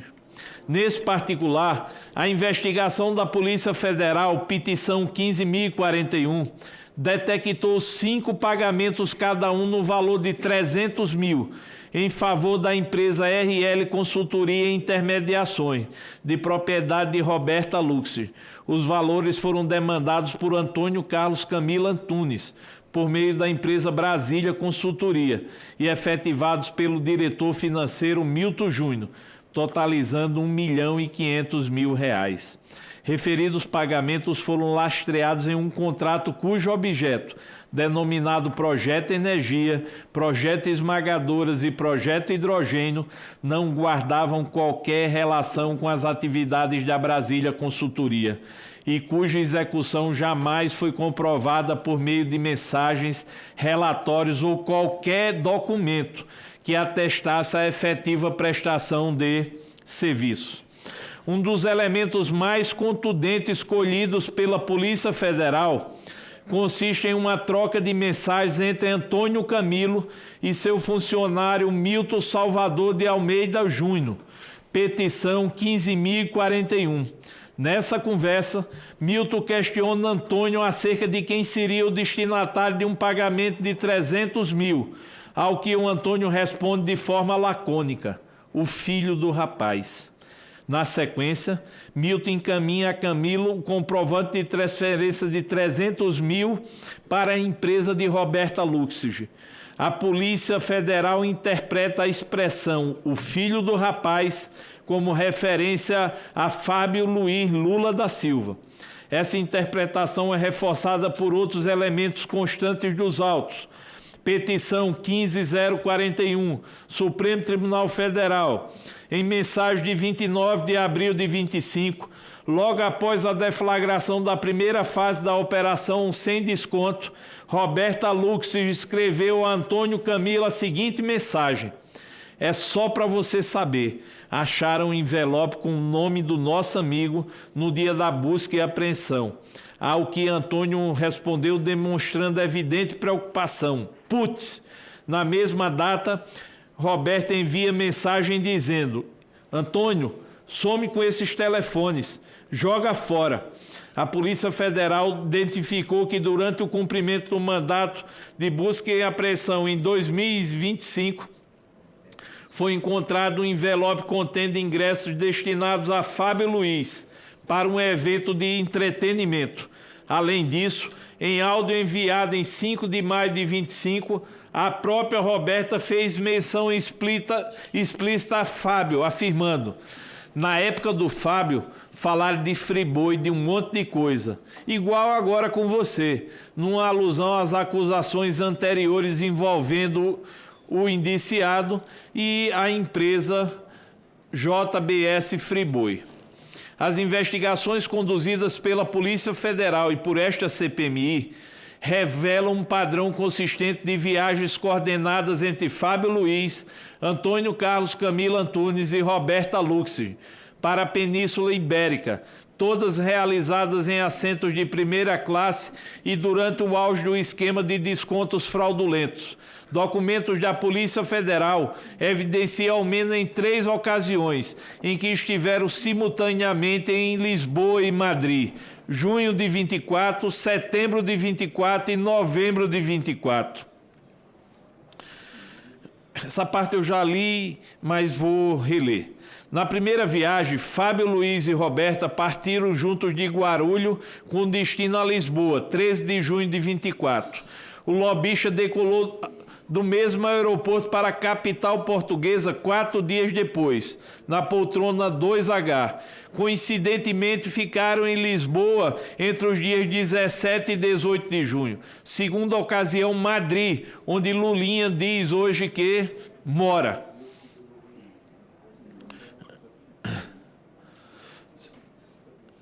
Se mudando para lá em 2025. Camilo partiu em 12 de setembro num assento 3E e Fábio Luiz viajou com Roberta no dia seguinte, ocupando poltronas 7G e 8D. Os 3 permaneceram na capital espanhola em período sobreposto. A lobista até o dia 20, Fábio até o dia 22 e Roberta até 29 de setembro. Em 8 de setembro de 2024, Fábio Luiz e Antônio embarcaram juntos para Lisboa, nas poltronas 6J e 3F. O que chamou a atenção especial da Polícia Federal foi a proximidade temporal na aquisição das passagens, ambas adquiridas 21 dias de antecedência, com 4 minutos de diferença, o que reforça a tese do planejamento conjunto. Os valores do bilhete foram estimados entre 14 e 25 mil. Foi identificado que uma agência de viagens recebeu mais de 640 mil de uma empresa de Roberta e aparece vinculada aos dados cadastrais de Fábio Luiz em trechos internacionais. Uma testemunha na Polícia Federal corroborou esse quadro ao afirmar que o lobista custeava as despesas de viagem, tanto de Roberta quanto de Fábio Luiz. O que os 3 ensaiavam em conjunto um negócio na área de cannabis medicinal, a área na qual a investigada Daniela Fonteles, outra integrante do grupo do núcleo de Antônio Camilo, operava efetivamente em Portugal. Esses deslocamentos internacionais reiterados, sempre em primeira classe em datas coincidentes, especialmente quando organizados por alguém envolvido em esquema de lavagem de capitais bilionária, afastam qualquer hipótese de encontros fortuitos e reforçam a tese de que a relação entre Fábio e Camilo possui inequívoco caráter negocial. Inclusive, recentemente, foi noticiado que a defesa de Fábio Luiz encaminhou uma petição ao Supremo Tribunal Federal em 16 de março de 2024, no qual confirma que o empresário esteve em viagem a Portugal, ao lado do lobista Antônio Carlos Camilo Antunes e a seu convite. Os advogados, no entanto, negam que Lula tenha firmado o negócio ou recebido valores do empresário. Todavia, fato notável é que Lulinha admitiu pela primeira vez ao STF, nessa petição, que tinha relação esporádica e de natureza com o careca do INSS, que este bancou a viagem a Portugal e que chegaram a visitar um terreno onde seria construída uma fábrica. Com relação a essas viagens internacionais, acrescente ainda que a investigação jornalística publicada pelo portal Metrópolis revelou que Fábio Luiz viajou à Noruega e à Finlândia em janeiro de 25, acompanhado da família e de Roberta, com todas as despesas custeadas pela lobista, estimadas em aproximadamente 300 mil por família. O ponto alto da viagem foi a hospedagem no Hotel Octola, empreendimento de ultraluxo situado em Rovaniemi, na Lapônia holandesa, com diárias que no câmbio de janeiro de 25 variavam entre 10 mil e 37 mil por pessoas. A viagem foi organizada por Marina Mantega, filha do ex-ministro da Fazenda Guido Mantega, especializada em turismo de alto padrão. Conforme apurado no mesmo período em que custeava tais despesas do indiciado e de sua família, Roberta recebia recursos oriundos de Antônio Carlos Camilo Antunes, o careca do INSS. Esse episódio insere-se no padrão já identificado pela Polícia Federal, de que Roberta Lux funcionava como intermediária dos repasses financeiros do lobista em favor de Fábio Luiz, reforçando os indícios de que as vantagens recebidas pelo indiciado não se limitavam a transferências bancárias, mas abrangiam também um custeio direto de despesas pessoais e familiares de alto valor.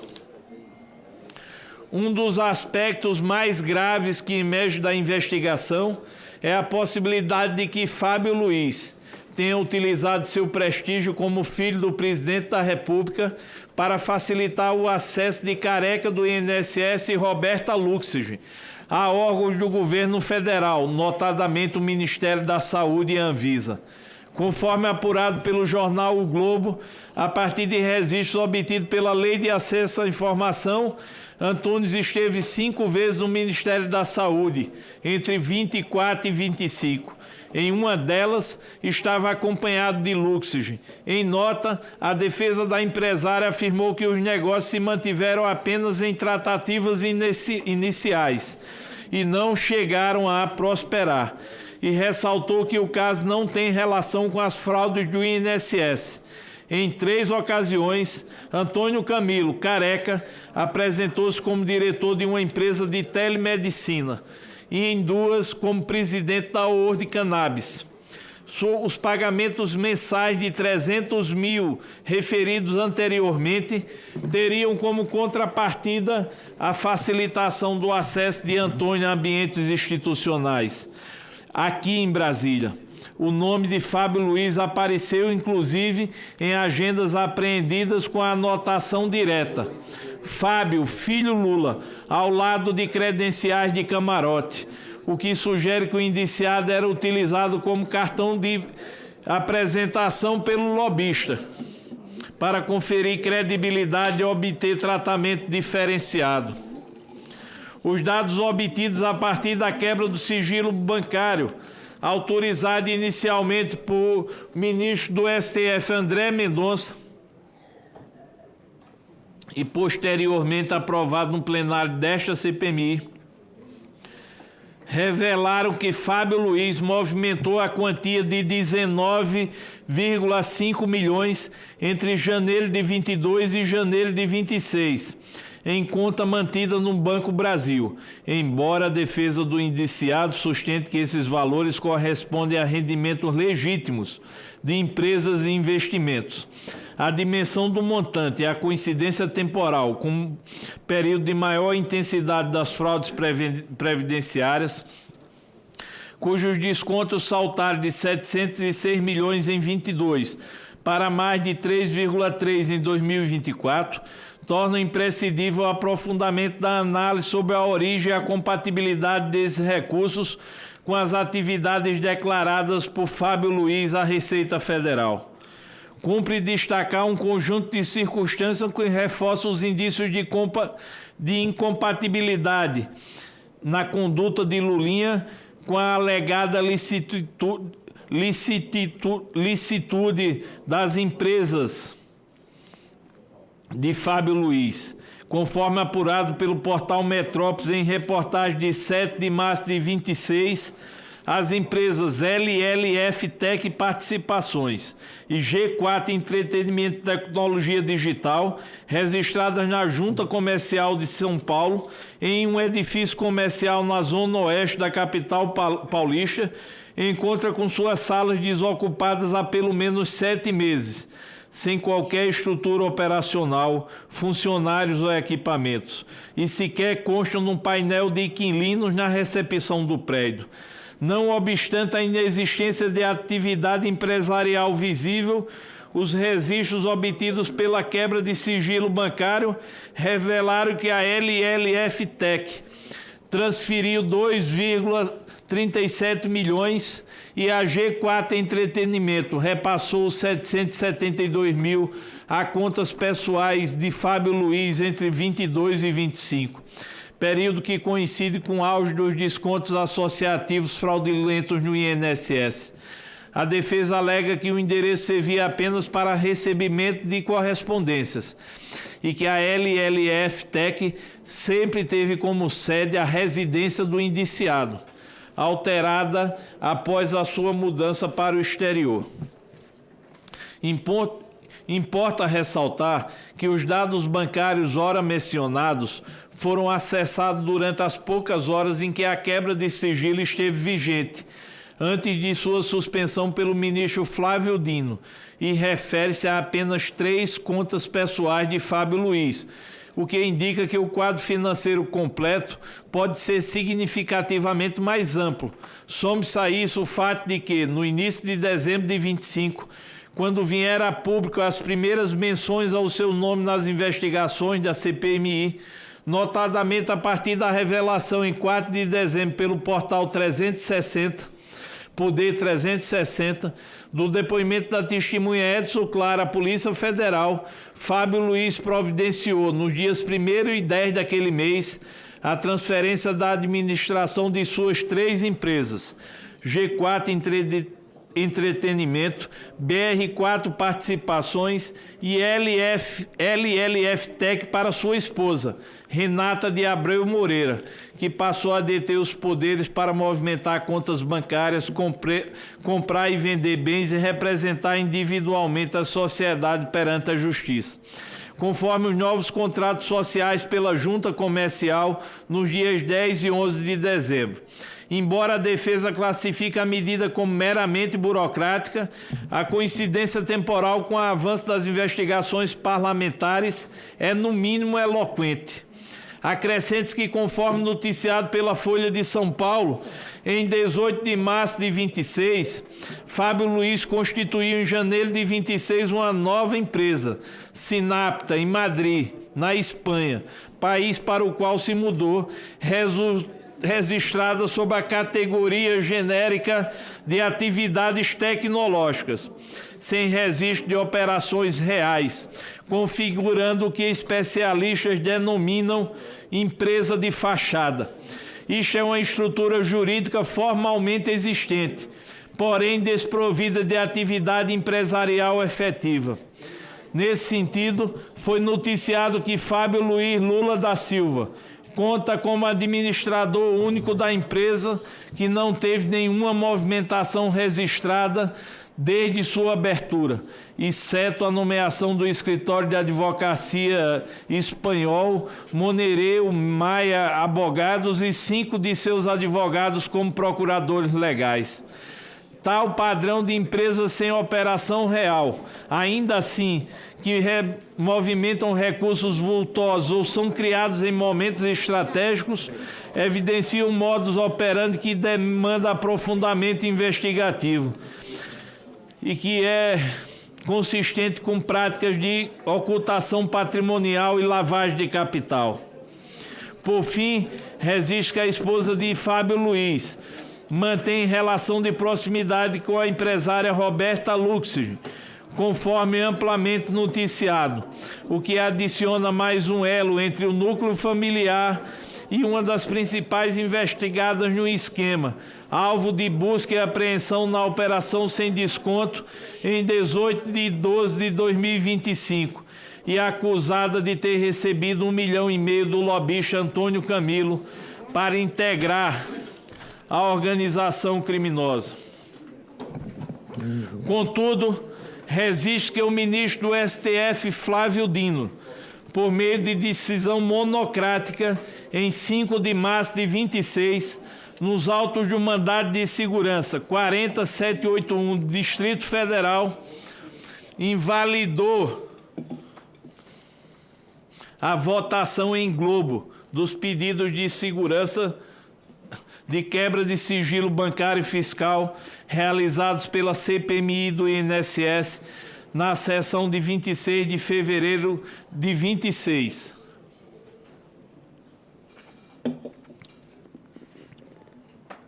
Determinando que a comissão, caso deseje, proceda a nova deliberação para cada caso. E é de se destacar que a referida decisão foi originalmente provocada por Roberta Luxemburg, impetrante do mandado de segurança, e que apenas posteriormente a defesa de Fábio Luiz requereu a extensão dos efeitos dessa decisão. Com isso, Dino estendeu a votação dos outros 86 requerimentos à decisão anterior, que anulou a quebra de sigilo bancário e fiscal da lobista Roberta Luxemburg. Tal circunstância suscita fundada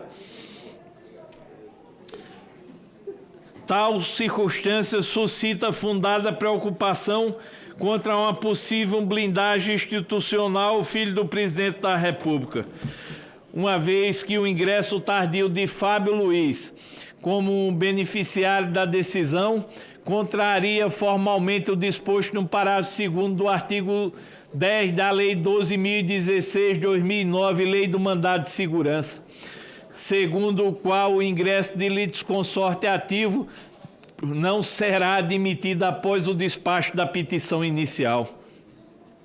O entendimento de Flávio Dino contraria um precedente do próprio STF. Na CPI da pandemia, o ministro Dias Toffoli rejeitou o pedido da empresa VTC Log para afastar a quebra dos seus sigilos bancário e fiscal, aprovada em reunião do dia 3 de agosto de 21, em que foram aprovados 128 requerimentos de votação em globo, com 64 quebras de sigilo. Em outra votação, no dia 24 de agosto de 23, a CPMI do 8 de janeiro aprovou em bloco, por votação simbólica, um total de 57 requerimentos. Desses, 45 eram quebra de sigilo de investigados, inclusive da ex-deputada Carla Zambelli.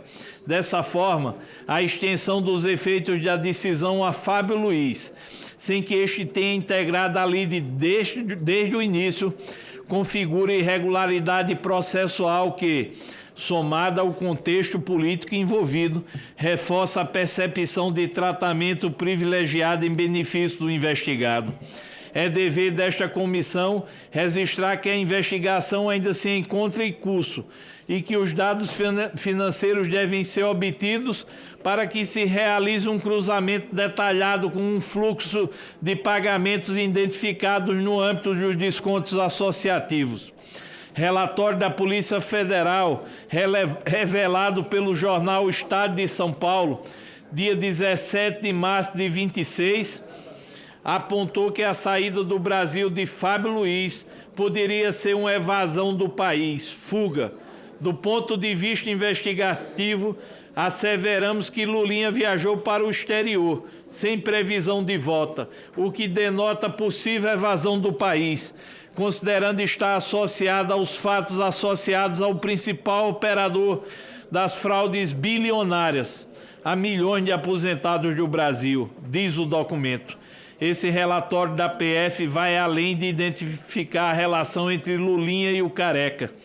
Afirma expressamente que o empreendimento do canabidiol do lobista seria financiado com recursos provenientes do esquema de desvio de aposentados e pensionistas e constituiria uma etapa de lavagem desse dinheiro. Essa informação é relevante. Se o negócio de cannabis medicinal, no qual ele admitiu interesse para o qual viajou a Portugal, era em si uma operação de branqueamento de capitais oriundo das fraudes do INSS, sua participação, ainda que alegadamente passiva, ganha contornos mais graves. Diante das condutas acima delineadas e tendo em conta o estándar probatório próprio do indiciamento em âmbito parlamentar, que exige meros indícios de autoria e materialidade, indicia-se Fábio Luiz Lula da Silva nos seguintes tipos penais: tráfico de influência, lavagem ou ocultação de bens, direitos e valores, organização criminosa, participação em corrupção ativa, à luz de todo o exposto e considerando a gravidade dos elementos reunidos ao longo das investigações conduzidas por esta CPMI e pelos órgãos de controle, conclui-se pelo indiciamento de Fábio Luiz Lula da Silva pelos crimes acima citados. Os indícios demonstram que Fábio Luiz não figurou como mero espectador das atividades criminosas de Antônio Carlos Camilo Antunes. Ao contrário, há elementos robustos que apontam para uma atuação consciente e interessada, em que o capital político representado pelo sobrenome presidencial era monetizado por meio de uma engenharia de interposição de pessoas e empresas, cujo elo era a empresária Roberta Luxemburg, os repasses periódicos de 300 mil, a viagem compartilhada em classe executiva, a presença do nome do indiciado em agendas e envelopes apreendidos na residência do lobista, as referidas cifradas ao filho do rapaz, as referências, as mensagens interceptadas e o depoimento de testemunhas que relatam com riqueza de detalhes a ostentação da proximidade. Entre todos esses, mostram um quadro indiciário suficientemente coeso para justificar o presente ato. Ainda há notícias de que ex-dirigentes do INSS estão em processo avançado de negociação de acordo de colaboração premiada. E nós teremos surpresas. Presidente. Tem um ponto que você falou, corrupção ativa, corrupção passiva. Você leu corrupção ativa. Participação em corrupção passiva. Senhor presidente, eu pediria a Vossa Excelência que designasse o deputado Marcel Van Hatten para, enquanto eu me ausento, ele continuar a leitura do relatório. Excelência.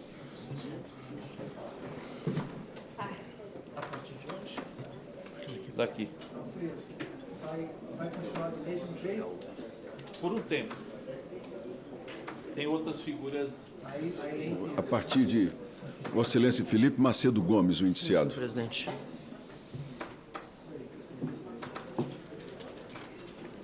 Tudo certo? Tudo tranquilo. Vamos lá. Pois não, senhor presidente, agradeço ao relator e na sua ausência... Sim? Só um minutinho, presidente, só para você...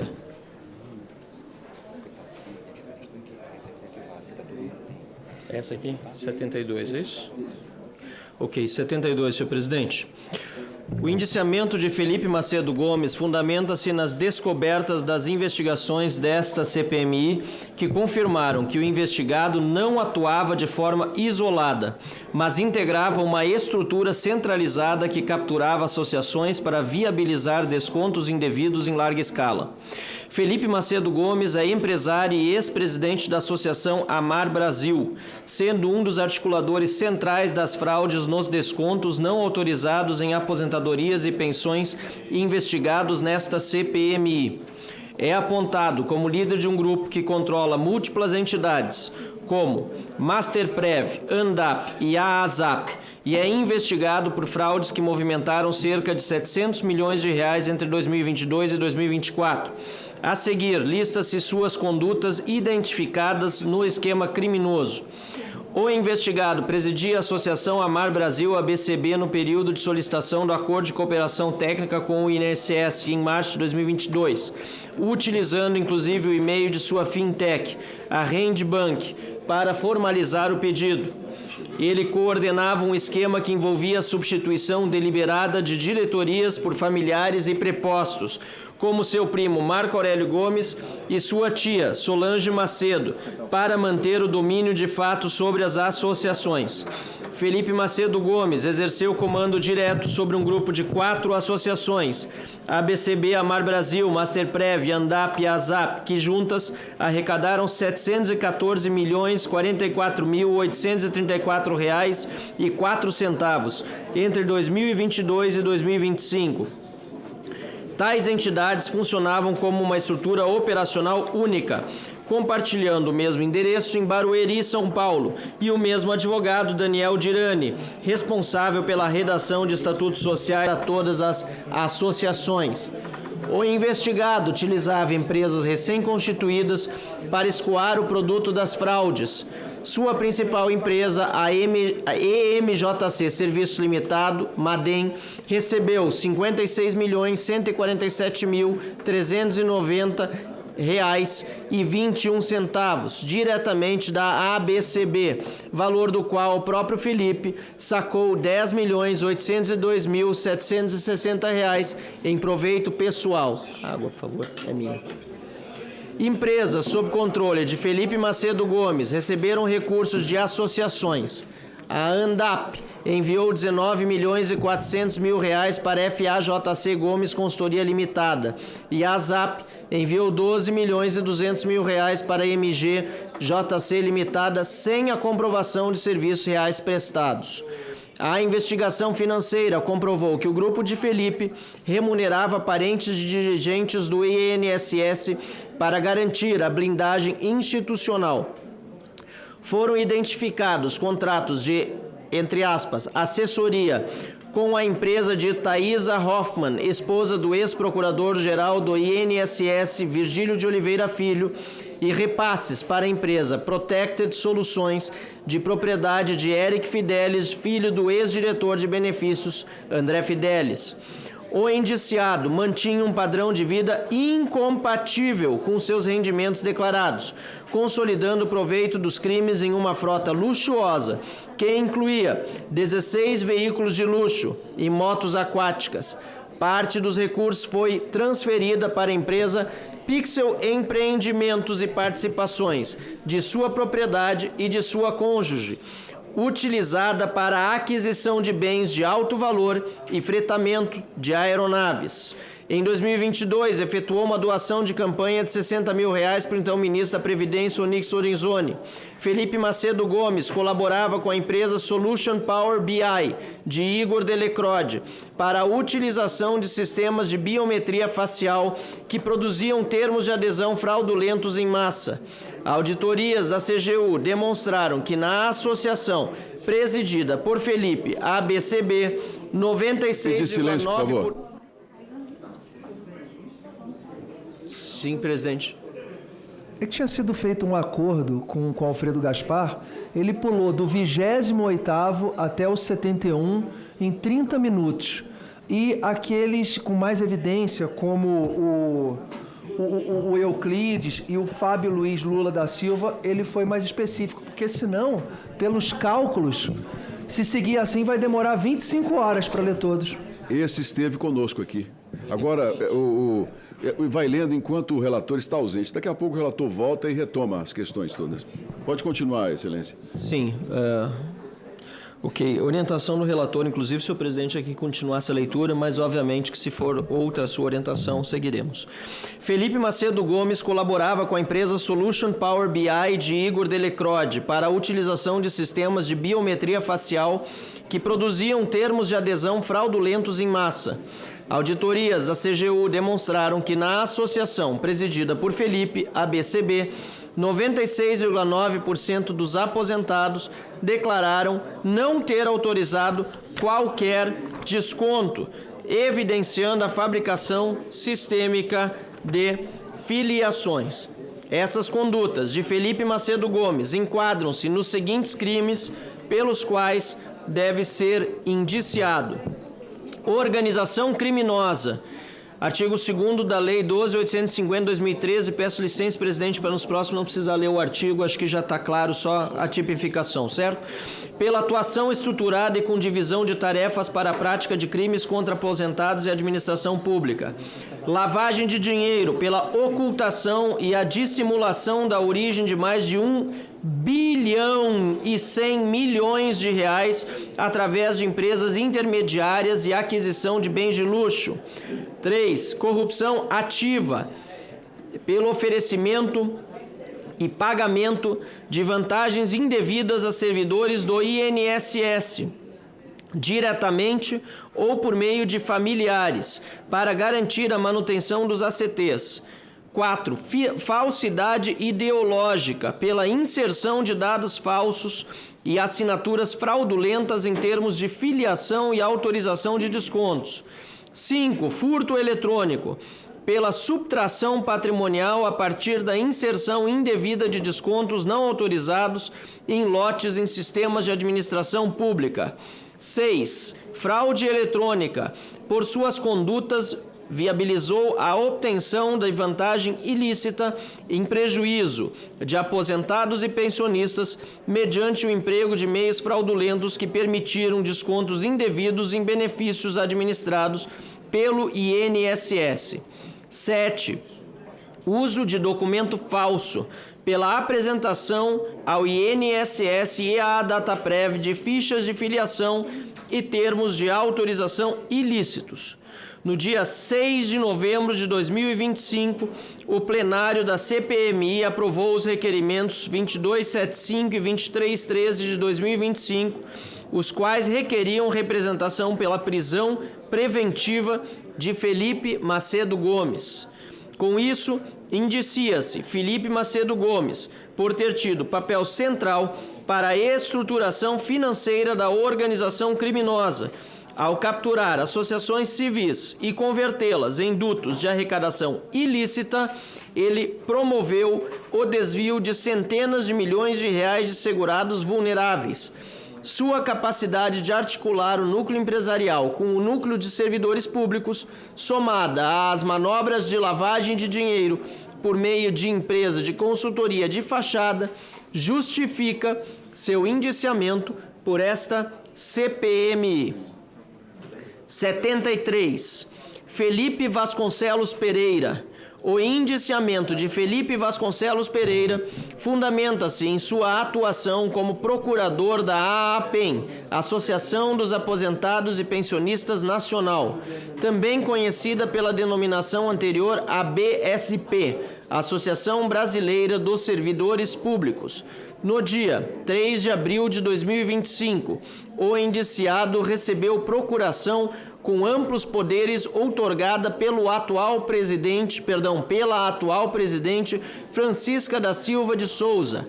A investigação demonstrou que a APEN utiliza uma estrutura de presidentes interpostos, laranjas, para ocultar os reais controladores do esquema de descontos indevidos e lavagem de capitais. Abaixo detalham-se suas condutas identificadas no esquema criminoso. Se puder falar mais baixo, pessoal, eu falo mais baixo aqui também. Pessoal, o relator, a DOC está pedindo para falarmos um pouquinho mais baixo na sala, por gentileza. Aí eu posso falar mais baixo no microfone também. Obrigado a todos pela compreensão. Na condição de procurador com plenos poderes, o indiciado representa uma entidade que arrecadou R$ 280.539.509,48, mediante descontos em benefícios previdenciários. Auditorias da CGU revelaram que 100% dos beneficiários entrevistados negaram ter autorizado qualquer filiação à AAPEN, evidenciando que a associação opera como uma indústria de termos ilegítimos. Sob a representação do indiciado, a AAPEN utilizou bancos de dados obtidos ilegalmente para processar filiações em massas. A investigação detectou que a associação cadastrou beneficiários com erros de grafia idênticos aos de outras entidades do grupo, como o sobrenome Alencar, o que prova a atuação concertada e o compartilhamento de listas fraudulentas para ludibriar o INSS e a Dataprev.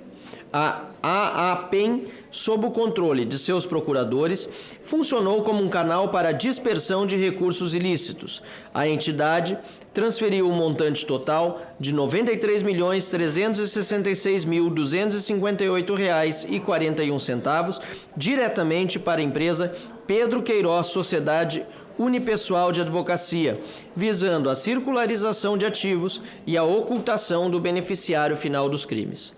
O indiciado aceitou poderes de representação de Francisca da Silva de Souza, identificada como pessoa interposta que não possui habilidades ou histórico para gerir uma associação desse porte, tendo sido, inclusive, beneficiária de programas sociais, Bolsa Família. Essa manobra visa garantir que o núcleo criminoso mantenha o domínio de fato sobre os recursos, enquanto a responsabilidade jurídica é atribuída a terceiros vulneráveis. Por essas condutas, Felipe Vasconcelos Pereira deve ser indiciado pelos seguintes crimes: organização criminosa por integrar estrutura hierarquizada e profissionalizada voltada à pilhagem sistemática de aposentados e fraude contra a administração pública. 2. Participação em fraude eletrônica e participação em furto eletrônico, por ter, na qualidade de procurador, se omitido no dever de evitar a obtenção de vantagem ilícita em prejuízo de aposentados e pensionistas, mediante o emprego de meios fraudulentos que permitiram descontos indevidos em benefícios administrados pelo INSS. Com isso, indicia-se Felipe Vasconcelos Pereira, na medida em que não atuou como um mandatário administrativo comum, mas como peça fundamental para o exaurimento dos crimes perpetrados pela AAPEM. Sua aceitação de poderes em 3 de abril de 2025 e o nexo funcional com a extração de mais de 280 milhões de reais de segurados vulneráveis, operada através de documentos comprovadamente fabricados, justificam o encaminhamento de sua responsabilização penal por esta CPMI, conforme os elementos probatórios detalhados nesta investigação. Fernando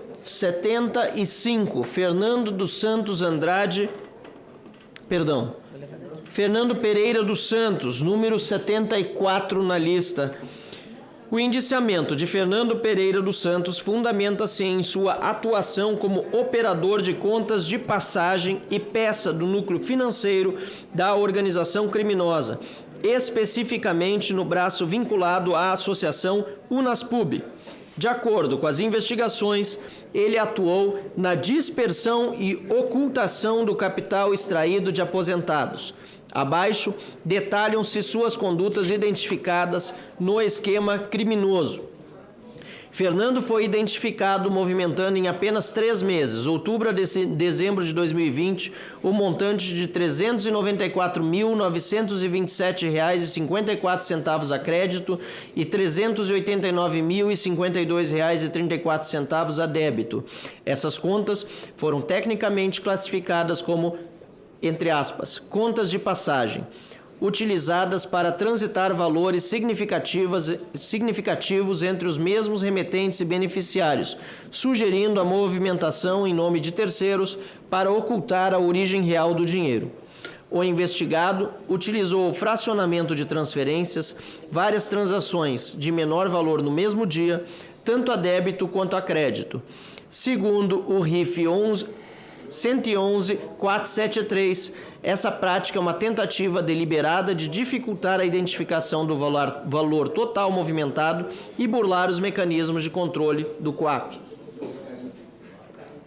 Existe uma flagrante incompatibilidade entre a vultosa movimentação financeira e a renda de Fernando, uma vez que ele constava como recebedor de auxílio emergencial no mesmo período em que transitava centenas de milhares de reais em suas contas.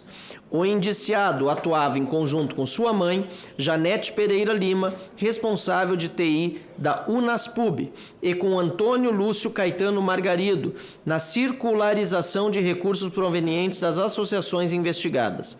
A quebra de sigilo bancário revelou fluxos financeiros diretos com sua genitora, dos quais se destacaram o recebimento de R$ 129.974,08 e o repasse de volta para ela de R$ 86.749, configurando a etapa de layering, estratificação, do branqueamento de capitais. A atuação de Fernando era essencial para o exaurimento dos crimes do núcleo Unaspub, sendo filho de Janete Pereira Lima, que movimentou mais de R$ 32.800.000 da associação via recursos diretos e pela empresa de fachada Lima e Lima Corretora, e neto de Maria das Graças Ferraz, presidente da entidade, ele servia como uma camada adicional de blindagem patrimonial. Suas contas recebiam fluxos que posteriormente transacionavam com empresas centrais do esquema, como a Global, integrando a rede de escoamento de recursos da organização. Por suas condutas, Fernando Pereira dos Santos deve ser indiciado pelos seguintes crimes: 1. Lavagem de dinheiro pela ocultação e dissimulação da natureza, origem e movimentação de valores oriundos de crimes contra a administração pública, utilizando-se de contas de passagem e fracionamento de depósitos. 2.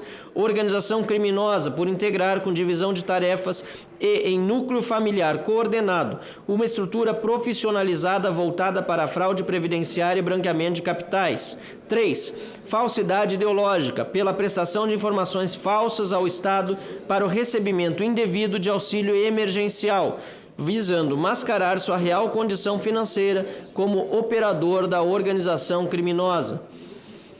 Com isso, indicia-se Fernando Pereira dos Santos, tendo em vista que sua atuação foi determinante para a ocultação do proveito dos crimes praticados contra aposentados e pensionistas ligados ao sistema previdenciário, sua inserção em um esquema familiar que capturou a gestão da Unaspub permitiu que milhões de reais fossem pulverizados e reintroduzidos na economia formal com aparência de licitude, justificando seu indiciamento por esta Comissão Parlamentar Mista de Inquérito. 75. Fernando dos Santos Andrade Cavalcante, que esteve também, senhor presidente, conosco aqui como depoente nesta comissão. Com base nas investigações desta CPMI e da Polícia Federal, o indiciamento de Fernando dos Santos Andrade Cavalcante fundamenta-se em sua atuação como operador estratégico no núcleo empresarial e patrimonial da organização criminosa. As investigações demonstram que o investigado desempenhou um papel central na dissimulação da propriedade de bens de alto valor e na intermediação de fluxos financeiros atípicos entre lideranças do esquema. Abaixo, detalham-se suas condutas identificadas no esquema criminoso. Fernando dos Santos Andrade Cavalcante atuava como sócio administrador de um complexo ecossistema empresarial vinculado a Nelson Williams Fratoni Rodrigues.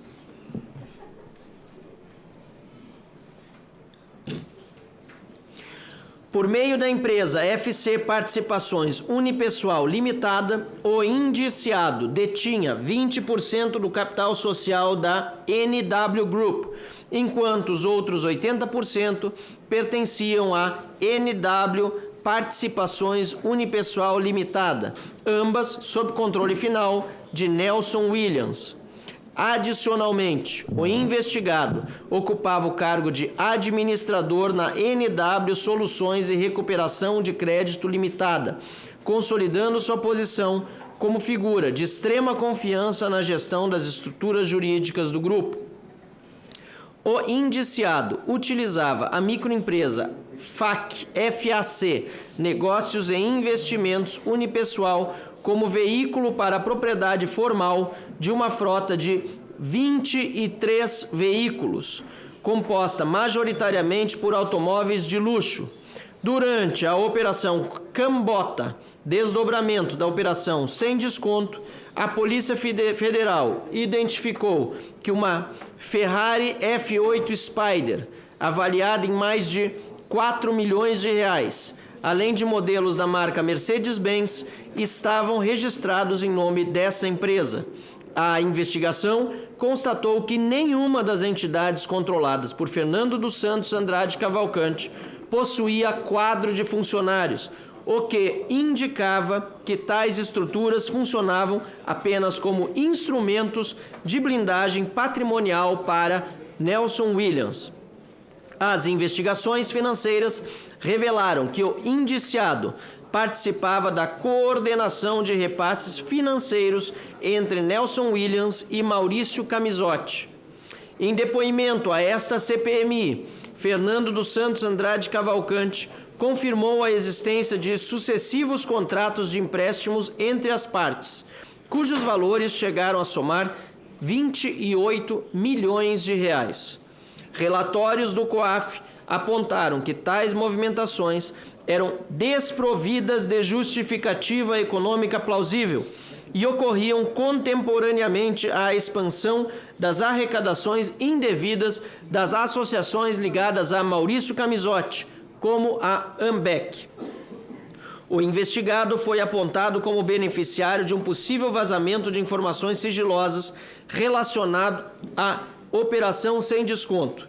Fontes próximas ao indiciado indicaram que, em março de 2025, ele procurou interlocutores ligados ao governo federal, relatando temor de ser preso, semanas antes da deflagração da fase ostensiva.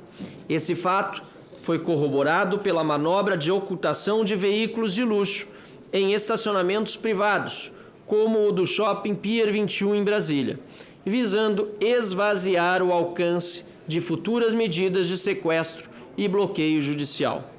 Fernando dos Santos Andrade Cavalcante recebeu recursos diretamente de Maurício Camisotti, que, aliás, seu presidente está preso.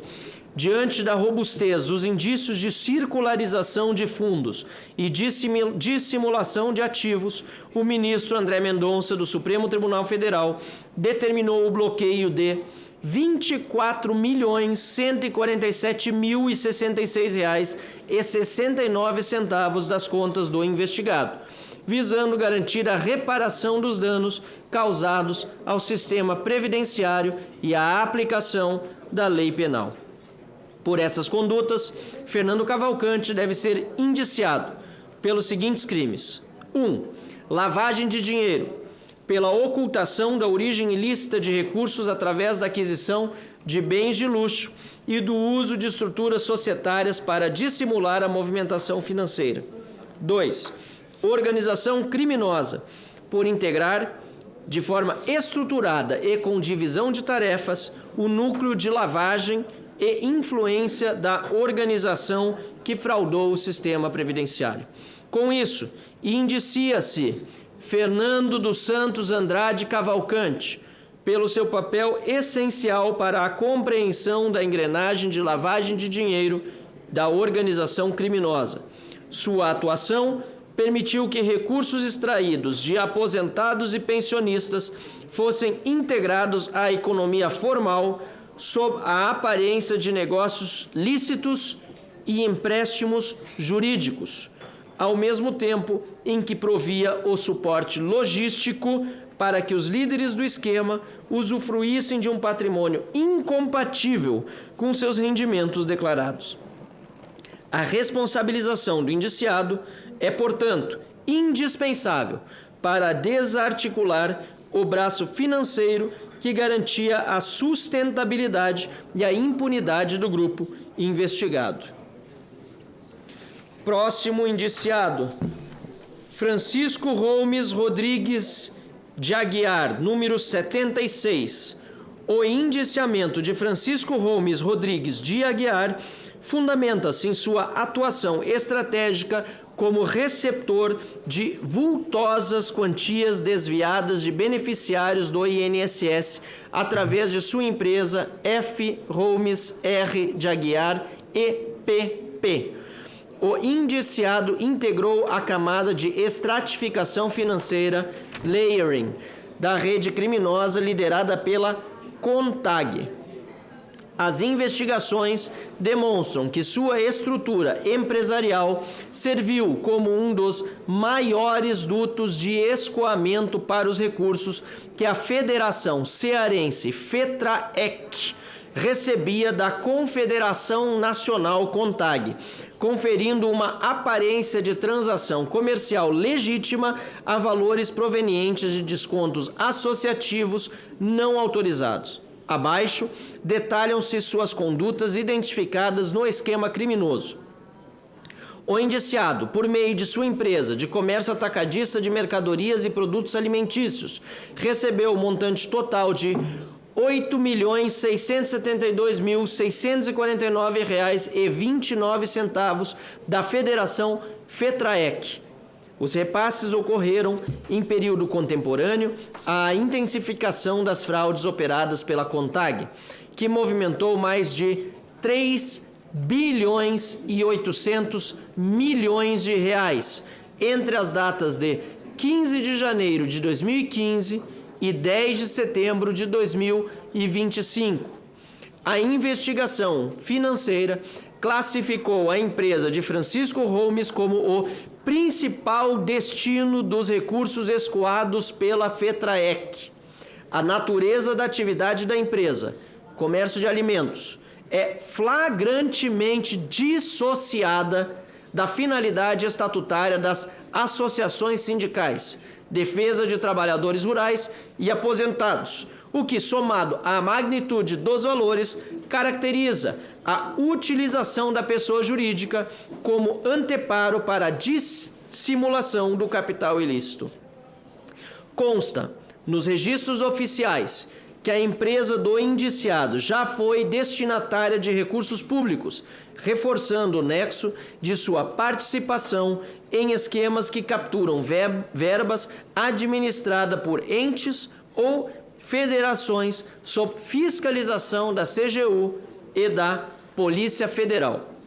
Por essas condutas, Francisco Holmes Rodrigues de Aguiar deve ser indiciado pelos seguintes crimes: lavagem ou ocultação de bens, direitos e valores, pela prática reiterada de dissimular a natureza, a origem e a propriedade de mais de 8.600.000 reais, utilizando a estrutura societária de uma EPP alimentícia para integrar o produto de crimes contra a administração pública e idosos à sua esfera patrimonial empresarial. 2. Organização criminosa, por integrar de forma estável e com clara divisão de tarefas no núcleo financeiro empresarial, estrutura profissionalizada voltada para a fraude sistêmica de segurados vulneráveis em escala nacional. Com isso, indicia-se Francisco Holmes Rodrigues de Aguiar por ter sido um elo indispensável para a sustentabilidade econômica do esquema criminoso no Nordeste, ao converter sua empresa em um duto para a recepção de cifras milionárias vindas de uma federação sob investigação, a FETRAEG. O indiciado demonstrou adesão consciente ao projeto de subtração de recursos de cidadãos hipervulneráveis. A materialidade dos repasses que o posicionam como o maior beneficiário individual da FETRAEG e a ausência de justificativa operacional para transações desse vulto justificam o encaminhamento de sua responsabilização penal por esta Comissão Parlamentar Mista de Inquérito. Senhor presidente, passamos à leitura do indiciamento do senhor Francisco Wesley Nascimento dos Santos, número 77 da lista. O indiciamento de Francisco Wesley Nascimento dos Santos fundamenta-se em sua atuação como operador de infraestrutura societária no braço financeiro da organização criminosa investigada pela Polícia Federal, através da empresa Carneiro Comercial Eireli. O indiciado forneceu a roupagem jurídica necessária para a recepção de cifras milionárias, provenientes de descontos associativos não autorizados operados pela CONTAG e escoados via federações estaduais.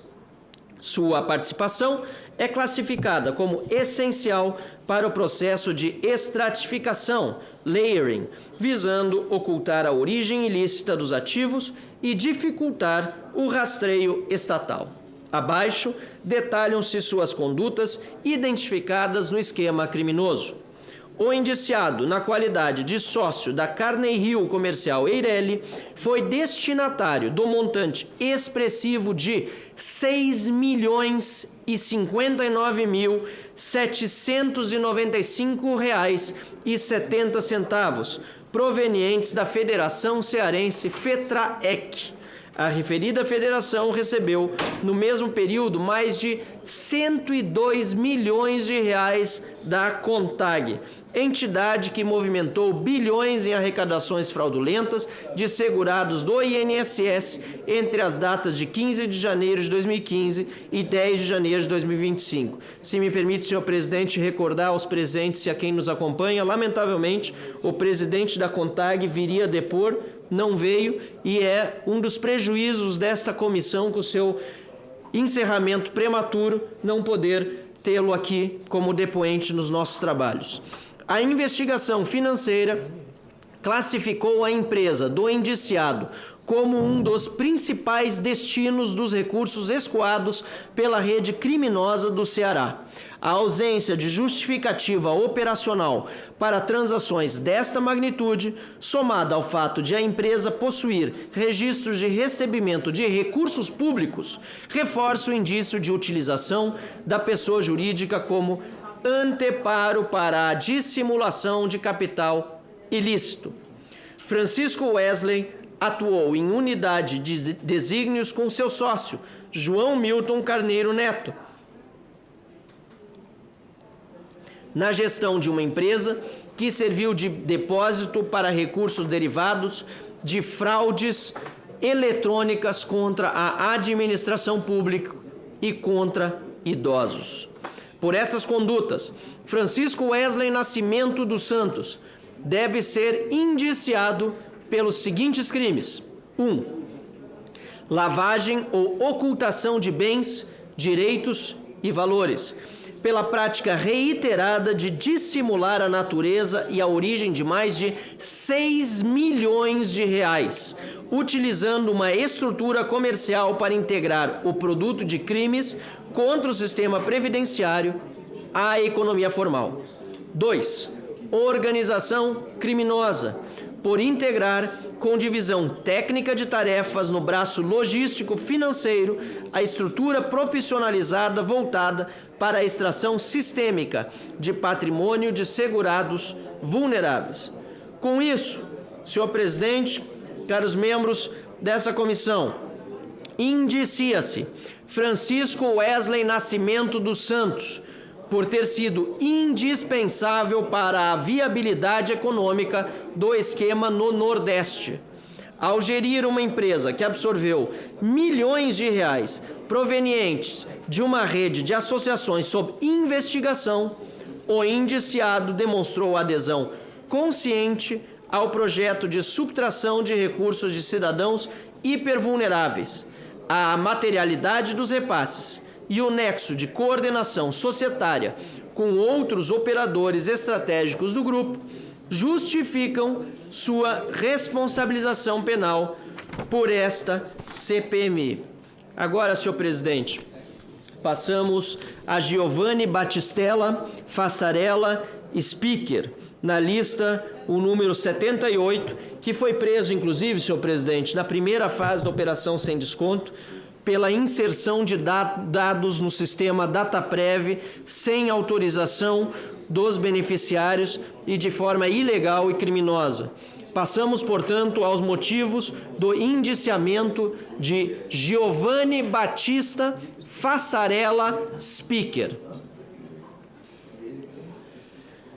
As investigações revelam que Giovanni Battista Fassarella Spicker teve participação direta e estratégica no núcleo técnico administrativo da organização criminosa, utilizando cargos de alta gestão para viabilizar fraudes em massa contra aposentados.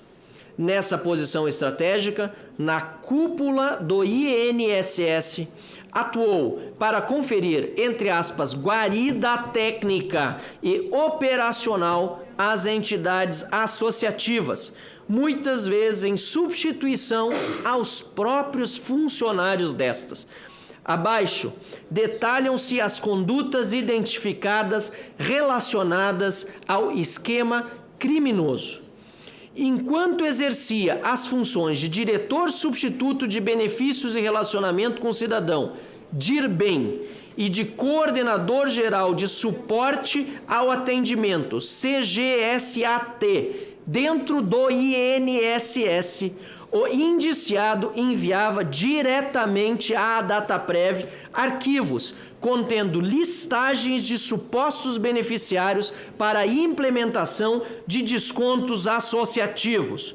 Faço aqui, senhor presidente, apenas especial menção a esse caso, porque aqui está a origem do esquema criminoso dentro do INSS, o envio de listas com nomes de aposentados que jamais autorizaram que lhes fossem descontados reais de suas parcas aposentadorias. Tais remessas eram ilegítimas, pois o servidor não possuía habilitação técnica das associações para disponibilizar tais informações, utilizando-se do cargo para forçar o processamento de dados sem verificação. O indiciado agia em substituição às pessoas devidamente habilitadas pelas associações, enviando documentos em um padrão de arquivo único compactado, o conhecido .zip. Esse formato divergia do procedimento legal exigido que determinava a remessa de arquivos PDF individuais por beneficiário, o que permitia a inserção de dados em lote para burlar os mecanismos automáticos de fiscalização e de controle. Relatórios de inteligência financeira identificaram que Giovanni Spicker recebeu, ao menos, o montante de R$19 mil divididos em 4 lançamentos de Luiz Carlos Cavalcante Ferreira, servidor do INSS do Pará. O investigado participou ativamente de tratativas e assinou expedientes como o ofício número 430/2024, DIRBEM, para viabilizar o desbloqueio em lote de descontos em que haviam sido suspensos por indícios de irregularidades. Agiu com, entre aspas, máxima urgência para atender a pleitos de entidades como a CONTAG, ignorando os riscos de continuidade dos danos patrimoniais aos aposentados e pensionistas. Com a chegada do relator, consulto. Continua a leitura?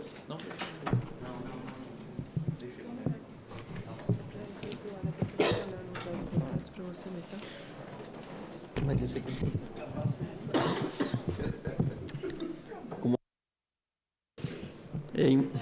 Leio mais rápido, presidente. Tem muita informação.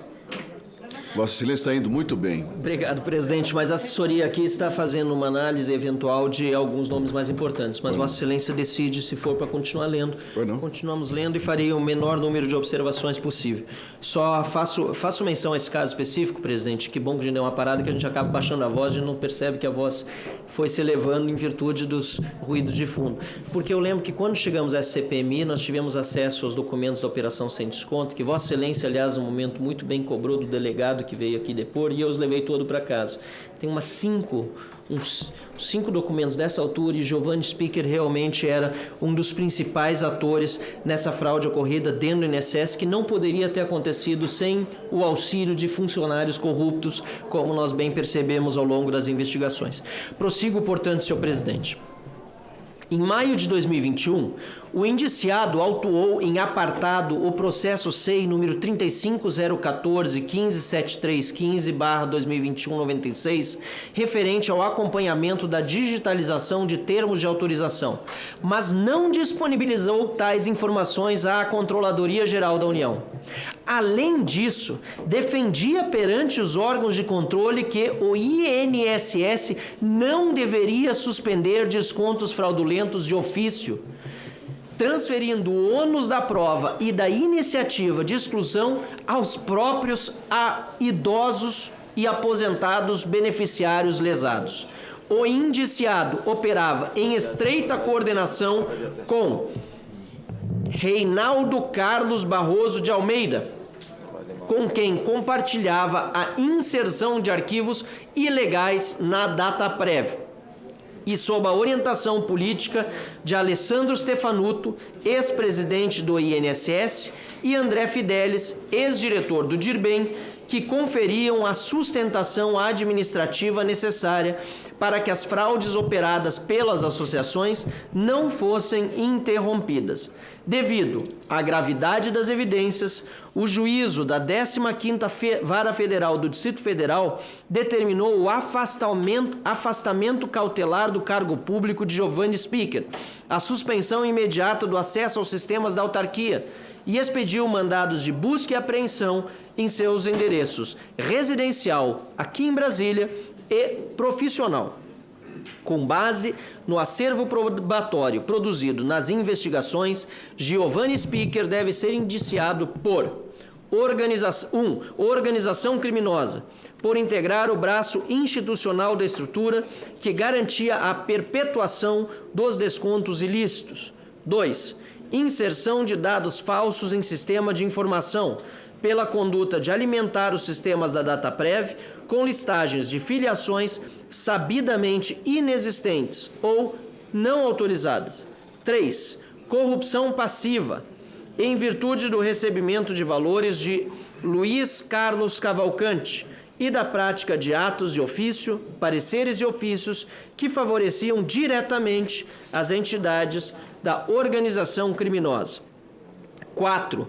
Violação de sigilo funcional, pelo uso de acesso privilegiado a dados de beneficiários, aposentados, pensionistas do INSS para alimentar o esquema de filiações à revelia, ou seja, sem o consentimento e conhecimento dos aposentados que foram roubados. A advocacia administrativa, ponto 5, ao patrocinar, direta ou indiretamente, interesses privados de associações perante o INSS, valendo-se de sua qualidade de gestor. 6.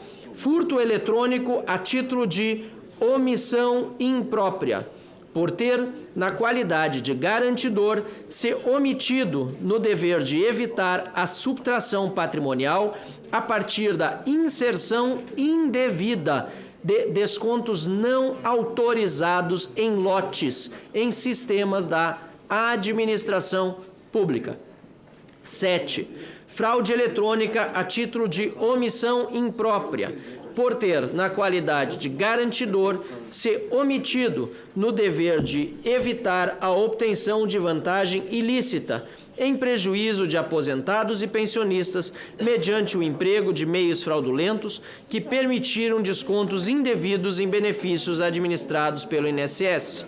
Com isso, indicia-se Giovanni Batista Speaker, por ter sido o operador técnico administrativo que, entre aspas, abriu as portas do INSS para a organização criminosa. Sua conduta foi essencial para conferir aparência de regularidade à inserção de dados falsos e para conferir aparência de regularidade à inserção de dados falsos e para garantir que o fluxo financeiro proveniente da fraude contra aposentados não fosse interrompido pelos órgãos de controle. Giovannini Cardoso. O indiciamento de Giovannini Cardoso fundamenta-se em sua atuação como presidente da diretoria executiva da AAZEP. Gilmar, eu passarei, presidente, como eu comecei a de Giovannini Cardoso, vou depois a Gilmar Stelo, só vou ler os fundamentos, os crimes do seu indiciamento e depois passamos a Gilmar Stelo. Giovannini Cardoso, portanto, senhor presidente, as condutas relatadas no relatório, no parecer apresentado pelo nosso colega deputado Alfredo Gaspar de Giovannini Cardoso, subsumem-se aos seguintes crimes pelos quais deve ser indiciado: organização criminosa por exercer cargo de liderança em uma entidade que compõe estrutura hierarquizada e profissionalizada voltada para crimes contra a administração pública. 2. Inserção de dados falsos em sistemas de informação, como coautor e responsável pela entidade que enviou listas fraudulentas para o sistema do INSS Dataprev.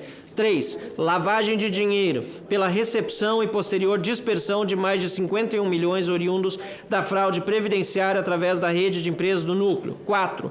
Fraude eletrônica, pela obtenção de vantagem ilícita mediante o ardil de simular filiações associativas e a sistemas digitais. 5. Furto eletrônico, pela participação na subtração patrimonial a partir da inserção indevida de descontos não autorizados em lote em sistemas da administração pública federal. 6. Falsidade ideológica e uso de documento falso, pela criação e apresentação de termos de adesão materialmente falsos para justificar os descontos perante o INSS. Com isso, indicia-se Giovannini Cardoso por ter sido peça-chave para conferir uma aparência de legitimidade administrativa à ASAP. Sigo no Gilmar Stelo, relator. O senhor quer ler o Gilmar Stelo? Eu queria dar uma...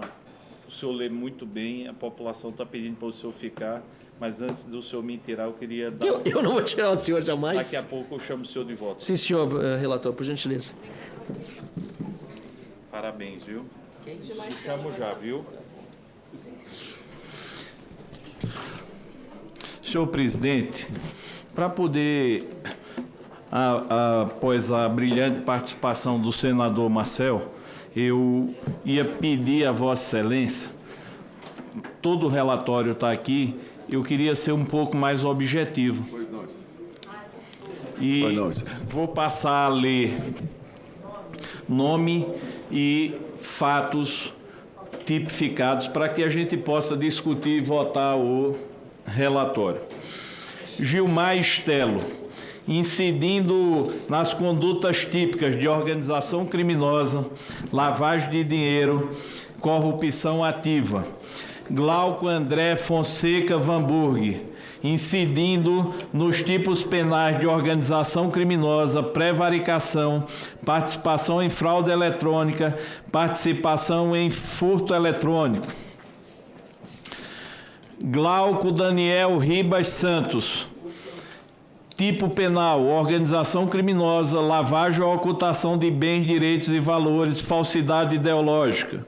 Guilherme Pinheiro Serrano, incidindo em organização criminosa, corrupção passiva, inserção de dados falsos em sistema de informação, violação de sigilo funcional, advocacia administrativa, furto eletrônico e fraude eletrônica. Gustavo Marques Gaspar, tipos penais referentes às suas condutas: organização criminosa, lavagem de dinheiro, corrupção passiva, falsidade ideológica. Gutenberg Tito de Souza, suas condutas incidem nos tipos penais de organização criminosa, lavagem e ocultação de bens, participação em fraude eletrônica, falsidade ideológica. Hamilton Souza, conduta incidindo em lavagem ou ocultação de bens, organização criminosa, falsidade ideológica. Heitor Souza Cunha, conduta referente à organização criminosa, corrupção passiva, lavagem de dinheiro, violação de sigilo funcional, participação em furto eletrônico, participação em fraude eletrônica. Hélio Marcelino Loreno, suas condutas caracterizam organização criminosa, lavagem de dinheiro, corrupção ativa, fraude eletrônica e furto eletrônico. A deputada Adriana está se pronunciando. A senhora quer que eu continue lendo os fundamentos ou assim? Não, assim tá bom. Achei a senhora fazendo... Estou brigando com alguém aqui. Ah, não é comigo, não. Hoje não. Elionai Rodrigues de Souza, conduta de lavagem de dinheiro, organização criminosa e corrupção passiva. Herbert Menoch, conduta de organização criminosa, lavagem de ou ocultação de bens, direitos e valores. Igor Dali Vedove Lourenço, organização criminosa, lavagem ou ocultação de bens e valores, falsidade ideológica. Igor Dias de Lecrode, organização criminosa, lavagem de dinheiro, participação em inserção de dados falsos, falsidade ideológica, corrupção ativa, furto eletrônico, fraude eletrônica. Igor Oliveira Freitas, organização criminosa, lavagem ou ocultação de bens, falsidade, participação em furto eletrônico, participação em fraude eletrônica. Ina Maria Lima da Silva, organização criminosa, corrupção passiva, advocacia administrativa, participação em furto eletrônico, participação em fraude eletrônica. Ingrid Ambrósio Camilo, organização criminosa, inserção de dados falsos, corrupção passiva, violação de sigilo funcional, participação em furto eletrônico, participação em fraude eletrônica. Ingrid Moraes Santos, organização criminosa, lavagem de dinheiro, corrupção ativa. Ivete Carvalho Silveira, organização criminosa, lavagem de dinheiro, corrupção ativa. Ivânio da Rocha Oliveira, conduta de lavagem de dinheiro e organização criminosa. Janete Pereira de Lima, conduta de organização criminosa, lavagem de dinheiro, silêncio, por favor, inserção de dados falsos, falsidade ideológica, participação em furto eletrônico, participação em fraude eletrônica. Jerônimo Arlindo da Silva Júnior, conduta de organização criminosa, corrupção passiva, advocacia administrativa. Conduta de Joabe Félix de Medeiros, organização criminosa, falsidade ideológica. Conduta de Joana Gonçalves Vargas, lavagem ou ocultação de bens, direitos e valores, organização criminosa. Conduta de João Carlos Camargo Júnior, lavagem de dinheiro, organização criminosa. Conduta de João Milton Carneiro Neto, lavagem ou ocultação de bens, organização criminosa. Jobson de Paiva Silveira Salles, organização criminosa, corrupção passiva, inserção de dados falsos em sistema de informações, violação de sigilo funcional, furto eletrônico e fraude eletrônica. Jonathan de Souza Almeida, lavagem de dinheiro, organização criminosa, falsidade ideológica. José Arnaldo Bezerra Guimarães, lavagem de dinheiro, organização criminosa, corrupção ativa.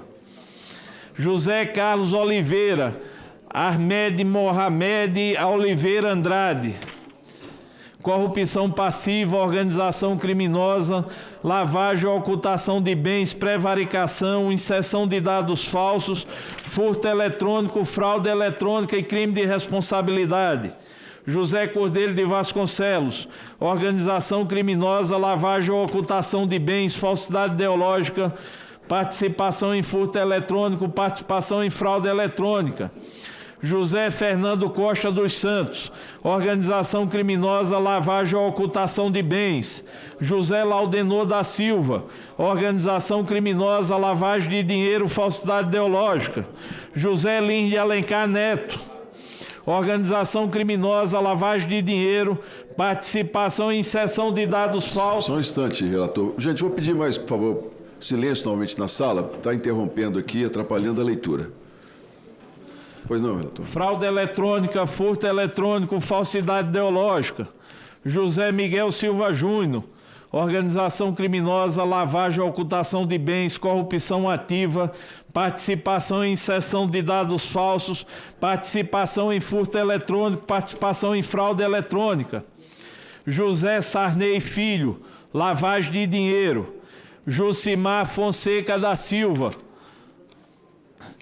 inserção de dados falsos, corrupção passiva, violação de sigilo funcional, falso testemunho, organização criminosa, furto eletrônico e fraude eletrônica. Leandro Fagner da Fonseca Alves, organização criminosa, prevaricação. Leonardo Cerqueira Monteiro, organização criminosa, lavagem de dinheiro, falsidade ideológica. Leonardo Rolim, organização criminosa, prevaricação, inserção de dados falsos, furto eletrônico, na modalidade omissão imprópria. Da mesma forma, omissão imprópria na inserção de dados falsos. Fraude eletrônica, a título de omissão imprópria. Lucas Fonseca da Silva, organização criminosa, lavagem ou ocultação de bens, corrupção passiva. Lucineide dos Santos Oliveira, organização criminosa, lavagem de dinheiro, falsidade ideológica. Luiz Lima Martins, lavagem ou ocultação de bens, organização criminosa. Macia Eustáquio Teodoro, organização, lavagem de dinheiro, fraude eletrônica, furto eletrônico, falsidade. Márcio Alaô de Araújo, organização criminosa, fraude eletrônica, lavagem de dinheiro. Marco Aurélio Gomes Júnior, organização criminosa, lavagem ou ocultação de bens, fraude eletrônica, furto eletrônico, falsidade ideológica. Marcos Brito Campos Júnior, organização criminosa, corrupção passiva, lavagem de dinheiro, violação de sigilo funcional, participação em furto eletrônico, participação em fraude eletrônica. Marcos dos Santos Monte, organização criminosa, participação em inserção de dados, lavagem de dinheiro, participação em furto eletrônico, participação em fraude eletrônica. Marcos Vinícius Paranhos Faleiro, organização criminosa lavagem ou ocultação de bens. Maria Eudênio dos Santos, organização criminosa falsidade ideológica, uso de documento falso, fraude eletrônica, furto eletrônico. Chama o Marcelo de volta. Maria Eunice Ribas, organização criminosa, lavagem ou ocultação de bens, participação em fraude eletrônica, falsidade ideológica. Maria das Graças Ferraz, organização criminosa, lavagem de dinheiro, falsidade ideológica, fraude eletrônica, furto eletrônico, uso de documento falso. Maria Gorete Pereira. Essa, presidente, como é uma parlamentar federal, eu vou ler para poder fundamentar.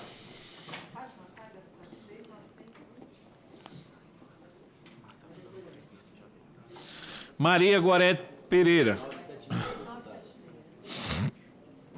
O indiciamento da deputada federal Maria Gorete Pereira fundamenta-se como procuradora estratégica, articuladora política e integrante do núcleo de comando da organização. A investigada utilizava seu trânsito institucional e sua experiência como deputada federal pelo Ceará desde 2003. As evidências reunidas na sexta fase da Operação Sem Desconto demonstram que Maria Gorete não atuava como mera intermediária burocrática, mas como coautora de pleno direito ao lado de Inácio de Lima Pinheiro e Cecília Rodrigo Mota, com quem dividia o comando real das entidades investigadas. A indiciada recebeu procuração da Associação dos Aposentados e Pensionistas, outorgada pela então presidente Maria Eudênio dos Santos. O documento conferia a ela amplos poderes para representar a entidade perante repartições públicas e o Ministério da Previdência Social, ocorrendo estrategicamente um mês antes da assinatura do novo acordo com o INSS. As evidências da sexta fase estabelecem que Maria Gorete integrava ao lado de Inácio e Cecília o núcleo dirigente da organização criminosa, exercendo funções de articulação política e operacional. Os três controlavam conjuntamente as associações AAPB, CAAP, AAPEM e PROBASP, cujas presidências e diretorias eram ocupadas por Laranja, enquanto o trio mantinha um controle real. Desentendimentos internos sobre a divisão de lucros ficaram registrados em mensagens de WhatsApp. Nátio afirmou com inconformismo: estou ficando sem grana. A Gorete quer ficar com 70% da entidade. Ao que Cecília concordou que tal pretensão seria inaceitável. Em outra mensagem, Nátio registrou Gorete ganhando 1,5 milhões, evidenciando o nível de participação financeira da parlamentar no esquema. A investigada foi pessoa designada para acompanhar e reconhecer a procedência do pedido no processo administrativo SEI, que visava a celebração do acordo de cooperação técnica. Tal instrumento permitiu o início da implementação de descontos de mensalidades associativas, que alcançaram 100% de não reconhecimento. Maria Gorete, inserida como peça fundamental na engrenagem de rotatividade e sobreposição de dirigentes entre as associações AAPB, CAAP, APEM e ABCB. Ajustava repasses de valores obtidos com auxílio de sua sobrinha, Sofia Lília Freitas Pereira, e de sua secretária, Cristiane de Campos Rodrigues. O nome de Maria Gorete consta expressamente em planilha de pagamento de propina enviado por Nátio a Cecília, em mensagem de zap ao lado do valor de R$ 780.433. A parlamentar recebia os recursos ilícitos por meio de empresas de fachada a ela associadas, SOP Processamento, CEM, Prestação de Serviços, além do escritório de advocacia. Ao questionar Nátio sobre a necessidade de os valores a ela destinados passarem pelo escritório de advocacia, Maria Gorete recebeu a explicação que o uso do escritório seria mais legítimo e estaria preservando as coisas, ao que respondeu: então, meu filho, você é que sabe. A própria parlamentar, em mensagem à sobrinha, reconheceu a estratégia, afirmando que, embora não quisesse receber pelo escritório de Cecília, como lá é um escritório jurídico, dá mais credibilidade sair de lá do que sair de associação. demonstrando plena consciência e aquiescência ao mecanismo de lavagem adotado. As investigações demonstram que Maria Gorete adquiriu um apartamento de mais de R$ 4.430.000, formalmente registrado em nome da empresa SOP Processamento, administrada por sua sobrinha Sofia. Um dos pagamentos pelo imóvel no valor de R$ 1.100.000 saiu diretamente da conta bancária de Maria Gorete, enquanto os demais pagamentos foram realizados pela própria SOP.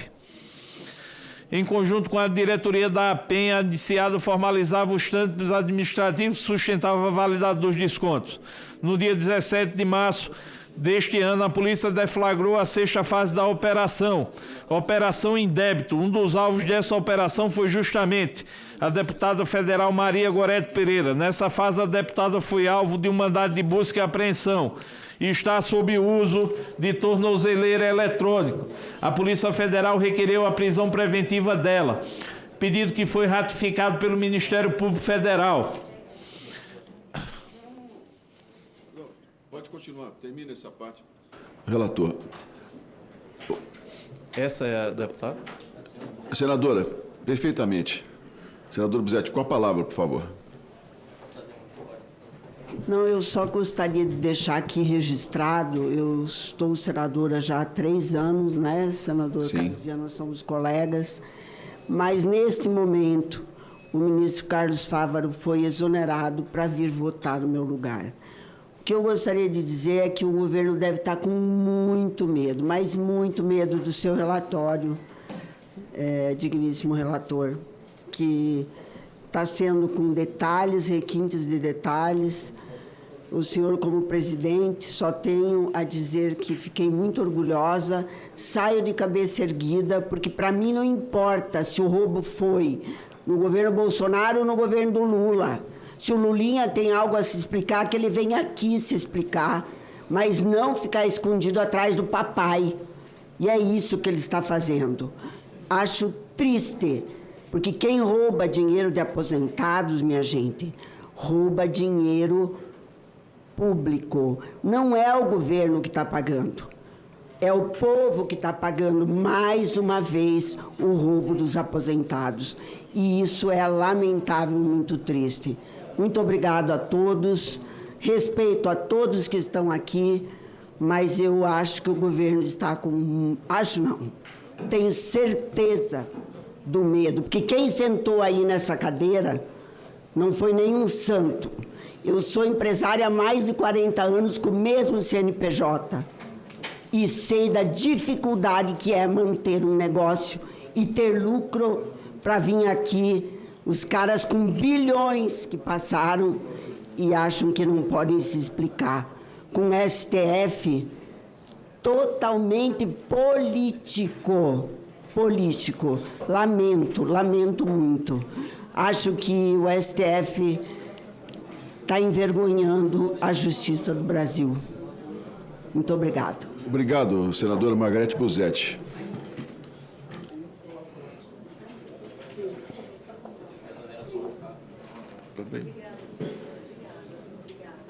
Você vê, né, presidente? Me permite aqui só um comentário. O presidente exonerando um ministro para vir defender o próprio filho. Deixa o relator continuar, por favor. O relator continuar. Por gentileza, relator. Senhor presidente, ainda tem mais fatos aqui, mas pelo adiantado da hora e as condutas praticadas pela senhora Maria Gorete Pereira, deputada federal, se enquadram no indiciamento de organização criminosa, falsidade ideológica, uso de documento falso, fraude eletrônica e furto eletrônico. Senhor presidente, a partir de agora vou repassar de novo para o deputado Marcel. Deputado, eu leio rápido e o senhor lê o conteúdo todo. Eu leio tudo? Tá bom.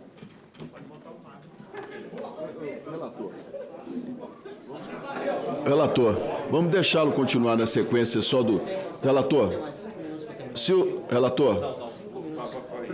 o senhor não se importar, vamos continuar na sequência como está. Ele lê o nome e a tipificação, pode ser? Claro. Então, deputado Marcel Valto, o nome e a tipificação, porque assim nós... Pois é, presidente, eu agradeço a confiança depositado pelo relator, mas estava... Quando terminar o iniciamento.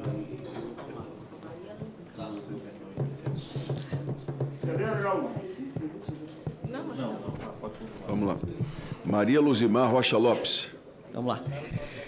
Maria Luzimar Rocha Lopes. Por essas condutas, mas é para ler a tipificação com só o que Só os crimes. Só os crimes.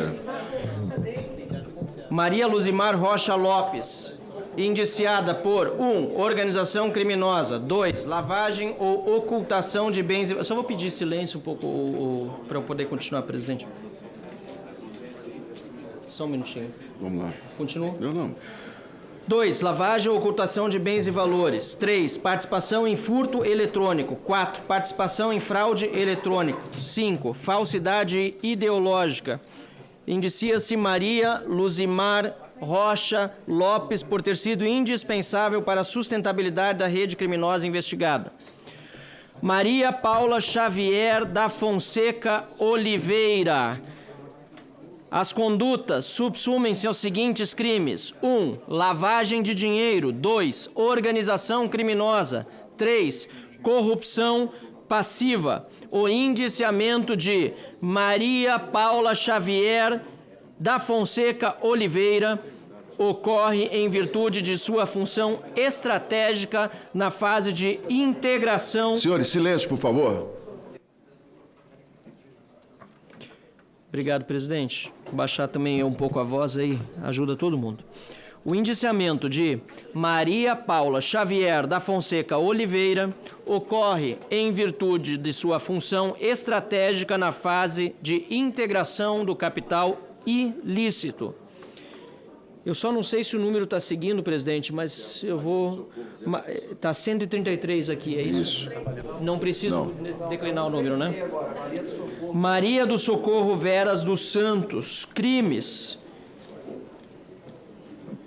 que consubstanciam seu indiciamento. 1. Organização criminosa. 2. Falsidade ideológica. 3. Fraude eletrônica. 4. Furto eletrônico. Indicia-se Maria do Socorro Veras dos Santos por ter sido indispensável para a blindagem administrativa da CONTAG, permitindo que a entidade operasse um esquema bilionário de descontos indevidos sob uma falsa aparência de regularidade institucional. Maurício Camisotti. Aí eu acho, presidente, que era importante ler a íntegra ou vamos pro... Maurício Camisotti. O indiciamento de Maurício Camisotti, que também é um dos pilares centrais da investigação dessa CPMI, fundamenta-se em sua posição de liderança estratégica e como beneficiário final de uma das maiores estruturas de arrecadação ilícita contra o INSS, operada por meio do grupo Total Health, THG. O indiciado atuava como mentor de um ecossistema empresarial projetado para dissimular o fluxo de capitais e garantir o proveito dos crimes contra aposentados. Abaixo, detalham-se suas condutas, identificadas no esquema criminoso. O investigado exercia o controle real sobre as associações AMBEC, SEBAC e UNSBRAS, as quais funcionavam na prática como estruturas de fachada para o grupo empresarial. Juntas, essas entidades arrecadaram um montante total de R$ 846.539.864,19 em descontos indevidos até janeiro de 2025, sendo a AMBEC o caso mais emblemático, tendo saltado de apenas 3 associados em 31 de agosto de 2021 para 600 mil em 2023. Para ocultar sua digital administrativa, o indiciado nomeava parentes e funcionários como dirigentes das associações. Ademir Fratric Bacic, seu sobrinho, fundou e presidiu a AMBEC. Antônio Fratric Bacic, seu cunhado, assinou o ACT com o INSS. e Luciano de Camargo Bernardo, sua prima, exerceu a presidência da entidade entre 2018 e 2020. Além disso, utilizava funcionários humildes de sua holding como auxiliares de limpeza e motoristas que recebiam pagamentos mensais para assinar documentos e outorgar procurações que permitiam a movimentação de contas bancárias. O investigado viabilizava o escoamento dos recursos subtraídos de idosos para empresas de seu grupo econômico, sob o pretexto de serviços de gestão e saúde nunca comprovados. A rede Mais Saúde, controlada por sua família, foi a maior beneficiária, recebendo R$ 176.399.546,97. A empresa Previdente recebeu R$ 175.149.209,37. E a Benfix Corretora atuava na gestão tecnológica direta das associações para facilitar as inserções fraudulentas. O indiciado realizou remessas de pelo menos R$ 150 milhões a instituições bancárias em um período de 4 anos, valores considerados flagrantemente incompatíveis com a sua capacidade econômica declarada. Investigações detectaram transações suspeitas de R$ 22 milhões com sua esposa, Cecília Montalvão Simões, em 26 de maio de 2020, e outra de R$ 42.500.000 envolvendo o banco Credit Suisse, em 24 de março de 2021. Auditorias comprovaram que a Ambec encaminhava ao INSS listas de beneficiários que jamais haviam autorizado filiação. Descobriu-se que as fichas de adesão eram fabricadas por uma empresa terceirizada, sob a responsabilidade de Lucas Almeida Veras, e pagas pela empresa Previdente do indiciado e não pela associação. Perícias nos metadados revelaram que centenas de fichas foram criadas e convertidas em PDF em massa em 28 de março de 2024, apenas para simular regularidade perante a fiscalização. O indiciado atuava em parceria direta com Antônio Carlos Camilo Antunes, o careca do INSS, que servia como seu articulador e procurador legal perante o INSS, para garantir a manutenção dos ACTs. Documentos indicavam que o proveito econômico das fraudes era repartido na proporção de 72,5% para Maurício Camisotti e 27,5% para o lobista, o careca do INSS. Além disso, o indiciado utilizava a estrutura de Nelson Williams para circularizar recursos. As transações entre ambos totalizaram R$ 28.147.066,69 entre 1º de outubro de 2024 e 19 de março de 2025, sem justificativa plausível. Considerando essas condutas, a partir das provas colhidas, Maurício Camisotti deve ser indiciado pelos seguintes crimes: 1. Organização criminosa por liderar estrutura hierarquizada e profissionalizada para a prática de crimes contra a administração pública e contra os aposentados e pensionistas do INSS. 2. Lavagem de dinheiro pela ocultação e dissimulação sistemática de centenas de milhões de reais através de triangulações bancárias entre associações e empresas do grupo THG. 3. Furto eletrônico pela subtração patrimonial a partir da inserção indevida de descontos não autorizados em lotes nos sistemas da Administração Pública Federal. 4. Fraude eletrônica. Por suas condutas, viabilizou a obtenção de vantagem ilícita, em prejuízo de aposentados e pensionistas, mediante o emprego de meios fraudulentos que permitiram descontos indevidos em benefícios administrados pelo INSS. 5. Falsidade ideológica, pela apresentação de termos de adesão falsificados ao INSS e Dataprev. 6.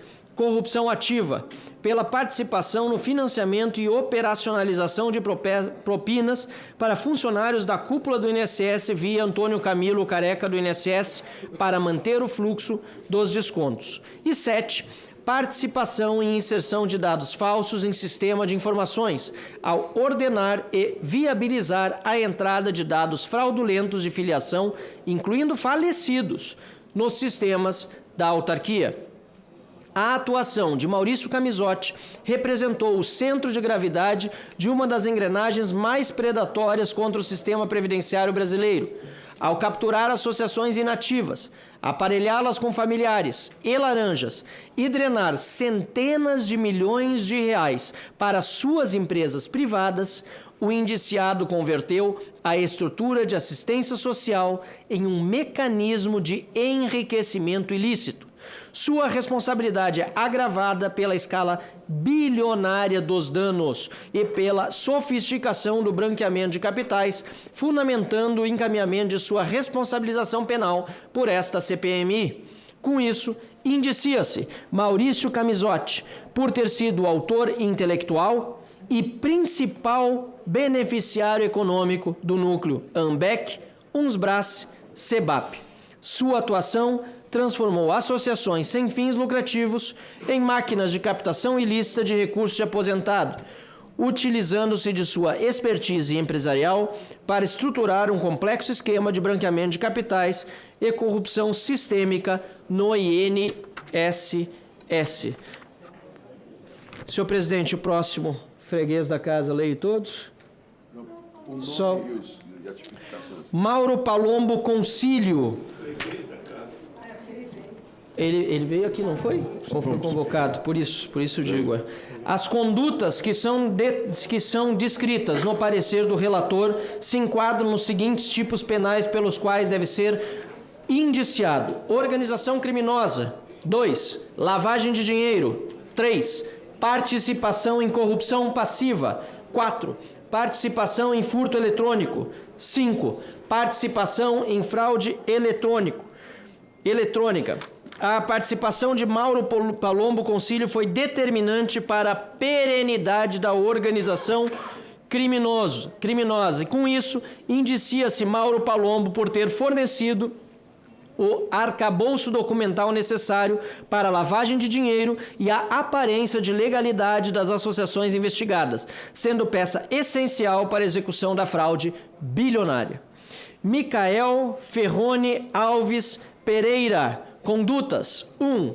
Organização criminosa. 2. Fraude eletrônica. 3. Furto eletrônico. 4. Falsidade ideológica e uso de documento falso. Indicia-se Micael Ferrone Alves Pereira por ter sido peça indispensável para a manutenção econômica do sistema SINDIAP, a materialidade dos dados contidos na nota técnica e os bloqueios judiciais determinados pelo STF em face da cúpula da qual faz parte justificam o encaminhamento de sua responsabilização penal integral por esta CPMI ao Procurador-Geral da República.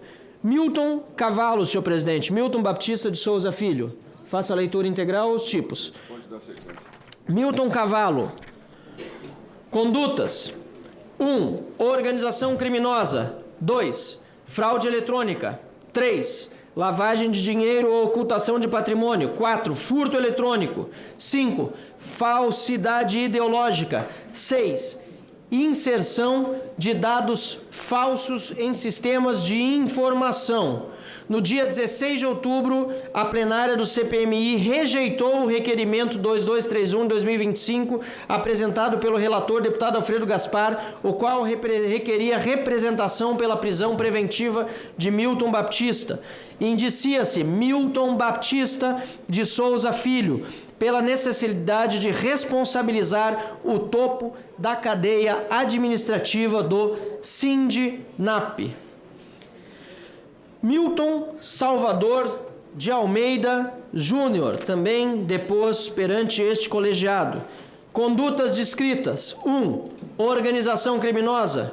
2. Lavagem de dinheiro. 3. Corrupção ativa. 4. Participação em furto eletrônico. 5. Participação em fraude eletrônico. Indicia-se Milton Salvador de Almeida Júnior, em virtude de sua função de braço financeiro, essencial para que os recursos subtraídos dos benefícios previdenciários chegassem aos beneficiários finais da organização sem levantar suspeitas imediatas das autoridades de controle. Mônica Ribeiro Santos. Condutas: 1. Lavagem de dinheiro. 2. Organização criminosa.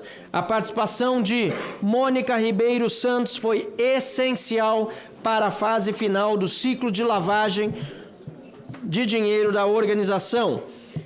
Indicia-se Mônica Ribeiro Santos por ter recebido recursos milionários de empresas que receberam recursos de entidade de aposentados e por sua estreita ligação com a diretoria de associações que comprovam seu papel na blindagem financeira da organização criminosa.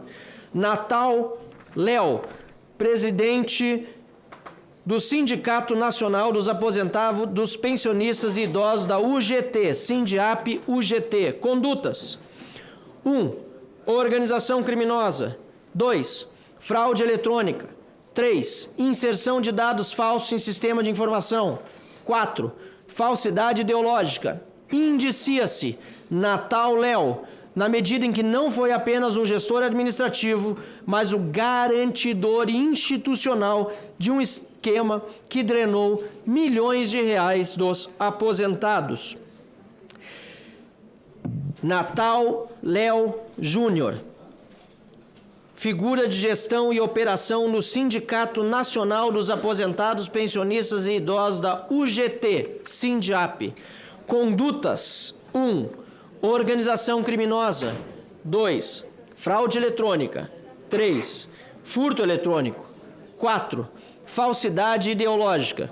Indicia-se Natal Léo Júnior por ter desempenhado o papel indispensável para o sucesso financeiro do esquema operado pelo Sindiap. A materialidade dos dados processados na chamada solução transitória e as evidências de falsificação documental apresentadas pela CGU justificam o encaminhamento de sua responsabilização penal integral por esta CPMI.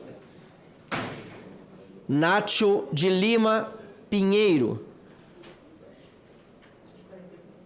liderança estratégica e um dos principais beneficiários de organização criminosa. Condutas: só um pouquinho que esse aqui tem bastante coisa. 1. Organização criminosa.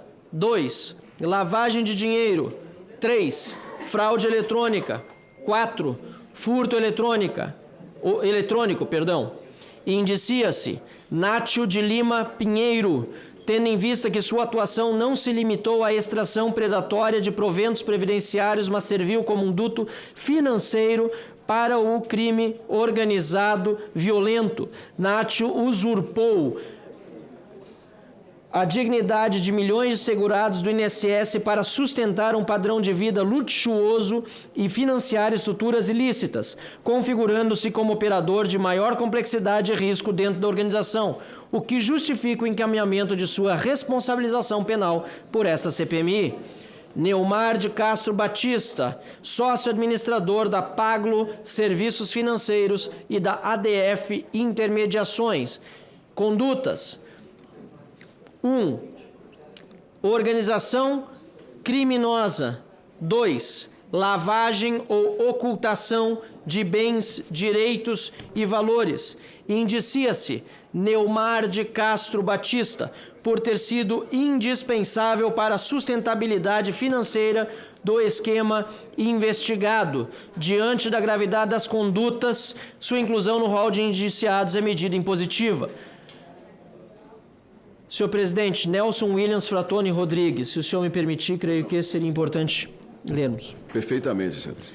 Nelson Williams Fratoni Rodrigues, O indiciamento de Nelson Williams Fratoni Rodrigues fundamenta-se em sua identificação como peça relevante no núcleo de lavagem de capitais e suporte financeiro e jurídico à organização criminosa. Agradeço. Agradeço o silêncio, se for possível. A análise dos documentos revela que o investigado, através de seu escritório de advocacia de relações familiares e societárias, movimentou uma alta soma de recursos financeiros com operadores centrais do esquema de fraudes previdenciárias. Nesse sentido, o investigado utilizou o prestígio e a capilaridade de seu escritório de advocacia para absorver, circularizar e integrar o proveito de crimes previdenciários ao sistema econômico formal. Abaixo detalham-se suas condutas identificadas no esquema criminoso. A quebra de sigilo bancário detectou um fluxo financeiro atípico entre o indiciado, sua esposa Anne Caroline Williams Vieira Rodrigues e o operador Anderson Pomini. O escritório repassou R$136 mil para Anderson entre 22 de março de 2017 e 13 de março de 2019. Em movimento reverso, Anderson transferiu R$1 milhão para Anne Williams em 8 de junho de 2018 e remeteu R$300 mil para o escritório Nelson Williams Advogados entre 8 de junho de 2018 e 8 de maio de 2019, evidenciando uma engenharia financeira para dissimular o trânsito de valores. O investigado Nelson Williams mantinha uma relação simbiótica com Maurício Camisotti, controlador das associações Ambec, Unsbrace e Sebap. As transações entre ambos totalizaram R$ 28.147.066,69, sem justificativa econômica plausível. No período de 1º de outubro de 2024 e 19 de março de 2025, foram identificados repasses sistemáticos do indiciado para Camisotti, levando a Polícia Federal a suspeitar que o advogado atuava como sócio oculto nas entidades investigadas, provendo a infraestrutura para a reciclagem de ativos extraídos segurados. O indiciado auferiu ao menos um montante de R$15 milhões pagos por um dos líderes do esquema. Essa movimentação foi classificada pelo COAF como suspeita de lavagem de dinheiro por ausência de documentação comprobatória de serviços jurídicos reais. Além disso, apurou-se que o indiciado utilizava sua estrutura empresarial para ocultar a origem e a propriedade de bens de luxo, incluindo a investigação sobre um terreno de R$22 milhões, contíguo à sua residência em São Paulo. O conjunto probatório demonstrou que o grupo do indiciado possuía conhecimento prévio das ações policiais. Seu sócio, Fernando Cavalcante, também indiciado por essa CPI, relatou a interlocutores em março de 2025 o receio de uma prisão iminente, indiciados por sugestão desse relator. Na noite de 22 de abril de 2025, véspera da deflagração da Operação Sem Desconto, veículos de luxo, uma Ferrari vermelha e uma Mercedes preta que a investigação aponta pertencerem a Nelson Williams, foram repentinamente escondidos no estacionamento de um shopping em Brasília para evitar o sequestro judicial.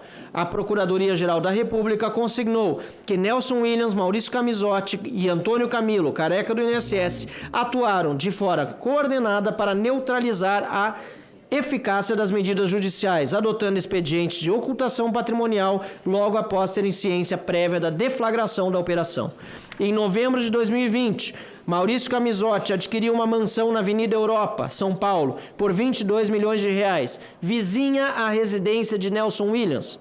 A casa, recém-comprada, foi demolida e o terreno foi anexado ao jardim da mansão de Nelson Williams, formando um único grande quintal, sem que houvesse registro de compra e venda ou contrato de aluguel que justificasse a unificação.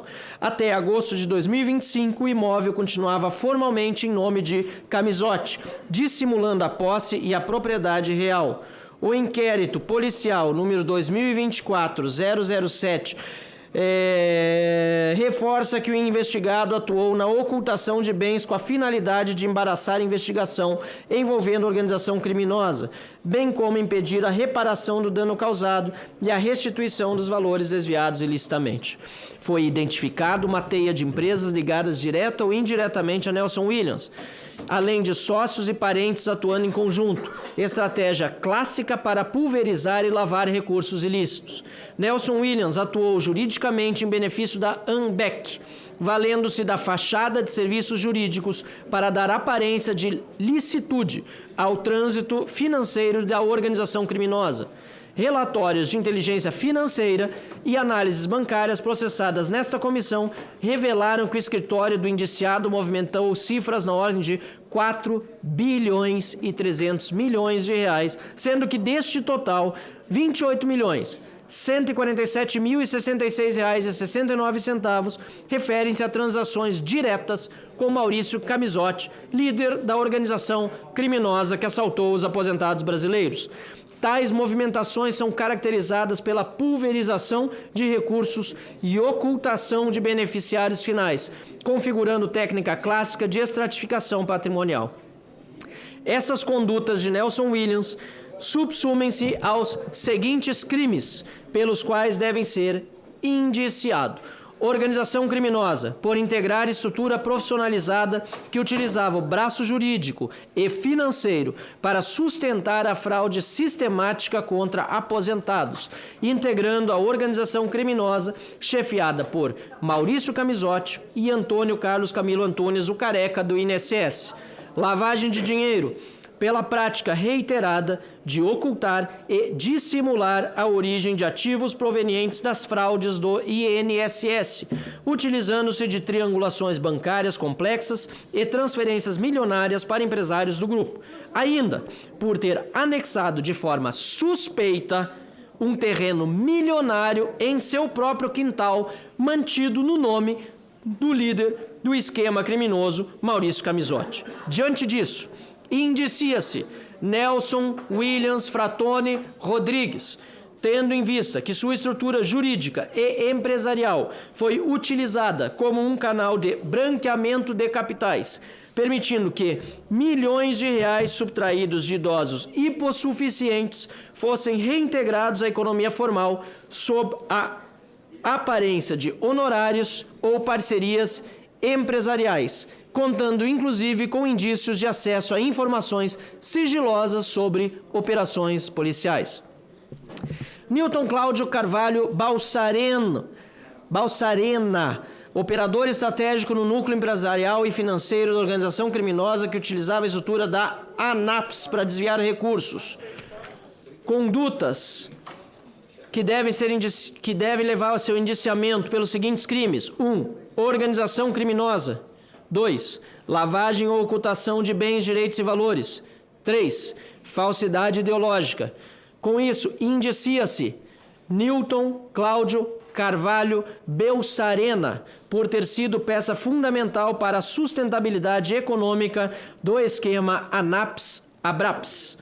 Nivaldo de Farias, presidente da Potiguar, sócio da NFX Soluções e Serviços e da Sempre Empreendimentos, operador de infraestrutura societária e financeira para a organização criminosa investigada. Condutas que justificam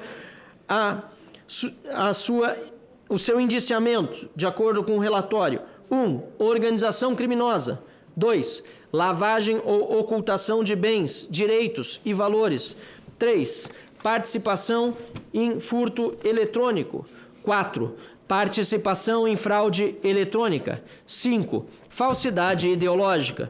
Indicia-se Nivaldo de Farias, por ter sido indispensável para a sustentação econômica da rede criminosa, permitindo que o proveito das fraudes previdenciárias fosse reciclado sob uma falsa aparência de atividade comercial. Movimentação de mais de 150 milhões de reais em curto período, aliado à sua função de laranja.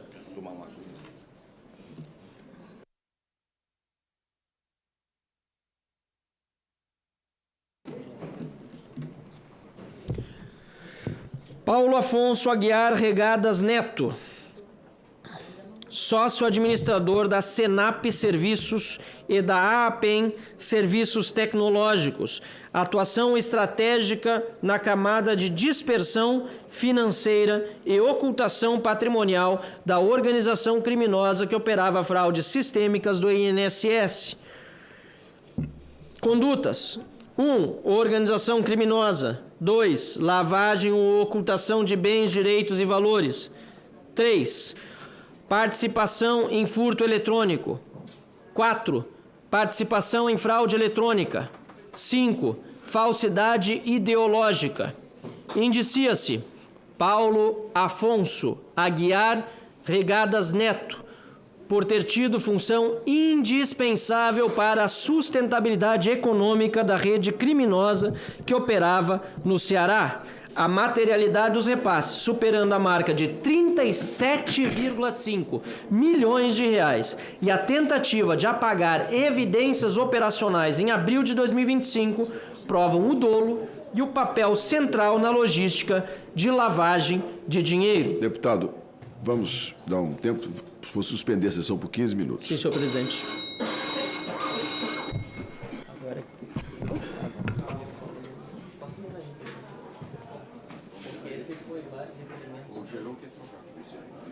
Pode ser. Você quer ler o do ponto? Tá bom.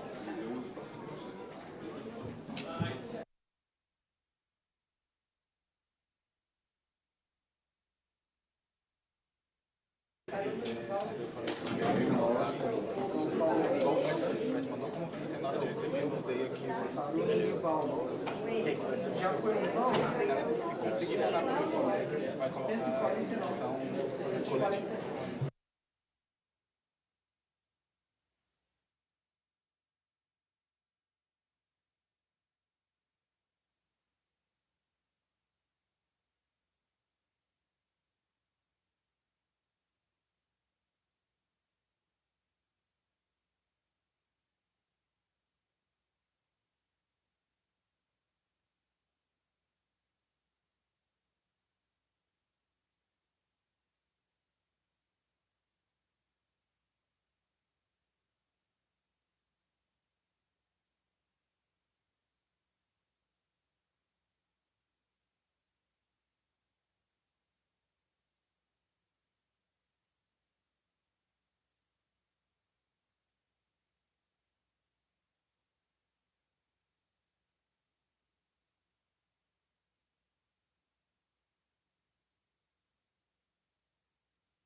Eu estou aqui há um tempão chamando. Não estou te ouvindo, não, falar. Carol. Voltamos ao vivo aqui da sala de reuniões da CPMI do INSS. Hoje é o dia da leitura e votação do relatório final do relator deputado Alfredo Gaspar. A sessão começou pela manhã e o deputado, o relator, começou a ler o relatório por volta de 11 horas da manhã. O relatório tem 4.400 páginas e ele leu um pouco do início do relatório, das considerações iniciais, e passou direto para os indiciamentos. São 216 indiciamentos. Nesse momento, ele está lendo o indiciamento número 149. No início, ele estava dando todos os detalhes dos nomes das pessoas indiciadas, os motivos, todas as explicações.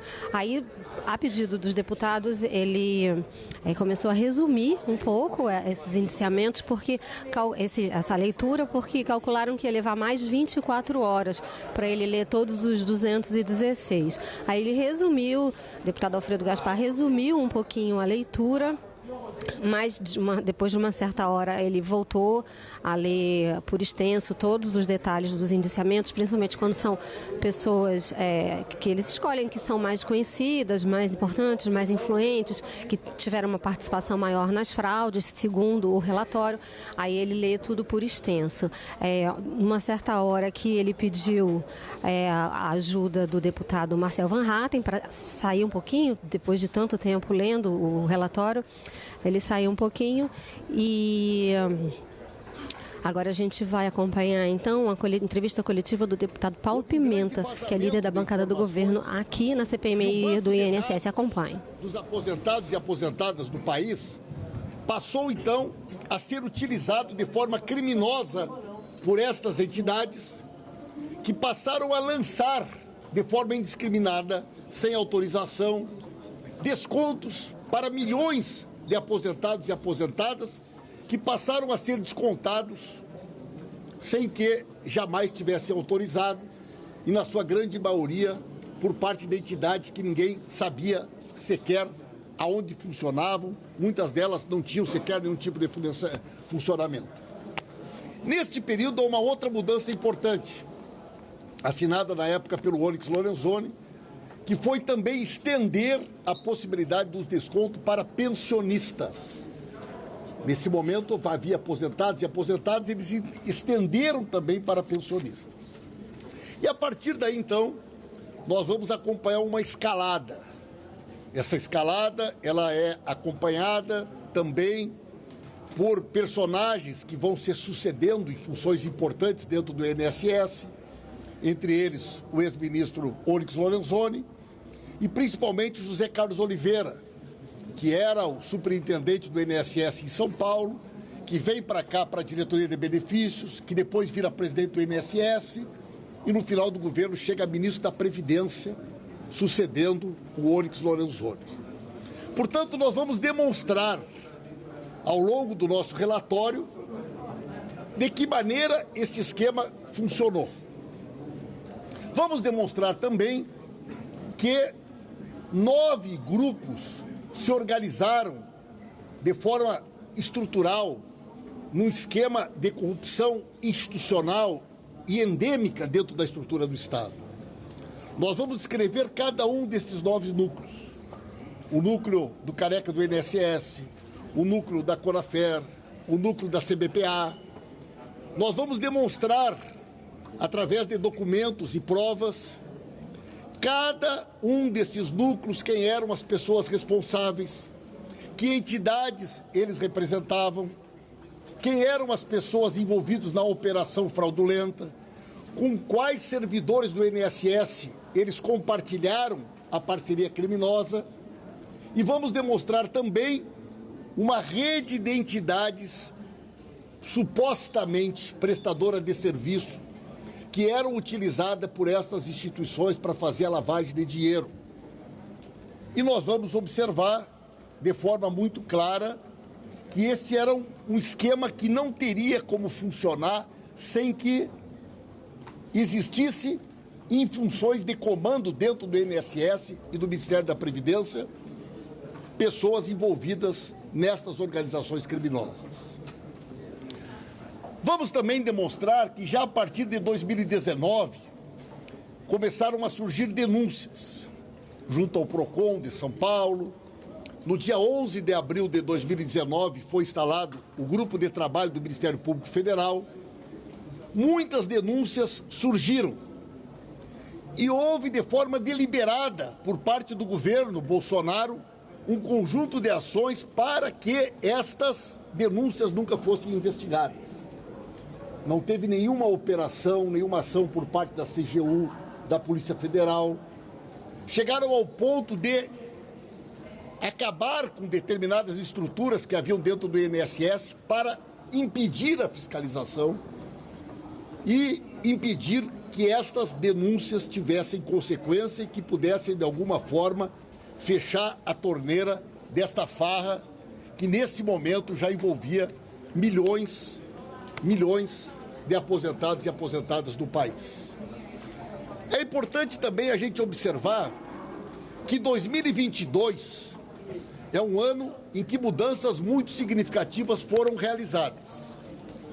Uma medida provisória publicada pelo Bolsonaro às vésperas da eleição estendeu a possibilidade de que o desconto associativo fosse ampliado e, mais do que isso, que surgiu aí a possibilidade do consignado do auxílio emergencial e do BPC, em setembro do ano da eleição, às vésperas da eleição, com valores, inclusive, muito acima do que eram praticados no mercado. E aí, neste momento, 6 instituições, somente 6 instituições financeiras tiveram o privilégio, a oportunidade de operar esse novo sistema de consignado. E vamos demonstrar também que ainda em 2022, já depois da eleição, Bolsonaro sanciona uma medida provisória e esta medida provisória acaba com a necessidade da revalidação das autorizações. Isto ocorre em dezembro de 2022, às vésperas do Bolsonaro fugir para os Estados Unidos. Vocês vão observar que foram concedidos ACTs entre o Natal e o Ano Novo de 2022. Entre o Natal e o Ano Novo, em dezembro de 2022, já na transição, já com o Bolsonaro fugindo para os Estados Unidos, ainda foram concedidos ACTs. Quando inicia 2023, a estrutura do Estado brasileiro estava sem capacidade de fiscalização, os instrumentos que haviam para exigir revalidação e fiscalização haviam sido, todos eles, destruídos pelo governo, ainda alguns deles em dezembro de 2022, e parte dos servidores corruptos envolvidos no esquema criminoso permanecem dentro da máquina do Estado porque eram funcionários de carreira do INSS, que estavam em função de comando, função de responsabilidade, colocados lá de forma absolutamente com o objetivo de roubar. Estavam lá indicados pelo Onyx, pelo Zé Carlos Oliveira, com a supervisão do próprio Jair Bolsonaro. Se vocês observarem as orientações que vêm dos ministérios para subsidiar a elaboração das medidas provisórias assinadas pelo Bolsonaro, vocês vão ver que lá está detalhando, explicando para o Bolsonaro qual seria a consequência de cada medida provisória. Facilitar o acesso de entidades, dificultar, né, a fiscalização, fazer com que não houvesse mais a necessidade da revalidação das autorizações, que no início era de 1 ano, depois foi para 3 anos, e antes do Bolsonaro sair, ele acabou definitivamente. Portanto, nós vamos mostrar tudo isso no nosso relatório. Vamos mostrar também que há uma conexão direta entre este esquema criminoso e o movimento eleitoral que aconteceu no Brasil durante esse período. E nós vamos encontrar provas de que parte desse dinheiro roubado, tanto do INSS como do esquema dos consignados, que naquela oportunidade fez com que houvesse um crescimento do chamado Bolso Master, Banco Master, que era o antigo Banco Máximo, e que também em 2021 passou a ter autorização para atuar como uma instituição financeira no governo Bolsonaro, quando Campos Neto era presidente do Banco Central. A mesma diretoria de benefícios do INSS, que operou esquemas dos ACTs, foi a diretoria que viabilizou que o Banco Master deixasse de ser o Banco Máxima e se tornasse o Banco Master. Há uma conexão direta entre o escândalo do INSS e o esquema do Bolso Master. E nós vamos mostrar que parte do dinheiro roubado foi parar na campanha do Onyx Lorenzoni, que era ministro da Previdência do Bolsonaro, e parte do dinheiro roubado foi parar na conta da campanha do Tarcísio, então candidato a governador de São Paulo, e também do próprio Jair Bolsonaro. Dinheiro depositado pelo Zetel, que nada mais é do que o braço direito do Vorcaro, o cunhado do Vorcaro. E tudo isso vocês vão poder analisar de forma absolutamente detalhada com o nosso relatório que está à disposição desde já para todos os senhores e para todas as senhoras. Tá. Vocês ouviram o deputado Paulo Pimenta, que é líder da bancada do governo aqui na CPMI do INSS, falar sobre um relatório paralelo que o governo deve apresentar aqui no fim da leitura do relatório do deputado Alfredo Gaspar, que é o relator da CPMI. O rito normal é o relatório oficial do relator ser votado, e se ele for rejeitado, aí o presidente pode pode acatar a leitura e a apresentação de um relatório paralelo. Ele pode ou não, mas já foi combinado aqui que ele vai acatar e deve acatar esse outro relatório, mas tudo depende do fim da leitura do relatório e tudo depende, então, da aprovação ou da rejeição do relatório do relator, deputado Alfredo Gaspar. E está reaberta nesse a sessão. momento a reunião vai ser reaberta. Acompanhe. Continua, deputado Marcel Van Hatten. Seguindo, senhor presidente, na leitura dos indiciados, na proposição de indiciamentos feito pelo senhor relator, deputado Alfredo Gaspar. Paulo Augusto de Araújo Boldens. Com base nas investigações dessa CPMI, o indiciamento de Paulo Boldens fundamenta-se em sua atuação como destinatário estratégico de recursos no núcleo político-financeiro da organização criminosa. O investigado atuava como um duto para a integração de ativos ilícitos, enquanto exercia funções de alta relevância no poder legislativo, facilitando a circulação de capitais oriundos da extração indevida de benefícios previdenciários. Abaixo, detalham-se suas condutas no esquema criminoso. O indiciado auferiu o montante de 3 milhões de reais pagos pela empresa Arpar Administração, Participação e Empreendimento S.A. A Arpar funcionava como uma camada de dissimulação patrimonial, tendo recebido cerca de 49.170.371,46 de empresas controladas pelo operador central do esquema Antônio Carlos Camilo Antunes, o careca do INSS, sem justificativa econômica plausível. As transferências financeiras em favor do investigado ocorreram entre 1º de setembro de 2023 e 29 de fevereiro de 2024. Nesse período, Boldens exercia a função de assessor parlamentar e era o ex-chefe de gabinete do senador Davi Alcolumbre, cargo que lhe conferia trânsito político privilegiado durante o auge da implementação dos descontos indevidos nos sistemas do INSS. A estrutura que financiou o indiciado Arpar possuía vínculos financeiros suspeitos com a empresa Wave Intermediações, a qual foi identificada em relatórios da Polícia Civil como parte de uma rede de lavagem de dinheiro ligada à facção criminosa Primeiro Comando da Capital, o PCC. O investigado, portanto, beneficiou-se de recursos que circularam por um ecossistema financeiro que conectava fraudes previdenciárias ao crime organizado de alta periculosidade.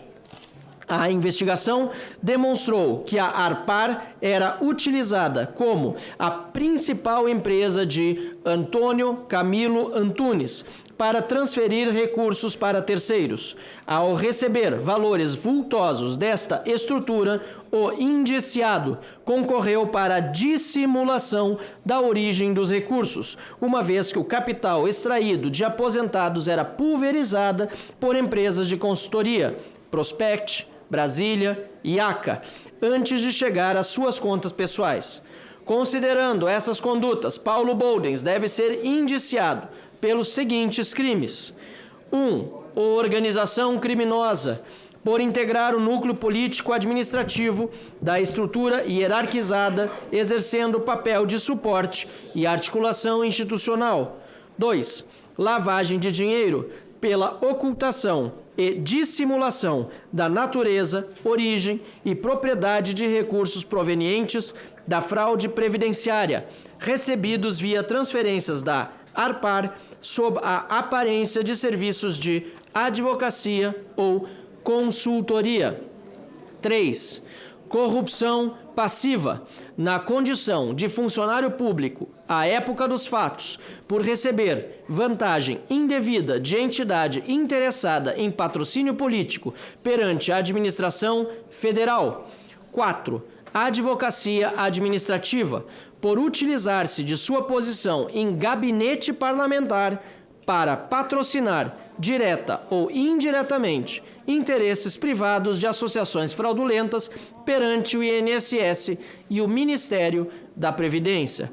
A participação de Paulo Boldens foi determinante para assegurar o proveito econômico da organização, ao absorver 3 milhões de reais de uma estrutura comprovadamente abastecida pelo líder do esquema de descontos e conectada à rede de branqueamento de capitais, o indiciado garantiu a integração de recursos ilícitos à esfera de influência política, justificando o encaminhamento de sua responsabilização penal por esta CPMI.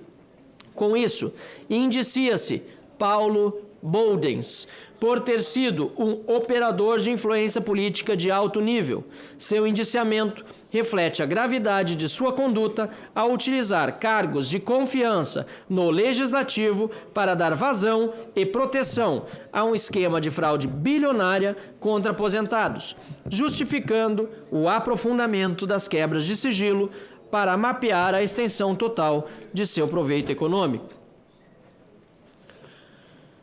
Paulo Otávio Montalvão Camisotti teve atuação estratégica como braço executivo e operador financeiro central da organização criminosa liderado por seu pai, Maurício Camisotti. O indiciado atuou na gestão de um ecossistema de empresas destinado a absorver, circularizar e blindar o patrimônio extraído de segurados do INSS. Condutas: 1. Organização criminosa. 2. Lavagem de dinheiro. 3. Fraude eletrônica. 4. Furto eletrônico. 5. Falsidade ideológica. A participação de Paulo Otávio Camisotti foi decisiva para o usufruto do produto das infrações. Ao centralizar a gestão financeira de quase 200 milhões de reais em desvios e operar mecanismos de integração patrimonial para a família, o indiciado garantiu a sustentabilidade econômica da organização criminosa. A gravidade de sua atuação é reforçada pelo bloqueio judicial de bens determinado pelo STF, que alcançou o montante de 539 milhões e 600 mil reais. Indicia-se Paulo Otávio Montalvão Camisotti por ter sido o operador financeiro da cúpula da organização. Sua atuação permitiu que o produto da fraude sistemática contra milhares de aposentados fosse convertido em ativos financeiros e bens de luxo para sua família. Paulo César Roxo Ramos, proprietário da Master, outra Master, Ideias e Consultoria, e da Dópia, e ex-parlamentar do ex-senador Jim Argelo, que teve posição estratégica como destinatário final de quantidades vultosas desviadas de aposentados e pensionistas do INSS. Conduta, senhor presidente: lavagem ou ocultação de bens, direitos e valores. 2. Organização criminosa. 3. Falsidade ideológica. E indicia-se Paulo César Roxo Ramos por ter sido indispensável para a sustentação econômica da rede criminosa desarticulada na Operação Sem Desconto e investigada nesta CPMI. Paulo Gabriel Negreiros, braço operacional e financeiro da organização criminosa, operando com centralidade na CBPA, Confederação Brasileira dos Trabalhadores da Pesca e Aquicultura, para viabilizar a extração e o branqueamento de recursos oriundos de descontos indevidos em aposentadorias. Condutas: 1. Organização criminosa. 2. Lavagem de dinheiro. 3. Fraude eletrônica. 4. Furto eletrônico. 5. Falsidade ideológica. Devido à gravidade de suas condutas e ao risco à ordem pública, o Supremo Tribunal Federal decretou sua prisão preventiva em 18 de dezembro de 2025. Indicia-se pelas razões expostas. Paulo Gabriel Negreiros de Almeida, por ter sido operador financeiro de confiança do núcleo CBPA. Sua participação foi essencial para transformar uma entidade de classe em um veículo de captação e lavagem de centenas de milhões de reais, utilizando laços familiares e estruturas empresariais para blindar os verdadeiros líderes da organização. Pedro Alves Correia Neto foi secretário de Inovação do Ministério da Agricultura, Pecuária e Abastecimento e utilizava seu cargo de alto escalão no governo federal para patrocinar interesses de entidades do grupo, em especial a Conafer e o Instituto Terra e Trabalho, em troca de vantagens financeiras indevidas. Atuava como agente público facilitador do núcleo administrativo político da organização criminosa. Condutas: corrupção passiva. 2. Lavagem de dinheiro. 3. Organização criminosa. A participação de Pedro Alves Correia Neto foi determinante para que a organização criminosa infiltrasse seus interesses no Ministério da Agricultura. Converteu uma secretaria estratégica em balcão de negócio para o recebimento de mais de R$1.300.000 em propinas. Indiciado violou os deveres de probidade administrativa e garantiu a continuidade financeira de um esquema baseado na exploração de segurados vulneráveis. Indicia-se Pedro Alves Correia Neto por ter sido operador de infiltração da Conafer no Ministério da Agricultura. Pedro Letieri Neto, diretor da empresa Datacore Informática Limitada, cargo que ocupa desde 28 de maio de 2024, apontado como operador essencial na camada tecnológica e financeira da organização criminosa, utilizando a estrutura da Datacore para a circularização de ativos e dissimulação de recursos oriundos de descontos indevidos em benefícios previdenciários. Pedro Letieri Neto deve ser indiciado pelos seus seguintes crimes: 1. Organização criminosa. 2. Lavagem ou ocultação de bens, direitos e valores. 3. Falsidade ideológica.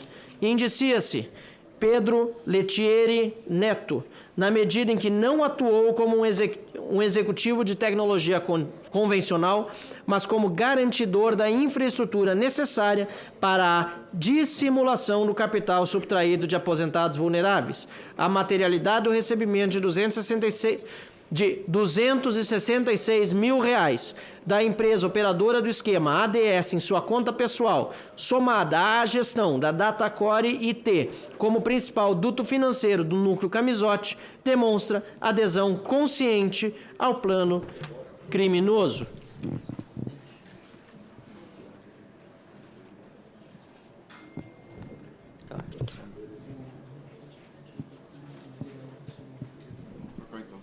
Senador Eduardo Girão, se o senhor puder assumir, eu só passo uma orientação antes e já orientação do relator Alfredo Gaspar e já retomamos o trabalho, senhor presidente. Agradeço pela Boa noite, excelência. Girão, o seguinte.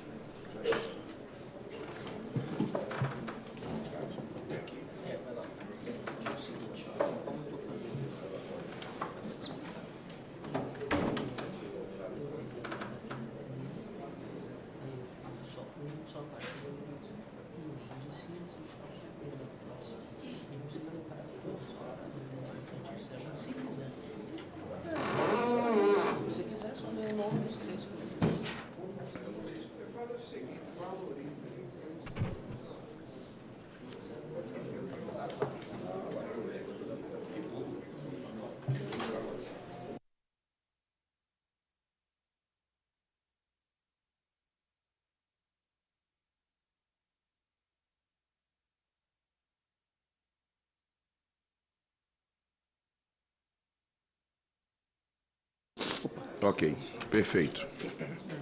Vamos lá, pessoal.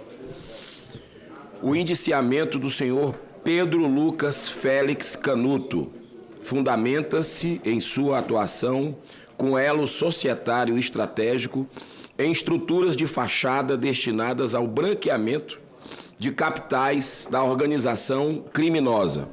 As investigações demonstram que o indiciado filho de Zacarias Canuto Sobrinho. Figura, destaque na engrenagem financeira do grupo, integra o quadro de empresas que orbitam os principais operadores de descontos indevidos do INSS, fornecendo-a roupagem jurídica necessária para mobilização e dissimulação de ativos extraídos de aposentados. Então, vou aqui falar por essas condutas. Pedro Lucas Félix Canuto deve ser indiciado pelos seguintes crimes.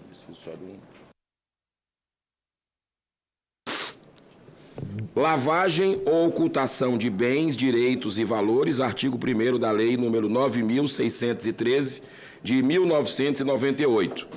Organização criminosa, artigo 2º da Lei 12.850, de 2013. Falsidade ideológica, artigo 299 do Código Penal. Com isso, indicia-se Pedro Lucas Félix Canuto por ter sido uma peça necessária para o exaurimento do proveito econômico da organização criminosa, ao associar-se a operadores experientes e fornecer seu nome para estruturas que absorveram recursos de entidades sob investigação. O indiciado permitiu que valores bilionários subtraídos de idosos fossem reciclados e protegidos. Silêncio, por favor. A materialidade de sua participação societária e o nexo familiar com a cúpula financeira do esquema justificam o encaminhamento de sua responsabilização penal por esta CPMI. Pedro de Oliveira Queiroz. O indiciamento de Pedro Oliveira de Queiroz baseia-se na sua identificação como um dos principais operadores do núcleo financeiro destinado ao branqueamento de capitais da organização criminosa. Por meio de sua empresa, a Pedro Queiroz Sociedade Unipessoal de Advocacia, ele recebeu e dispersou dezenas de milhões de reais provenientes de entidades fraudulentas em um curto intervalo de tempo.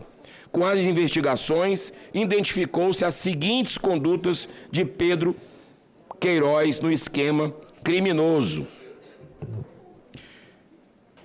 lavagem ou ocultação de bens, direitos e valores pela organização criminosa também, e falsidade ideológica.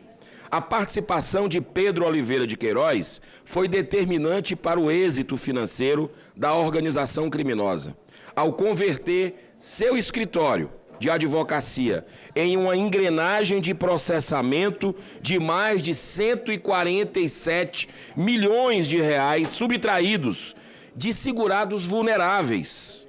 O indiciado garantiu a opacidade necessária para a integração desses valores ao patrimônio do grupo. Sua responsabilidade é acentuada pelo domínio de fato que exercia nas entidades onde ocupava cargo de conselheiro, justificando o encaminhamento de sua responsabilização penal por esta CPMI. Com isso, indicia-se Pedro Oliveira de Queiroz por ter sido operador jurídico de lavagem de capitais dos núcleos CAAP, ABP e APEM. A vultuosa quantia recebida em menos de 2 anos de atividade de sua empresa é prova material de que sua estrutura serviu como duto principal para o escoamento dos recursos da fraude contra os aposentados. Senhor Felipe Roters Coutinho. Então, vamos aqui diretamente para as condutas dele. Organização criminosa, corrupção passiva, violação de sigilo funcional qualificada, prevaricação.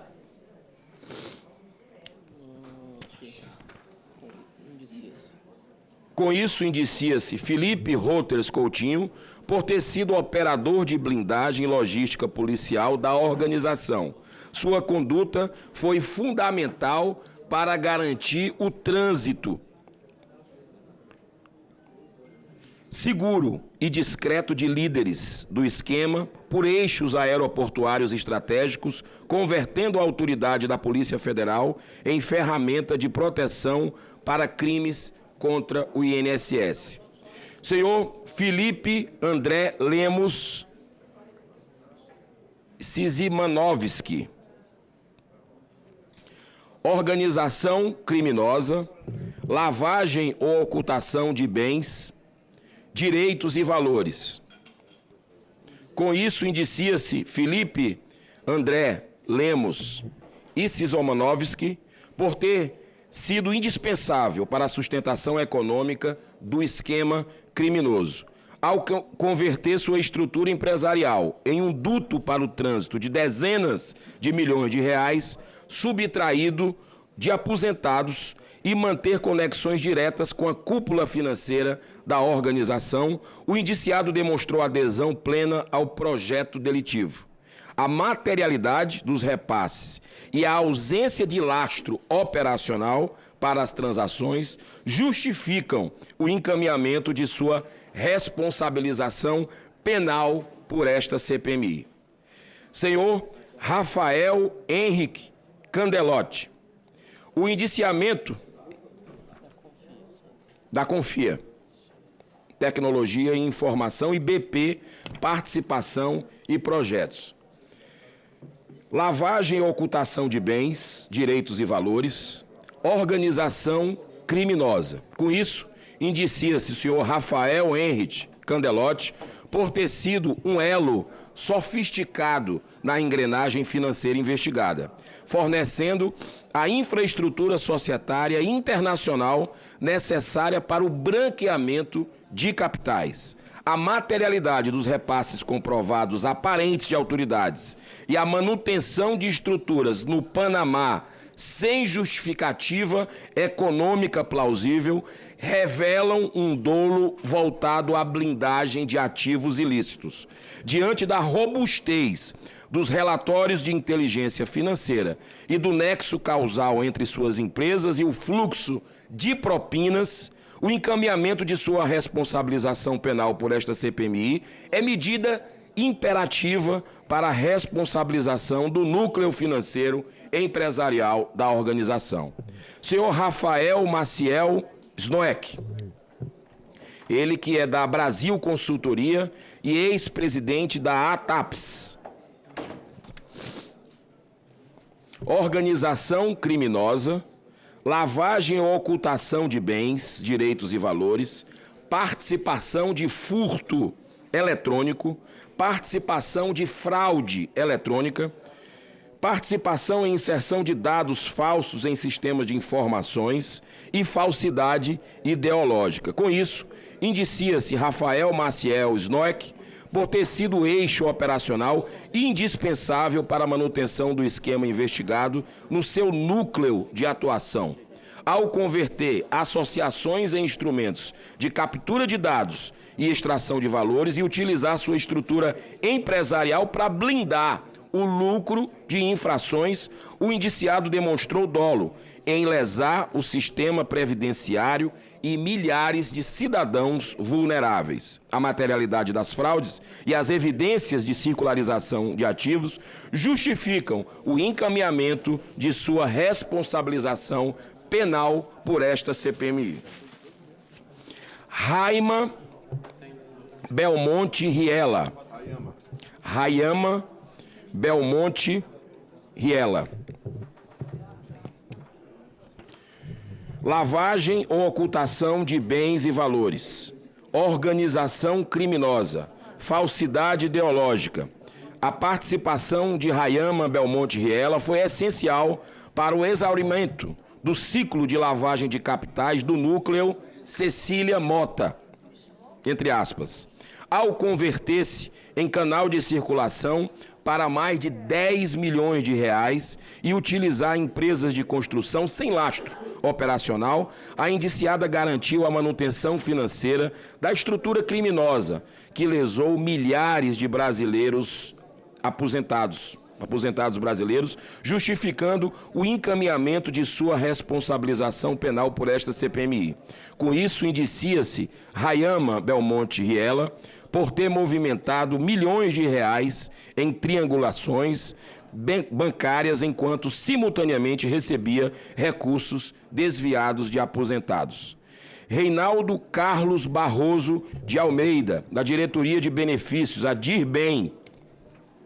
Organização criminosa, inserção de dados falsos em sistema de informações, corrupção passiva, violação de sigilo funcional qualificada, participação em furto eletrônico, participação em fraude eletrônica. A participação de Reinaldo Carlos Barroso de Almeida foi determinante para o êxito financeiro do esquema, né? Então, indicia-se o senhor Reinaldo Carlos Barroso de Almeida por ter sido operador técnico de inserção criminosa de dados, cuja função foi essencial para dar uma escala industrial às fraudes, permitindo que as associações, abro aspas, pulassem as etapas de controle e tivessem acesso direto às folhas de pagamento da autarquia. Senhor Renan Assunção Siqueira, da Divisão de Consignação em Benefícios, a DCBEM. Inserção de dados falsos em sistema de informações, corrupção passiva, prevaricação, organização criminosa, participação de furto eletrônico, participação de fraude eletrônica. Com isso, indicia-se Renan Assunção Siqueira por ter sido um elo burocrático indispensável para a manutenção do fluxo financeiro ilícito das associações investigadas, ao conferir aparência de legalidade técnica a processos eivado de vícios e ao omitir-se na fiscalização efetiva de documentos comprovadamente fabricados, o indiciado aderiu ao projeto criminoso, garantindo que a estrutura de desvios operasse sem interrupções institucionais. Renata Martins Costa de Siqueira, ela que é da Conafé. Organização criminosa, lavagem de dinheiro, e com isso indicia-se Renata Martins Costa de Siqueira por contribuir para o exaurimento dos crimes previdenciários e para a sustentação econômica da organização criminosa, o que fundamenta o encaminhamento de sua responsabilização penal por esta CPMI. Ricardo Bimbo Trocoli, diretor da empresa Datacor Informática. Então, organização criminosa, lavagem e ocultação de bens, direitos e valores, falsidade ideológica. Então, com tudo isso, indicia-se Ricardo Bimbo Trocoli, na medida em que não atuou como executivo de tecnologia convencional, mas como um garantidor da infraestrutura necessária para a limpeza do capital subtraído de aposentados vulneráveis. A materialidade do recebimento de vultuosas somas de empresas investigadas sem vínculo formal e a gestão de uma entidade identificada como conta de passagem no auge das fraudes demonstram adesão consciente ao plano criminoso.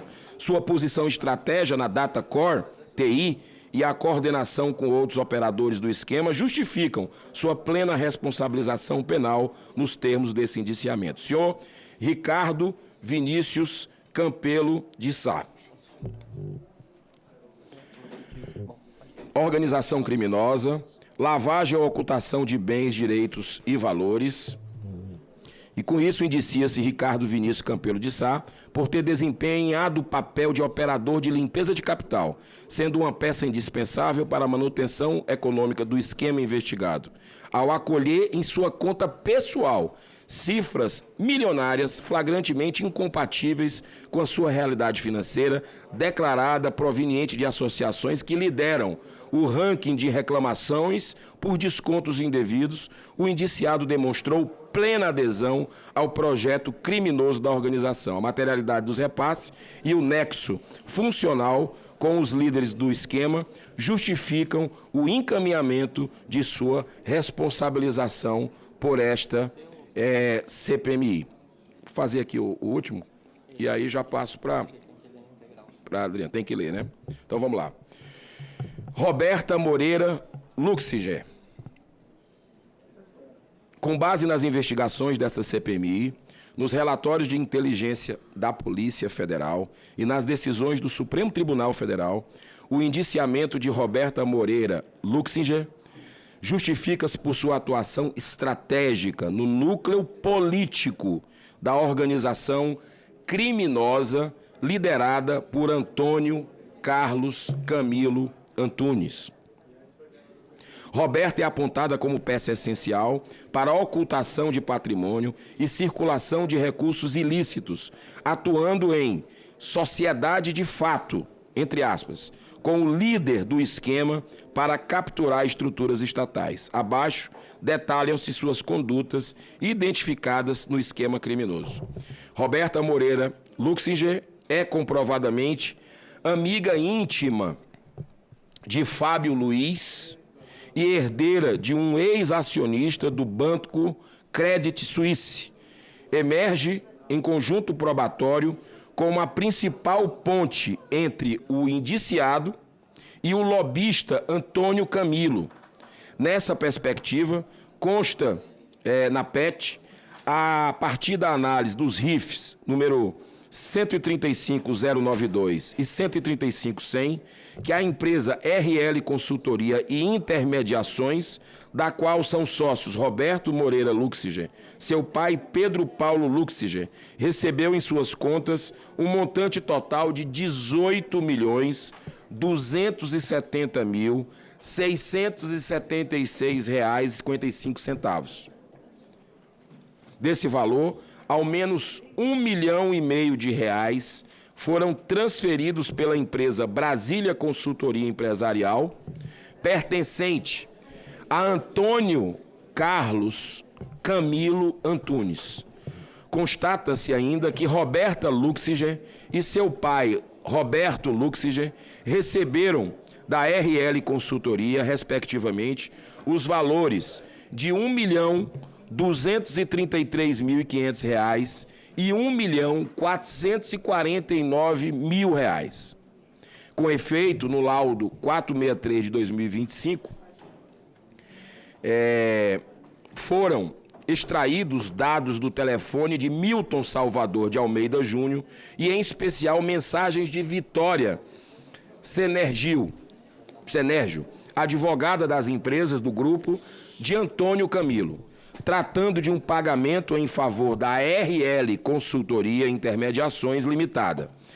Também aparece mensagem de Antônio Camilo comprovando o pagamento por Pix de R$ 300 mil em favor da RL Consultoria Intermediações. O contrato da consultoria entre Brasília Consultoria Empresarial, empresa de fachada do Grupo Antônio Camilo, e a RL Consultoria Intermediações tem a assinatura de Roberta Luxinger. Nesse particular, a investigação da Polícia Federal detectou 5 pagamentos, cada um no valor de R$ 300 mil em favor da RL Consultoria e Intermediações de propriedade de Roberta Moreira Luxinger.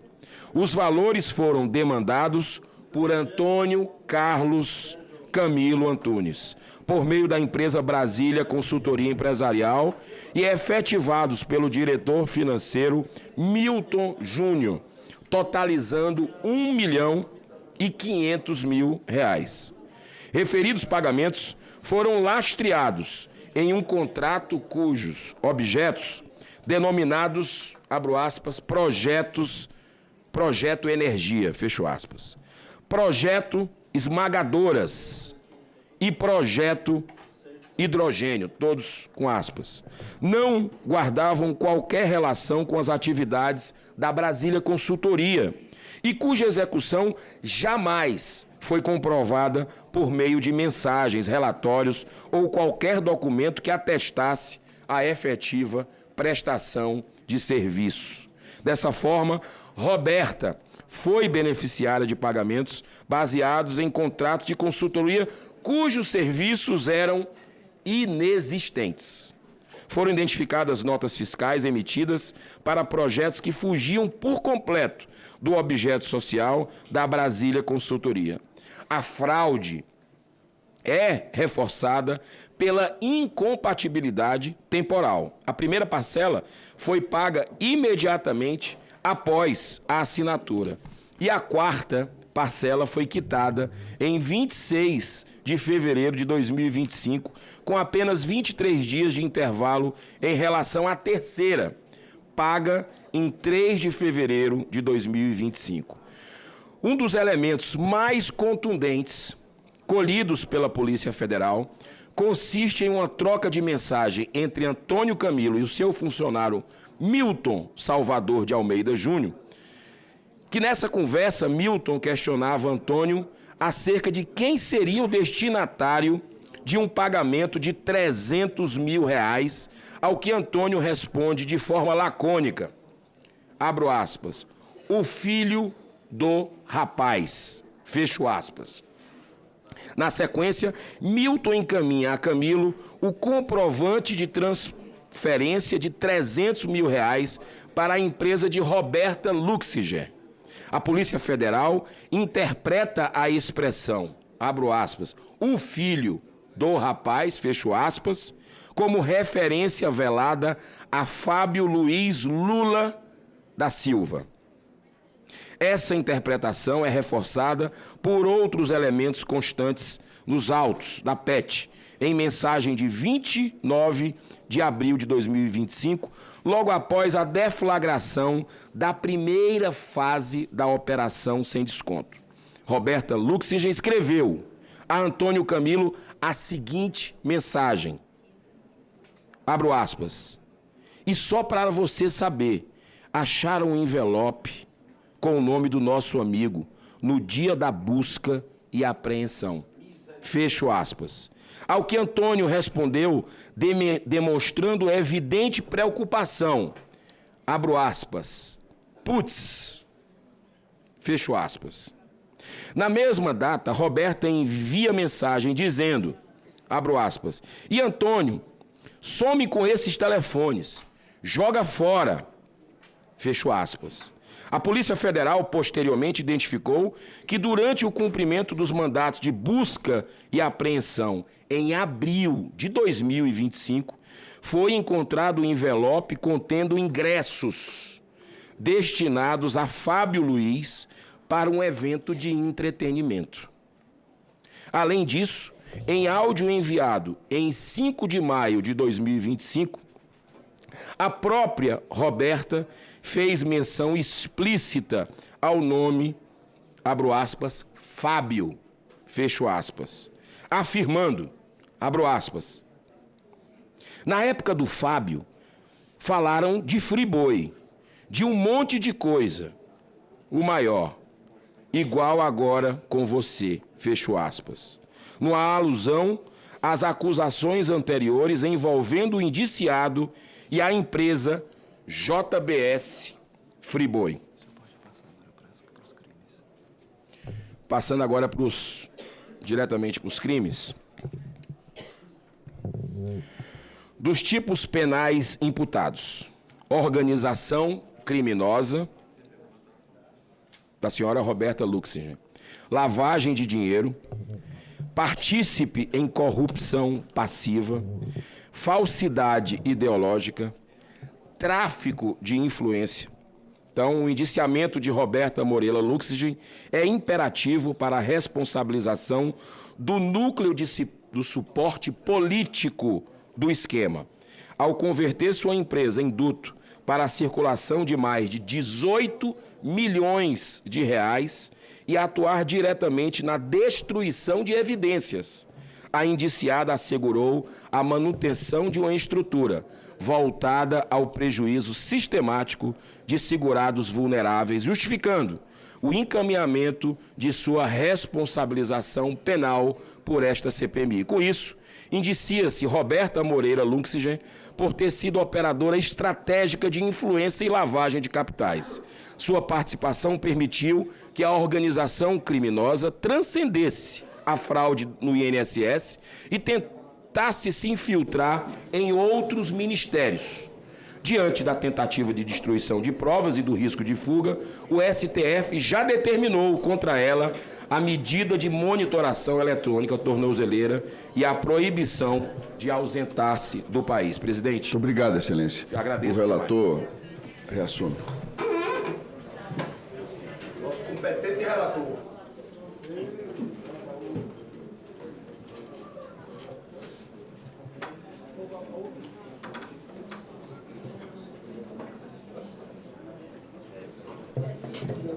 Presidente, eu justifico a Vossa Excelência ter pedido a alternância porque não estou com voz para...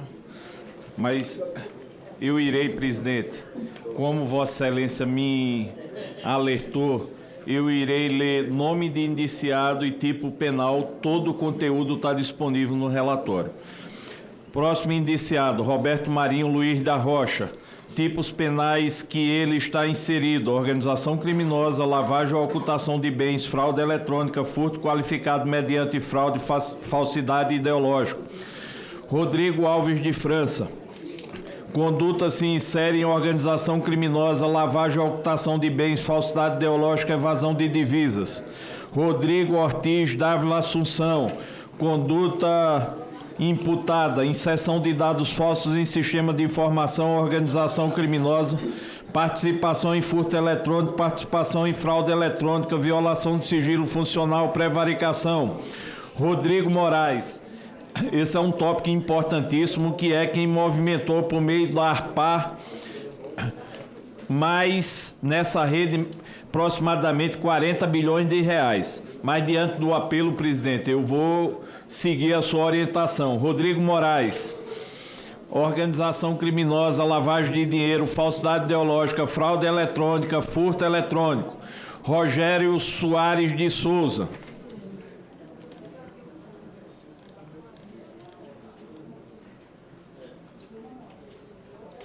Rogério Soares de Souza. Conduta se insere em corrupção passiva, lavagem de dinheiro, organização criminosa, inserção de dados falsos. Romeu Carvalho Antunes. Conduta se adequa ao tipo penal de organização criminosa, lavagem de dinheiro, evasão de divisas, falsidade ideológica, fraude eletrônica, furto eletrônico. Ronaldo Ribeiro Santos. Conduta típica: organização criminosa, lavagem de dinheiro, fraude eletrônica, furto eletrônico, falsidade ideológica. Ronaldo de Souza Estrela. Conduta se adequa à organização criminosa, lavagem ou ocultação de bens, falsidade ideológica. Rubens Oliveira Costa. Conduta se insere em organização criminosa, lavagem de dinheiro, corrupção ativa, fraude eletrônica, furto eletrônico, falsidade ideológica, falso testemunho. Samuel Crisóstomo de Bonfim Júnior. Crisóstomo iniciado? Tá aí, ó. Pelo amor de Deus, não tem nada a ver com o coronel. O coronel foi o responsável, um dos responsáveis pela CPI. Samuel Crisóstomo de Bonfim Júnior. Conduta se insere em organização criminosa, lavagem de dinheiro, falsidade ideológica, corrupção ativa, participação em furto eletrônico, participação em fraude eletrônica. Sandra Helena Lima do Nascimento.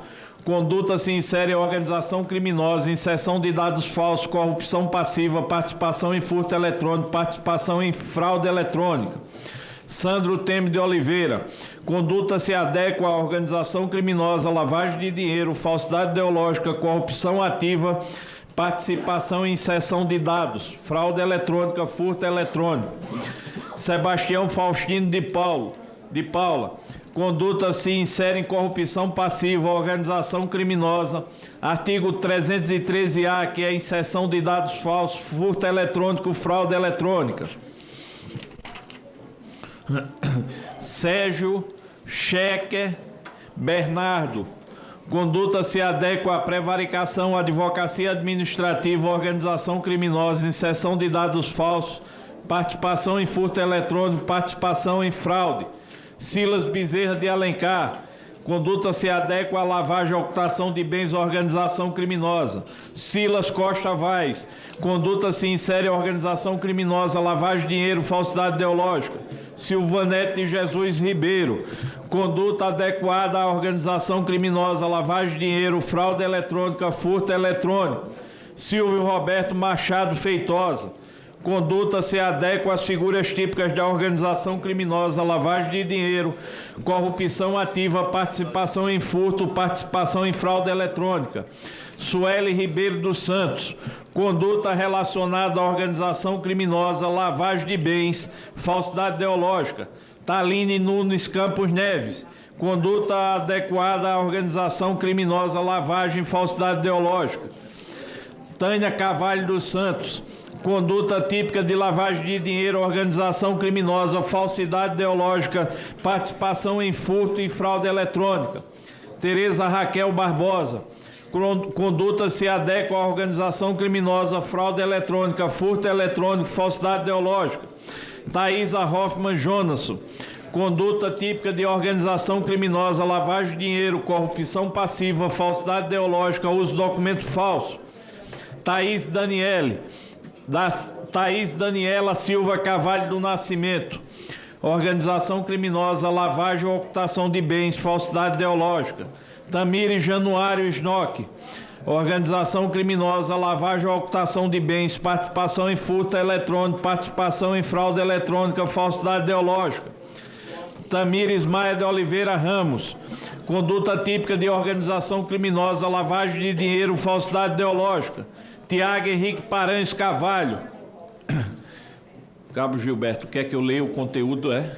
Não, senhor. Está satisfeito assim? E mais, comandante, se eu precisar, eu posso ler também para ajudar o senhor. Tiago Henrique Paranhos Carvalho, conduta típica de organização criminosa, lavagem ou ocultação de bens. Tiago Rocha Guimarães, insere sua conduta em lavagem ou ocultação de bens, organização criminosa, participação em furto eletrônico, participação em fraude eletrônica.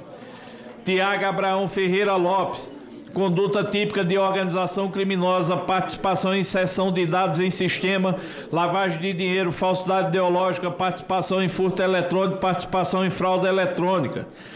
Tiago Schettini Batista, conduta típica de organização criminosa, lavagem de dinheiro, participação em inserção de dados, falsidade ideológica, fraude eletrônica, furto eletrônico. Tony André Inocentini Galete, conduta típica adequada à organização criminosa, lavagem de dinheiro, falsidade ideológica, falsidade eletrônica, uso de documento falso, aliás, fraude eletrônica. Vanderlei Barbosa dos Santos, sua conduta se adequa à organização criminosa, corrupção passiva, inserção de dados falsos, 313-A do Código Penal, violação de sigilo funcional qualificada, participação em furto eletrônico, participação em fraude. Vanessa Maque Tocantins, insere sua conduta em organização criminosa, lavagem ou ocultação de bens, corrupção passiva, violação de sigilo funcional.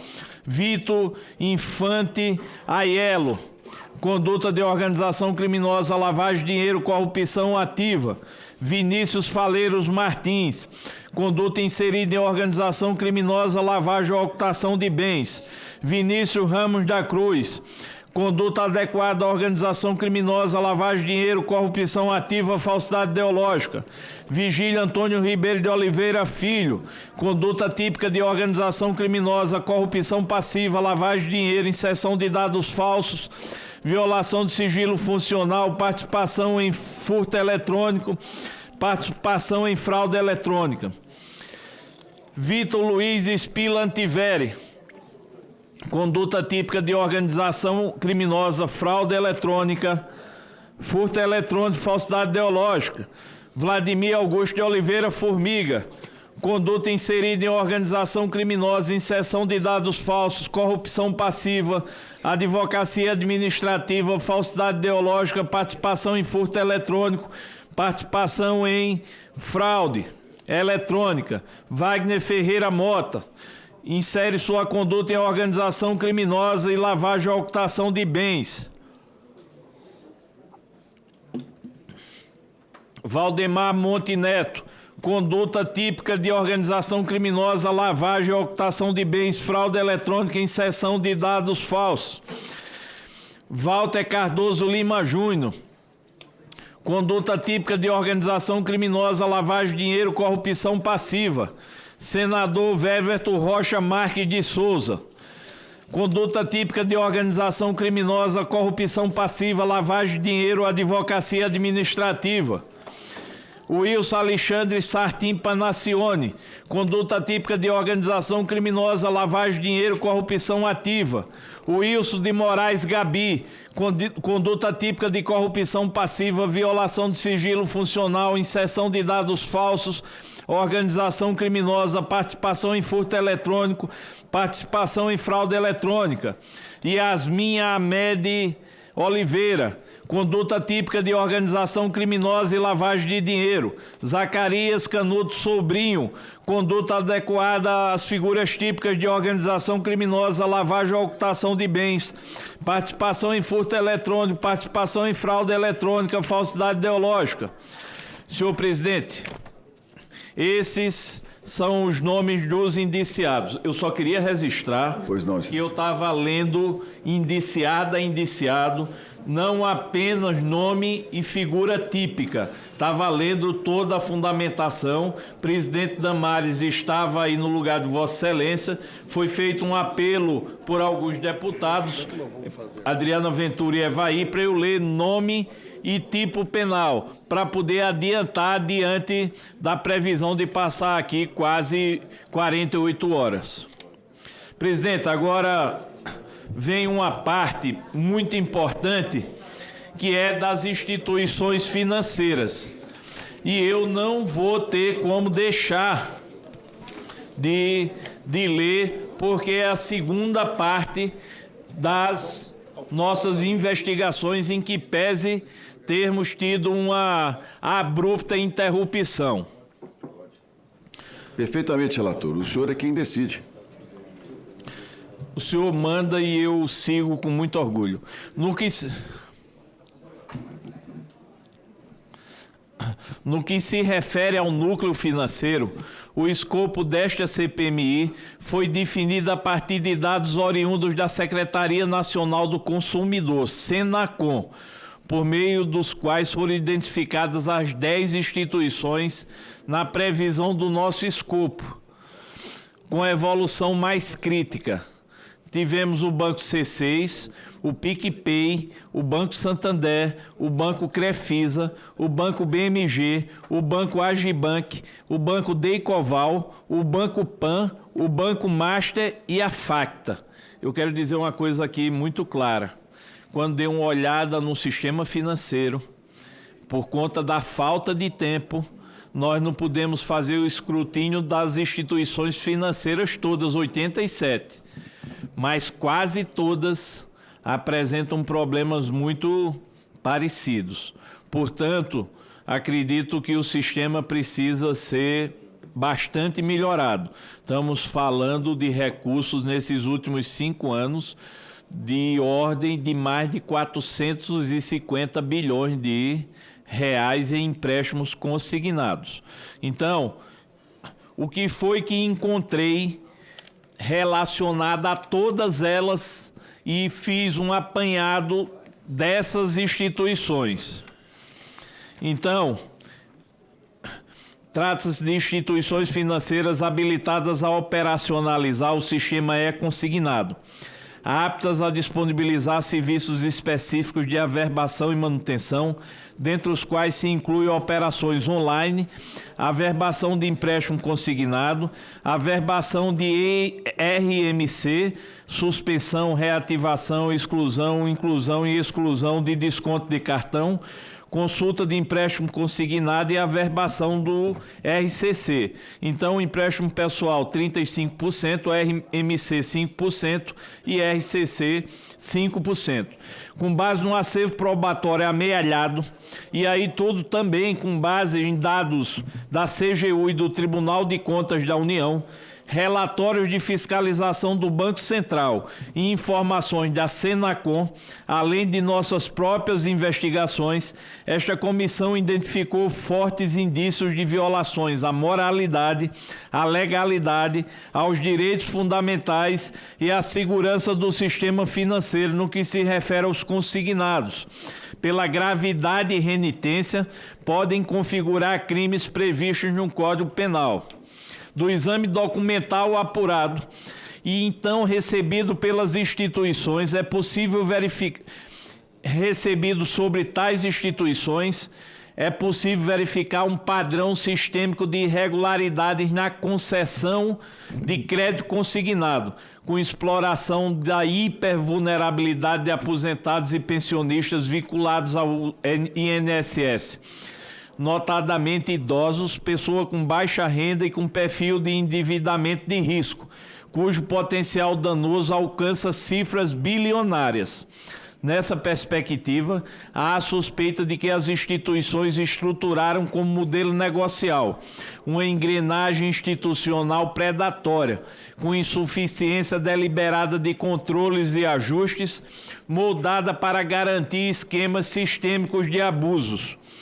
Em afronta flagrante às regras do Sistema Financeiro Nacional e a normativos do INSS, são identificáveis irregularidades em larga escala sobre uma população especialmente vulnerável, em ação sistêmica e contínua, o que sugere não se tratar de mera falha comercial e informacional.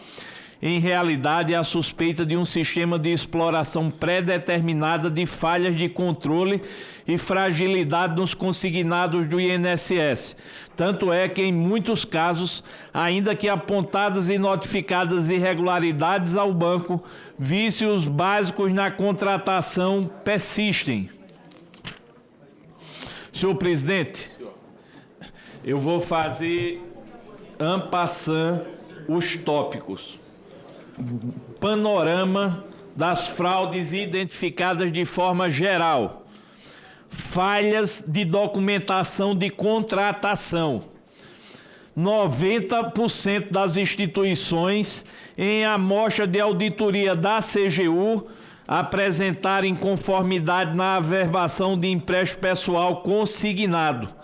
Olha que absurdo, registrado sem envio da documentação contratual necessária à data prévia.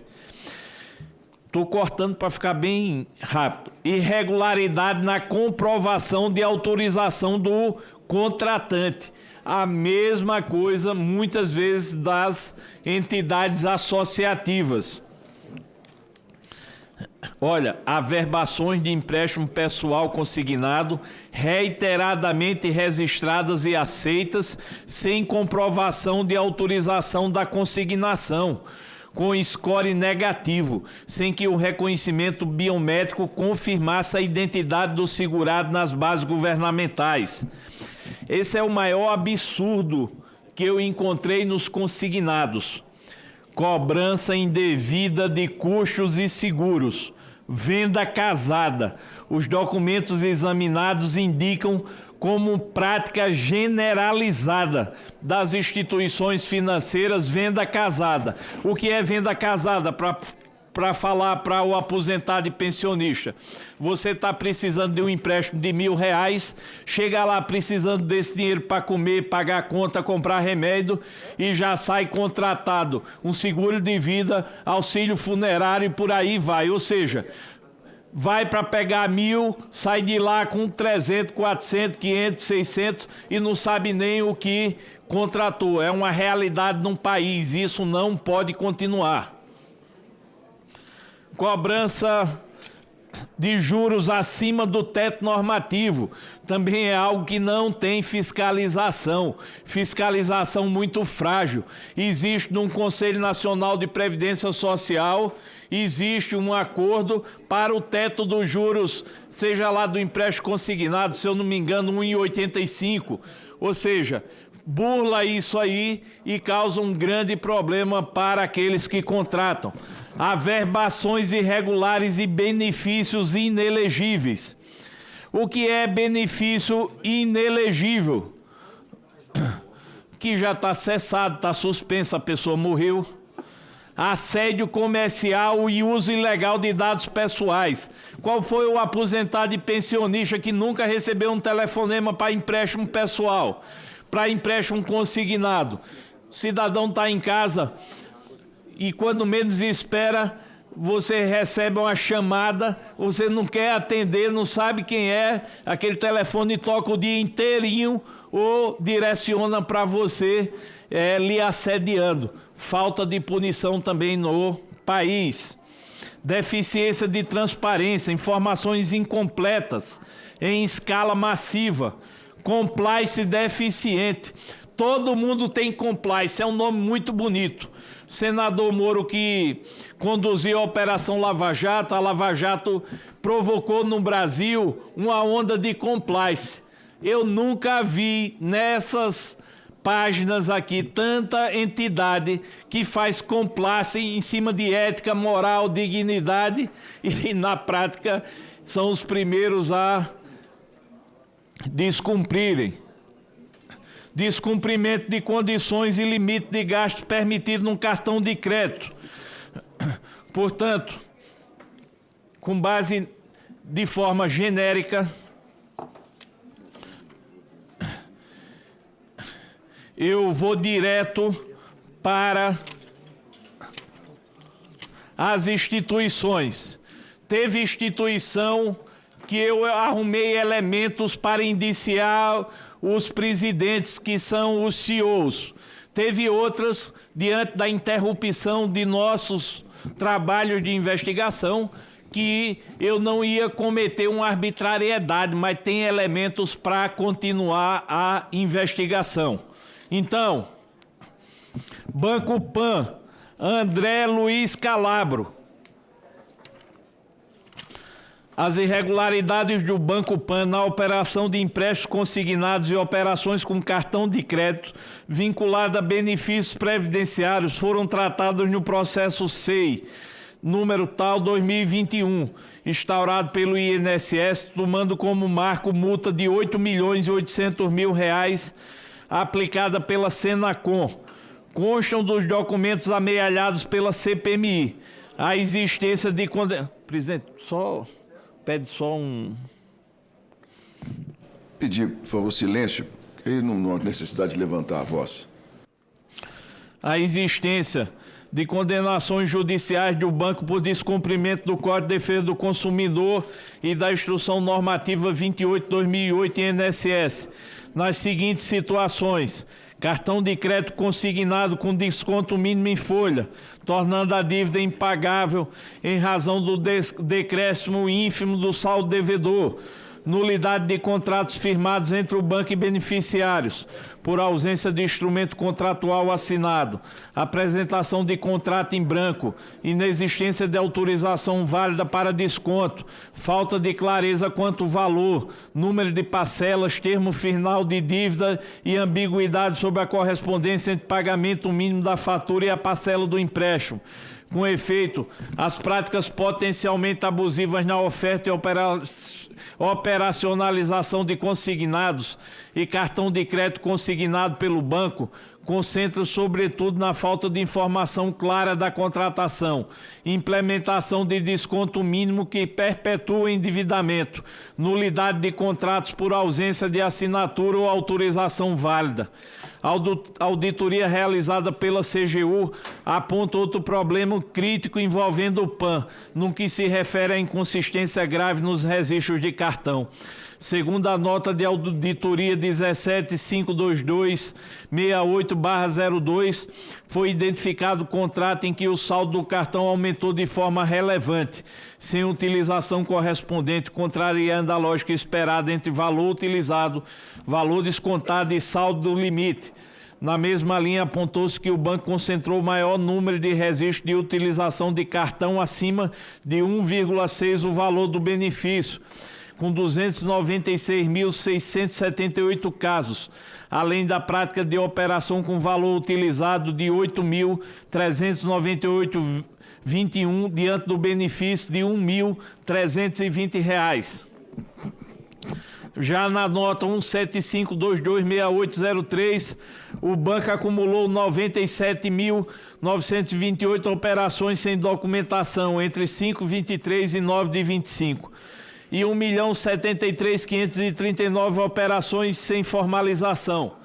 Na nota de auditoria número 175226805, foram 58.029 contratos com indicativo de custos adicionais, tendo a análise confirmatória revelado 10 de 10 contratos com seguro prestamista, que é um absurdo que nós também temos que adequar à realidade brasileira.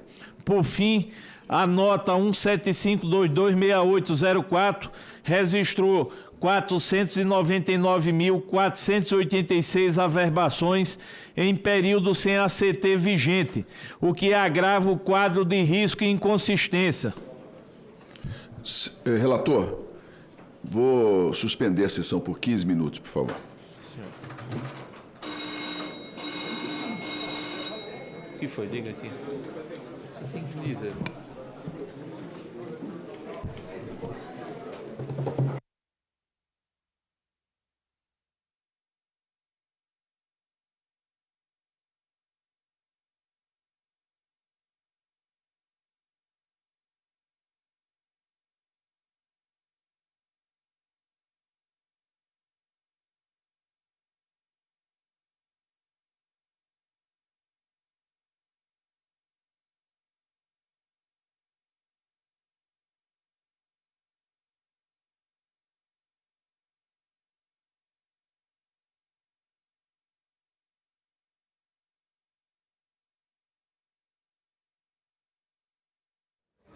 Beleza?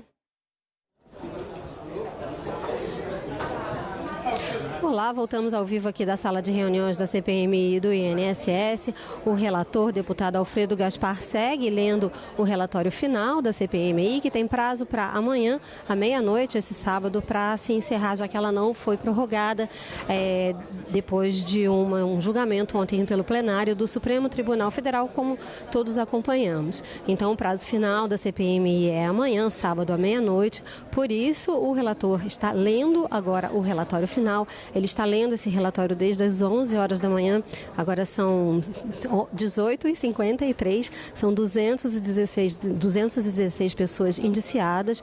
Ele leu o nome das principais pessoas indiciadas, com os motivos, os indiciamentos que ele está propondo no relatório dele. E aí agora está lendo a parte financeira, os indiciamentos da parte financeira.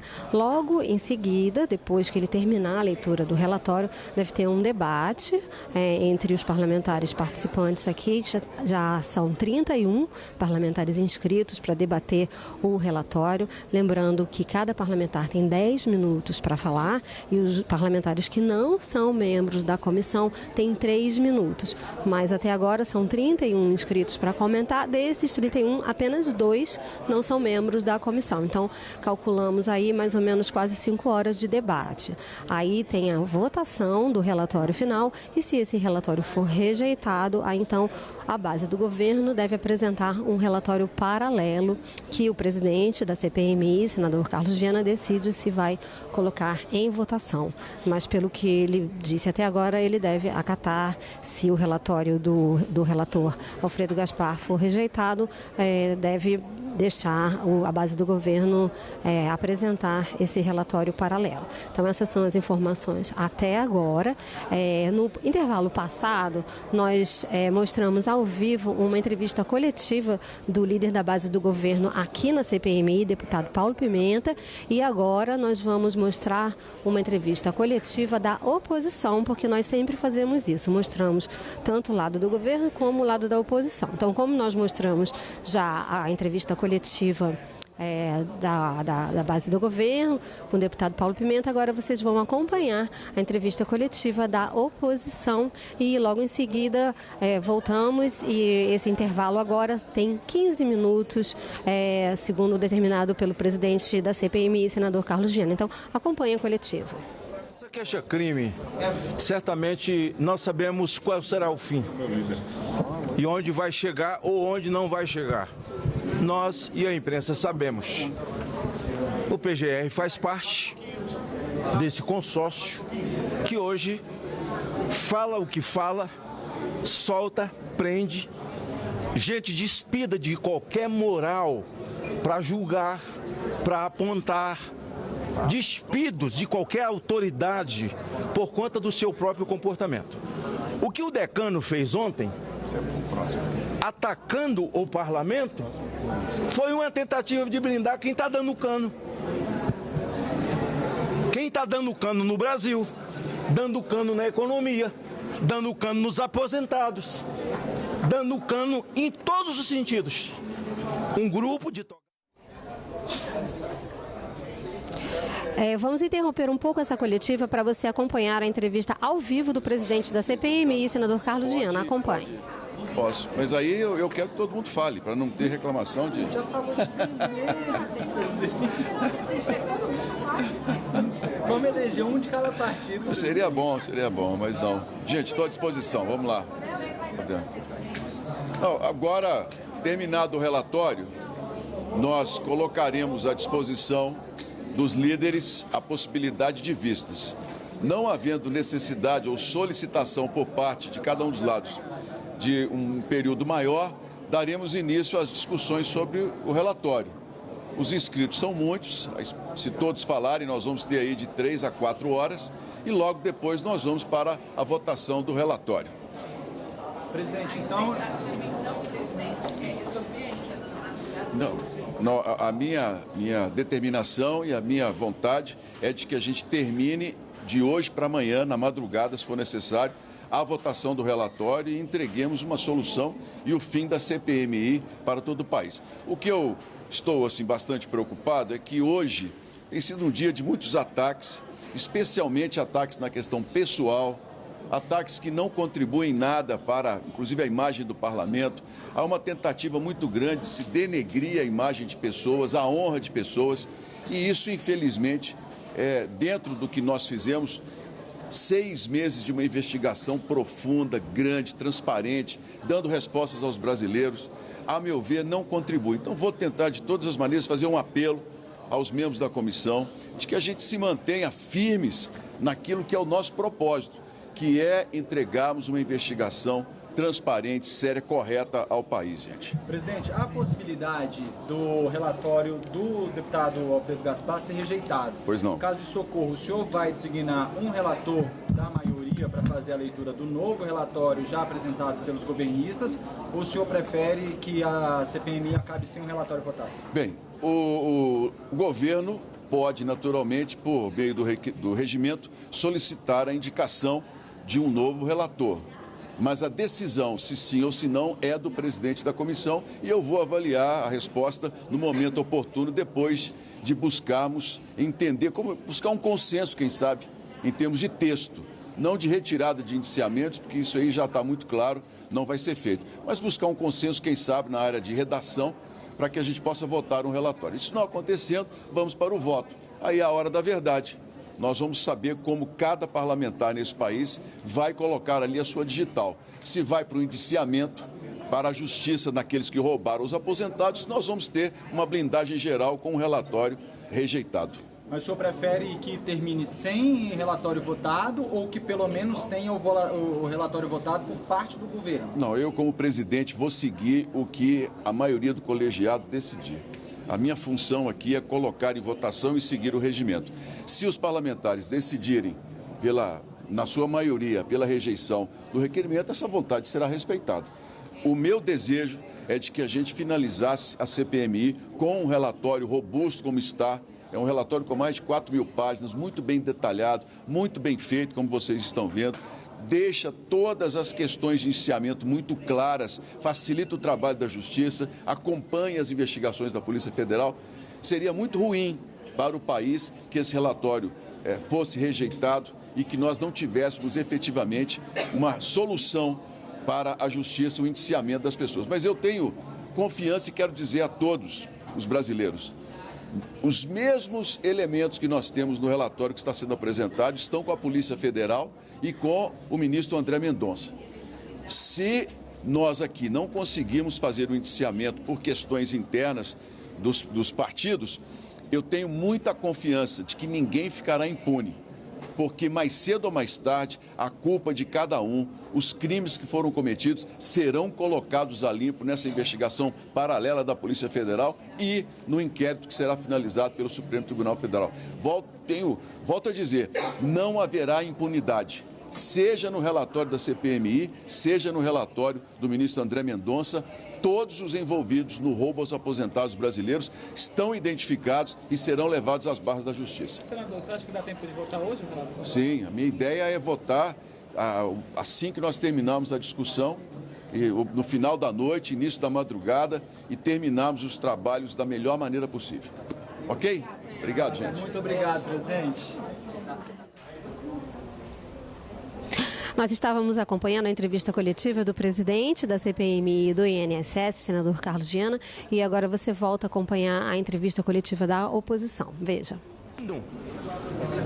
Enquanto alguns parlamentares lá estavam e obrigados foram a ouvir, está lá ouvindo esse tipo de asneira de quem não tem nada para falar a não ser passar a noite bolando como defender os togados de capa suja. Infelizmente, o decano do Brasil fez uma fala tão infeliz, apontando de forma tão covarde o parlamento, porque todo mundo sabe que CPI e CPMI é um instrumento do parlamento. E CPMI ou CPI tem a mesma envergadura judicial do Poder Judiciário, a mesma envergadura de um ministro. O Viana não precisa pedir nada para ninguém, é a mesma envergadura. Se não for assim, não tem sentido. Agora, a CPI da Covid, vamos lá. Quem foi que entrou? Randolph. Não tinha fato determinado. A CPI dizia que era Bolsonaro e Covid. Bolsonaro não é fato determinado. Fato determinado é crime. E se Covid fosse fato determinado, a CPI tinha que ser para o Brasil inteiro. E não foi. Como o Pacheco não instalou, ele recorreu e o Barroso sozinho foi lá, assinou e mandou e instalou. Pronto. CPI dos bingos, que eu fui autor no meu primeiro mandato. 47 assinaturas. Não instalou o presidente. O ministro Marco Aurélio foi lá e mandou instalar. Eu nunca vi levar para o pleno algo em que o parlamento não precisava requerer, mas requereu, porque faz parte da ossada do parlamento. Isso é primário, pelo amor de Deus, para qualquer primeiro-anista de direito. E eu tenho até pena deles que estão fazendo direito no Brasil, que estão aprendendo tudo que não existe no Brasil, falta de ordenamento jurídico e falta de Constituição. E vou encerrar minha fala dizendo, a mim entristece que o decano fez uma fala, um contorcionismo jurídico, um falatório, um blá blá blá, alá, rolando lero, apontando para o parlamento, exatamente para defender quem vive dando cano no Brasil. Vou falar pela liderança do Novo. Pessoal, na verdade, o que nós vimos acontecer ontem no Supremo Tribunal Federal foi uma exposição ao ridículo do ministro, que é decano da Corte, atacando gratuitamente deputados federais e senadores que estavam lá presentes para representar os aposentados brasileiros que foram roubados durante esses últimos anos, atacando quem está querendo fazer uma investigação séria e, inclusive, impedindo que se prorrogasse uma investigação que está chegando em colegas seus, colegas do ministro Gilmar Mendes. É importante lembrar que o Banco Master até agora já atingiu esse escândalo familiares de 3 ministros do Supremo Tribunal Federal. Temos o caso do Tayayá, do ministro Toffoli. Nós temos o caso do filho do ministro Cássio Nunes, que recebeu por uma consultoria prestada ao Banco Master. E nós temos o caso da esposa de Alexandre de Moraes, com um contrato de 129 milhões de reais para representar o banco, Mas o que nós vimos nas conversas interceptadas pela Polícia Federal e divulgadas pelos senhores da imprensa, que na verdade são os alvos desse tipo de comentário de Gilmar Mendes, por estarem dando publicidade aos casos, graças ao que saiu na imprensa, percebemos que no dia da prisão de Daniel Vorcaro, ele trocou mensagens com o ministro Alexandre de Moraes, não com sua esposa, e perguntou se tinha conseguido bloquear. Não se sabe o que, mas especula-se e se tem grande grau de certeza sobre a que ele se referia, repito, no dia da sua prisão. O fato aqui, senhoras e senhores, é que esses ministros deveriam ter se dado por impedidos de julgar um caso que tratava da prorrogação ou não de uma investigação que também atinge o Banco Master e, portanto, também está chegando a familiares dos ministros do Supremo Tribunal Federal. E talvez a reação do ministro Gilmar Mendes de atacar deputados e senadores presentes por um vazamento que, repito as palavras do deputado Sóstenes, não foi feito por deputados. E se foi, que o ministro Gilmar Mendes prove, por um vazamento que não incomoda por ter ocorrido e ter sido publicado pelos senhores da imprensa, pelo simples fato de ter sido vazada a informação, porque vazamento por vazamento, o Supremo Tribunal Federal vaza tudo o que é processo o tempo todo para a imprensa e todos são condenados quando de direita ou de oposição, antes de devido processo legal qualquer. Não. O que incomoda o ministro Gilmar Mendes e outros ministros da Corte é o conteúdo dos vazamentos. Porque esse conteúdo dos vazamentos tem demonstrado que o caso Master está atingindo altíssimas autoridades da República, inclusive familiares de ministros do Supremo Tribunal Federal. Porém, e concluindo, que o ministro Gilmar Mendes, por provocação nossa, e por ação, esperamos, e não por omissão, do Procurador-Geral da República, tem a hombridade de dizer quem foram os vazadores. E se não o tiver, não se sinta intocável como, em geral, os ministros do Supremo Tribunal Federal se sentem, mas que seja responsabilizado por sua leviandade e pela forma como atacou o Congresso Nacional. Um verdadeiro ataque à democracia é aquele propugnado por ministros da Suprema Corte que interferem no nosso trabalho e, além de interferir dia após dia, diminuindo a importância do parlamento, ainda tem o desplante de acusar deputados de crimes sem apresentar qualquer tipo de provas. Muito obrigado.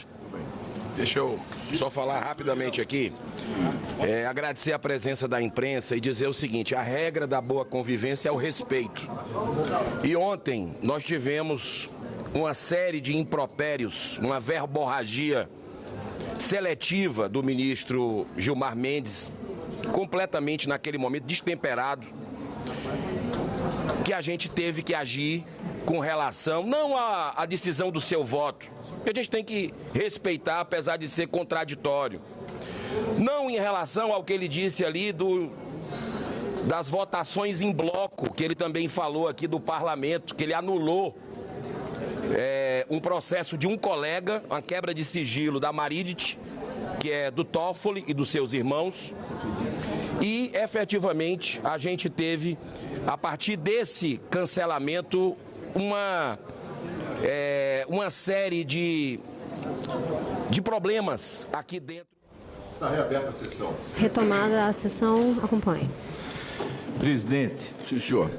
Atendendo a sua orientação, André Luiz Calabro, Banco Pan S.A., solicitar à Polícia Federal, em razão da incipiência da investigação desta comissão parlamentar, que na data de ontem foi encerrada ou foi decidido a não prorrogação, que a Polícia Federal investigue se André Luiz Calabro, CEO do banco, tendo domínio do fato, praticou algum dos crimes de falsidade, estelionato, gestão fraudulenta e temerária e crime contra a economia popular. Everton Francisco da Rosa, facta financeira. Eu ia ler todo o conteúdo, mas o relatório está disponível. Polícia Federal investigar diante da incipiência dos indícios, aprofundar se Everton Francisco da Rosa teve participação ou praticou algum dos crimes de estelionato eletrônico e previdenciário, gestão fraudulenta, crime contra a economia popular. Glauber Marques Correia, Banco Agibank. Polícia Federal verificar se o senhor Glauber Marques Correia, diante da incipiência da investigação, se praticou, tendo domínio do fato, alguns dos delitos: estelionato eletrônico, gestão fraudulenta, crime contra a economia popular e participação na inserção de dados. Senhora Leila Pereira, Banco Crefisa. Polícia Federal dá continuidade às investigações diante da incipiência das investigações da CPMI. Se praticou como CEO do banco, tendo domínio do fato, alguns desses delitos: falsidade ideológica, participação na inserção de dados falsos, estelionato eletrônico, gestão fraudulenta e temerária, crime contra a economia popular. Senhor Luiz Félix Cardamone Neto, Banco BMG, verificar a Polícia Federal, diante da incipiência das investigações da CPMI e dos relatórios acostados, se tendo domínio do fato, ele praticou algum dos seguintes crimes: falsidade ideológica, participação na inserção de dados falsos, estelionato eletrônico, gestão fraudulenta e temerária e crime contra a economia popular. Mário Roberto Leão, diante da incipiência das investigações, como CEO do Banco Santander, Polícia Federal, em razão do domínio do fato, investigar se houve alguma prática dos seguintes crimes: falsidade ideológica, participação na inserção de dados, estelionato eletrônico, gestão fraudulenta, crimes contra a economia popular. Salim Dayan, Banco Daicoval, diante dos relatórios das notas de auditoria acostadas e da incipiência da investigação da CPMI, Polícia Federal aprofundar a investigação e verificar se Salim Dayan, como CEO do banco, tendo domínio do fato, praticou inserção de dados falsos, falsidade ideológica, estelionato eletrônico, gestão fraudulenta e crime contra a economia popular. Esses, diante de uma investigação ainda muito inicial, nós pedimos que a Polícia Federal dê continuidade às investigações diante das notas de auditoria e os fatos que aqui foram relacionados. Agora, tem os indiciamentos. Diante dos fatos que nós já temos, Arthur Idelfonso Broto Azevedo, Banco C6 consignado. Por todas essas condutas que aqui deixei de relatar, mas estão escritas, indica Arthur Idelfonso Broto Azevedo, indiciado pelos seguintes crimes: falsidade ideológica, participação na inserção de dados falsos, estelionato eletrônico, gestão fraudulenta e crimes contra a economia popular, em razão da teoria do domínio do fato. Daniel Vorcaro, Banco Master. Por todas as condutas relatadas aqui no relatório, indicia pelos seguintes crimes: organização criminosa, falsidade ideológica, participação na inserção de dados falsos, furto qualificado, estelionato eletrônico, gestão fraudulenta, crimes contra a economia popular e lavagem de dinheiro. Augusto Ferreira Lima, também do Banco Master, indiciado pelas condutas descritas no relatório: organização criminosa, falsidade ideológica, inserção de dados falsos em sistema de informática, estelionato eletrônico, gestão fraudulenta e crimes contra a economia popular e lavagem de dinheiro. todos pela teoria do domínio do fato.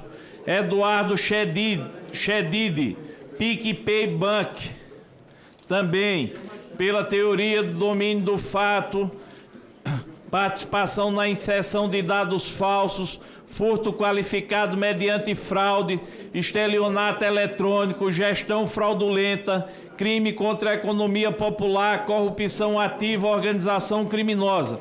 Senhor presidente, mesmo diante dos exíguos prazos nos dados, nós ainda conseguimos promover o indiciamento de 3 presidentes de banco, pela teoria do domínio do fato, do Banco Master, do Banco PicPay e do Banco C6, e todas as outras instituições financeiras, recomendando à Polícia Federal para dar continuidade às investigações diante dos indícios iniciais da prática de delitos. Pois não? O senhor se incomodaria de declinar o número da página que o senhor está no momento? Porque eu vejo que o senhor está indo para frente e para trás, eu estou tentando me achar aqui agora. No meu relatório está 4.261. Ok, obrigado. 4.261. 4.201 na nossa, não. 4201. Obrigado. Senhor presidente, como aperfeiçoamento legislativo desta CPMI... Página 4215. 4215. Nós estamos propondo alguns projetos de lei. Esses projetos de lei, primeiro explicar, pela visibilidade que a CPMI teve, pela pressão exercida pelo povo brasileiro, foi aprovado ainda durante o percurso da CPMI um projeto de lei que brecou qualquer desconto associativo, ou seja, os aposentados e pensionistas, pelo trabalho da CPMI, em comum com as casas legislativas, conseguiu aprovar o fim dos descontos associativos. Aposentado e pensionista não serão mais roubados em descontos associativos. Esse roubo foi na casa de 7 bilhões de reais. Ou seja, desconto associativo, houve definitivamente a solução para não haver roubo. Agora, do quadro relacionado a empréstimo consignado, nós fizemos a juntada aqui de 1,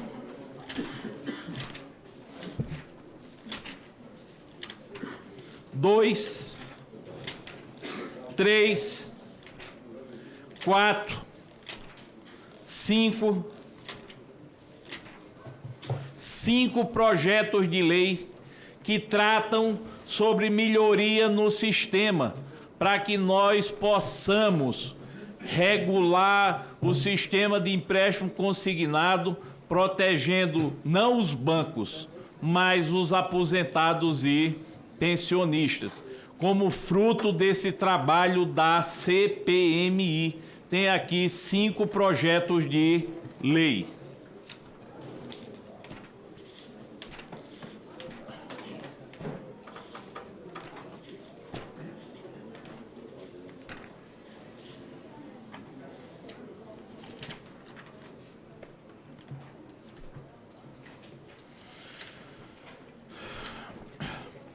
Senhor presidente. Pois não, excelência. Eu tenho recomendações, e não são poucas, aqui devem ter umas 100, de descontos associativos, está aqui no relatório.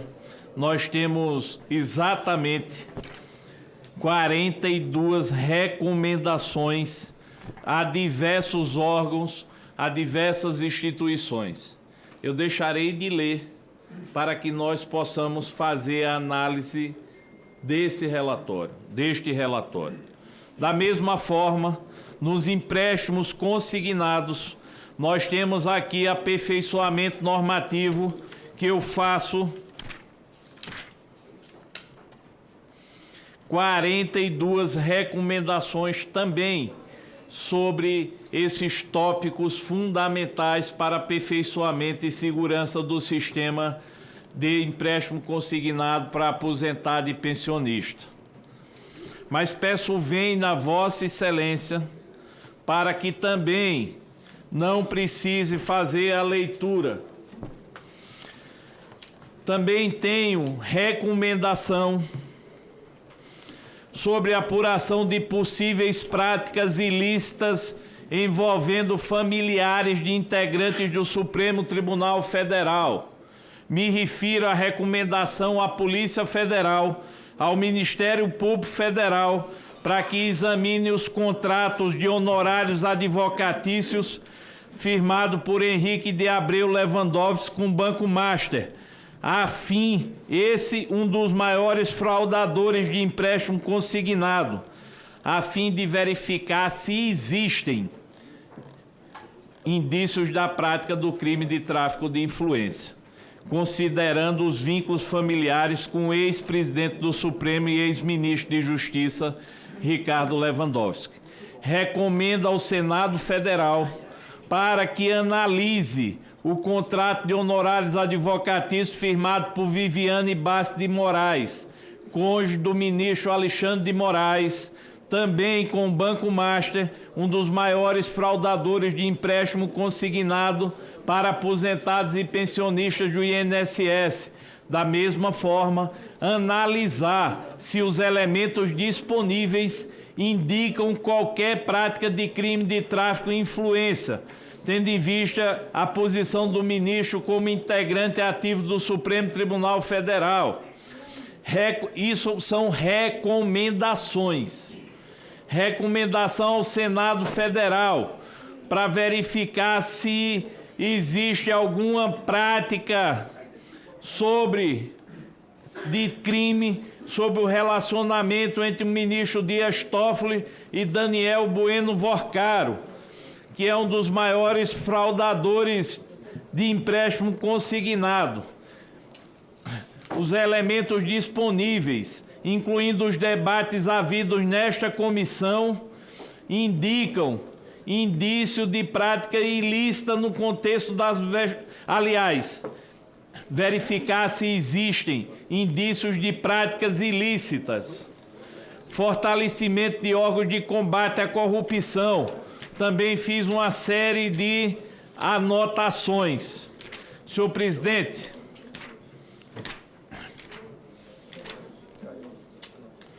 encaminhamentos também são dezenas. A Banco Central, a Supremo, a Ministério Público Federal, a Advocacia Geral.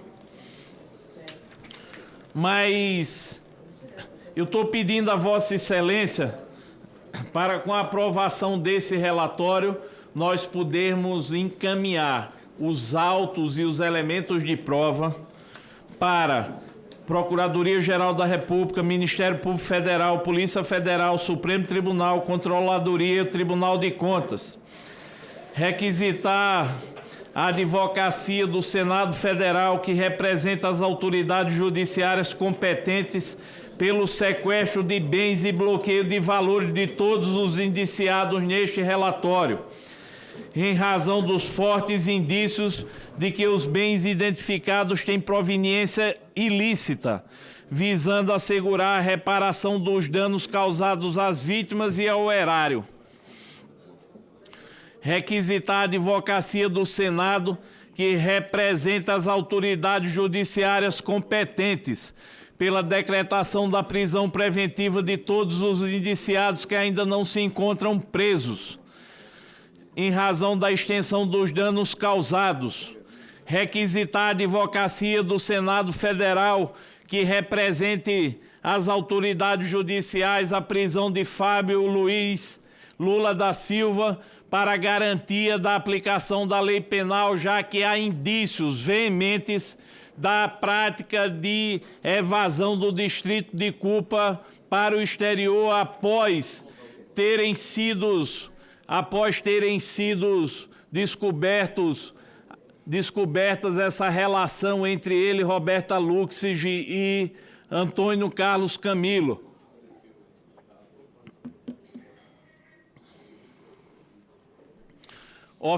Só um minuto. Vem cá.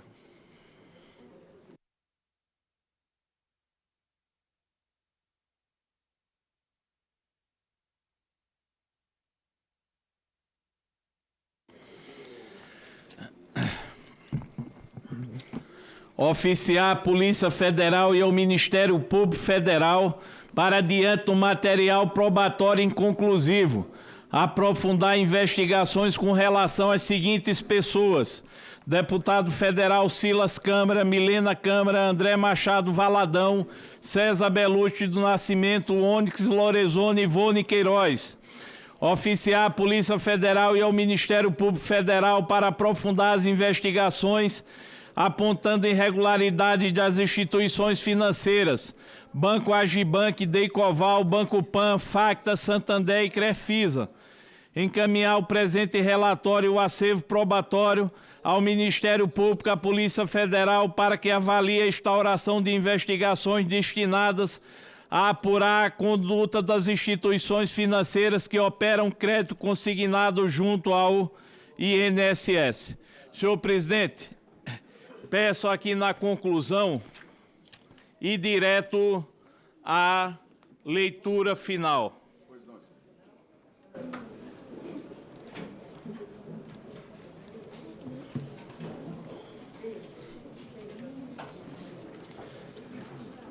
Aposentados e pensionistas do Brasil acompanharam por 6 meses a luta diária e o esforço de vários integrantes deste colegiado para fazer cessar os ataques criminosos ao bolso dos brasileiros mais vulneráveis.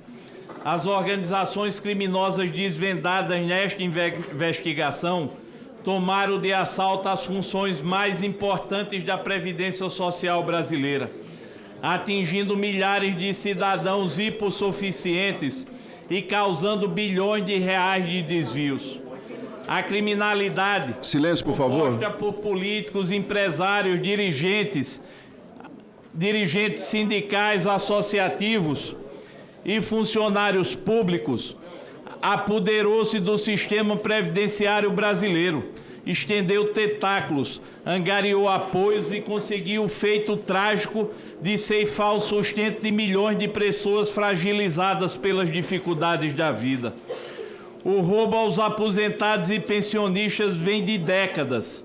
As operações policiais e as notícias jornalísticas acostadas a este relatório demonstram isso. A Previdência foi estruturada com brechas sistêmicas aptas a permitir essas fraudes.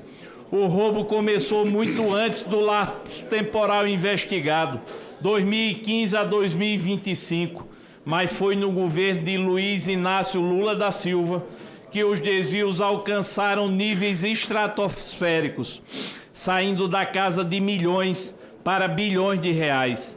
Como exemplo, o ano de 2024, o assalto aos aposentados e pensionistas nos descontos associativos chegou ao absurdo de desvios na ordem de 3,5 bilhões de reais. Podem inventar a narrativa que desejarem, mas os números não mentem.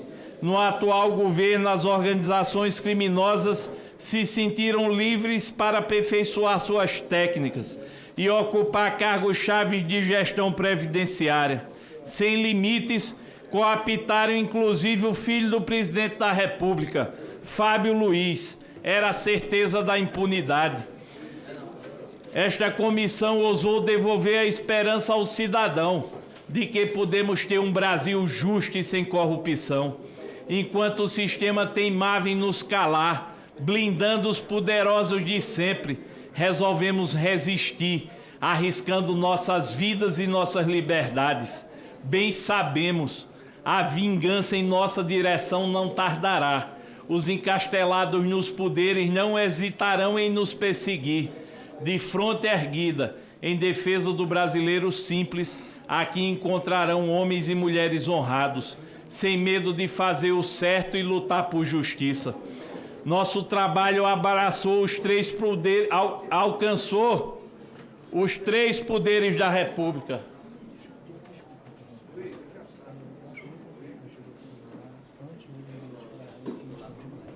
Então, mas É muito grave o que estão fazendo com o deputado Alfredo lá fora, senhor presidente. Não, deixa, está terminando o relatório, excelência. Senhor presidente, deixa eu dizer. A excelência quer suspender a leitura, excelência? Senhor presidente, eu vou terminar a leitura, porque seja o que for, é mentira. Então, isso é uma verdadeira coação no curso do processo. E essa coação no curso do processo... Essa coação no curso do processo nem me intimidará, nem me colocará em hipótese alguma sob qualquer tipo de temor. Porque é simples, eu sou um homem honrado, eu sou um homem temente a Deus. Portanto, se está a vagabundagem aí e os próprios porta-vozes são vagabundos conhecidos, criminosos, eu fico muito tranquilo em continuar. Senhor presidente. Continue, relator. Esta comissão ousou devolver esperança ao cidadão de que podemos ter um Brasil justo e sem corrupção, enquanto o sistema teimava em nos calar, blindando os poderosos de sempre, resolvemos resistir, arriscando nossas vidas e nossas liberdades. Bem sabemos, a vingança em nossa direção não tardará. Nosso trabalho alcançou os 3 poderes da República. Ninguém nos dobrou. Os blindadores internalizados nesta comissão passaram vergonha. A esse fato, não tenho dúvida, manchará suas biografias. Procuraram impedir que esta CPMI fosse instalada. Tentaram tomar o controle da presidência e indicar o relator. Insistiram em evitar que o colegiado aprofundasse as investigações. Avançaram contra a Constituição, violando o direito da minoria que reuniu os requisitos para a legítima prorrogação. E, principalmente, investiram contra a vontade e o interesse do nosso povo mais fragilizado, aposentados e pensionistas. Foram muitos meses de luta aguerrida, foram milhares de horas ouvindo depoentes ou seus silêncios, foram dias e noites debruçados sobre documentos. Foi cansativo, foi exaustivo, mas sobretudo recompensador. Andar nas ruas do nosso país e ouvir do nosso povo o clamor de esperança, de confiança, supera as dificuldades que encontremos no caminho. O Brasil está doente. Seu povo não aguenta mais tantas notícias de corrupção desenfreada. Com os poderes todos eles, mal avaliados e desacreditados, o cidadão comum não tem a quem pedir socorro. O pagador de impostos está exausto. O ralo de desvios de recursos públicos não tem fim. Os esfomeados do dinheiro público se infiltraram nos poderes. O sistema, por ora, teima em destruir o sonho de uma nação. Aqui dissemos, chega, resistimos. Fomos atacados. O sistema não aceitou nossa independência. Quis nos dobrar, buscou nos intimidar, mas se deparou com muitos homens e mulheres de ideais que não se acovardaram e não se venderam. Na história não existe melhor testemunha do que o tempo. Logo ali, o povo brasileiro recordará deste percurso e saberá distinguir aqueles que resistiram bravamente em nome do bem. Não desistimos, mesmo com essa repentina interrupção dos trabalhos. Apresentamos indícios de crimes praticados por instituições financeiras. Propusemos projetos de lei e exigimos continuidade das investigações pelos órgãos de investigação e persecução penal. Nossos aposentados e pensionistas do INSS não podem e não merecem um descaso. Continuaremos a exigir a justiça em prol de todos eles. Aos brasileiros de bem, ousamos dizer, não desistam. Repetimos, a CPMI não se encerra aqui. Sobreviverá na luta diária de nossos mandatos e no vigor de nossas esperanças. Alfredo Gaspar, relator.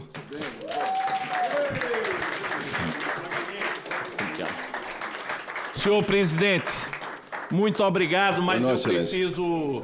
Questão de ordem, senhor presidente, questão de ordem. Pois não, excelência. Qual é o artigo, Vossa Excelência, por gentileza, que nos desse a vista regimental de 30 minutos, se for possível, para que nós possamos nos recompor depois desse brilhante relatório.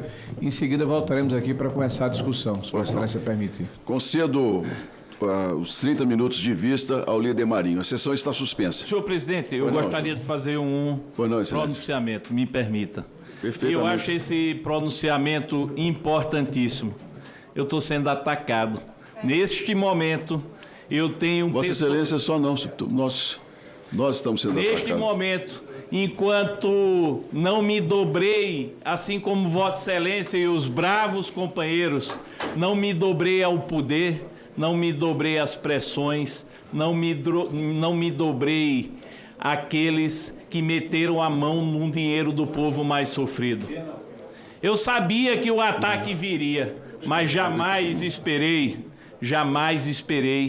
um ataque tão baixo. Ao iniciar o meu relatório, eu sofri um ataque veemente do ex-líder do governo do PT. E continua sofrendo. Esse cidadão me acusou de um crime. E eu procurei saber que crime é esse. E esse crime me foi dito por um jornalista, Alfredo Gaspar, quando ainda na sua juventude manteve relações sexuais com uma menor, tendo ela engravidado e ido para o Rio de Janeiro. Lá, essa pessoa nasceu e a CPMI fez essa grande descoberta. O PT fez essa descoberta. Alfredo está descoberto e desmoralizado. Senhores, eu fiquei me imaginando de onde e aonde tiraram isso. E o jornalista me disse, foi dito por uma senadora da República em off a esse jornalista, que esta menor, hoje já uma moça, foi fruto de um estupro. E esse estupro era praticado pelo relator e descoberto num dia que eu estou acusando o filho do presidente da República. E esta filha que eu não conhecia morava no Rio de Janeiro. Olha, primeiro eu quero pedir desculpa aos brasileiros e brasileiras de bem. Pedir desculpa à minha mãe e à minha família, à minha esposa e às minhas netas. Mas com os dados que me foram dados, esta menor, fruto de um estupro, ela estava no Rio de Janeiro. Meu filho me ligou. Pai, diga a mim, só a mim, o senhor teve alguma coisa contra alguém? Eu digo, meu filho, eu não estou dando conta nem da sua mãe em casa. E deixei a minha esposa tranquila e a minha família. Mas fiquei raciocinando de onde tiraram um absurdo desse. Mas não é um absurdo novo. Com um mês de CPMI, um jornalista da revista Veja disse ao presidente desta CPMI que eu ia ser acusado de um crime gravíssimo. E o presidente me procurou. Numa noite me ligou, fez relator. A Veja vai publicar um caso de estupro. Eu disse, presidente, eu não estou nem tendo tempo com a coitada da minha mulher que eu amo tanto, quanto mais na rua. Eu aprendi na vida que Deus está no norte. E nunca mais toquei nesse assunto. Eu só pedi a ele, presidente, peça só, por favor, que apurem as provas dessa acusação leviana. E nunca mais ninguém tocou nisso. Quando foi hoje, 2 jornalistas me procuraram. Disseram, Lindenberg Farias vai lhe acusar de estupro assim que você começar o relatório. Aí Cabra de peia. Da hora que tomei notícia disso, até agora, eu estou cumprindo o meu dever cívico com o Brasil. Mas eu me lembrei que um primo meu, adolescente, teve uma relação com uma também adolescente. Esse primo meu é juiz lá em Alagoas e um homem de bem e honrado. Esse primo meu, há 5 anos, ele assumiu a paternidade dessa filha e hoje paga a pensão dessa neta. Pedi para minha assessoria ligar para ele. Eu digo, rapaz, eu vou ser acusado em rede nacional de um estupro. Você me falou sobre uma filha. Ela mora onde ainda? Ele disse, no Rio de Janeiro. Teve aqui no final do ano.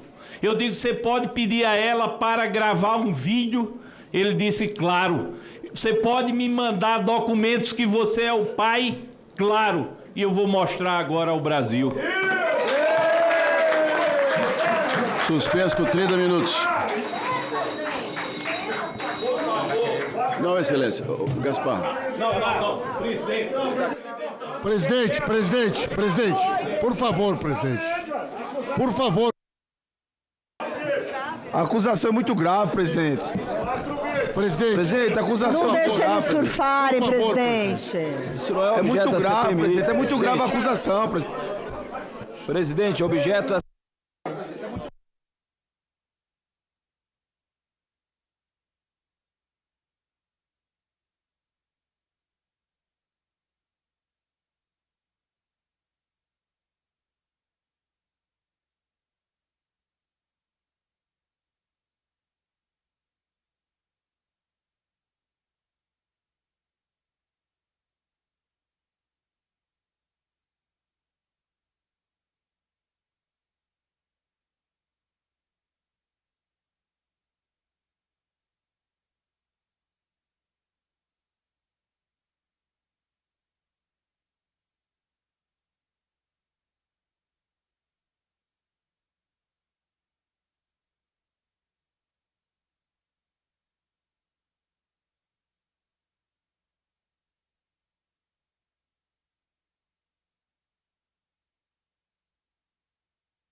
Voltamos ao vivo aqui da sala de reuniões da CPMI do INSS. A reunião foi suspensa agora por meia hora para um pedido de vistas do relatório do relator, deputado Alfredo Gaspar, que acabou de ler o relatório dele nesse instante. Ele começou a ler às 11 horas da manhã e terminou agora 19h30. Foram 8 horas e meia de leitura de relatório com 216 indiciamentos de pessoas e mais várias instituições financeiras que ele falou agora no fim da leitura. Agora, então, vai ser feito esse pedido de vista de meia hora para que os parlamentares possam analisar o relatório. Em seguida, será feito um debate aqui sobre o relatório. Tem 31 parlamentares inscritos, como eu falei, e logo em seguida a votação. A ideia do presidente da CPMI, senador Carlos Viana, é terminar ainda hoje essa reunião com a votação do relatório, mesmo que isso signifique entrar pela madrugada, como tudo. A previsão é de que se estenda bastante, porque com 31 parlamentares para falar, seriam mais ou menos 4 horas, quase 5 horas de debates, né? E esse relatório, como eu disse, ele tem 216 pessoas indiciadas por envolvimento nas fraudes contra aposentados e pensionistas, e esse relatório começou a ser lido pela manhã, às 11 da manhã. Reveja o início. Ao abrir a reunião, o presidente da CPMI, senador Carlos Viana, fez questão de afirmar a importância da data. 27 de março de 2026. Uma data histórica, hein? Hoje é o dia da verdade. A sessão havia começado, mas o relator, deputado Alfredo Gaspar, ainda estava a caminho. Ele atravessou os corredores do Senado com um pacote entre os braços. Era o relatório final. Ao entrar na sala da CPMI, Alfredo Gaspar foi aplaudido. Antes mesmo da leitura do relatório, o clima na reunião ficou tenso. Olha, me chamou de estuprador. Isso vai ficar para o Conselho de Ética. Ao iniciar a leitura do relatório, o relator desafiou a quem encontrasse no calhamaço de cerca de 4.400 páginas uma narrativa ou um direcionamento. Aqui está um relatório com a verdade e com os dados. E a verdade jamais poderá ser escondida. O relator fez um resumo dos 6 meses de trabalho da CPMI. Ao longo de seus trabalhos, identificou investigados que habitavam os altos andares do poder econômico e político. Um senador da República descrito pela Polícia Federal como liderança e sustentáculo do esquema.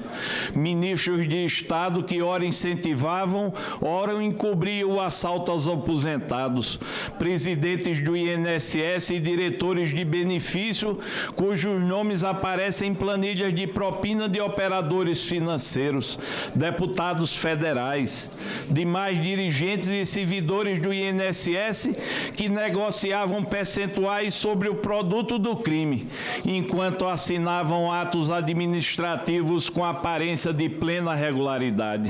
Operadores financeiros que movimentavam bilhões de conta em conta para afastar o dinheiro de sua origem criminosa. Fintechs e offshores conectadas ao crime organizado e redes de empresa de fachada que totalizaram quase 40 bilhões de reais em movimentações financeiras. No relatório, Alfredo Gaspar pede o indiciamento de mais de 200 pessoas. Identificamos condutas que violam frontalmente a moralidade administrativa, os direitos fundamentais e constituem crimes previstos no Código Penal, bem como em outras leis especiais. Os indiciados respondem por uma gama de crimes como organização criminosa, lavagem de dinheiro, corrupção ativa e passiva, estelionato majorado, falsidade ideológica, inserção de dados falsos em sistema de informação, fraude eletrônica, furto qualificado mediante fraude, advocacia administrativa, prevaricação, entre outros. O esquema criminoso não apenas gerou enriquecimento ilícito aos seus operadores, mas como também comprometeu a subsistência de milhares de cidadãos hipervulneráveis, justificando a responsabilização rigorosa de todos os envolvidos. Entre os pedidos de indiciamento constam os nomes do filho do presidente Lula, Fábio Luiz Lula da Silva, conhecido como Lulinha, dos ex-ministros José Carlos Oliveira, ministro do Trabalho e Previdência na gestão Bolsonaro, e o ministro Carlos Lupe, da Previdência no governo Lula. Entre os parlamentares listados estão os deputados Euclides Petersen, do Republicanos de Minas Gerais, Gorete Pereira, do MDB do Ceará, e o ex-deputado Sarney Filho, além do senador Everton Rocha, do PDT do Maranhão. O relatório também pede o indiciamento do banqueiro Daniel Vorcaro, do Banco Master, de Alan do Nascimento Santos, ex-diretor da Dataprev, de Alessandro Stefanuto, ex-presidente do INSS, e de André Fidelis, ex-diretor de benefícios do INSS. A lista traz ainda o nome de Antônio Carlos Camilo Antunes, conhecido como Careca do INSS. Um dos indiciados pelo relatório do deputado Alfredo Gaspar, o relator da CPMI, foi o senador Everton. E o senador divulgou uma nota, agora há pouco, falando sobre essa situação. Segundo ele, abre aspas, há fragilidades gritantes na investigação. Não há qualquer ato identificado que indique participação, facilitação ou integração em eventual estrutura criminosa, nem o menor indício de recebimento de valores supostamente desviados. E ele segue: não há registro de participação minha em reuniões com entidades investigadas, nem traço de atuação institucional ou política voltada à viabilização dos fatos mencionados. É inequívoco, portanto, que não há causa para se levantar qualquer suspensão sobre mim. Ações em sentido contrário são mera ilação em linguagem elegante. Em política, é arma de baixíssimo calibre para atingir adversários. Assina senador Everton. E agora está acontecendo uma situação aqui na sala da CPMI. Vocês podem ver na outra câmera o relator, o deputado Alfredo Gaspar, está dando uma entrevista coletiva para os jornalistas aqui no fim da sala, porque mais cedo, no início da reunião, o deputado Lindbergh Farias acusou ele de estupro.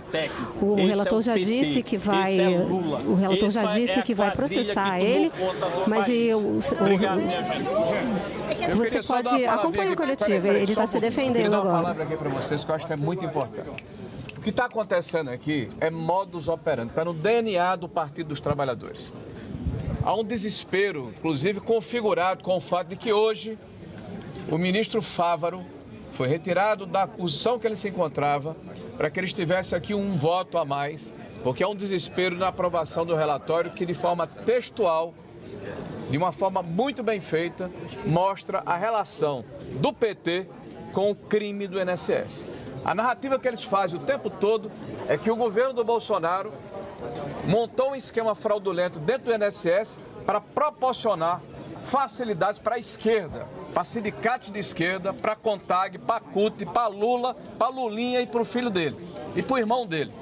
É uma história tão inverossímil que a gente tem que aqui respeitar a forma como o PT, de forma, eu diria assim, disciplinada, todo dia repete a mesma mentira. Esse pessoal é bom, mas a mentira não se sustenta. E o que eles estão querendo agora, por último, é tirar a atenção de vocês, da imprensa, com uma história absolutamente inverossímil, capciosa, cretina, canalha, para que a população, ao invés de discutir o que de fato está acontecendo aqui, que é um crime hediondo contra aposentados brasileiros, que acontece há muitos anos, seja colocado fora do foco e a gente discuta aqui um crime que não aconteceu.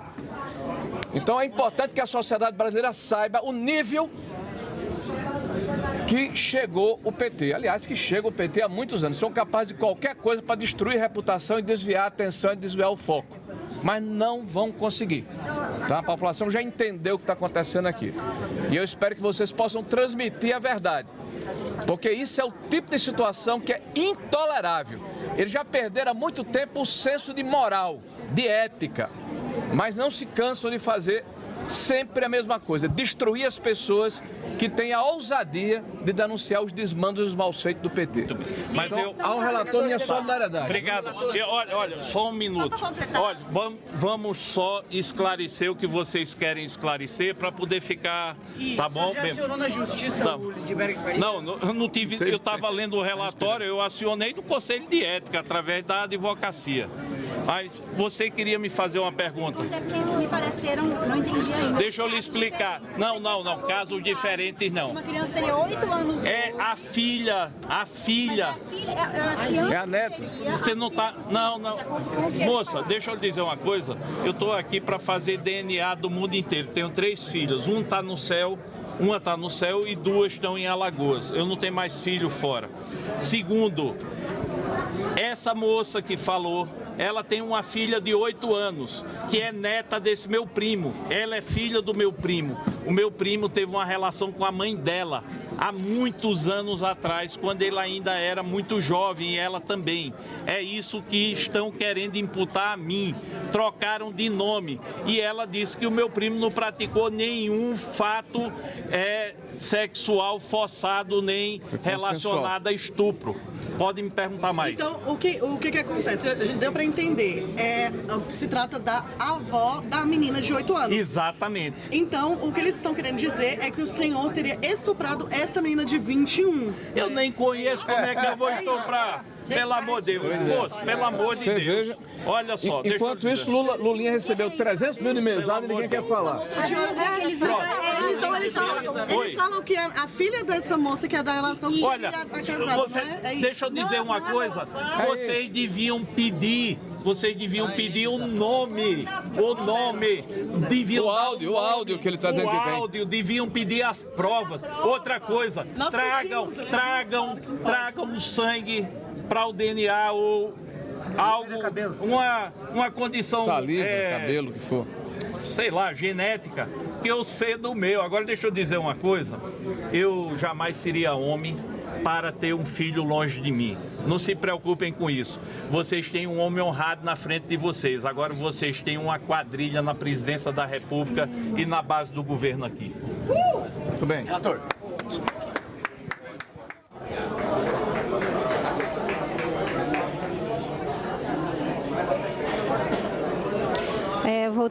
Voltamos ao vivo aqui, então, mais cedo o deputado Lindbergh Farias fez uma entrevista coletiva, então, fazendo essa acusação contra o relator, o deputado Alfredo Gaspar, que acabou de explicar a situação aqui ao vivo e falar que absolutamente não tem nada a ver com ele, que não é filha dele, que não é parente dele.